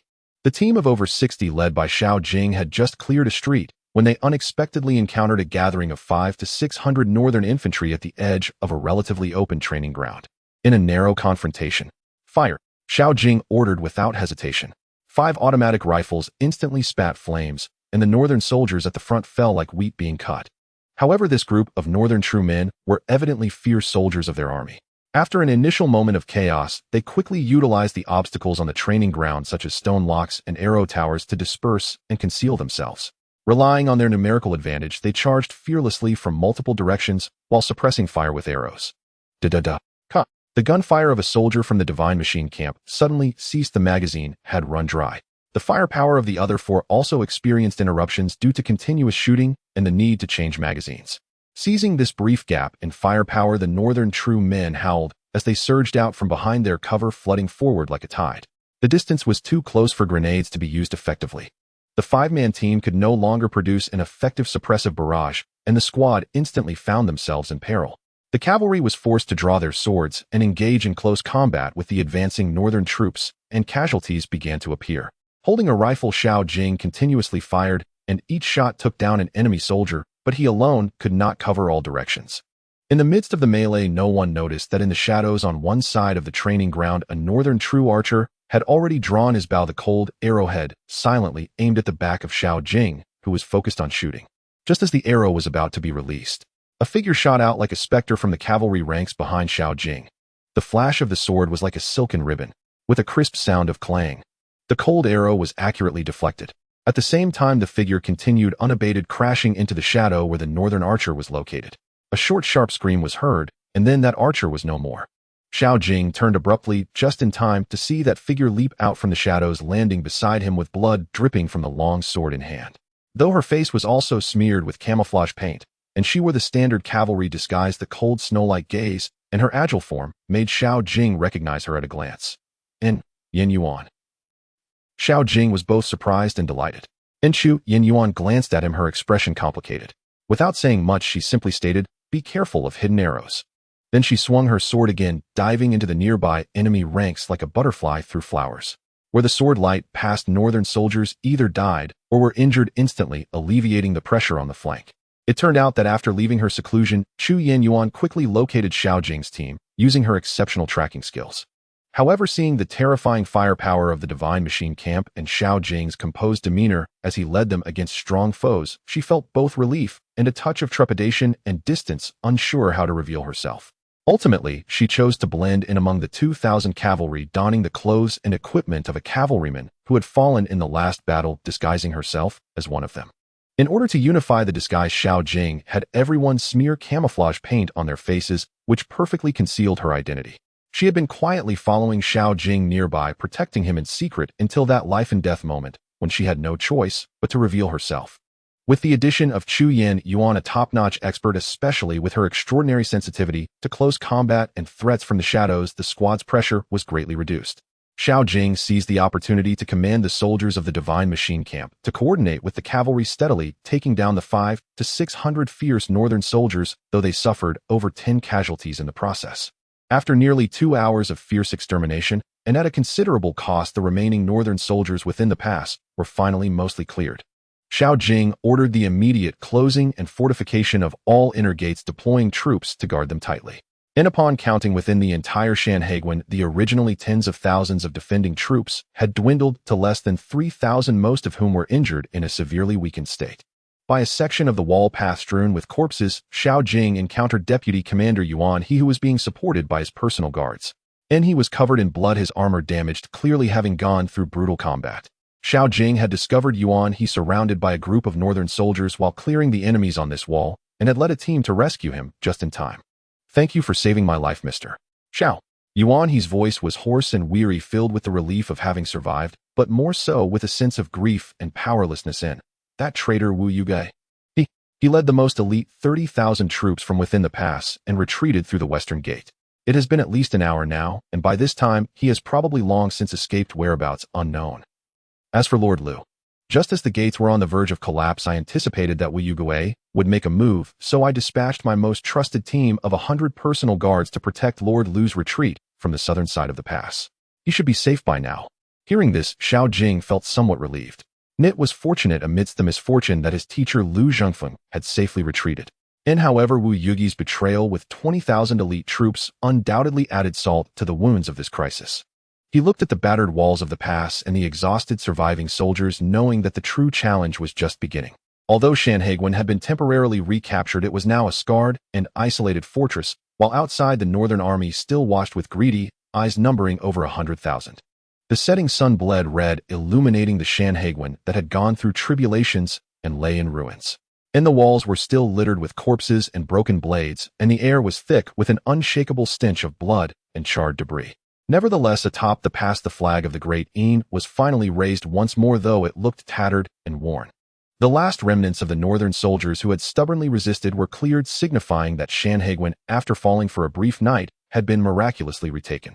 However, this victory brought no joy, only the heaviness of survival after a catastrophe and the despair of facing the future.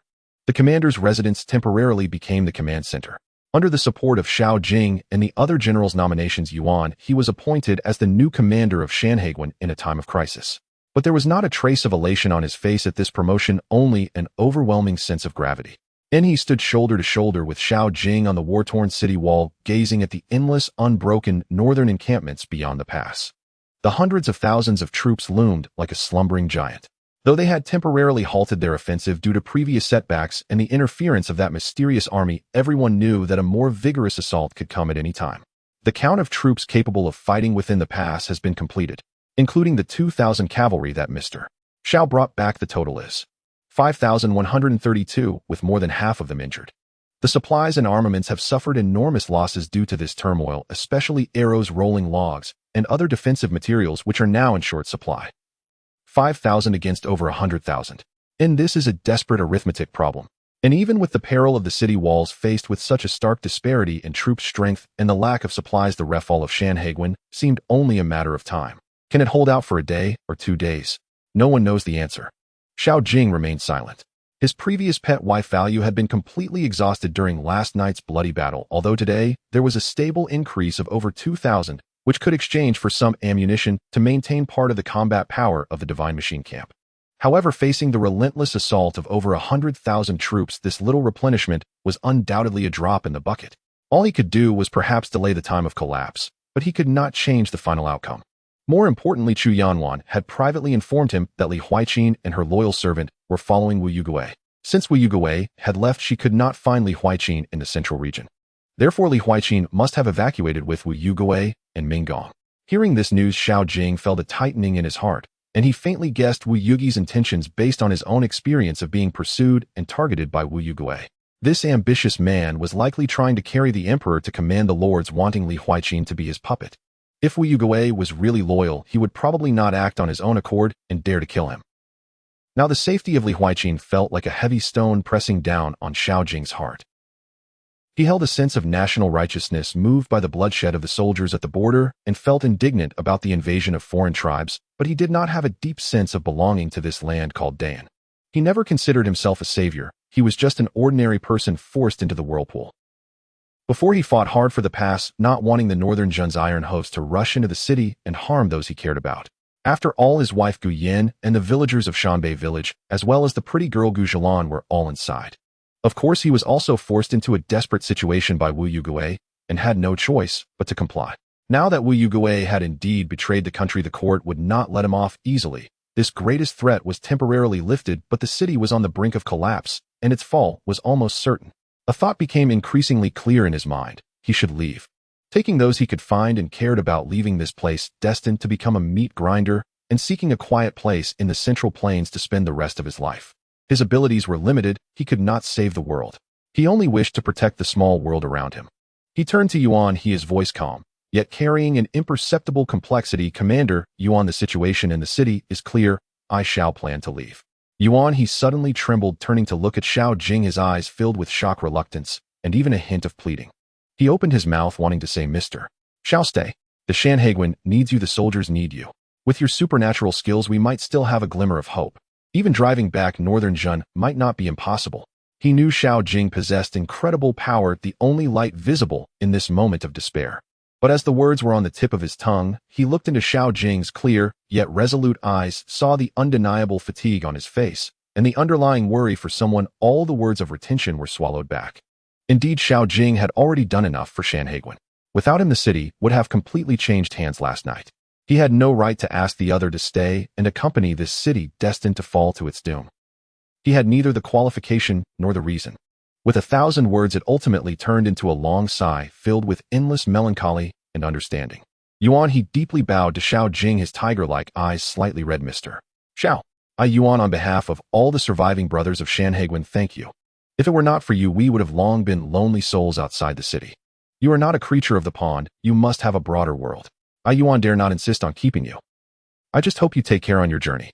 Xiao Jing was moved and asked, then, Commander Yuan, what about you and the 5,000 brothers inside the city? Yuan, he straightened his blood-stained back, his gaze fixed on the endless enemy army outside the city, his face revealing an almost devout determination and solemnity, stating word by word, "I, Yuan, am grateful to the nation guarding this heroic pass. It is my duty. How can I leave lightly? As long as Shanhaiguan stands, I, Yuan, stand. If Shanhaiguan falls, I, Yuan, fall. Not only me, but over 5,000 soldiers inside have also resolved to die. We were born here, grew up here, and are also willing to die here. Even if we fight to the last soldier, shedding the last drop of blood, we will never allow the Northern Jin barbarians to easily step over this pass." His voice was not loud, yet it struck Xiao Jing's heart like a great bell. Looking at Yuan He's resolute expression of facing death and listening to his unwavering oath to share life and death with the city, Xiao Jing felt a deep respect. This is a true soldier. They may not have the power to transcend the times, but they possess the most steadfast conviction and the most unyielding military spirit. Knowing it is death, they also do not retreat a single step. For the homeland behind them, they are willing to use their own flesh and blood to build the last line of defense. Xiao Jing bowed his fists to Yuan He and those soldiers around him who, despite being exhausted, had resolute gazes. "Commander Yuan, brothers, take care." Xiao Jing bids farewell. He no longer hesitated and turned to walk down the city wall. At the same time, he quietly exchanged the newly added 2,000 pet wife values for bullets, placing them in the ammunition box.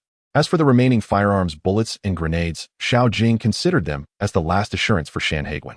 With these, Shanhaiguan might be able to hold out a little longer. In this way, he would also have enough opportunity to take those he cared about and leave further away. He admired these heroes, but he knew he could not become such a hero. He learned from Xiao Jing that after reorganizing and accommodating the remnants of the soldiers, there were still over 4,000 troops capable of battle, and with the addition of laborers, it could increase the force to nearly 5,000. If they could successfully return to aid, the defending army within the pass would swell to nearly 10,000. Relying on the advantageous terrain of the fortress and utilizing the powerful weapons left by Xiao Jing with meticulous care, holding out for 10 days or even half a month was not impossible. In fact, if used properly, there was even a chance to repel the Northern Jin army. Of course, Yuan, he was also aware that this meant the upcoming siege would be fiercely brutal, requiring lives to fill the gaps and buy time. But he and the 5,000 soldiers who remained had long since put life and death aside. Wanyan Lu sat in the command tent, the map before him seeming to have lost its significance. His thoughts lingered on the earth-shattering explosion from the previous night and the sight of a 100-man team boldly reclaiming the gate. The weapon he referred to as Heavenly Thunder was terrifying in its power and bizarre in its methods of destruction, far exceeding his comprehension. This was no longer a force that could be countered by mere valor. A strong urge to retreat surged within him once more. To attack the Shanhai Pass, he had already lost tens of thousands of men, yet he had not even fully secured the gate, which had now been snatched back by the enemy, causing morale to plummet. "Commander," a fiery special commander stepped forward, his face filled with unwillingness. "I believe that while the weapon of that demon is sharp, it cannot last forever. During last night's fierce battle, its usage was frequent, and the stock must surely be low. Now, after the internal strife and external attacks, the defending troops must have suffered significant losses already at the end of their tether. As long as we continue our fierce assault and exhaust their strange weapons, breaching the pass will be inevitable. If we retreat now, would that not be throwing away all our efforts?" These words were like a spark reigniting Wanyan Lu's unwillingness and ambition. Indeed, if that weapon truly had an endless supply, why did the enemy not bombard continuously last night? Perhaps it was really running low. After weighing the options, greed and luck ultimately outweighed caution. "Send orders to all camps, rest for a day, and feast on battle rations. At dawn tomorrow, we will launch a full-scale assault on the city. At all costs, we must flatten the Shanhai Pass." The next day, the Northern Jin army, like a raging tide, launched a fierce assault on the Shanhai Pass once again. Yuan, he commanded, decisively utilizing the geographical advantage of the fortress to engage in bloody combat with the enemy. The weapons of the Divine Machine Camp were employed at the most critical moments, often turning the tide of the local battle with a series of precise automatic fire or a few grenades just as the Northern Jin army was about to breach the defenses. The brutal offensive and defensive battle continued for several days. The Northern Jin army suffered heavy casualties, yet was still unable to advance a single step beyond the threshold. Meanwhile, the messengers dispatched by Yuan, he successfully reached the various military garrisons. The commanders of each garrison were Yuan He's trusted subordinates who had no objections to his orders and immediately began preparations. Utilizing their familiarity with the terrain, they moved in batches under the cover of night, cleverly bypassing the blockade of the Northern Jin army, facing numerous dangers, and ultimately succeeded in safely bringing back over 4,000 soldiers, laborers, and a substantial amount of supplies to the Shanhai Pass. With the reinforcements, the number of defenders at the Shanhai Pass approached 10,000, boosting morale immensely.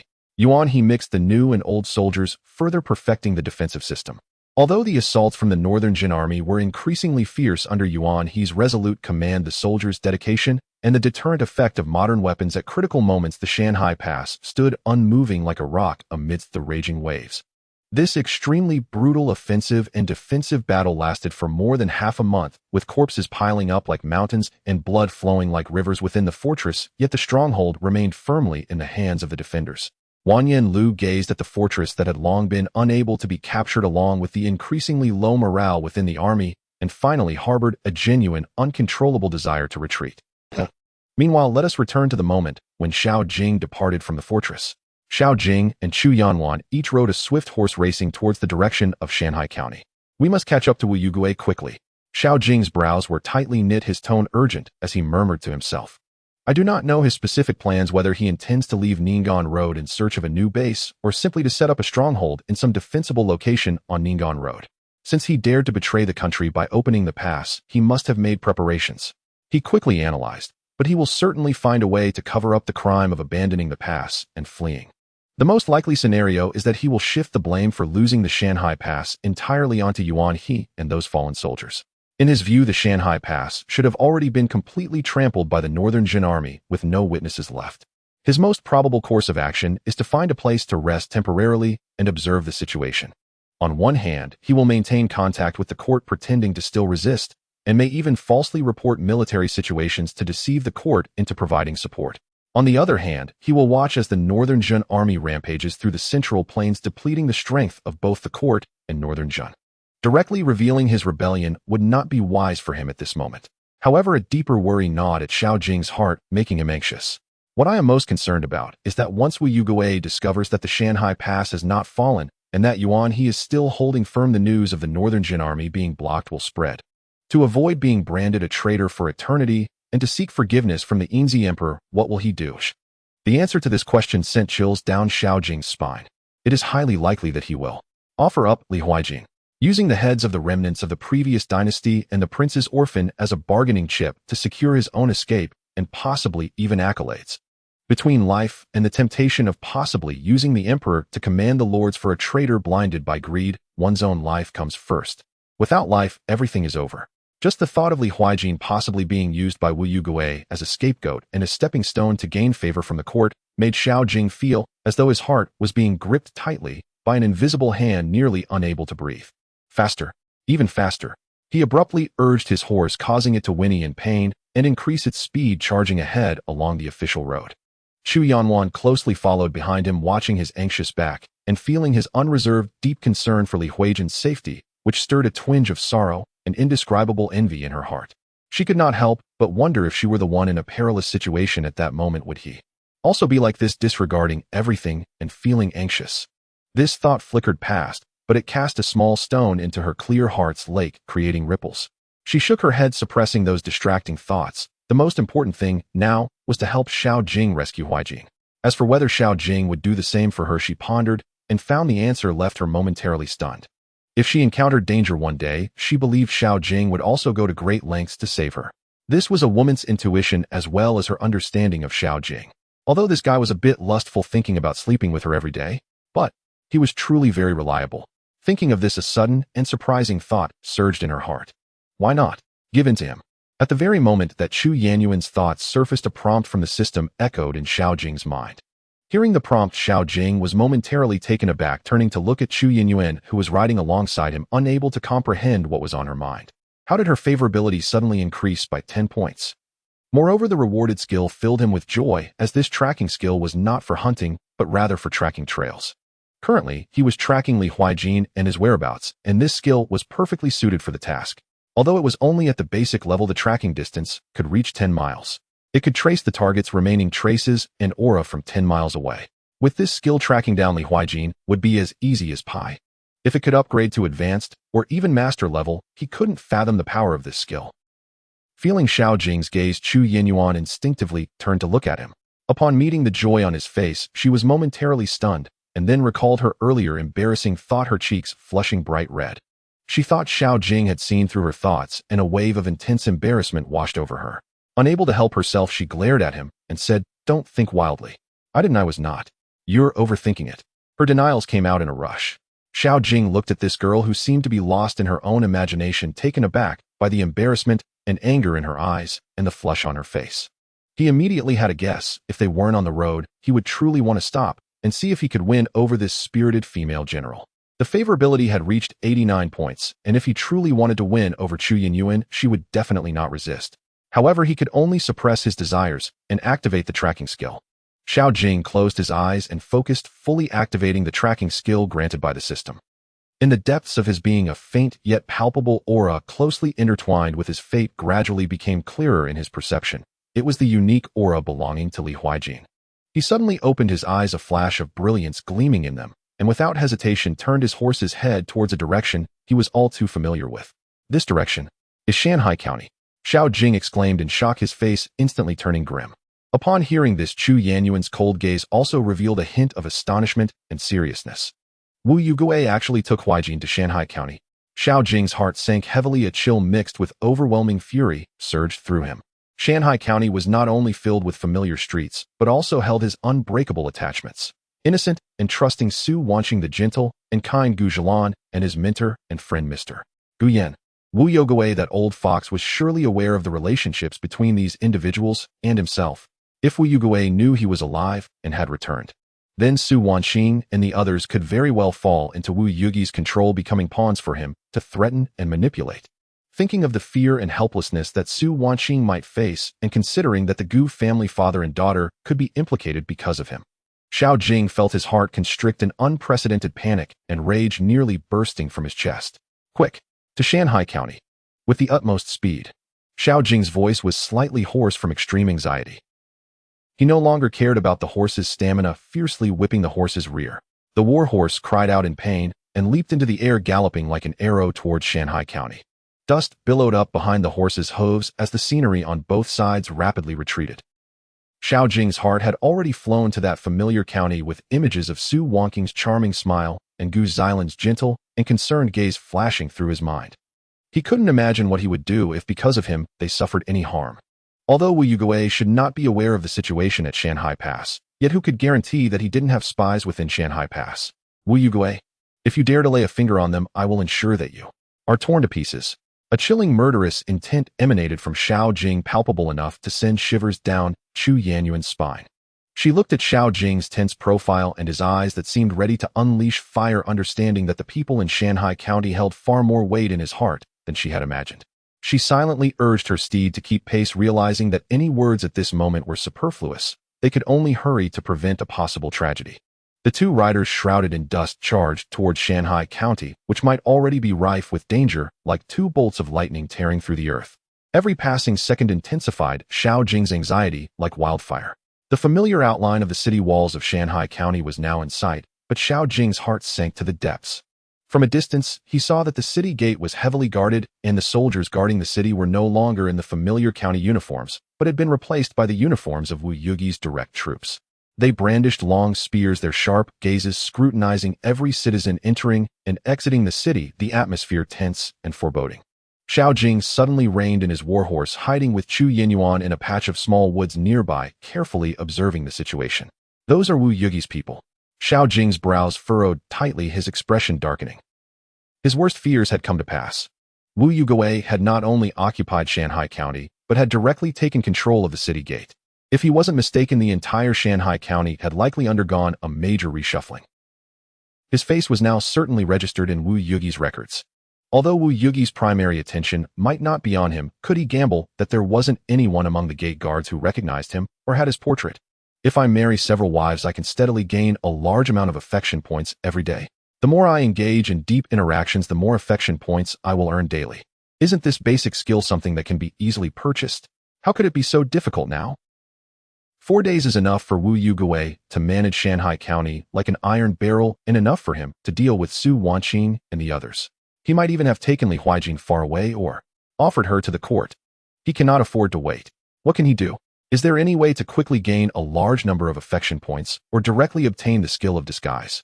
Xiao Jing's gaze inadvertently fell upon Chu Yinyuan, who had been silent by his side.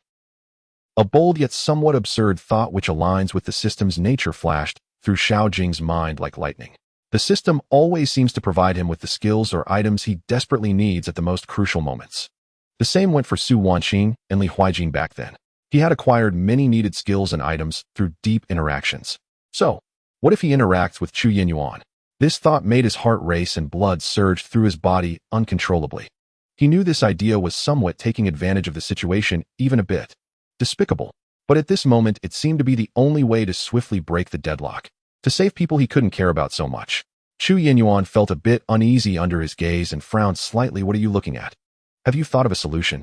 Xiao Jing took a deep breath, suppressing the distracting thoughts in his heart, his eyes turning resolute and filled with an undeniable intensity. He grasped Chu Yinyuan's wrist, his voice low and urgent. Yinyuan, come with me. I need your help. Perhaps this is our only hope to quickly enter the city and save them. Without allowing Chu Yinyuan to ask further, he pulled her along and quickly made his way deeper into the woods. Chu Yinyuan was taken aback by his sudden action. The force on her wrist and the mixed emotions of urgency, determination, and a complexity she couldn't comprehend in Xiao Jing's eyes made her instinctively refrain from struggling. Filled with confusion and a trace of inexplicable excitement, she followed in his footsteps, disappearing into the dense foliage. What was Xiao Jing doing? What does he mean by help? Chu Yinyuan's heart began to race uncontrollably. Deep in the mountains, the entrance of a concealed cave was partially hidden by vines. Xiao Jing pushed aside the vines and forcefully pulled Chu Yinyuan inside.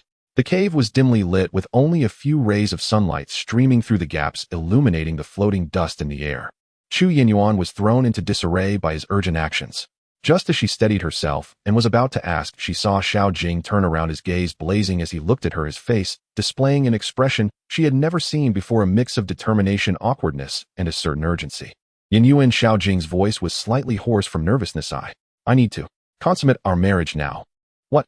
Chu Yinyuan was struck dumb by his words. Her whole body froze in place, and two deep blushes instantly spread across her cool cheeks, reaching her ears.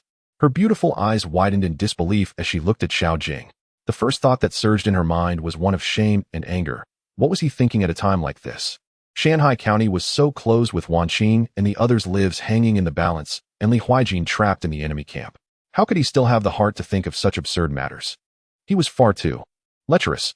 However, as this thought crossed her mind, looking at Xiao Jing's eyes that were not lustful or wicked but rather filled with a sense of desperation, a more reasonable explanation suddenly flashed in her mind.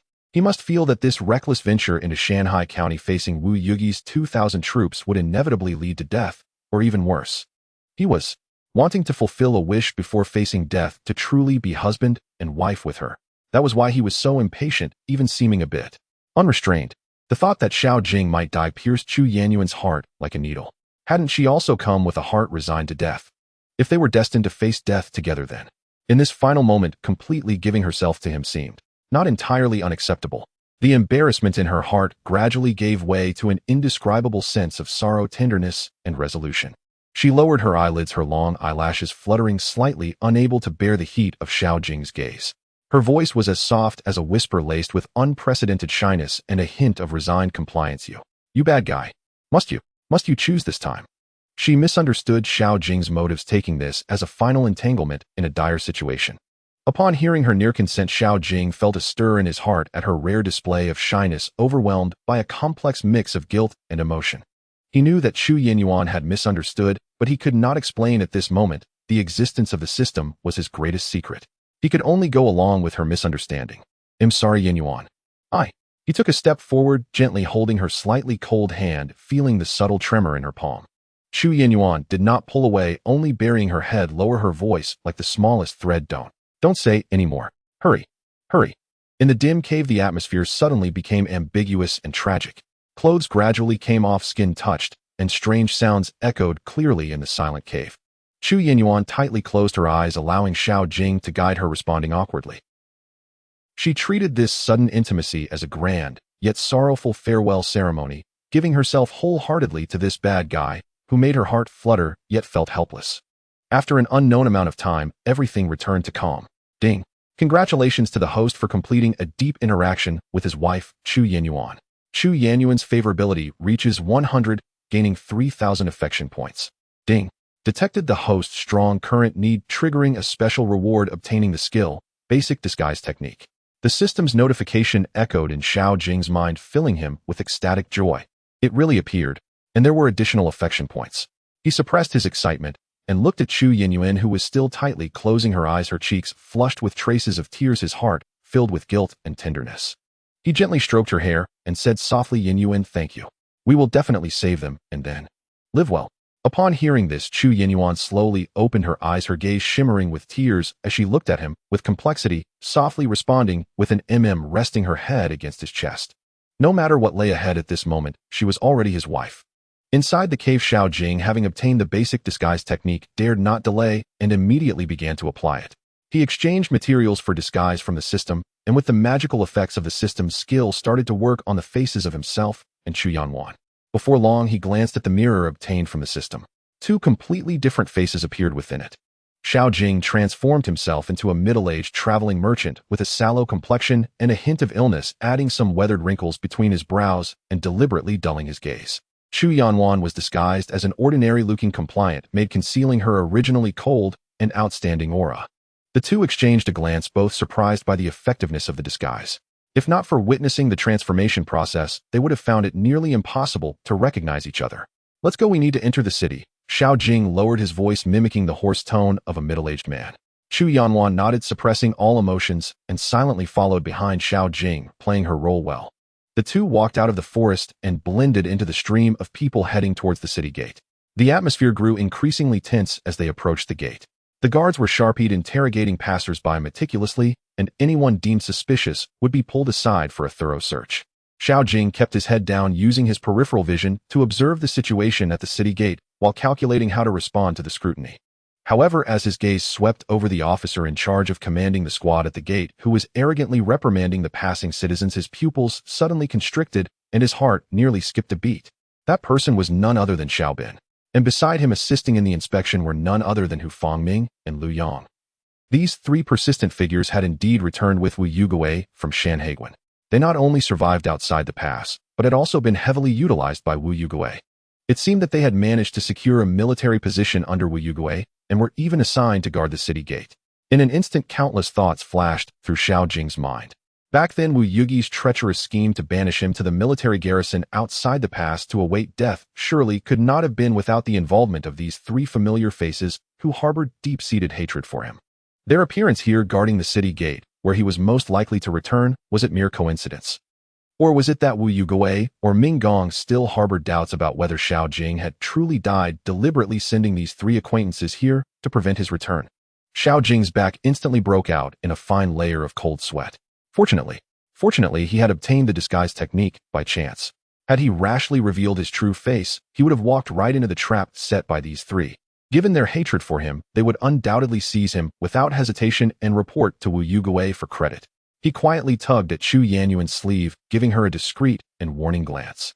Chu Yanwan also noticed Xiao Bin and the others, her cold eyes flashing with a glint. Then she quickly lowered her head, minimizing her presence. The line moved slowly, and it finally came to Xiao Jing and Chu Yanwan. Xiao Bin lazily glanced at them, seeing a sickly middle-aged merchant and an inconspicuous maid. He paid little attention and casually asked, "What are you doing? Where did you come from? What do you want to do in the city?" Xiao Jing quickly bowed, forcing a smile in a hoarse voice. "Sir, I am a traveling cloth merchant from a neighboring county, hoping to enter the city to purchase some goods." Hu Fangming interjected with a sharp tone, "Cloth merchant. Where's your travel permit? Show it to me." Xiao Jing and Chu Yanwan had left their horse hidden in the forest, as it was a northern true warhorse. Bringing it over could potentially cause trouble. Xiao Jing cursed inwardly, but his face remained filled with smiles. "Sir, forgive me, the travel permit is here. Please take a look, sir." He hurriedly pulled out a fake travel permit he had purchased from the system and respectfully handed it over. As long as the system had enough favorability points, it seemed like anything could be bought. Lu Yang took the travel permit, feigning to look at it, then scrutinized Xiao Jing up and down, as if trying to discern something from his face. Xiao Jing struggled to maintain his composure, yet his heartbeat quickened uncontrollably. He could feel Xiao Bin's scrutinizing gaze slithering like a venomous snake across his face. Although the effect of the disguise technique was remarkable, facing these three familiar enemies, he dared not let his guard down in the slightest. The air seemed to freeze for a moment. Eventually, Xiao Bin seemed to find no flaws and impatiently waved his hand. All right, get in quickly. Don't block the way." "Thank you, sir. Thank you, sir." Xiao Jing repeatedly nodded, pulling Chu Yunwan along, keeping his head down as they hurried through the city gate, leaving Xiao Bin and the others' unsettling gazes behind. Xiao Jing quietly let out a sigh of relief, his back already drenched in cold sweat. That was close. If not for the disguise technique, he would have likely been exposed at that moment. He glanced back, his eyes icy. Xiao Bin, Hu Fangming, Lu Yang. He needed to find an opportunity to eliminate them. However, the urgent matter was to quickly find Su Wanqing and Gu Zhilan to ensure their safety, and then find a way to rescue Li Huijin. He turned and walked forward, stepping onto the stone path inside the city gate. Xiao Jing did not immediately stray far, but subtly slowed his pace while pretending to adjust his clothing, raising his senses to the utmost. Chu Yunwan understood and silently stopped nearby, pretending to wait. At that moment, from the city gate behind them, the voices of Xiao Bin, Hu Fangming, and Lu Yang, filled with smugness and lewdness, clearly reached Xiao Jing's ears. He, it's still General Wu who trusts us, assigning this key city gate to us brothers. This was Xiao Bin's voice, laced with the arrogance of a petty person finding success. Of course, we are the old hands of Shanhaitian, who doesn't know our background. With us guarding it, not even a suspicious fly will get through. Hu Fangming chimed in, his tone flattering. Lu Yang lowered his voice a bit, yet could not hide his excitement. Speaking of which, it was our brilliant plan that got rid of that damned Xiao Jing. I heard that the 6 military towns were all trampled by the northern true barbarians, not leaving a single trace, and that Xiao Jing kid is probably being picked clean by wild dogs right now. Huh. Trying to compete with me. This is the consequence. Xiao Bin snorted coldly, his tone filled with resentment and satisfaction. Xiao Jing's face darkened, clenching his fists hidden beneath the disguise. Indeed, it was them. This treacherous plot truly originated from these 3 scoundrels. Soon after, the topic of the 3 shifted. The county magistrate knows the times well and has early on sided with the general. As for that Guyan, he doesn't know how to appreciate kindness and has been placed under house arrest by the general's men. Let's see how long he can remain stubborn. And that Lu Zhengfeng, who prides himself on his integrity, hasn't he also been captured by the general? He's currently locked up in the county office's prison. Hu Fangming's voice suddenly took on a lewd tone. Once we complete this mission, let us go to the general to request our reward. That Gu Zhilan, hasn't she been ignoring us? Previously, she even had a soft spot for that deadbeat Xiao Jing. A woman like that would only cause discomfort if we married her. Why not? Let us 3 brothers enjoy ourselves together. It's only fair, and we can also put a green hat on that deadbeat Xiao Jing. Just thinking about it feels exhilarating. Brilliant. Lu Yang immediately agreed, his voice trembling with excitement. After playing with Gu Zhilan, we'll go to Xiao Jing's place and enjoy his 3 delicate wives as well. That girl Su Wanqing is so charming, and that cold beauty, Chu Yanwan, has her own allure. I've heard that Li Huijin is also a stunning beauty. Hell, with Xiao Jing dead, we would be just right to take care of his family. These words pierced Xiao Jing's heart like a poisoned dagger. His blood seemed to freeze in an instant, and a chilling, killing intent capable of incinerating everything exploded within him like a volcano. His disguise could hardly conceal the icy glare that shot from his eyes. He could barely restrain himself and immediately turned, intending to brutally eliminate these 3 beasts on the spot. However, the remaining sanity acted like a cold chain, tightly binding him. This was the city gate, a crucial area heavily guarded by Wu Yugue. Once he made a move, he would fall into encirclement, immediately unable to save anyone, and he and Yanwan would be caught as well. He gritted his teeth tightly, his gums nearly bleeding, forcibly suppressing the surging killing intent, though his slightly trembling body revealed the turbulent storm within his heart. Beside him, Chu Yanwan had clearly also heard those unbearable vulgar words, though she remained silent. The cold glint in her eyes was now filled with a piercing, killing intent, like eternal ice sweeping over the backs of Xiao Bin and the others, as if she were looking at 3 corpses. Xiao Jing took a deep breath, forcing himself to calm down. He tugged at Chu Yanwan, signaling her to endure. Now was not the time to act. He silently etched every malicious word and every vile thought of these 3 men into his heart. Xiao Bin, Hu Fangming, Lu Yang. None of you will live. And Gu Zhilan, Wanqing Huiqing. You must wait for me. Without hesitation, Xiao Jing, bearing an extreme pressure of killing intent, quickly merged into the crowd on the street, with Chu Yanwan striding towards the direction of his memories. The urgent matter was to quickly confirm the safety of Su Wanqing and Gu Zhilan, and then devise a plan to send these damned scum one by one into hell. Xiao Jing and Chu Yanwan quietly returned to his familiar small courtyard. The courtyard door was ajar, and it was silent inside with no one in sight.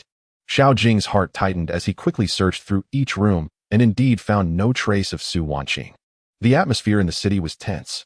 Su Wanqing couldn't possibly be out at this time. The only explanation was that she was no longer here. Wanqing isn't here. Xiao Jing's heart sank, a sense of ominous premonition lingering. Wu Yuguei has entered the city. Could it be that he has already harmed Wan Qing? To the Gu family. He made a decisive decision. The Gu family was his only lead. The two stealthily arrived at the outskirts of the Gu residence. As Xiao Bin and the others had said, the Gu residence was indeed surrounded by soldiers with guards patrolling at the front and outside the walls, creating a stifling atmosphere. Xiao Jing's gaze narrowed slightly as he exchanged glances with Chu Yanwan. The sky was still early. It was not suitable to act yet. They could only wait until it was dark before proceeding. As soon as night fell, the two circled to a relatively secluded corner at the back of the Gu residence where the guards were sparse. Xiao Jing heightened his perception to the utmost, spreading out like invisible tentacles, accurately capturing the gaps in the guards' patrol and their blind spots. Go. He whispered, his body agile like a lynx, using the shadows of the wall and a few leverage points to silently scale the nearly thunderhigh wall. Chu Yanwan's lightness was even more exceptional. She made hardly any sound as she followed closely and landed in the courtyard. A tense silence also pervaded the Gu residence, with occasional patrols of soldier squads passing by.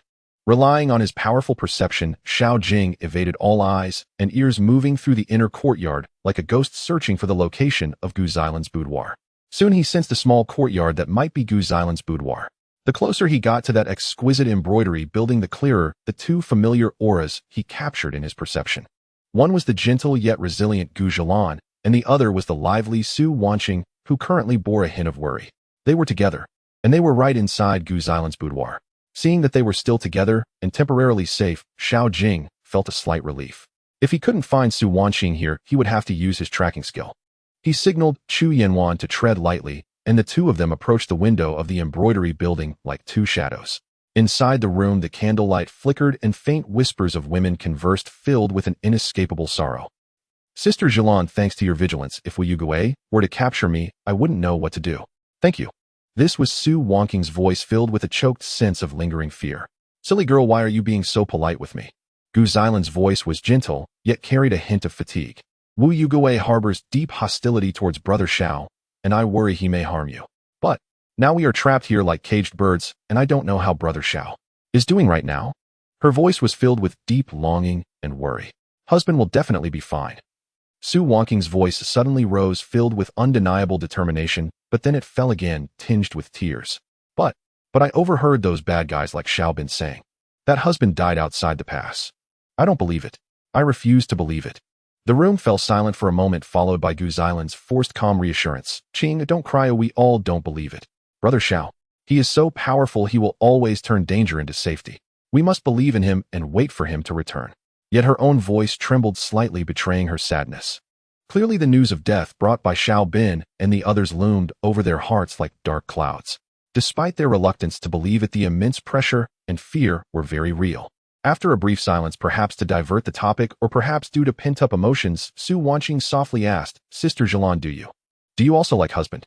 Hearing this, Xiao Jing's heart skipped a beat. Inside the room, Gu Xilan seemed caught off guard by Su Wanqing's direct question, falling silent for a long while before a barely audible sigh escaped her lips. Inside the cave, Xiao Jing, having obtained the basic disguise technique, dared not delay and immediately began to apply it. He exchanged materials for disguise from the system, and with the magical effects of the system's skill, started to work on the faces of himself and Chu Yanwan. Before long, he glanced at the mirror obtained from the system. Two completely different faces appeared within it. Xiao Jing transformed himself into a middle-aged traveling merchant with a sallow complexion and a hint of illness, adding some weathered wrinkles between his brows and deliberately dulling his gaze. Chu Yanwan was disguised as an ordinary-looking compliant maid, concealing her originally cold and outstanding aura. The two exchanged a glance, both surprised by the effectiveness of the disguise. If not for witnessing the transformation process, they would have found it nearly impossible to recognize each other.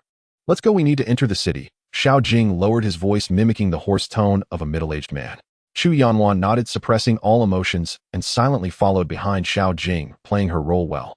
The two walked out of the forest and blended into the stream of people heading towards the city gate. The atmosphere grew increasingly tense as they approached the gate. The guards were sharp-eyed, interrogating passers-by meticulously, and anyone deemed suspicious would be pulled aside for a thorough search. Xiao Jing kept his head down, using his peripheral vision to observe the situation at the city gate while calculating how to respond to the scrutiny. However, as his gaze swept over the officer in charge of commanding the squad at the gate, who was arrogantly reprimanding the passing citizens, his pupils suddenly constricted and his heart nearly skipped a beat. That person was none other than Xiao Bin. and beside him assisting in the inspection were none other than Hu Fangming and Lu Yang. These three persistent figures had indeed returned with Wu Yugui from Shanhaiguan. They not only survived outside the pass, but had also been heavily utilized by Wu Yugui. It seemed that they had managed to secure a military position under Wu Yugui and were even assigned to guard the city gate. In an instant, countless thoughts flashed through Xiao Jing's mind. Back then, Wu Yugi's treacherous scheme to banish him to the military garrison outside the pass to await death surely could not have been without the involvement of these three familiar faces who harbored deep-seated hatred for him. Their appearance here guarding the city gate, where he was most likely to return, was it mere coincidence? Or was it that Wu Yugui or Ming Gong still harbored doubts about whether Xiao Jing had truly died, deliberately sending these three acquaintances here to prevent his return? Xiao Jing's back instantly broke out in a fine layer of cold sweat. Fortunately, he had obtained the disguise technique by chance. Had he rashly revealed his true face, he would have walked right into the trap set by these three. Given their hatred for him, they would undoubtedly seize him without hesitation and report to Wu Yugui for credit. He quietly tugged at Chu Yanyuan's sleeve, giving her a discreet and warning glance. Chu Yanyuan also noticed Xiao Bin and the others, her cold eyes flashing with a glint. Then she quickly lowered her head, minimizing her presence. The line moved slowly, and it finally came to Xiao Jing and Chu Yanyuan. Xiao Bin lazily glanced at them, seeing a sickly middle-aged merchant and an inconspicuous maid he paid little attention, and casually asked, "What are you doing? Where did you come from? What do you want to do in the city?" Xiao Jing quickly bowed, forcing a smile in a hoarse voice. "Sir, I am a traveling cloth merchant from a neighboring county, hoping to enter the city to purchase some goods." Hu Fangming interjected with a sharp tone, "Cloth merchant. Where's your travel permit? Show it to me."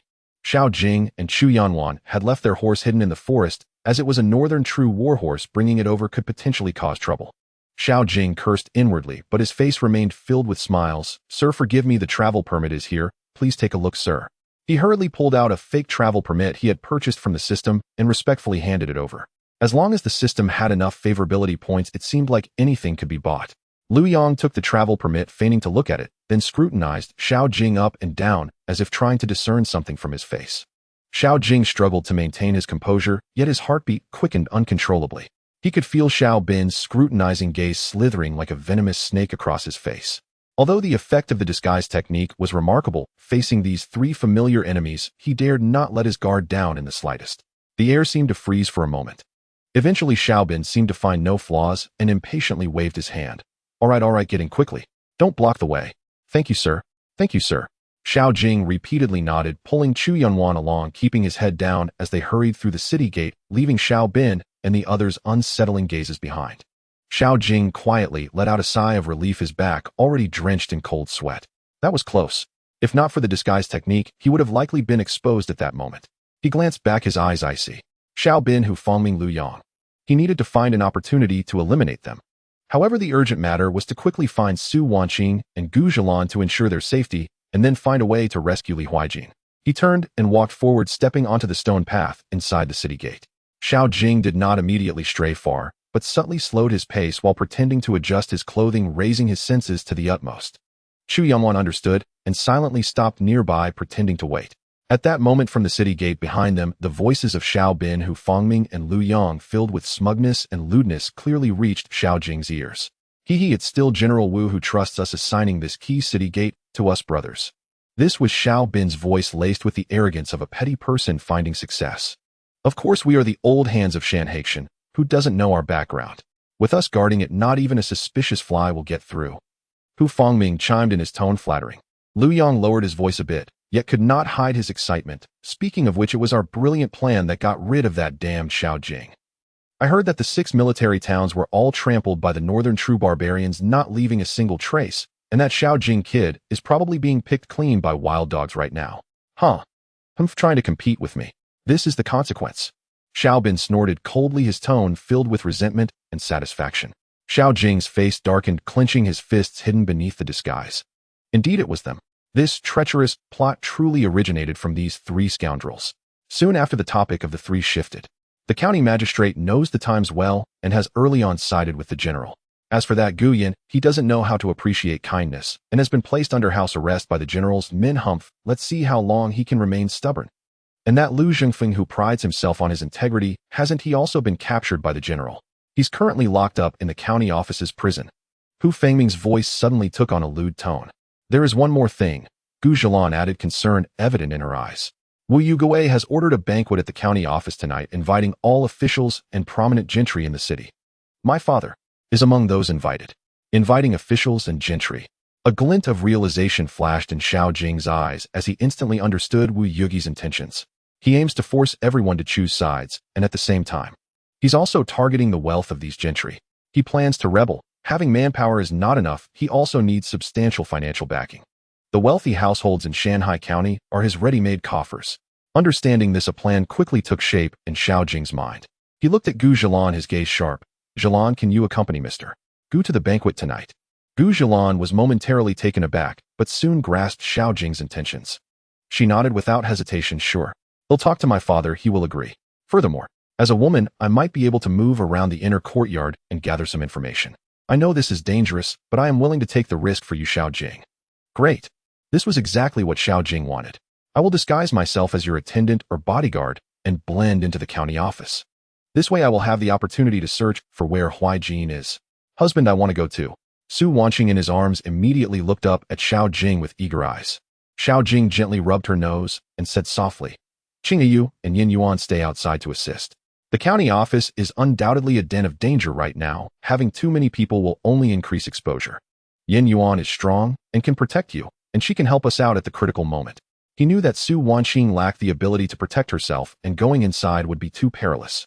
Although Su Wanqing was somewhat reluctant, she also understood that Xiao Jing spoke the truth and could only pout and nod, tightening her hold on Xiao Jing's arm.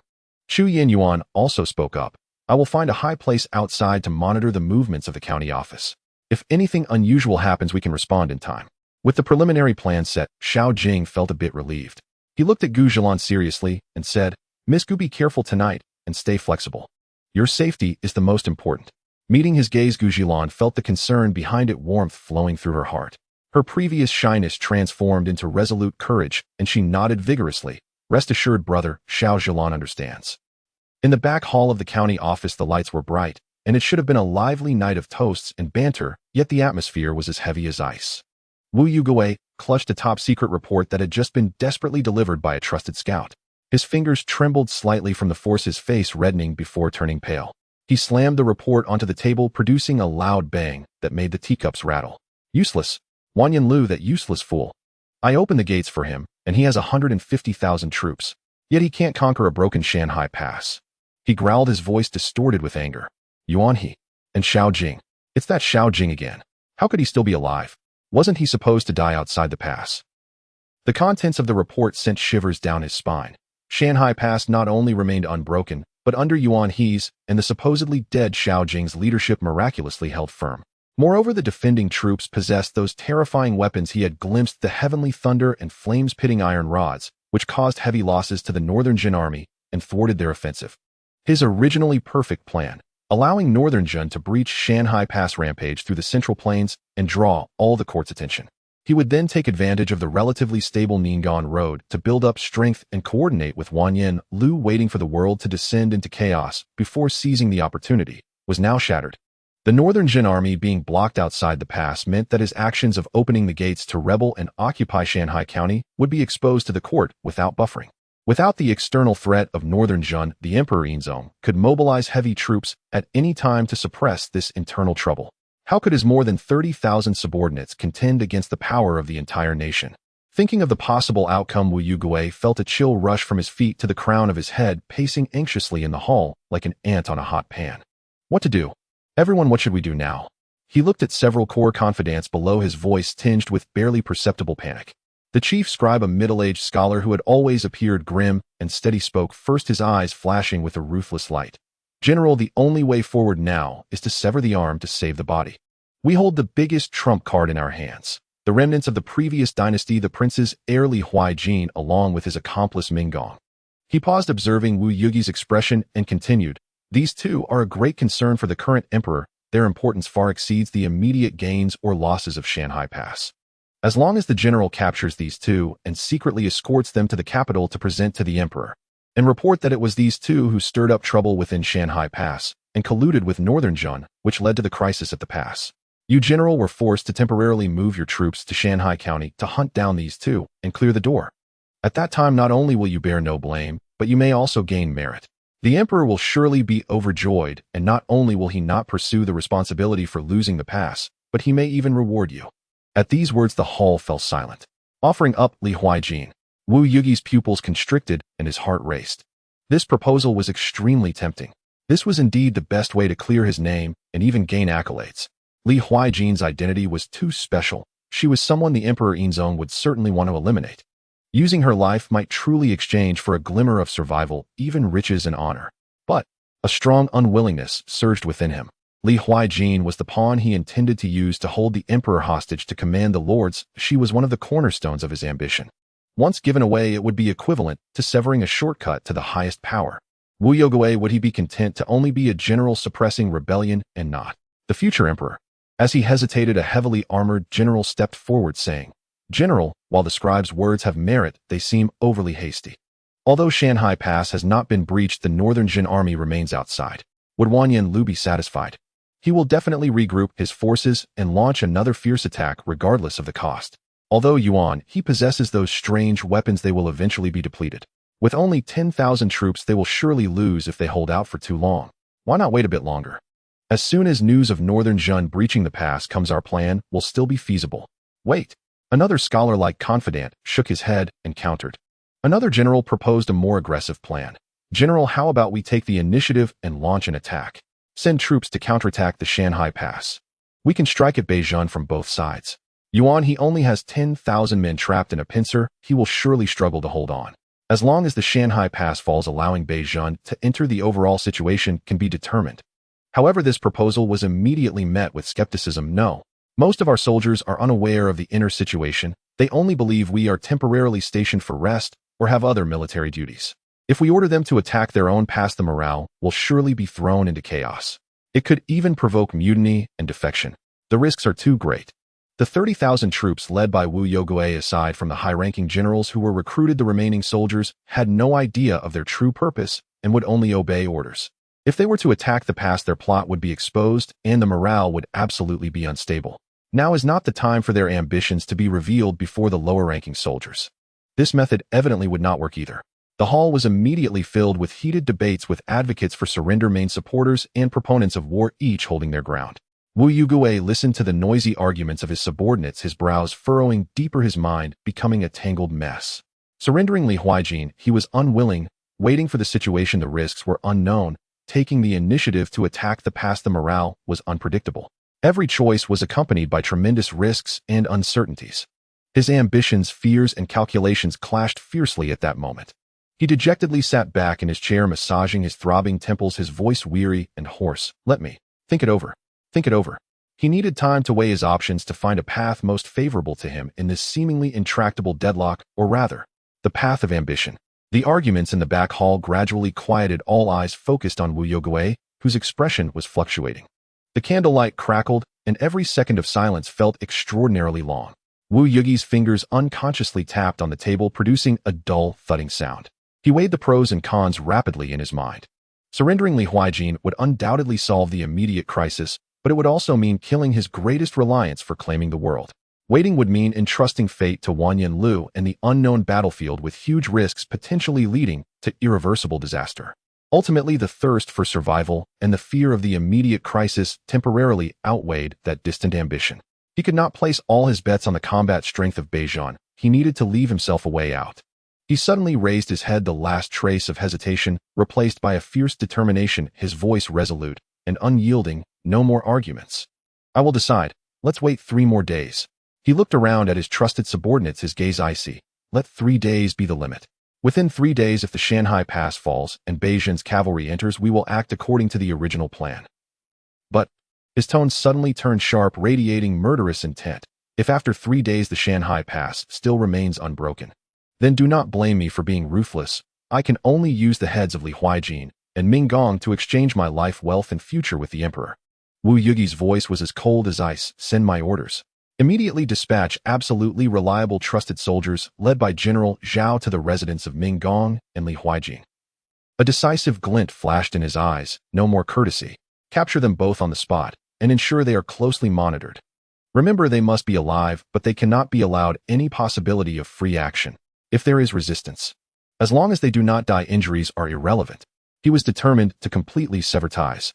Since he had made the worst assumptions, he must act first to firmly grasp these two trump cards in his hands, ensuring that nothing went wrong. Wu Yogui had climbed to his current position by virtue of this ruthless decisiveness at critical moments. I will obey the command.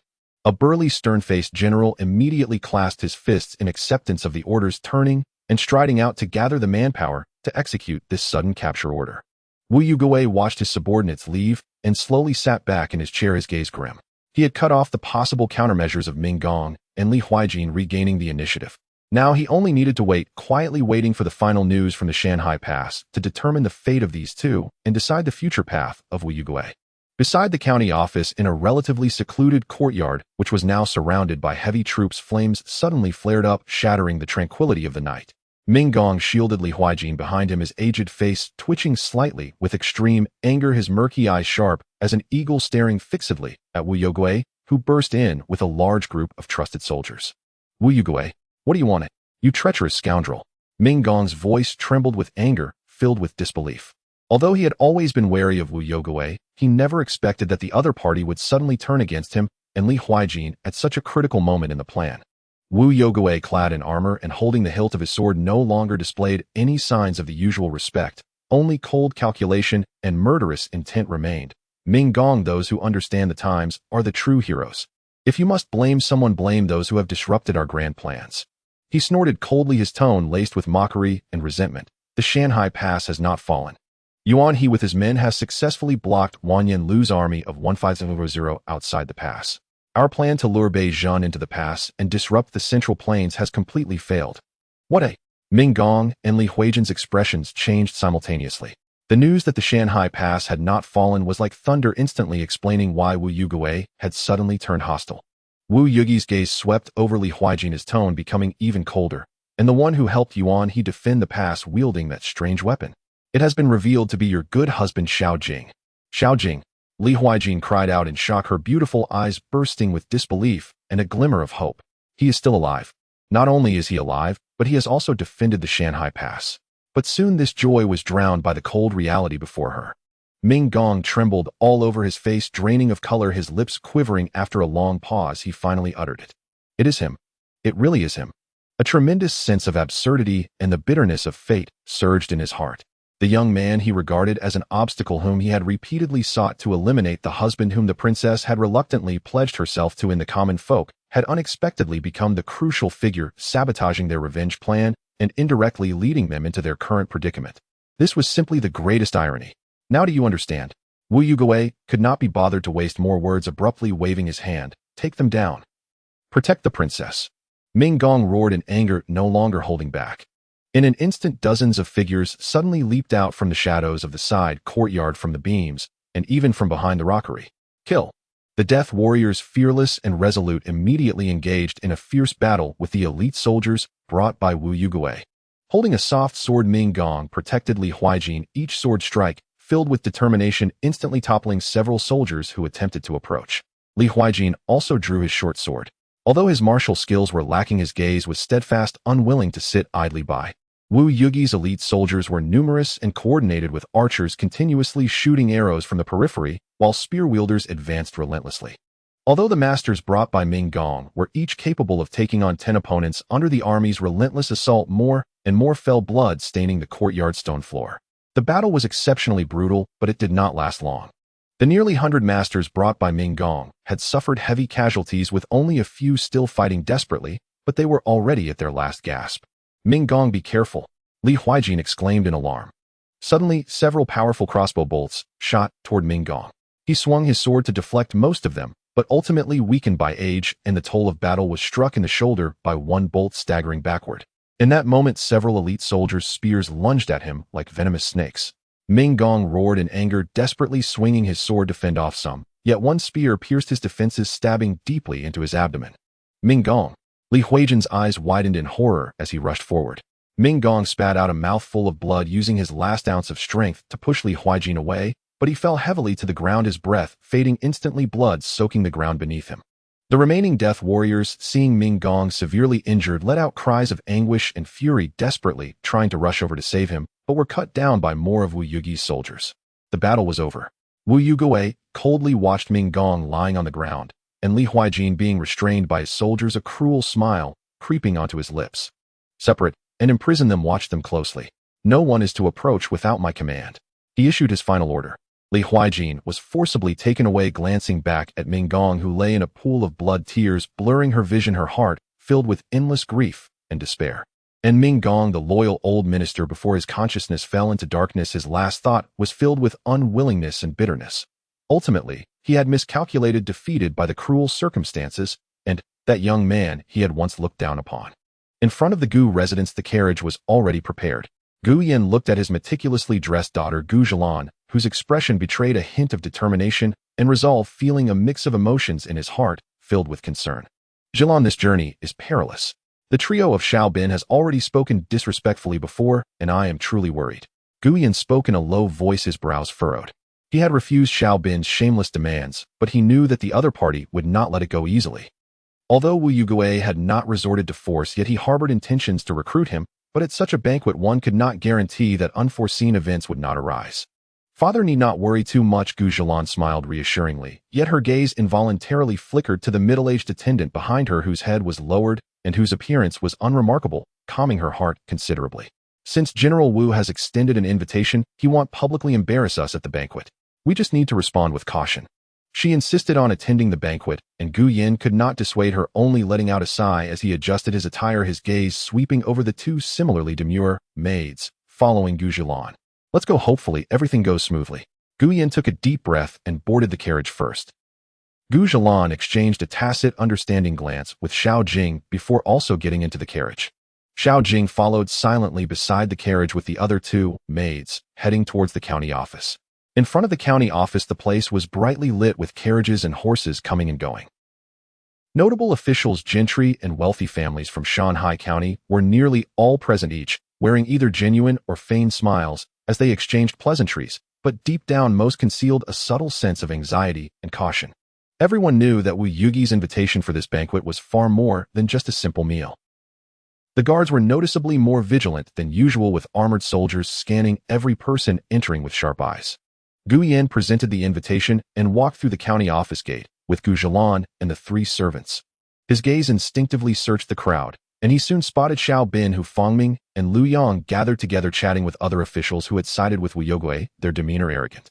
Xiao Bin also noticed Gu Yan and his group, his gaze lingering on Gu Zhilan for a moment, a malicious smirk appearing on his lips as he whispered something to Hu Fangming and Lu Yang, and the three simultaneously released ambiguous and unpleasant low laughter. Gu Yan's heart sank, but he kept his expression impassive, slightly shielding Gu Zhilan behind him, and quietly reminded, "Zhilan, stay close to your father."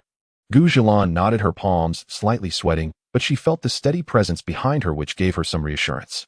Xiao Jing kept his head down, capturing the scene around him with his peripheral vision, especially the expressions of Xiao Bin and the other two, which ignited a surge of killing intent within him, but he could only suppress it for now. His primary goal was to find Li Huijin's whereabouts and not to lose sight of the bigger picture. The crowd was led into a spacious banquet hall, taking their seats according to their rank and status. The sound of string instruments filled the air as maidservants entered one after another with fine wines and delicacies. On the surface, it appeared a scene of joyous revelry. Wu Yugui sat at the head of the table. Although there seemed to be a hint of subtle gloom in his expression, he still wore an authoritative smile, raising his cup to signal the crowd, speaking grandiose platitudes meant to soothe hearts and emphasize unity in difficult times. The banquet officially began. However, beneath the facade of clinking glasses and cheerful laughter, dark currents had already begun to stir. Gu Yan's heart was heavy. Gu Zhilan awaited the right moment, while Xiao Jing, like a lurking leopard, scanned the crowd with sharp eyes, quietly searching for his target. Su Wanqing and Chu Yinyuan were also on high alert, ready to respond to any unexpected situations. This banquet was destined to be anything but peaceful. In the banquet hall, the sound of silk and bamboo music filled the air, while the clinking of cups and the exchanges of pleasantries masked the hypocrisy and hidden schemes among the guests. Xiao Jing, disguised as an ordinary attendant, lowered his head and quietly retreated to the shadowy corner of the hall. After observing for a moment and confirming that no one was paying attention to this insignificant servant, he moved like a phantom, using the cover of the pillars and screens to slip away from the noisy banquet area and into the heavily guarded back hall of the county office. Earlier, he had handed two fully loaded handguns, which he had briefly instructed on how to use, to Chu Yinyuan and Gu Zhilan, and had even forced Su Wanqing to take one and hide it close. With these three weapons that transcended time for self-defense, and considering that Wu Yugi's main goal was to control the situation rather than immediately resort to violence, they should be safe at the banquet for the time being. This provided him with the opportunity and time to act alone to rescue her. The back hall of the county office was far quieter than the front courtyard, but the number of patrolling soldiers had increased significantly. Xiao Jing raised his senses to their peak, moving swiftly between corridors, rockeries, and rooftops, avoiding the patrolling soldiers like a shadow merging with the night. He searched through each room carefully, inspecting the study side rooms, and even the main house, where Wu Yugue might reside. However, to his growing dismay, he could not detect the unique and familiar aura of Li Huijin within his sensing range. How could this be? The tracking skill clearly pointed towards the county office. Xiao Jing furrowed his brows, a sense of foreboding rising in his heart. Previously, he had used the tracking skill to show that Li Huijin was in the county office area, but due to the heavy guards, he had not dared to investigate, recklessly opting instead to disguise himself and attend the banquet to look for an opportunity. Could it be that the skill malfunctioned? Or he focused again, channeling all his energy into activating the tracking skill. This time he caught a faint, almost isolated residual aura. The source of this aura was not pointing towards the opulent residences within the county office's inner courtyard, but rather extending towards a more sinister and secluded direction, the county prison. Xiao Jing's pupils constricted sharply. The prison. Wu Yugue actually imprisoned Huijing. This indicated that Wu Yugue must have been aware of the situation at Shanghai Pass. This guy was planning to hand Li Huijin over. The thought of Li Huijin possibly being held in a dark, damp, and filthy cell, and perhaps having already suffered abuse, made Xiao Jing's heart feel like it was being gripped by an invisible hand, nearly choking him. A surge of mixed emotions, anger, anxiety, and heartache, overwhelmed him in an instant. There could be no further delay. He immediately abandoned the futile search in the county office's inner courtyard, his figure like lightning racing toward the direction of the prison that emanated a faintly ominous aura. The prison was located at the northwest corner of the county office, standing alone with high walls and an iron gate, its defenses more stringent than those of the inner hall. For soldiers armed with guns and blades stood at the entrance, their vigilant eyes scanning the surroundings. Xiao Jing concealed himself in the shadow of a rooftop, not far from the prison, calmly observing the layout of the prison and the patterns of the guards' shifts. The night provided him with the best cover, and his altered appearance appeared even more blurred in the darkness. He had to find a way and quickly determine Li Huijin's location and rescue her. Every moment he delayed, Li Huijin faced more danger. Wu Yugi's sudden betrayal escalated the urgency of the rescue operation exponentially. In the shadows outside the county prison, Xiao Jing waited patiently, like a poised leopard, quietly awaiting the right moment. Finally, a brief gap appeared during the handover of a patrol team. He moved like lightning, silently bypassing the main gate guards, scaling a relatively low wall using the shadows of the corner, and successfully infiltrated the prison area. Inside the prison, the light was dim, and the air was thick with the stench of mold, blood, and filth. Xiao Jing spread his senses like a web, rapidly filtering through the chaotic and faint auras. Suddenly, he felt a jolt of his spirit. He found it. In a solitary cell deep within the prison, that familiar and cherished aura, though faint, was unmistakable. He evaded the sporadic guards arriving ghost-like at the door of that cell. The iron lock yielded to his slight force. His physique was equivalent to that of 6 adults, making such a lock feel as soft as tofu before him. He gently pushed open the heavy wooden door. Inside the cell, only a faint beam of moonlight streamed through a small window, illuminating the figure curled up in the corner, clad in disheveled clothing with hair slightly tousled. Li Huijin was sitting there, hugging her knees, her head buried between them, her shoulders slightly shaking, as if she were silently crying. When she heard the sound of the door, she cautiously lifted her head, and the once dull beauty in her eyes widened in shock as she recognized the face of the person standing in the doorway against the light. A mix of astonishment, disbelief, and ecstasy washed over her face like a tide. She sprang to her feet, slightly staggering from excitement. Although the person before her was in disguise, she could still sense the familiar aura. Moreover, she recognized those eyes, for the concern and worry within them were what she had dreamt of countless times. Husband. Her voice trembled with tears, hardly believing her eyes. Xiao Jing stepped forward with a quick motion, gently embracing her before she could exclaim, whispering, "Huijin, it's me. I'm late." Feeling that familiar and warm embrace, inhaling the reassuring scent, Li Huijin's facade of strength crumbled in an instant, and tears poured out like a broken dam. She tightly embraced Xiao Jing, as if to confirm that this was not a dream. "It's really you. You're still alive. That's wonderful. I've been so worried about you." She spoke incoherently, her voice choked, filled with immense joy at having regained what she thought was lost, and deep love. But then she suddenly pushed Xiao Jing away, her face filled with urgency. You shouldn't have come. It's too dangerous here. Wu Yugui has turned against us. He has laid heavy troops. You must leave, don't worry about me. Even in desperate circumstances, her first thought was still for Xiao Jing's safety. Xiao Jing looked at her tearful, yet worried expression, feeling both warmth and pain in his heart. He reached out to gently wipe away her tears, his tone firm and steady. Don't be afraid, if I can come in, I can take you out. Trust me. Li Huijin gazed into his eyes filled with undeniable confidence, and her frantic heart inexplicably calmed slightly. But then she thought of something else. Grabbing Xiao Jing's arm, she pleaded. Husband, I know this request is excessive, but could you also rescue Minggong? He was gravely injured by Wu Yugi's men while protecting me and is locked up next door. He is my only family in this world who has treated me sincerely. I know he once wanted to harm you, and I apologize on his behalf, please. Her eyes were filled with earnestness and struggle. Xiao Jing looked at his wife's pleading eyes, sighing inwardly. He held no good feelings towards Minggong, the cunning man who once sought to end his life, but he regarded Huijin as a father. All right, I agree to your request. Xiao Jing nodded without hesitation. For Huijin, he was willing to take this risk. He led Li Huijin to the adjacent prison cell, quietly unlocking the door. There lay Minggong on the cold pile of grass, bloodied and pale, his breath so weak it was almost imperceptible, clearly gravely injured. Seeing Minggong's dire condition for Huijin's protection, Xiao Jing felt a complicated mix of emotions. Disgust aside, this loyalty evoked a sense of pity. Without delay, he squatted down, utilizing advanced traditional Chinese medicine skills to carefully examine Minggong's injuries. Internal organs shaken, multiple external wounds exposing bone, excessive blood loss nearing the end of life. He is severely injured. Conventional treatment will not suffice, Xiao Jing said in a low voice. He quickly retrieved antiseptic, suturing needles and threads, gauze, and other medical supplies from the system space, skillfully cleaning and stitching the gruesome wounds. Then he took out a small adrenaline injector. What is this? Li Huijin asked anxiously. A rescue drug that can temporarily stimulate his vitality, allowing him to regain mobility. Otherwise, we won't be able to take him away, Xiao Jing briefly explained. He knew this drug had side effects and drained life force, but for a martial arts master like Minggong, his robust body should withstand it. Of course, if he truly couldn't withstand it, then it would simply be fate. Xiao Jing's motivation for saving him was more for Huijin's peace of mind. He had no intention of carrying a burdensome, immobile person. He accurately injected the adrenaline. Moments later, Minggong's previously weak breath suddenly grew heavier, and an abnormal flush appeared on his pale face as his eyelids trembled, slowly opening his eyes. Though still weak, he at least regained consciousness and some mobility.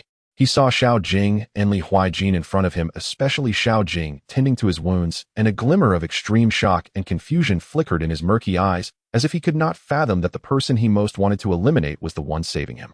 Don't speak, conserve your strength, Xiao Jing interrupted any questions that might have emerged, quickly bandaging the last wound. We have little time to act, we must leave immediately. He supported Minggong with one hand and tightly grasped Li Huijin's hand with the other. Stay close to me. Xiao Jing initially intended to find his teacher Lu Jingfeng, but after sensing the entire prison cell, he found no trace of his teacher and had to temporarily abandon that thought. Supporting the slightly recovering Minggong with one hand and holding Li Huijin with the other, the three of them stealthily exited the dark prison area along the path they had come. However, just as they stepped out of the shadows of the prison courtyard, before they could even breathe a sigh of relief, a sound of synchronized footsteps echoed from the corner ahead. A patrol of 5 soldiers was approaching. At this moment, they were in a relatively open area surrounded by flickering torches, and more soldiers could be seen stationed in the distance. If they were detected, a single shout would ensnare them in a trap, making escape impossible. In that critical moment, hesitation was not an option. Stay put. Xiao Jing hissed, his figure darting out like an arrow released from a bow. He had to resolve the 5 soldiers before they could raise any alarm. He gripped a chilling short knife in his left hand and held a silenced pistol tightly in his right. Li Huijin and Minggong's hearts raced. They understood the urgency of the situation and instinctively wanted to assist, even if only to provide a distraction. However, before they could even take a step forward, the battle ahead was already over. Xiao Jing's speed surpassed their ability to perceive. He sliced into the middle of the 5-man squad like a ghost, his right hand's hidden weapon, striking with precision. The dull thud sounds barely audible as the foreheads of the first 2 soldiers suddenly burst open, falling back without a sound. Almost in the same instant, his left hand's short knife flashed like cold light, accurately slashing across the throat of the 3rd soldier. The remaining 2, horrified, barely opened their mouths to shout when Xiao Jing was already upon them. A fierce hand strike landed brutally on one soldier's neck, the sickening sound of bones cracking echoing as his eyes bulged before he slumped down. The last soldier was choked into submission by Xiao Jing's arm with a violent twist. The final struggle ceased abruptly. From the moment of attack to all 5 soldiers lying on the ground, it was merely a breath's time. Throughout the entire process, apart from a few muted thuds of bodies falling and the barely audible thud-thud sounds, there were no other noises. Xiao Jing quickly scanned his surroundings, confirming that no other guards had been alerted, and he finally let out a slight sigh of relief. He did not pause, swiftly dragging the 5 corpses into a dark corner nearby. Only then did Li Huaijin and Ming Gong snap back from their extreme shock. Li Huaijin covered her mouth with her jade hand, her beautiful eyes wide open as she stared at the 5 soldiers who had just met their end, then looked at Xiao Jing, who seemed to have performed a trivial act filled with an indescribable shock. She knew her husband was extraordinary, but she never imagined he could be so fierce and swift to such an inhuman extent. Ming Gong's pupils contracted, disbelief etched across his pale face. Having roamed the martial world for decades, he considered himself well acquainted with numerous masters, but he had never seen anyone like Xiao Jing, who could kill 5 trained soldiers in a heartbeat amidst casual conversation. Especially that hidden weapon in his hand, capable of killing silently, was truly terrifying. At that moment, his perception of Xiao Jing was completely overturned, a chill mixed with indescribable complex emotions rising from the depths of his heart. Perhaps with such a person assisting the princess, revenge could be realized, yet how foolish he was, having once looked down upon Xiao Jing. Go! Xiao Jing's deep voice cut through the shock of the two. He supported Ming Gong again, grasped Li Huaijin's hand, not daring to delay even a moment, swiftly disappearing into the deeper darkness, hurrying along the predetermined escape route. He placed Li Huaijin and Ming Gong in a concealed corner near the East City Gate, repeatedly urging, "Wait for me here, do not act rashly. Tomorrow morning, I will return to take you away." Before his voice faded, he swayed and blended into the night, rushing towards the county office, his mind occupied with the safety of those at the banquet and the unfinished assassination intent. As they watched Xiao Jing's figure disappear, the scene fell into a brief silence. The moonlight was like water, illuminating Li Huaijin's face, filled with worry and reliance, as well as Ming Gong's pale but complex expression. Moments later, Ming Gong, enduring the excruciating pain from his injuries, struggled to sit up straighter, his gaze piercing as he looked at Li Huaijin, his voice weak, yet imbued with an unprecedented seriousness. "Princess." Li Huaijin turned his head upon hearing the voice and hurried forward to assist. "My lord Ming, your injuries have yet to heal. Do not move recklessly." Ming Gong waved his hand, dismissively signaling that it was fine. His gaze was sharp, as if piercing through the darkness ahead to glimpse a more distant future. "Princess," the old minister, "has something that must be said." He took a deep breath, a trace of imperceptible shame and self-mockery crossing his face. The old minister acknowledges that he previously underestimated Xiao Jing and misjudged his capabilities. Reflecting on Xiao Jing's unpredictable healing methods just moments ago in the prison, especially that thunderous force that silently dispatched 5 elite soldiers in an instant, and that unheard-of, invisible, and terrifying hidden weapon, Ming Gong's heart was still unsettled. "This person, no, is my son-in-law." Ming Gong corrected himself, his tone heavy with a hint of lingering fear.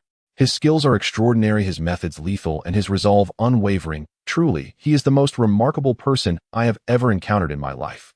Let alone those bizarre things he possesses. This person is absolutely not a trivial character." He stared intently at Li Huaijin, his words heavy with meaning. "Princess, you must grasp him well. Do not let past grievances create distance between you. The old minister now realizes that he is not a burden to you. Rather, he is a powerful ally for our cause of restoring the nation, a turning point bestowed by heaven." Mentioning the words "restoring the nation," a fiery passion reignited in Ming Gong's murky eyes, a light of hope seen amidst despair. With Xiao Jing's abilities combined with the incredible powers he wields, the old minister believes he is more than capable of helping you clear out the traitors and reclaim the throne that rightfully belongs to you. This kingdom may yet have a day of rightful restoration. Hearing Ming Gong's heartfelt and earth-shattering words, Li Huaijin's delicate frame trembled slightly. She gazed in the direction Xiao Jing had departed, emotions surging in her beautiful eyes. There was deep concern for her husband's safety, relief upon hearing Ming Gong's approval, and a complex, indescribable feeling taking root. She lightly bit her lip and finally spoke with a firm whisper, "Ming Gong, I understand. My husband is indeed an extraordinary person. No matter what lies ahead, I will stand by his side." She did not directly mention usage, but that reliance and trust had already indicated her stance. Meanwhile, in the banquet hall of the county office, In the night, Xiao Jing executed his lightness skill to perfection, his figure resembling a wisp of green smoke darting across roofs and alleys, hurrying back to the county office at the fastest speed. However, when he silently re-entered the banquet scene concealed by shadows, his heart sank. He was still a step too late. In the center of the banquet hall, the once festive atmosphere had been replaced by a chilling sense of murder. Chu Yinyuan, Su Wanqing, Gu Zhilan, and Gu Yin were surrounded by numerous armed guards. What made his gaze freeze was that his teacher Lu Zhengfeng, whom he had sought in the prison without success, was now present. He appeared disheveled and tattered, held firmly by two soldiers, evidently having suffered some torment. No wonder I couldn't find him in the prisoner. It turns out he was brought here by Wu Yugui. Xiao Jing realized, thinking that if he had only left the prison a moment later, he might have witnessed Lu Zhengfeng being taken out. At this moment, Wu Yugui sat at the main seat, his expression grim, using Lu Zhengfeng's life to coerce Gu Yin into submission, while simultaneously threatening Lu Zhengfeng with the safety of Gu Yin and his daughter. Lord Gu, Master Lu, Wu Yugi's voice was cold and hard, carrying an undeniable sense of oppression. I this general value talent, and will give you one final chance. Lord Gu, if you are willing to truly submit and serve me, Master Lu can live, and your Gu family will remain safe. Master Lu, you are always astute. You should know how to assess the situation. If Lord Gu is willing to nod, you will be a hero. Why risk your life for that foolish loyalty, thus endangering Lord Gus's entire family? Pak. Although Lu Zhengfeng was restrained, he held his head high, showing no fear. Wu Yugui, you betray your lord for personal gain, collude with enemies, and disrupt the country. Though I am merely a scholar, I know how to write the words loyalty and righteousness. To think that you could make me join in your corruption is a foolish dream. Gu Yin also straightened his back, shielding his daughter behind him, and declared loudly, General Wu, there is no need for further words. I Gu have read the scriptures of sages and practiced the way of gentlemen. How could I join you treacherous rebels? Whether you wish to kill or torture me, do as you please. There is absolutely no chance I will assist you in your wrongdoing. Their righteous and severe denunciations echoed in the silent banquet hall, causing many present with a conscience to lower their heads in shame, but it also thoroughly enraged Wu Yugui. Good, good. Good. Since you insist on seeking death, I shall fulfill your wish. Wu Yugui laughed in anger, his eyes revealing a murderous intent, and slammed the table. Bring it on. Seeing Wu Yugui about to order killings, the three women, Chu Yinyuan, Su Wanqing, and Gu Zhilan, who were surrounded in the middle, all turned pale, but their eyes were exceptionally resolute, secretly gripping the guns hidden in their sleeves. Gu Zhilan stepped forward, standing shoulder to shoulder with her father, showing no signs of retreat. Hidden in the shadows, Xiao Jing's pupils constricted. The situation before him sent a shockwave through his heart, incredibly precarious. Wu Yugui occupied the main seat, surrounded by his guards. At this moment, a steel blade was pressed against his teacher Lu Zhengfeng's neck. The three women and Gu Yin, though armed with guns, could vaguely see archers in the shadows poised to strike, their cold arrows glinting ominously in the firelight. If he rashly attempted to kill Wu Yugui, the scene would instantly spiral out of control. Amidst the rain of arrows, he would have no time to protect everyone. To be wary of harming the innocent, there is no greater dilemma. Xiao Jing's mind raced, searching for a way to break the deadlock. Just then, several figures stepped forward. It was Xiao Bin, Hu Fangming, and Lu Yang. Xiao Bin wore a fawning yet sinister smile, bowing to Wu Yugui. General, why waste words on these two obstinate old fools? If Master Lu is unafraid of death and Mr. Gu is also unafraid, why not? Try a different approach. Hu Fangming chimed in, leeringly scanning the besieged Gu Zhilan, Chu Yinyuan, and Su Wanqing, and chuckled. Miss Gu and these two maidens are indeed beautiful beyond compare. If the general allows us to persuade them in public, I do not believe that Mr. Gu and Master Lu can remain so resolute. Lu Yang eagerly echoed, exactly.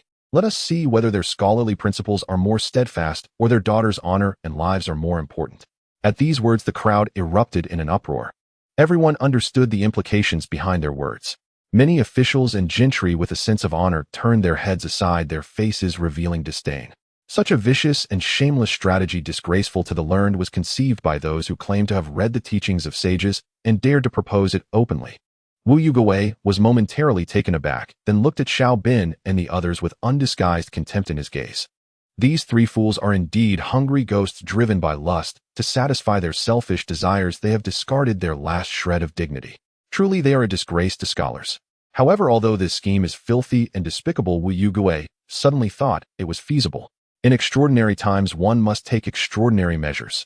As long as the goal can be achieved, what does it matter if the means are dirty? The process is unimportant. The result is what truly matters. If he can use this to force Lu Zhengfeng, the former imperial envoy, and Gu Yin to submit, it would greatly benefit him in winning people's hearts and stabilizing the situation. As long as he has leverage over these two and turns them into his own, he need not worry about his own matters being exposed. A cruel smile curled at the corners of his mouth as he nodded, slightly approved. Then it shall be as you said.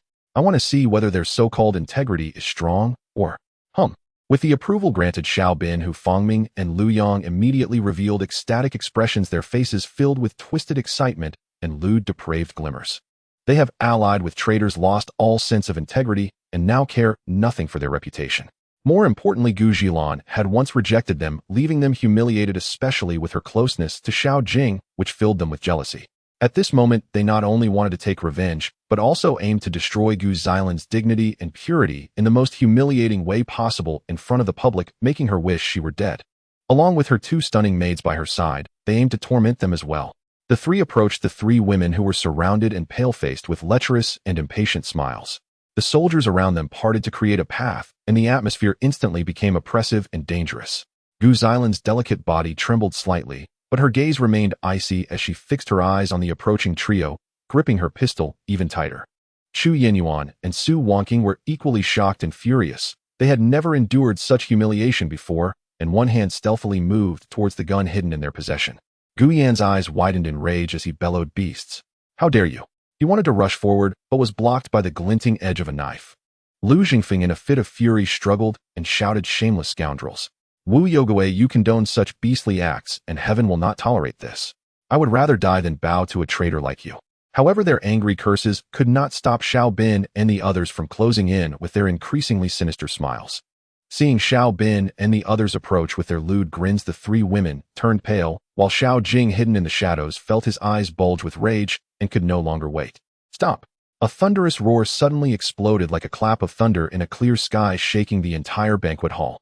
Under the astonished gazes of everyone, a figure shot out from the shadows like a divine being, moving at a speed difficult for the naked eye to catch. In midair, the uniquely shaped hidden weapon in his hand had already unleashed a deadly flame. Bang! Bang! Bang! The three sharp and crisp gunshots almost formed a continuous line. The lewd smiles on Xiao Bin, Hu Fangming, and Lu Yang's faces instantly froze, replaced by sheer shock and disbelief. They didn't even see who had come. They only felt a pain in their chest or between their brows, and their consciousness was swiftly consumed by darkness. With endless terror and astonishment, they fell straight down, dying on the spot. In the blink of an eye, Xiao Jing wiped away his disguise, revealing his handsome appearance. "Husband! Husband!" Su Wangqing, Chu Yinyuan, and Gu Zhilan exclaimed in shock almost simultaneously.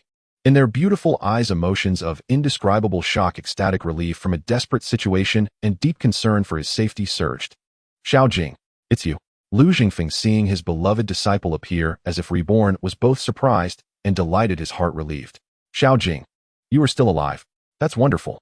Gu Yan was also astonished and overjoyed, but his expression suddenly changed quick. "Don't worry about us. Take Zhilan and the others and flee."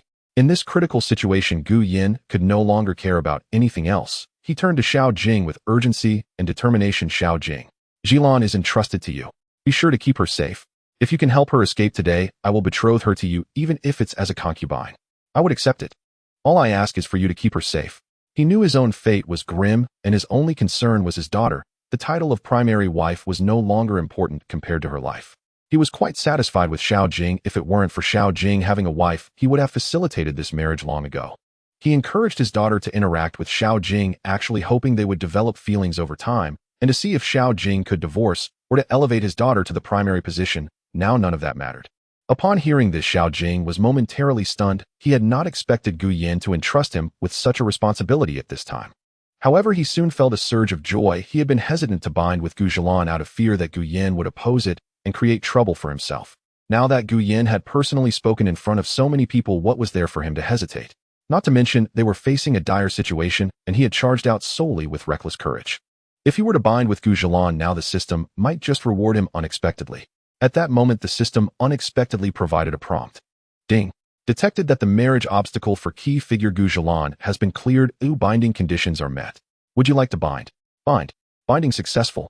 Congratulations to the host for obtaining binding rewards. Beginner shooting proficiency skill card X3 usable on others. Beginner sword art proficiency skill card X3 usable on others. Wife pampering value 30,000.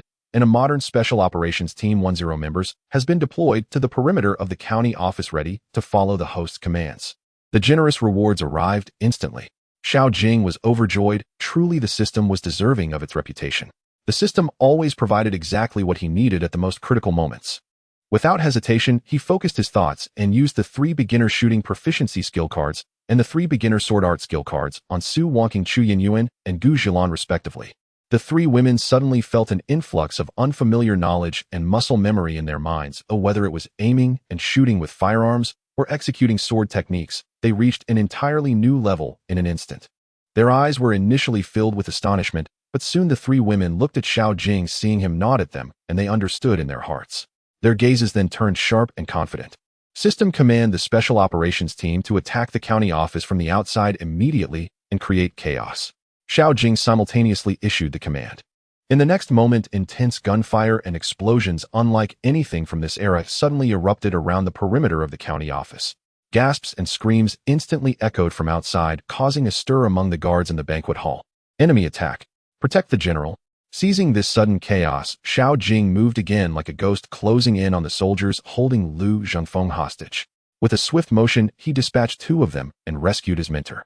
At the same time, he retrieved 3 gleaming modern steel long swords from the system space and tossed them to the 3 women, saying, "Catch the swords. Follow me, and let's fight our way out." The 3 women received the long swords and felt an unparalleled sense of comfort in their hands. Having already mastered the skills of sharpshooters and impressive sword techniques, the long swords in their grasp made them even more formidable. Go! Xiao Jing took the lead, holding a gun in one hand and a sword in the other, accurately shooting at the approaching enemies. The 3 women guarded both sides of Gu Yin and Lu Zhengfeng, wielding their long swords with dazzling light, preventing anyone from getting close. They occasionally shot at the more threatening archers from a distance, while also slashing at the soldiers that got too close. Their marksmanship was godlike, and their swordsmanship was exquisite, working in perfect harmony, causing Wu Yougui's personal soldiers to scatter in chaos. Xiao Jing initially wanted to take advantage of the chaos to assassinate Wu Yougui, but that old rascal was incredibly cunning. As soon as Xiao Jing appeared and took out Xiao Bin and the other 2, he quickly hid behind layers of personal guards, making it impossible to find a shooting angle, forcing Xiao Jing to give up. The group fought while retreating, relying on Xiao Jing's overwhelming firepower, the sudden boost in strength from the 3 women, and the chaos created by the peripheral special forces that attracted a large number of troops. They managed to carve out a bloody path from the encirclement and burst out of the county office. Gu Yin glanced back at the direction of the Gu residence, a hint of sadness flashing in his eyes. The servants and maidens in the residence likely wouldn't have had time to inform others. He could only hope they would be clever enough to escape on their own. Now that he was struggling to protect himself, he could only suppress this concern. Xiao Jing contacted the peripheral special forces through the system to converge towards the city gate. He led everyone, moving like a hot knife through butter under the alternating cover and powerful fire support of 10 well-equipped, tactically advanced modern special forces. They swiftly defeated the scattered guards attempting to block them, reaching the vicinity of the East City Gate at an astonishing speed, ready to meet Li Huijin and Ming Gong, who were waiting there. Inside the banquet hall of the county office, it was a scene of devastation, with only the bodies of Xiao Bin and the other 2 left, and a group of soldiers still in shock. Wu Yougui, surrounded by his personal guards, wore a grim expression as he stared in the direction where Xiao Jing and the others had vanished, a deep sense of intense fear and regret surging uncontrollably within him. So fast, so bizarre. Xiao Jing had appeared like a ghost, and the unknown weapon in his hand was like a death warrant, instantly taking the lives of Xiao Bin and the other 2. Wu Yougui silently rejoiced, thankful that he had remained vigilant, and hid behind his guards the moment Xiao Jing revealed himself. Had Xiao Jing's target been him, had he chosen to hide in the shadows for a sneak attack? With the astonishing firing speed and power of that weapon, he would have likely become a cold corpse by now. Thinking of this, Wu Yougui felt a chill run down his spine, an icy sensation surging from his feet to the top of his head.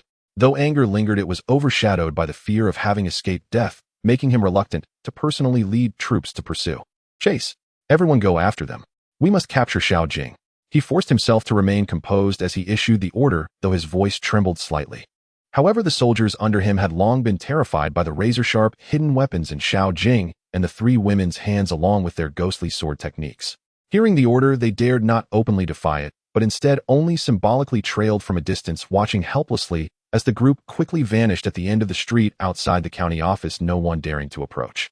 After bursting out of the county office, Xiao Jing immediately issued orders to the Special Forces team through the system.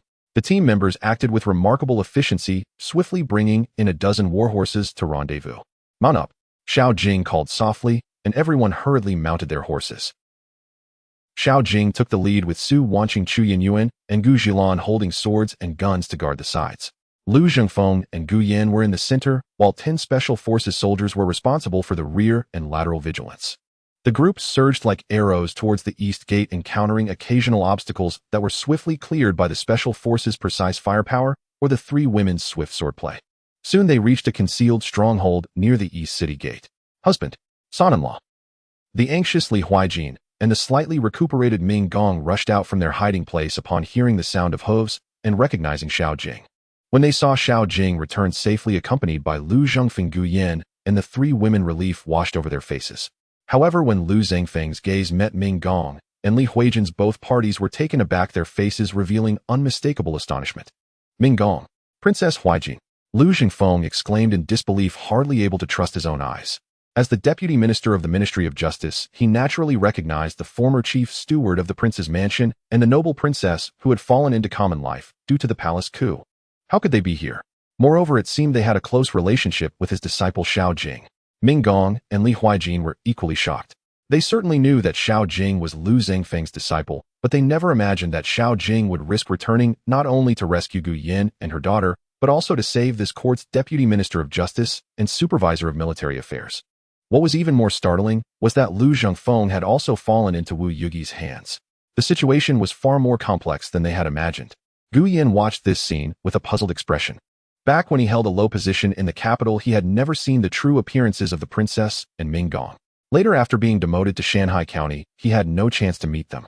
At this moment, he could only feel that the old man exuded exceptional grace and the woman possessed an extraordinary beauty, but he did not know their specific identities. This sudden encounter made the atmosphere somewhat delicate and tense. The various parties converged due to Xiao Jing, each harboring different identities, secrets, and objectives. The path ahead was destined to be anything but peaceful. "We shouldn't linger here. We'll discuss the details on the road. Oh, let's first seize the gate and exit the city." Xiao Jing broke the brief silence, his tone resolute. The most pressing issue now was to leave this place of turmoil as quickly as possible.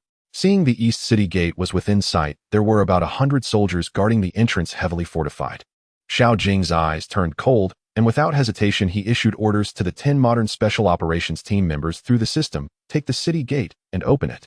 As soon as the command was given, 10 swift figures like leopards suddenly sprang into action, employing a skillful tactical formation to silently and efficiently pounce on the city gate guards. The ensuing battle, rather than a fight, was more akin to a one-sided, jaw-dropping crushing. These 10 special forces soldiers were well-equipped, and their tactical concepts surpassed centuries beyond. The automatic rifles in their hands unleashed precise and deadly flames, switching between single shots and bursts with ease, with each gunshot almost guaranteeing that a guard would fall. Their movement speed was incredibly fast, working in flawless synergy, and under the covering fire the guards could hardly see where the enemies were before being struck by bullets from different directions. Occasionally there are bold warriors attempting to close in, only to be instantly subdued or killed by their close-quarters combat skills that far exceed the techniques of this era. The explosion of grenades sounded like thunder, detonating in the midst of the defending soldiers, instantly clearing a small area and bringing immense panic and chaos. Over 100 defending soldiers appeared as fragile as papier-mâché before these 10 men, utterly unable to withstand a single blow. The battle showed an overwhelmingly one-sided situation. In less than the time it takes to brew tea, the resistance at the city gate was completely dismantled, and the remaining soldiers fled in terror. The heavy city gate was slowly pushed open under the operation of the special forces, revealing a path to freedom outside the city. Not far away, Lu Zhengfeng, Gu Yan, and Ming Gong, who had witnessed the entire process, were already dumbfounded, their mouths agape in shock, unable to close them for a long time. They had anticipated that these 10 might be strong, but they never expected them to be so fearsome and astonishing. This was no longer a simple 1 against 10, but a true 1 against 100, or even more. Their sharp weapons, unpredictable tactics, and efficient cold-blooded killing efficiency completely overturned the trio's understanding of armies and combat strength. Lu Zhengfeng's pupils trembled, his heart stirred with overwhelming waves. Xiao Jing. How many secrets does he still possess? Where did he acquire such a fearsome army? His gaze towards Xiao Jing was filled with extreme complexity. There was both the pride of a mentor and a deep apprehension confronting an unknown power. Gu Yan inhaled sharply, followed by an indescribable sense of relief and joy surging within him. Fortunately, Fortunately, I entrusted Jilin to him. A thought uncontrollably emerged in his mind, with such military might if given time to accumulate power, striving for supremacy over the world. Perhaps it is not just a dream. Looking at Xiao Jing now, his gaze had changed, as if he were viewing a hidden dragon in the depths. Ming Gong was even more excited, breathing rapidly, a strange flush appearing on his pale face as he clenched his fists tightly. Did you see that, Your Highness? This is the true strength of my son-in-law. At this moment, after witnessing Xiao Jing's astonishing feats, he had already shamelessly accepted Xiao Jing as his son-in-law. He was fervently shouting in his heart. All previous guesses and expectations were confirmed beyond imagination in this moment. We must seize this opportunity.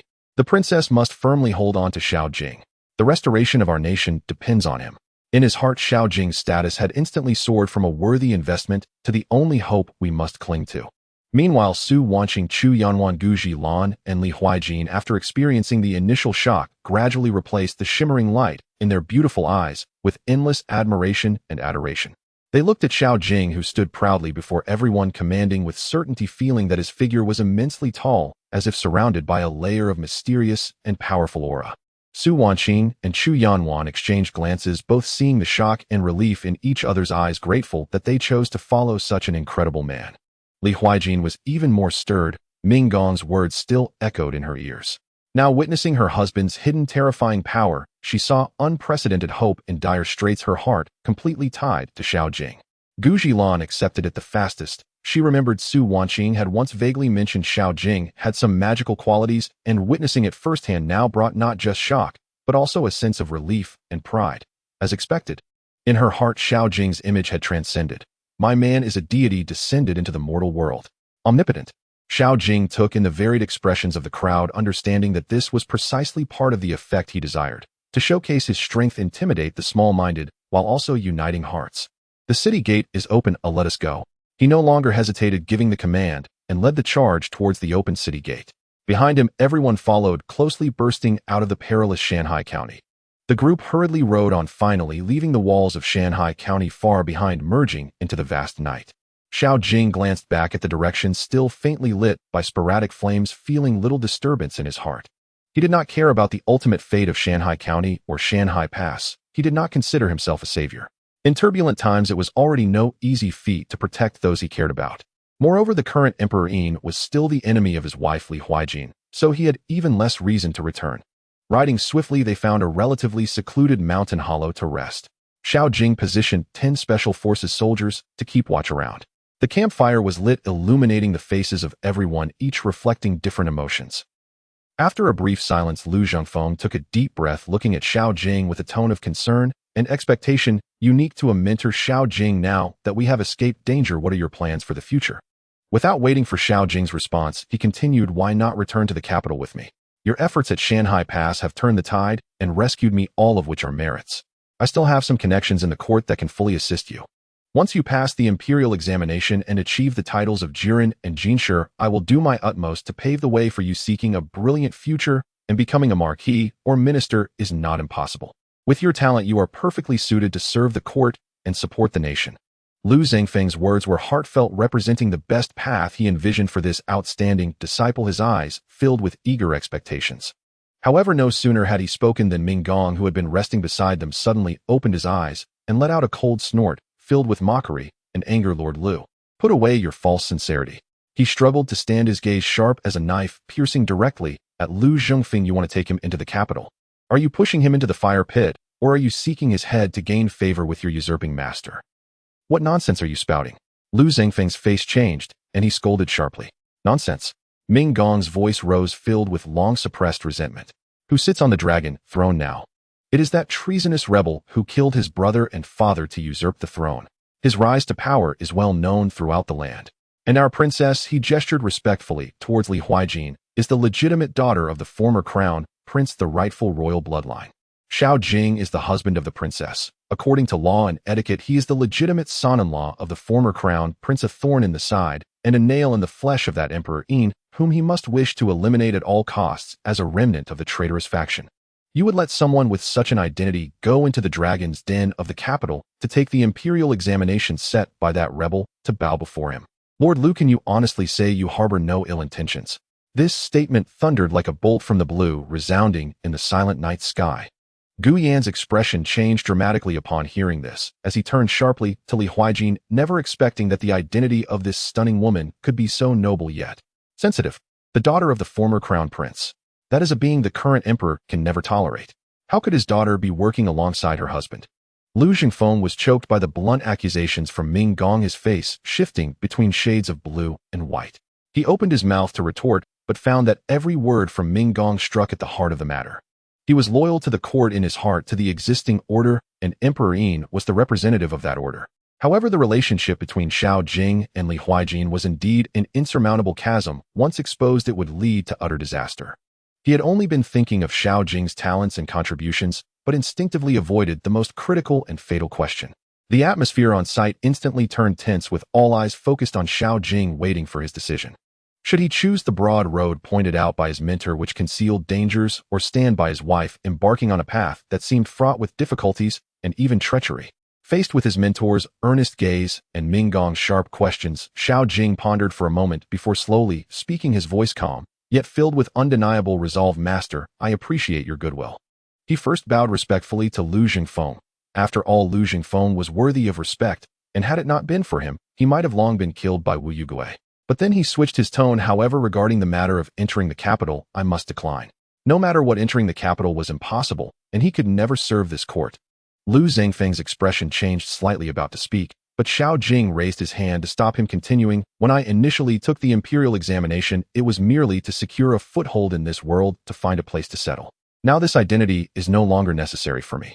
More importantly, have you ever considered, even if I accompany you to the capital, would a bright future truly await me? He gazed sharply at Lu Xingfeng. Wu Yugui already knows my identity and is fully aware of the existence of Huijin and Ming Gong. This person is cunning and treacherous. Although he has rebelled, he may exploit this situation for his own preservation, even to turn the tables and confuse the truth. He could easily accuse me in front of the court, claiming that I, Xiao Jing, conspired with the remnants of the previous dynasty, while you, my master, as a vice minister of the Ministry of Justice, are entangled with your disciple, even the rebels, and could be charged with colluding with rebels or rescuing traitors. By then, how could you ensure my safety, master? Entering the capital would be akin to walking into a trap.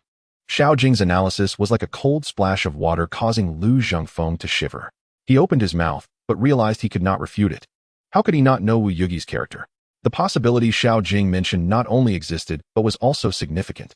If that is the case, Xiao Jing looked at Lu Xingfeng. Sincerely, master, why not leave this place of chaos with me? The world is vast. There must be a place for us to take refuge. Absolutely not. Never.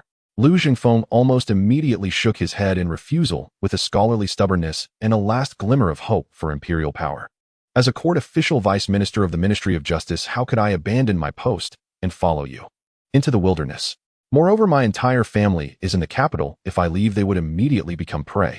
Your Majesty is a wise ruler and would not easily believe Wu Yugi's one-sided words. His voice by the end carried a hint of dwindling confidence, one he could not even convince himself. A wise ruler. Is he truly a wise ruler? If he were truly wise, he would not commit such treacherous acts, and if he were truly wise, he would not employ traitors. He would not slaughter the former disciples of the crown prince. His arrogance, his unwillingness to heed advice, engaging in the construction of costly canals and parks solely for his own convenience. Beside him, Gu Yan observed, sighing. He saw through the situation far clearer than Lu Xingfeng. He had long grown weary of the crafty politics of the officialdom, and after experiencing Wu Yugi's rebellion, he was even more disheartened. Now that his daughter was engaged to Xiao Jing, he had personally witnessed Xiao Jing's hidden terrifying power and had already formulated new plans in his heart. He stepped forward and advised Lu Xingfeng. Lord Lu, what Xiao Jing said is not false. Wu Yugui is the emperor's trusted confidant, and neither you nor I are. If he were to turn against us, would the emperor believe him, the trusted confidant wielding military power, or believe us, the civil officials? At that time, you might find it impossible to defend yourself. Listen to me, it would be better to make early plans to find a way to quietly evacuate our families from the capital, lest it becomes too late to regret. However, Lu Xingfeng stubbornly shook his head, unable to accept that after a lifetime of loyalty to the emperor and patriotism, he would end up with the label of defector. No, I believe the emperor is wise and would never listen to slander to wrong the loyal. I have made up my mind. Once my injuries are healed, I will seek an opportunity to return to the capital and explain everything to the emperor. Seeing Lu Zhengfeng so resolute, Xiao Jing sighed inwardly, knowing further persuasion would be futile. Everyone has their own aspirations, and he could not compel him. Only looking at the tragic yet hopeful expression on his mentor's face, Xiao Jing seemed to foresee the harsh winds and bitter rains he might face upon returning to the capital. The path had already diverged, different choices would lead them to entirely different destinies. After Wu Yugui took control of Shanhai County, his ambitions swelled rapidly, beginning to expand into the entire Ning'an Dao. He dispatched troops to take over the military and political power of the surrounding prefectures, while simultaneously deploying heavy troops to seal off the essential routes to Shanhai Pass, intending to trap Yuan He and the defending army within the pass. To prevent information leaks, he also aimed to eliminate Lu Zhengfeng as a hidden danger.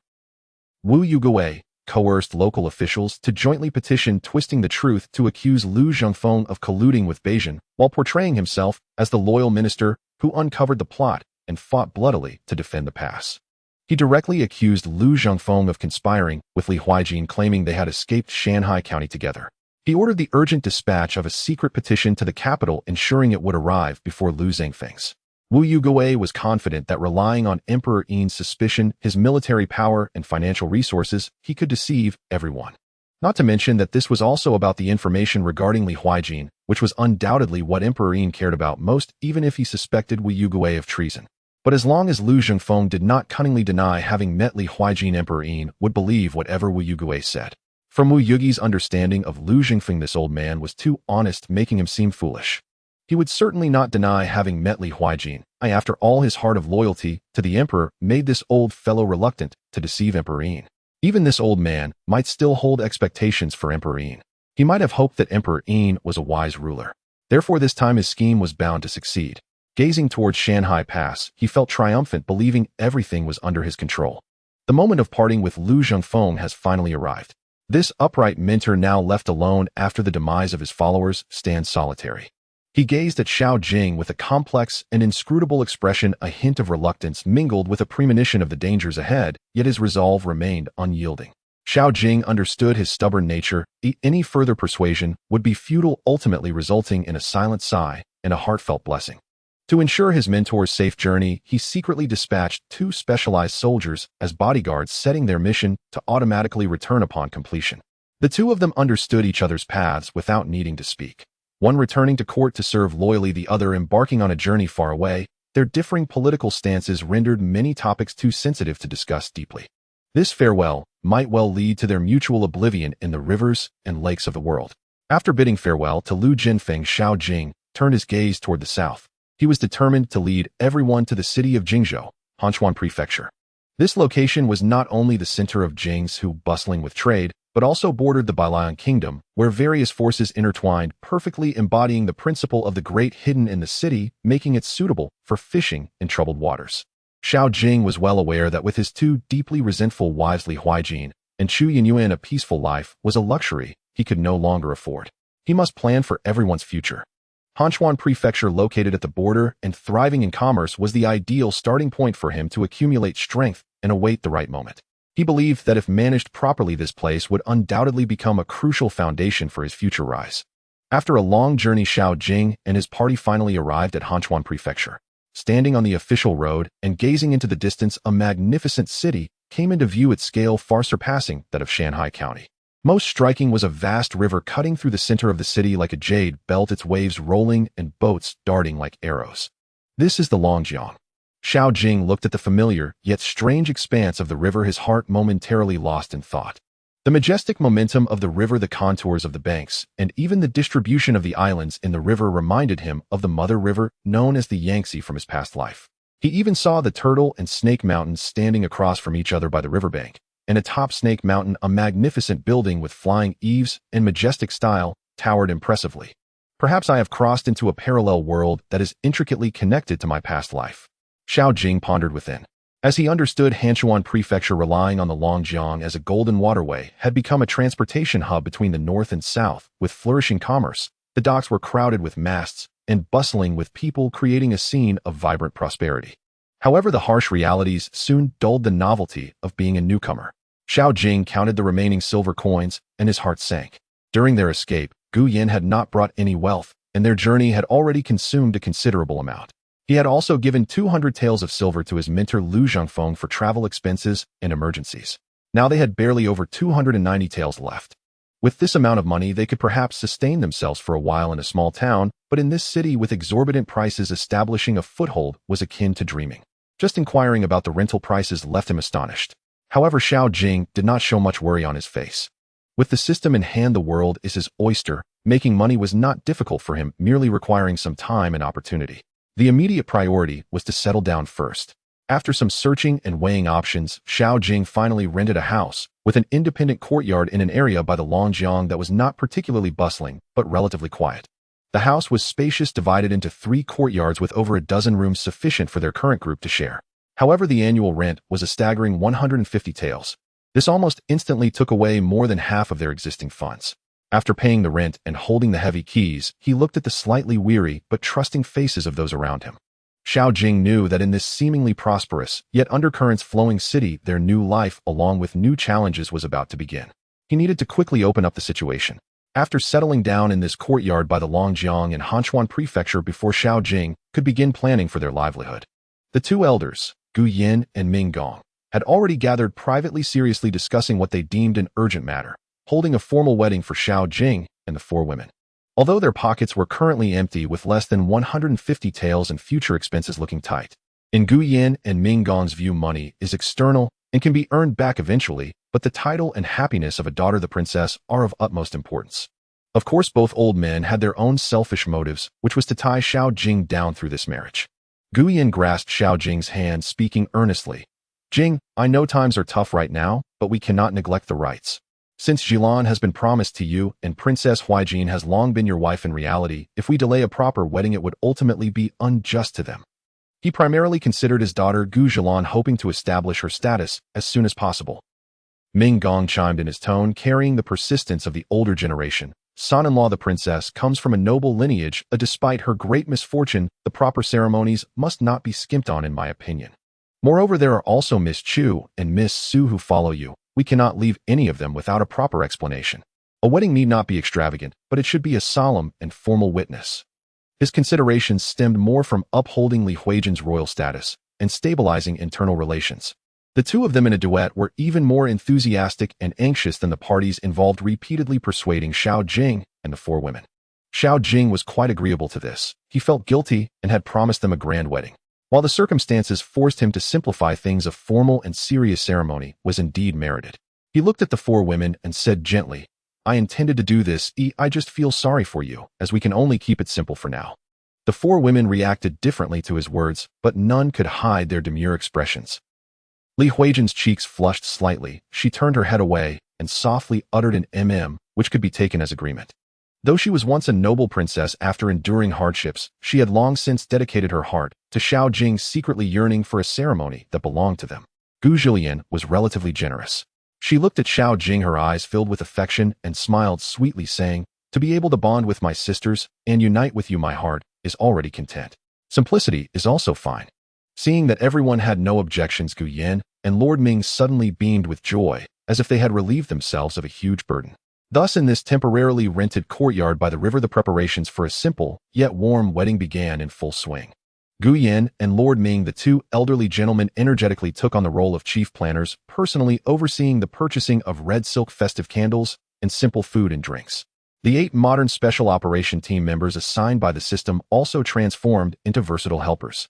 They were loyal and efficient, executing their tasks with exceptional strength, whether it was physically demanding work like cleaning and decorating the courtyard or details requiring meticulous thought. All were completed flawlessly. Gu Yin and Lord Ming had attempted to subtly inquire about their origins, but these special forces soldiers always managed to respectfully divert the topic, stating only that they were acting on the orders of their lord, saying nothing more. In the small courtyard, red silk began to adorn the doors and windows, and the festive atmosphere gradually dispelled the initial strangeness and unease.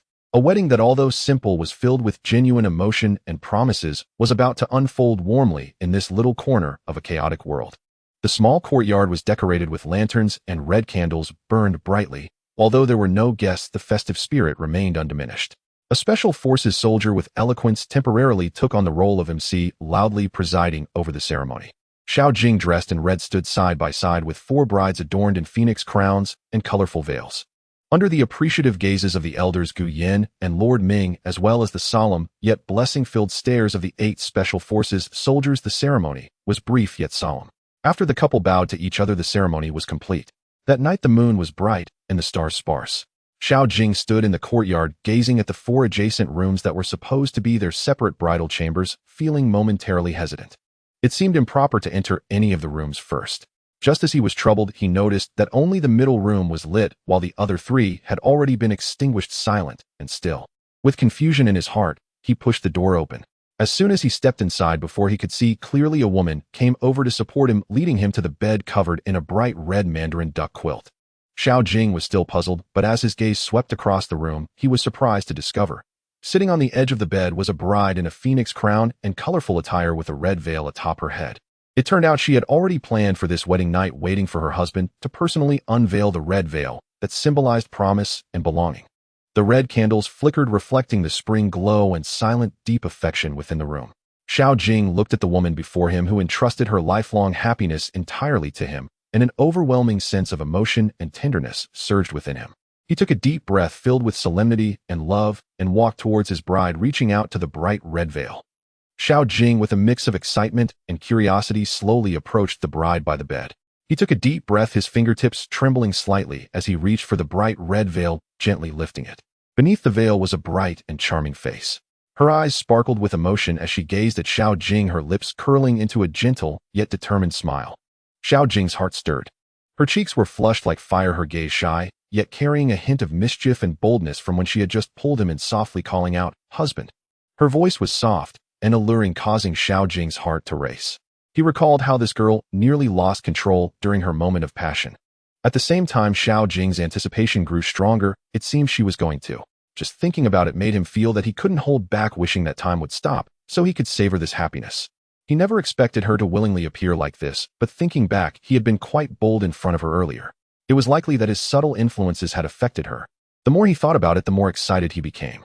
Her stunning beauty appeared even more ethereal under the candlelight. Her usually cool gaze seemed to be tinted with the mist of Jiangnan's rain, hazy, yet carrying a hint of imperceptible tension and anticipation. When her eyes met Xiao Jing's, she slightly lowered her eyelids, her long lashes fluttering like butterfly wings. As the final part of the veil fell, Li Huijin's unparalleled beauty was fully revealed. She slightly raised her chin, striving to maintain her innate pride and nobility, but her slightly pursed red lips and flickering gaze betrayed her inner unease. With a soft huff, she seemed to pout in complaint, turning her gaze away, yet silently extending a delicate hand toward Xiao Jing. Xiao Jing felt an overwhelming sense of happiness fill his heart. This person before him was his whole world. "Husband, it's time to drink the wedding wine," she gently reminded, her voice melodious. Her composure made her even more beautiful. The wine prepared in advance was brought out. Their arms intertwined, their gazes merged. They drank the sweet wine that symbolized their unity to the last drop. The warmth of the wine further deepened the affection. As they set down their cups, the atmosphere grew increasingly intimate. Suddenly, she took the opportunity to push him gently on the shoulder. Xiao Jing was caught off guard, his body softened, and he was gently pushed backward, landing on the bed covered in the bright red mandarin duck quilt. Before he could react, she approached him like a fluttering butterfly, smiling as she said, "You can't escape tonight." She tidied his slightly disheveled clothing, her gaze warm yet playful. She proudly lifted her chin, declaring, "Tonight, you belong to me." The red candles flickered, the curtains warmed by spring's deep embrace. Clothes gradually slipped away, delicate garments were loosened, and her jade-like skin shimmered invitingly in the candlelight. Xiao Jing found himself enveloped in affection. He was no longer a solitary traveler, but a returning guest with a warm harbor. Tonight there was no concern for fleeting romance, only deep feelings. The following morning, well past sunrise, Xiao Jing slowly stirred awake. Though his physique far surpassed that of ordinary mortals, the exquisitely arduous night, during which his 4 uniquely captivating wives had taken turns testing him, had left him acutely aware of the ancient adage, "The tender bower is the hero's grave." No sooner had he stepped out of his chamber, one hand instinctively supporting his lower back, than Gu Yin and Ming Dong, who had long been busy in the courtyard, exchanged a knowing glance, each wearing a faint, deeply suggestive smile, yet neither uttering a word. Meanwhile, the 4 brides had already bathed and dressed, preparing breakfast. But their reactions diverged sharply, Su walking upon catching sight of Xiao Jing flushed crimson like a startled fawn, lowering her head and fumbling awkwardly with her hands, unsure where to place them. Recalling the intoxicating blend of folly and sweetness from last night, her heart fluttered wildly, her usual vivacity now suffused with shy tenderness and quiet joy. Her stolen glances toward Xiao Jing shimmered with unspoken affection. True, she had once been deceived by Xiao Jing as thoroughly as Li Huijin, but last night's five-way entanglement was entirely beyond her prior experience. Gu Zhilan, by contrast, appeared remarkably poised. She stepped forward gracefully, slipping her arm through Xiao Jing's with effortless familiarity, her beautiful eyes brimming with unabashed love and deep satisfaction, her lips curved in a warm, radiant smile. In a soft voice, she asked, "Husband, shall we begin with breakfast? I've prepared some congee." Her words and gestures embodied the tender grace and subtle allure of a newlywed. So much so that one might forget she had been the most daring and fervent participant of the night before. Xiao Jing had not anticipated that this wife, the very first he had cherished last night, would indeed prove as passionately fiery as she appeared. Though he had already endured Su Wanqing, Li Huijin, and Chu Yinyuan, he had nearly faltered beneath her intensity. Li Huijin, upon seeing Xiao Jing, first softened instinctively, then instantly stiffened her expression, letting out a haughty humph, before turning her face away. Yet the blush spreading from her ears down her neck betrayed her inner turmoil. Pretending composure, she fiddled with the bowls and chopsticks on the table, murmuring under her breath, no sense of restraint. How undignified. Her tone, however, held less reproach than playful petulance. Most unexpectedly of all was Chu Yinyuan. This woman, usually as serene and distant as an icebound peak, retained her customary calm. But when her gaze met Xiao Jing's, her clear lotus-petal eyes held a newfound softness, a lingering warmth, and a gentle, glistening radiance. She sat quietly beside the others, yet when Xiao Jing's eyes swept across her, she did not look away. Instead, she offered the faintest, most beguiling smile, a subtle curve of her lips that spoke volumes. That fleeting bloom of charm, like thawing rivers breaking free of winter's grip or spring blossoms bursting forth in radiant profusion, sent a sudden warmth surging through Xiao Jing's chest, making his aching back feel for a moment almost bearable. Indeed, Chu Yinyuan had stunned and delighted Xiao Jing most of all. He had assumed her icy temperament would render her disdainful of such unrestrained intimacy. Yet it was she, and Li Huijin, who had initiated the night's wild escapade, and Chu Yinyuan had proven the most fiercely uninhibited of them all. Her untamed passion left Xiao Jing utterly at a loss for words. How could such a glacier-like beauty burn with such ferocity? But Xiao Jing found himself utterly enthralled, gazing upon his four wives, each distinct in bearing yet harmoniously united. He rubbed his lower back and smiled, a mixture of resignation and profound contentment playing across his features. His household was growing ever livelier and ever more challenging. Xiao Jing looked upon his four wives seated around the breakfast table, each elegant in her own way, and recalled both last night's reckless abandon and this morning's soreness, a mischievous grin tugging at his lips. Clearing his throat lightly, he sipped his congee and deliberately drew out his words. "Ladies, I confess a burning curiosity. Whose brilliant idea was it to stage last night's shared marital union? Truly, how thoughtful of you, my dears." His gaze lingered over their four lovely faces, teasing, probing, full of quiet amusement. At his words, each woman reacted differently. Su Wanqing blushed from ear to neck, in an instant shrinking like a startled rabbit. Setting down her steamed bun, she shook her hands frantically, her voice barely a whisper. "No, it wasn't me. I wouldn't dare." Her face nearly disappeared into her teacup, her flustered demeanor clearly ruling her out as the mastermind. Xiao Jing turned his gaze to Gu Zhilan, who responded with unruffled poise and a dazzling smile, her eyes sparkling with playful cunning. "Does husband disapprove? United as sisters, our strength knows no bounds." Her tone was rich with implication. Though she stopped short of outright confession, her bold confidence made her highly suspect. Xiao Jing's pulse quickened at her words. Disapprove? Far from it. He longed for such nights again and again. Of course, only if his body could keep pace. Still, with a constitution rated at 53 points, surely he'd managed just fine. Next, he glanced at Li Huijin. Her chin lifted slightly, her expression coolly composed, as she gave another delicate humph. Preposterous. This princess would never devise such an utterly shameless scheme. She denied it outright, but her evasive eyes and flushed cheeks betrayed her inner agitation, hinting she may well have been an eager accomplice. Finally, Xiao Jing's gaze settled upon Chu Yinyuan, who sat quietly sipping her congee, her demeanor as tranquil and detached as freshly fallen snow. Meeting his gaze, she lifted her lashes and regarded him with quiet serenity, her vermilion lips parting softly. "What does husband suppose?" She deftly tossed the question back, her expression perfectly placid, yet a subtle, enigmatic smile played upon her lips. Clearly no confession was forthcoming. Xiao Jing scratched his nose and sighed theatrically. "Alas, it seems my charm falls short. No one dares claim credit for this singular achievement." Just then, one of the elite soldiers, standing motionless by the doorway, previously as unobtrusive as a shadow, spoke up, his voice flat and unwavering, reporting, "Lord, last night the four ladies convened in the garden pavilion at the third hour of you conversing for approximately 1 T interval. Based on behavioral pattern analysis and voice print records, capabilities granted by the system, the strategic proposal originated with Madame Chu, refined in detail by Madame Gu, and formally endorsed by Madame Su and Li."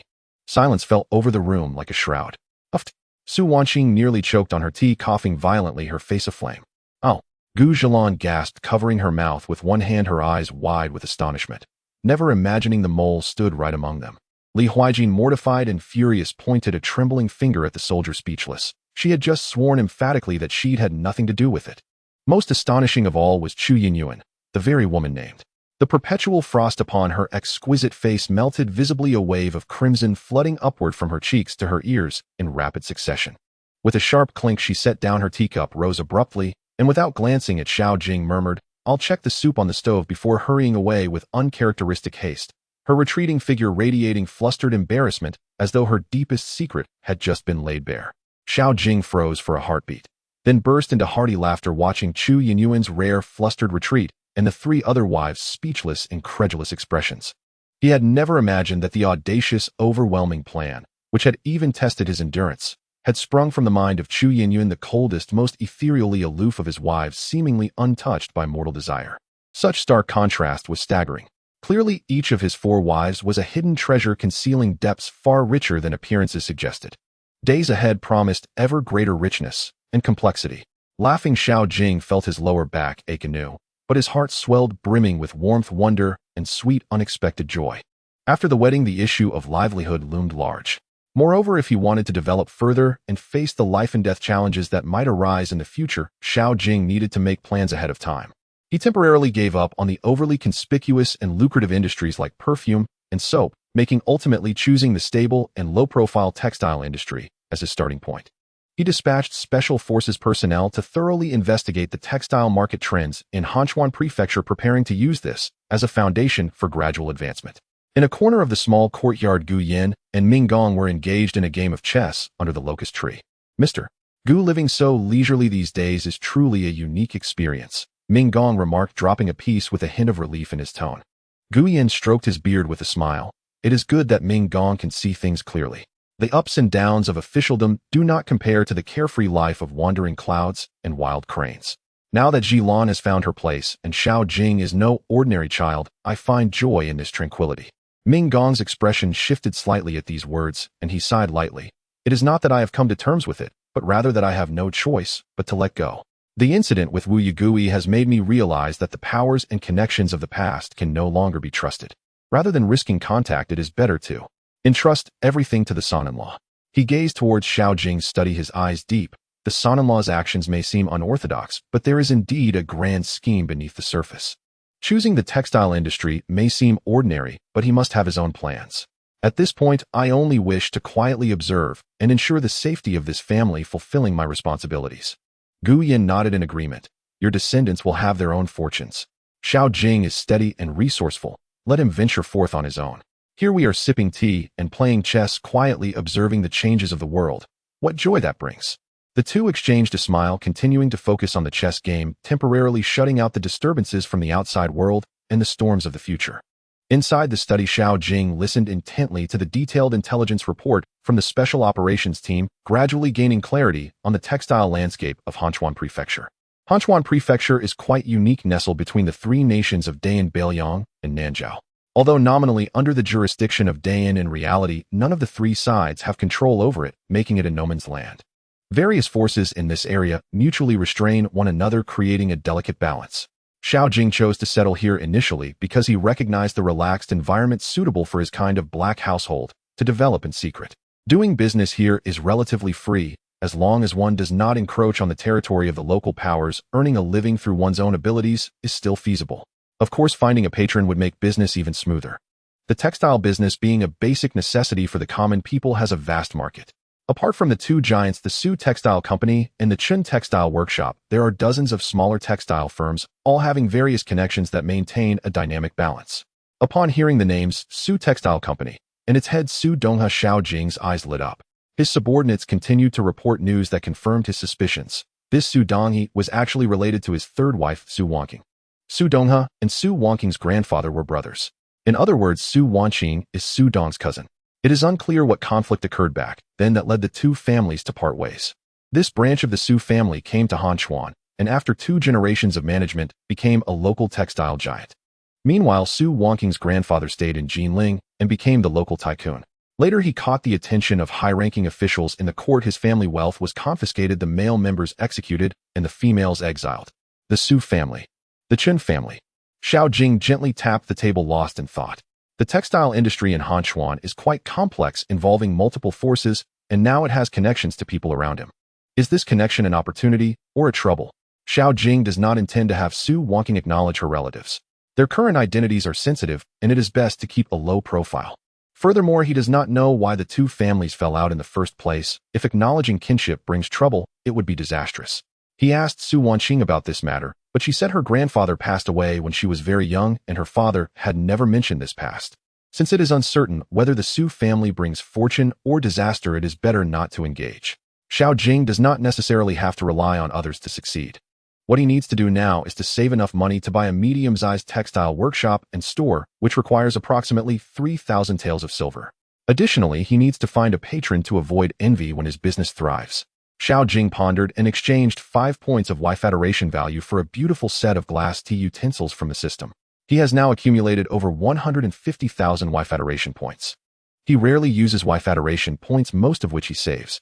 Currently, he automatically earns 4,000 points of wife adoration value daily. He discovered that after being intimate with his wives 10 times, the daily limit for each wife's points is 1,000. No matter how hard he tries, it won't increase. However, earning 4,000 points a day is not insignificant. With interactions between him and his wives, earning 5,000 to 6,000 points daily is not a problem. It's just that there are too many good things in the system, various techniques, skills, and items that dazzle him, but they all require a large amount of wife adoration points. Xiao Jing couldn't help but sigh. Having too few wives is a problem. It seems he needs to continue marrying more wives.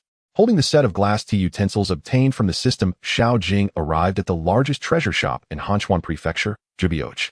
When he took out the pristine, transparent glass tea utensils, the knowledgeable shopkeeper's eyes widened in astonishment. In this era, glass is referred to as lioli, with rough craftsmanship and murky colors. The transparent lioli in Xiao Jing's hands, so pure and flawless, is simply a rare treasure worthy of being called a work of art. Xiao Jing set the price at 5,000 taels of silver. He knew full well that this item would not be worth much in modern times, but here it is definitely worth this price, if not more. Indeed, after the shopkeeper examined it carefully for a moment, his breath quickened, and he didn't even negotiate a price, immediately agreeing, "Deal. The young master, please wait. I will have someone fetch the silver note right away." Seeing the shopkeeper's expression, which seemed afraid he would back out, Xiao Jing smiled slightly. He understood that once this set of tea utensils arrived at Zhibioj with some operations and packaging, it could easily be sold for over 10,000 taels. However, he didn't care about that little price difference, as the cost was only 5 points of wife adoration value. He urgently needs startup capital, so there's no need to quibble over small profits. More importantly, he knows the principle of having a jewel carries a crime. Such an auto for treasure should not be frequently exchanged. Occasionally doing so in times of urgent need is acceptable, but trying to make a fortune from it will inevitably attract wolves and tigers. It is still more prudent to develop the textile industry steadily. Just as he held a thick stack of silver notes preparing to leave Zhibioj, the beaded curtain at the entrance swayed, and a graceful figure walked in, surrounded by a group of guards. Xiao Jing instinctively looked up, and his eyes brightened at once. A young woman clad in fitted attire and draped in a light snow fox fur coat strode in. She appeared to be around 18 or 19 years old, with skin whiter than snow, features like a painting, and a pair of bright, clear eyes that carried an air of heroism and nobility. Her beauty was striking, but it was not a delicate kind of beauty. Rather, it was like a dew-kissed rose, vibrant, yet carrying an unapproachable sharpness. As Xiao Jing assessed her, a notification sound from the system abruptly rang in his mind. Ding. Detected a potential wife target, Yun Mingyao. Identity: the eldest daughter of Yun Fangyang, the Count of Hanyang in Hanchuan Prefecture. Age 19 years. Traits: accomplished in both literature and martial arts. Outstanding intellect. Currently the commander of 30,000 city guard troops in Hanchuan. Affection level 0. Xiao Jing's heart suddenly skipped a beat. The eldest daughter of the Hanchuan city Lord Yun Fangyang and the young lady of the Hanyang Marquis residence. The commander of 30,000 city guards. This identity, this status, this power. It is simply the most ideal support he could have in Hanchuan, without exception. More importantly, the system has proactively prompted binding and given this identity the binding rewards are undoubtedly unimaginably generous. Xiao Jing gazed at the extraordinary Lady City Lord Yun Mingyao, and his eyes instantly became profound. He initially just wanted to find a support, but now it seems perhaps he could have both people and wealth, directly turning the greatest support into his own ally. Yun Mingyao seemed to sense Xiao Jing's gaze, her cold eyes sweeping over him, briefly intersecting with his own. That gaze was calm and unperturbed, yet carried an air of scrutiny, befitting someone who has long held a position of power. Xiao Jing's thoughts raced, but his expression remained impassive. He merely nodded politely and stepped aside to clear the way. Yet in his heart he had already tagged this beautiful city lord for focused attention. It seems I need to slightly adjust my development plans in Hanchuan. This Lady Yun must be won over. Just as Xiao Jing left the treasure-gathering pavilion, his keen senses captured the conversations inside like invisible threads. Commander Yun, this set of tea utensils costs 10,000 taels. The shopkeeper's voice carried a hint of anxiety. Soon after, Yun Mingyio's clear voice replied, the silver note is here. I want this set of glazed tea utensils. Her tone was decisive, with no intention of bargaining. The attendant beside her could hardly conceal her joy. Miss, acquiring this treasure will surely earn Mr. Fang Qian's appreciation. If we can invite him to oversee the marquis residence, with his reputation in the literary circle, Hanchuan City will surely have more confidence when navigating the power struggles among the three kingdoms. Yun Mingyao merely responded with an indifferent acknowledgement. Hearing this, Xiao Jing's lips curled slightly. As expected, he had conducted thorough investigations and understood the peculiar circumstances of Hanchuan. Officially, it belonged to the Great Yin, yet it was caught in the squeeze of the three major powers, the Great Yinbei Liang and Nanzhao, each eyeing it covetously. It was no easy task for City Lord Yun Fangyang to govern this place, and as the eldest daughter, Yun Mingyao naturally bore a heavy burden. It was reasonable for her to seek the esteemed Fang Qian's assistance with generous gifts. But can an old man known for seeking fame truly resolve the numerous predicaments of Hanchuan? That would be overly naive. Observing Fang Qian's banquet invitations, which stated that all literati were welcome, one could see his fondness for grandeur aiming to enhance his reputation. While he might be capable of imparting knowledge to strategize and execute plans, is surely too much to ask. However, for Xiao Jing this presents a rare opportunity. With this thought in mind, he immediately turned towards the Hanchuan Academy. Today is the birthday celebration of the esteemed Fang. Why not seize this opportunity to connect with Yun Mingyao? Xiao Jing did not choose to seek Yun Mingyao directly. Given Hanchuan City's current sensitive situation, a rash visit would surely raise suspicions. It would be better to let her come seeking him. Xiao Jing strolled to the entrance of Hanchuan Academy, where a crowd had gathered, bustling with activity. As he approached the registration desk, the middle-aged scholar, known as Brother Liu, glanced at him sideways. Seeing Xiao Jing empty-handed without any gifts, Brother Liu's face immediately revealed a hint of disdain. Upon hearing Xiao Jing claim to come from the Central Plains, and not being a local scholar, his expression became even more arrogant, deliberately raising his voice. Since you have no recommendation letter and are not a local scholar, how can you prove your status as a cultured gentleman? If you wish to enter it, simple compose a poem on the spot, and let us witness your talent. As soon as these words were uttered, many onlookers gathered around, their gazes fixed on Xiao Jing, filled with scrutiny and curiosity, clearly eager to witness a spectacle. This was clearly a deliberate provocation. Who doesn't know that poetry requires inspiration? Even a talented poet might not be able to compose a poem on the spot. This guy obviously wanted to embarrass Xiao Jing. Xiao Jing scoffed inwardly, observing this disciple's behavior, realizing that the esteemed Fang was indeed someone who sought fame. If not for the chance to approach Yun Mingyao, he truly did not want to attend such a tedious birthday banquet. The arrogant demeanor of Brother Liu also sparked in Xiao Jing a desire to teach him a lesson. Just then, out of the corner of his eye, he caught sight of Yun Mingyao gracefully approaching, surrounded by her guards. Xiao Jing's lips curled slightly as he glanced at the overbearing Brother Liu, and then at the willow trees swaying in the spring breeze beside the academy, feeling a stir in his heart. Since Brother Liu has requested it, I naturally cannot refuse. I happen to have a poem about willows. Oh, why not dedicate it to Brother Liu? What do you say? As soon as these words were spoken, the onlookers were momentarily taken aback, their eyes filled with disdain. Even Yun Mingyao, who had just approached, couldn't help but furrow her brows, a hint of mockery crossing her gaze. Everyone thought Xiao Jing was a sycophant, clearly being provoked, yet still wanting to write poetry to curry favor, which was truly beneath the dignity of a cultured gentleman. Brother Liu's face was full of mockery, the derision in his eyes almost palpable. He grinned triumphantly. Good, you're perceptive. If your poem is acceptable, Liu will generously let you in to see the world.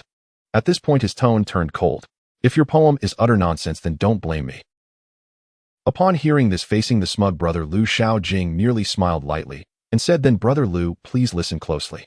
As soon as he finished speaking, he recited aloud, "The chaotic branches have yet to turn the initial yellow, leaning on the east wind they go wild." As the poem concluded, a sudden silence fell around. Everyone looked at Xiao Jing in shock, their eyes filled with astonishment. This poem had profound meaning and a strict meter, a true masterpiece. But upon closer inspection, it was clearly using imagery to satirize, carrying a hidden mockery. On the surface, it praised the willow, yet in reality it ridiculed how the willow branches, not yet mature, wildly danced in the spring breeze, attempting to obscure the sun and moon, unaware that there are still times of biting frost in the world. This was clearly a veiled reference to Brother Lu, who, relying on his little authority, looked down on others, acting arrogantly, oblivious to the fact that there are always people stronger, and he would ultimately suffer the consequences. The poem's conception was exquisite, cursing without using foul language, showcasing the spirit of a cultured gentleman and sharp intellect. After a brief silence, the surroundings erupted in murmurs and praises. "What a great poem. Such a sharp pen. This satire is truly incisive. Who is this person? How clever." Brother Lu, embarrassed and furious, pointed at Xiao Jing. You. For a long time, unable to utter a complete sentence, filled with shame and anger. Yun Mingjiao's lively eyes instantly sparkled with admiration as she looked at Xiao Jing, her gaze shifting from mockery to respect with an added appreciation. Although she had just arrived, her exceptional hearing had already allowed her to clearly hear the dispute at the registration desk. Initially, she thought Xiao Jing was a timid flatterer, which was truly beneath the dignity of a cultured gentleman. Now she realized that the person before her was clearly a true cultured gentleman with unyielding integrity. Moreover, he was remarkably talented. After all, who could compose a poem in mere moments, and even cleverly use poetry to satirize someone on the spot? Xiao Jing met the gaze of Senior Brother Lu, which was filled with both shame and anger, and said with a calm smile, "Senior Brother Lu, the poem has been completed. May I now enter?" Hearing this, a flicker of malice flashed in Senior Brother Liu's eyes. He had been publicly humiliated, and in his current rage, he was unwilling to let Xiao Jing pass easily. His face turned ashen, and he resorted to shamelessness, pointing at Xiao Jing and arguing, "Your poem is utter nonsense, clearly maliciously mocking and humiliating your fellow disciples. Such a dishonorable person, how could he be allowed to attend our master's birthday banquet? There's no way he can go in." Upon these words, the crowd instantly erupted in an uproar. Although everyone was intimidated by his position as the reception officer and dared not openly refute him, their expressions revealed their dissatisfaction. Senior Brother Lu clearly could not accept his defeat, distorting the truth, which was truly a disgraceful act, tarnishing the reputation of scholars. For a moment, the atmosphere in the scene became tense. Just then, a cool and authoritative female voice resounded, "What a nonsense. Senior Officer Lu, do you think everyone present is illiterate and cannot discern the quality of the poem? Or do you think this young lady does not understand poetry?" Following the voice, everyone turned to see Yun Mingjiao gracefully approaching. She stood tall like a pine tree, her demeanor cool as snow, and her gaze shot, like lightning, directly at Senior Brother Lu. Senior Brother Lu trembled all over, his face instantly turning as pale as paper. He could easily bully an unknown person, but he absolutely dared not offend the young lady from the Lord's residence, who commanded 30,000 city guards. He hurriedly bowed and greeted her, cold sweat pouring down his forehead. "Forgive me, Commander Yun. I did not mean it like that." However, Yun Mingjiao did not even glance at him. Instead, she turned her gaze to Xiao Jing, a hint of barely perceptible appreciation flickering in her cool eyes, and her tone softened a little. "This young gentleman has a sharp mind, and his poem is incisive and thought-provoking. If such talent were to be turned away, would it not bring shame to our Hanchuan literary scene?" Although she was speaking to Xiao Jing, her words were directed at everyone present, and more importantly, they were a final verdict for Senior Brother Lu. Senior Brother Lu dared not utter a single word of dissent and hurriedly shouted at the attendant responsible for registration, "What are you standing there for? Quickly register this young gentleman." Once Xiao Jing completed his registration, Yun Mingjiao even took the initiative to invite him, saying, "Young Master Xiao, if you do not mind, please enter with me." This was undoubtedly an olive branch, instantly elevating Xiao Jing's status several notches. The surrounding crowd looked at Xiao Jing with envy and curiosity. Xiao Jing, neither humble nor arrogant, clasped his hands in a salute and said, "Thank you, Commander Yun, for your kindness. It is my utmost honor." He had not expected such an unexpected delight. He initially planned to seek an opportunity to interact with Yun Mingjiao after entering the birthday banquet, but unexpectedly Senior Brother Lu had instead become his benefactor. Xiao Jing walked side by side with Yun Mingjiao, surrounded by a group of guards, slowly making their way deeper into the academy. Meanwhile, Senior Brother Lu stood frozen in place, his face alternating between green and white, feeling utterly humiliated and harboring deeper resentment toward Xiao Jing. He signaled to an attendant nearby and whispered a few words in his ear. The attendant understood and quickly hurried towards the direction of the birthday banquet. Meanwhile, not far from the mirror lake in a pavilion, two elderly men fishing had witnessed the entire scene. One of them stroked his long beard and smiled at the other. "Brother Fong, your judgment of character does not seem very keen, does it?" The elder known as Brother Fong sighed. "Brother Tsin, you are right to admonish me. Now that the academy is gradually expanding, it is inevitable that there will be both good and bad students. If this continues, not only will my reputation be ruined, but the Hanchuan Academy itself will also decline." "Brother Fong, you exaggerate." Brother Tsin shook his head and chuckled, saying that although Hanchuan Academy is not among the top institutions of the three countries, it is still well known in the region and will not be easily destroyed. It is just that your disciples have likely long forgotten their original intentions.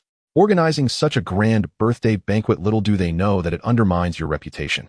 Alas, I am ashamed. The elder known as Brother Fong looked dejected. "Brother Fong, do you plan to attend the birthday banquet today, as usual?" Brother Tsin asked. Brother Fong followed Xiao Jing's departing figure with interest in his eyes, and a slight smile appeared on his lips. "Perhaps it would not hurt to go. Who knows, I might see a good show." As he spoke, his gaze swept past the gloomy-faced senior brother Lu at the reception, his eyes gleaming with intent. Xiao Jing followed Yun Mingyao into the birthday banquet venue, and what met his eyes was a gathering of guests numbering at least several hundred. About two-thirds of them were dressed as scholars, while the rest were all wealthy and influential merchants and nobles dressed in luxurious attire. From the seating arrangement, one could see the intricacies. Those of high status all sat in the central area of the banquet, while ordinary scholars, aside from a few distinguished ones, mostly had to sit on the periphery. If it were not for Yun Mingyao personally guiding him, Xiao Jing would likely not even have the qualifications to step into the core area, let alone find an opportunity to converse with her. He could not help but marvel at the organizers' intent.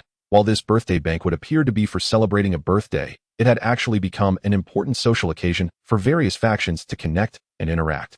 As they walked, Yun Mingyao seemed casual, yet she deliberately pointed out several key figures at the banquet to him. "That person is the influential Zhou family controlling salt and iron in Hanchuan. Beside him, in the indigo long robe, is the leader of the shipping guild, and to the left, that is the representative of the Su family's textile business." Following her guidance, Xiao Jing saw a young woman of about 20 seated at the Su family table with a cool demeanor and exquisite beauty. He had heard of her. She was Su Qingyan, the legitimate granddaughter of Su Donghe and the eldest daughter of the Su family's main branch, now the actual power holder of the Su family. Yun Mingyao continued to introduce him to several prominent political figures from Hanchuan, and then her gaze shifted to another side. "That is the heir of the Wuyong Marquis, Wu Tsongfeng." Xiao Jing understood. The Wuyong residence was adjacent to the Hanchuan residence, nominally subordinate to Beiliang, yet it maintained a semi-independent status, just like Hanchuan. Looking at another table, that was Ling Chuan, the heir of the Jiangxiao Marquis. The Jiangxiao residence stood in a tripartite stalemate with Hanchuan and Wuyong, yet nominally, it was affiliated with Nanzhao. Yun Mingyao lowered her voice, her tone carrying a hint of seriousness, as she introduced Xiao Jing. Although she did not elaborate much, Xiao Jing already understood the complexities involved. These three houses were originally united in defending against foreign invaders, which allowed Hanchuan to remain independent of the three nations. But now Wuyong had secretly allied with Beiliang, and Jiangxia also showed signs of leaning towards Nanzhao. Only Hanchuan was still struggling to hold on. Due to its strategic location and bountiful resources, all three nations eyed it covetously. Wuyong and Jiangxia had long coveted this prime piece of land. It was impossible for Yun Mingyao to not feel pressure. At this moment, he finally understood why Yun Mingyao was so eager to win over Feng Qian. If she could gain the support of this highly respected scholar in the literary world, she could win the hearts of the literati from the three houses, granting Hanchuan more room for maneuver. Such a complex situation also revealed an opportunity for Xiao Jing. The birthday banquet officially began, starting with several esteemed professors from the academy taking the stage, delivering eloquent and lavishly praising birthday speeches, creating a lively atmosphere. Next, it transitioned into the main event, where various factions presented their gifts in celebration. Everyone was well aware that the purpose of this banquet was not just to celebrate the birthday, but to win favor with the highly esteemed scholar Feng Qian. In particular, among the younger generation representing the three prefectures of Hanchuan, Wuyong, and Jiangxia, Yun Mingyao, Wu Zongfeng, and Ling Chuan. There was a palpable undercurrent of tension, their glances exchanged, imbued with competitive intent. The heir of Wuyong, Wu Zongfeng, was the first to stand, a pleased expression on his face as he declared, "I, Wu Zongfeng, as a junior, respectfully wish Mr. Feng longevity and wisdom." He presented a genuine calligraphy piece by Zhang Su, a scroll of Wu Dao's character painting, and a set of warm jade chess pieces along with the Yunnan chessboard, hoping Mr. Feng would graciously accept. This gift was indeed quite substantial, featuring masterpieces from renowned calligraphers and perfectly aligning with Fang Qian's passion for Go, eliciting gasps from the guests. Following that, the heir of Jiangxiao Ling Chuan was unwilling to be outdone and smiled as he clasped his hands together, saying, "Mr. Fang, I Ling Chuan admire your noble integrity." Having heard that Mr. Fang enjoyed fishing as a leisurely pursuit, he specifically sought out a set of purple bamboo fishing rods from the South Sea, paired with golden silk fishing lines, along with a copy of Wang Xinxi's Dongting collection, a reproduction done by the famed artist Feng Suguang of the previous dynasty, nearly indistinguishable from the original, as a token of respect. The fishing gear and calligraphy each catered to Fang Qian's interests, showcasing their thoughtfulness. Fang Qian had few hobbies, mainly fishing, Go, calligraphy, and tea. The gifts presented by other dignitaries and wealthy merchants were also exquisite, consisting of pearls, gems, and rare antiques, yet paled in comparison to the targeted gifts from Wu and Ling. When it came to the finale, Yun Mingyao gestured for her guards to present her gift. Her voice clear, Yun Mingyao of Hanchuan, wishing Mr. Fang health and longevity. She presented a set of exquisite glass tea sets for Mr. Fang to enjoy while discussing philosophical matters. When that set of crystal clear, shimmering glass tea sets was revealed, it instantly captivated everyone's attention.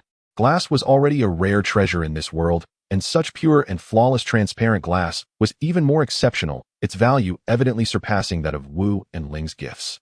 The room erupted in exclamations of admiration. However, Wu Zongfeng suddenly scoffed, speaking in a sarcastic tone, "Commander Yun, while this item is indeed precious, I fear you may not fully understand Mr. Fang's true preferences. Although Mr. Fang enjoys tea, his greatest passions lie in Go and fishing, followed by the collection of masterpieces. The gifts we presented are precisely what Mr. Fang cherishes, true gifts from kindred spirits. Although Commander Yun's glass cup is beautiful, I fear it misses the mark, lacking in sincerity." Ling Chuan immediately chimed in, a playful smile on his lips. Gifts are not valued by their expense, but by how well they align with the recipient's tastes, which reveals true intent. Commander Yun, with your busy schedule, perhaps this elegant affair has left you somewhat out of touch. Their exchanges, though seemingly polite, were laced with sharpness, directly pointing out Yun Mingyio's thoughtlessness in her gift lacking sincerity. This criticism, under the watchful eyes of the crowd, was particularly damaging, instantly putting Yun Mingyao in an awkward position. Though she wielded military power, in such a gathering of cultured scholars, being labeled as unrefined and insincere left her momentarily speechless, her gentle face cooling as she froze on the spot. The atmosphere in the central area of the banquet turned subtly tense. The few professors from Fang Qian's circle also found themselves in an extremely awkward situation due to the words of the two young heirs. Just as Yun Mingyio's beautiful eyes were filled with fury, ready to retort, a warm hand gently pressed against her hand. Yun Mingyio's delicate body shivered imperceptibly, and she turned in surprise to look at the calm Xiao Jing beside her. The touch brought an unfamiliar warmth, causing her heart to skip a beat, followed by a surge of annoyance at the abruptness. This scoundrel dared to be so rude. Even though she appreciated Xiao Jing's talents to some extent, his impudent behavior still displeased her. She was about to pull her hand away and whisper a reprimand when she saw Xiao Jing's hand quickly retracting, gently shaking his head at her, conveying a steady gaze that seemed to say, "Leave it to me." Xiao Jing, however, harbored a hint of mischief in his heart. He had done that on purpose. If he did not act this way, how could he quickly win over the beauty before him?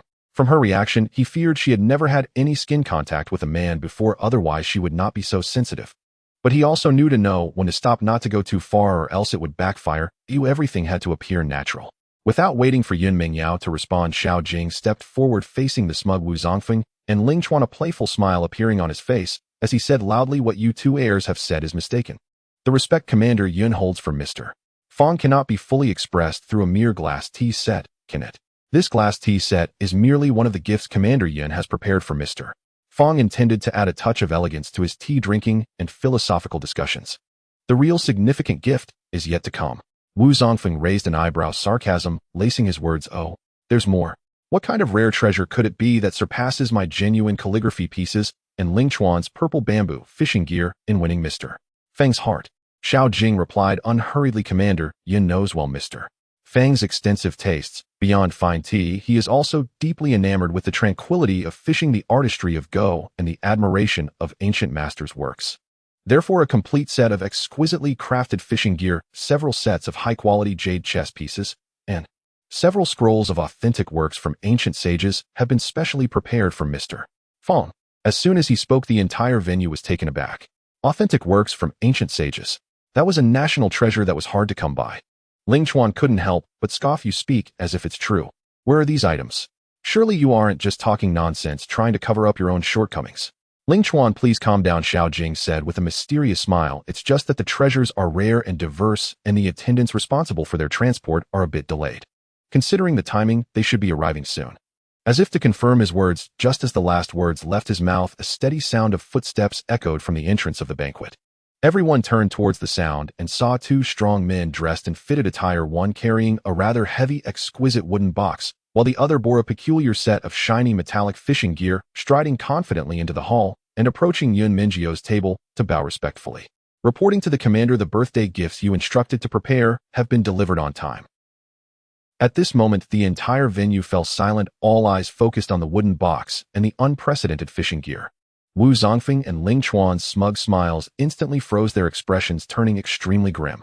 Yun Mingyao, on the other hand, looked at the composed Xiao Jing beside her in astonishment, her beautiful eyes filled with disbelief and curiosity. The earlier annoyance had long been replaced by this sudden twist and profound intrigue. Xiao Jing met Yun Mingjio's gaze filled with confusion and curiosity, returning it with a mysterious, enigmatic smile. Naturally, he would not reveal to her that these treasures were exchanged from the system shop for merely a few dozen points of his wife-loving value.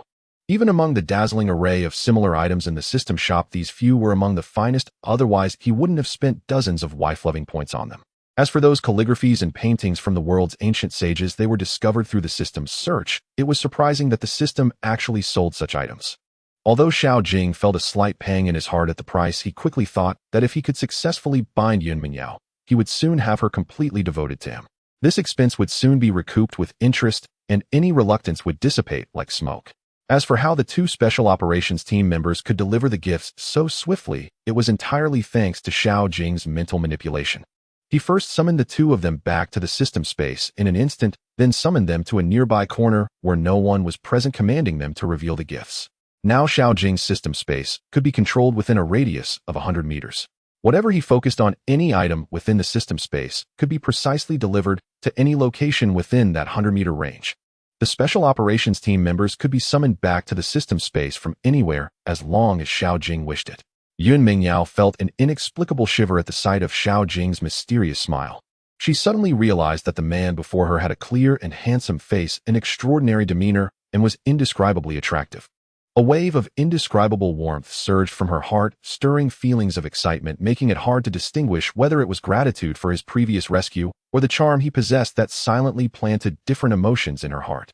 Seeing her in this state, Xiao Jing merely smiled lightly. Although this woman was sharp and capable with a high status, she was still just a young girl. At that moment, as Yun Mingjio's thoughts became chaotic, the sudden eruption of gasps around her startled her awake. All eyes were drawn to the gifts presented by the two Special Forces members.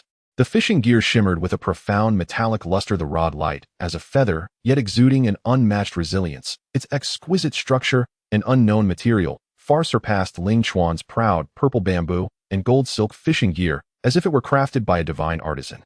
Within the open wooden box, several sets of chess pieces sparkled brilliantly. The pieces were meticulously carved from exquisite jade, clearly defined in black and white, warm to the touch and radiating a gentle glow. The chessboard was carved from a whole piece of rare wood, with natural grain patterns emanating a faint fragrance. Just one set was worth a fortune, how much more so for the several sets displayed together, their brilliance almost blinding the onlookers.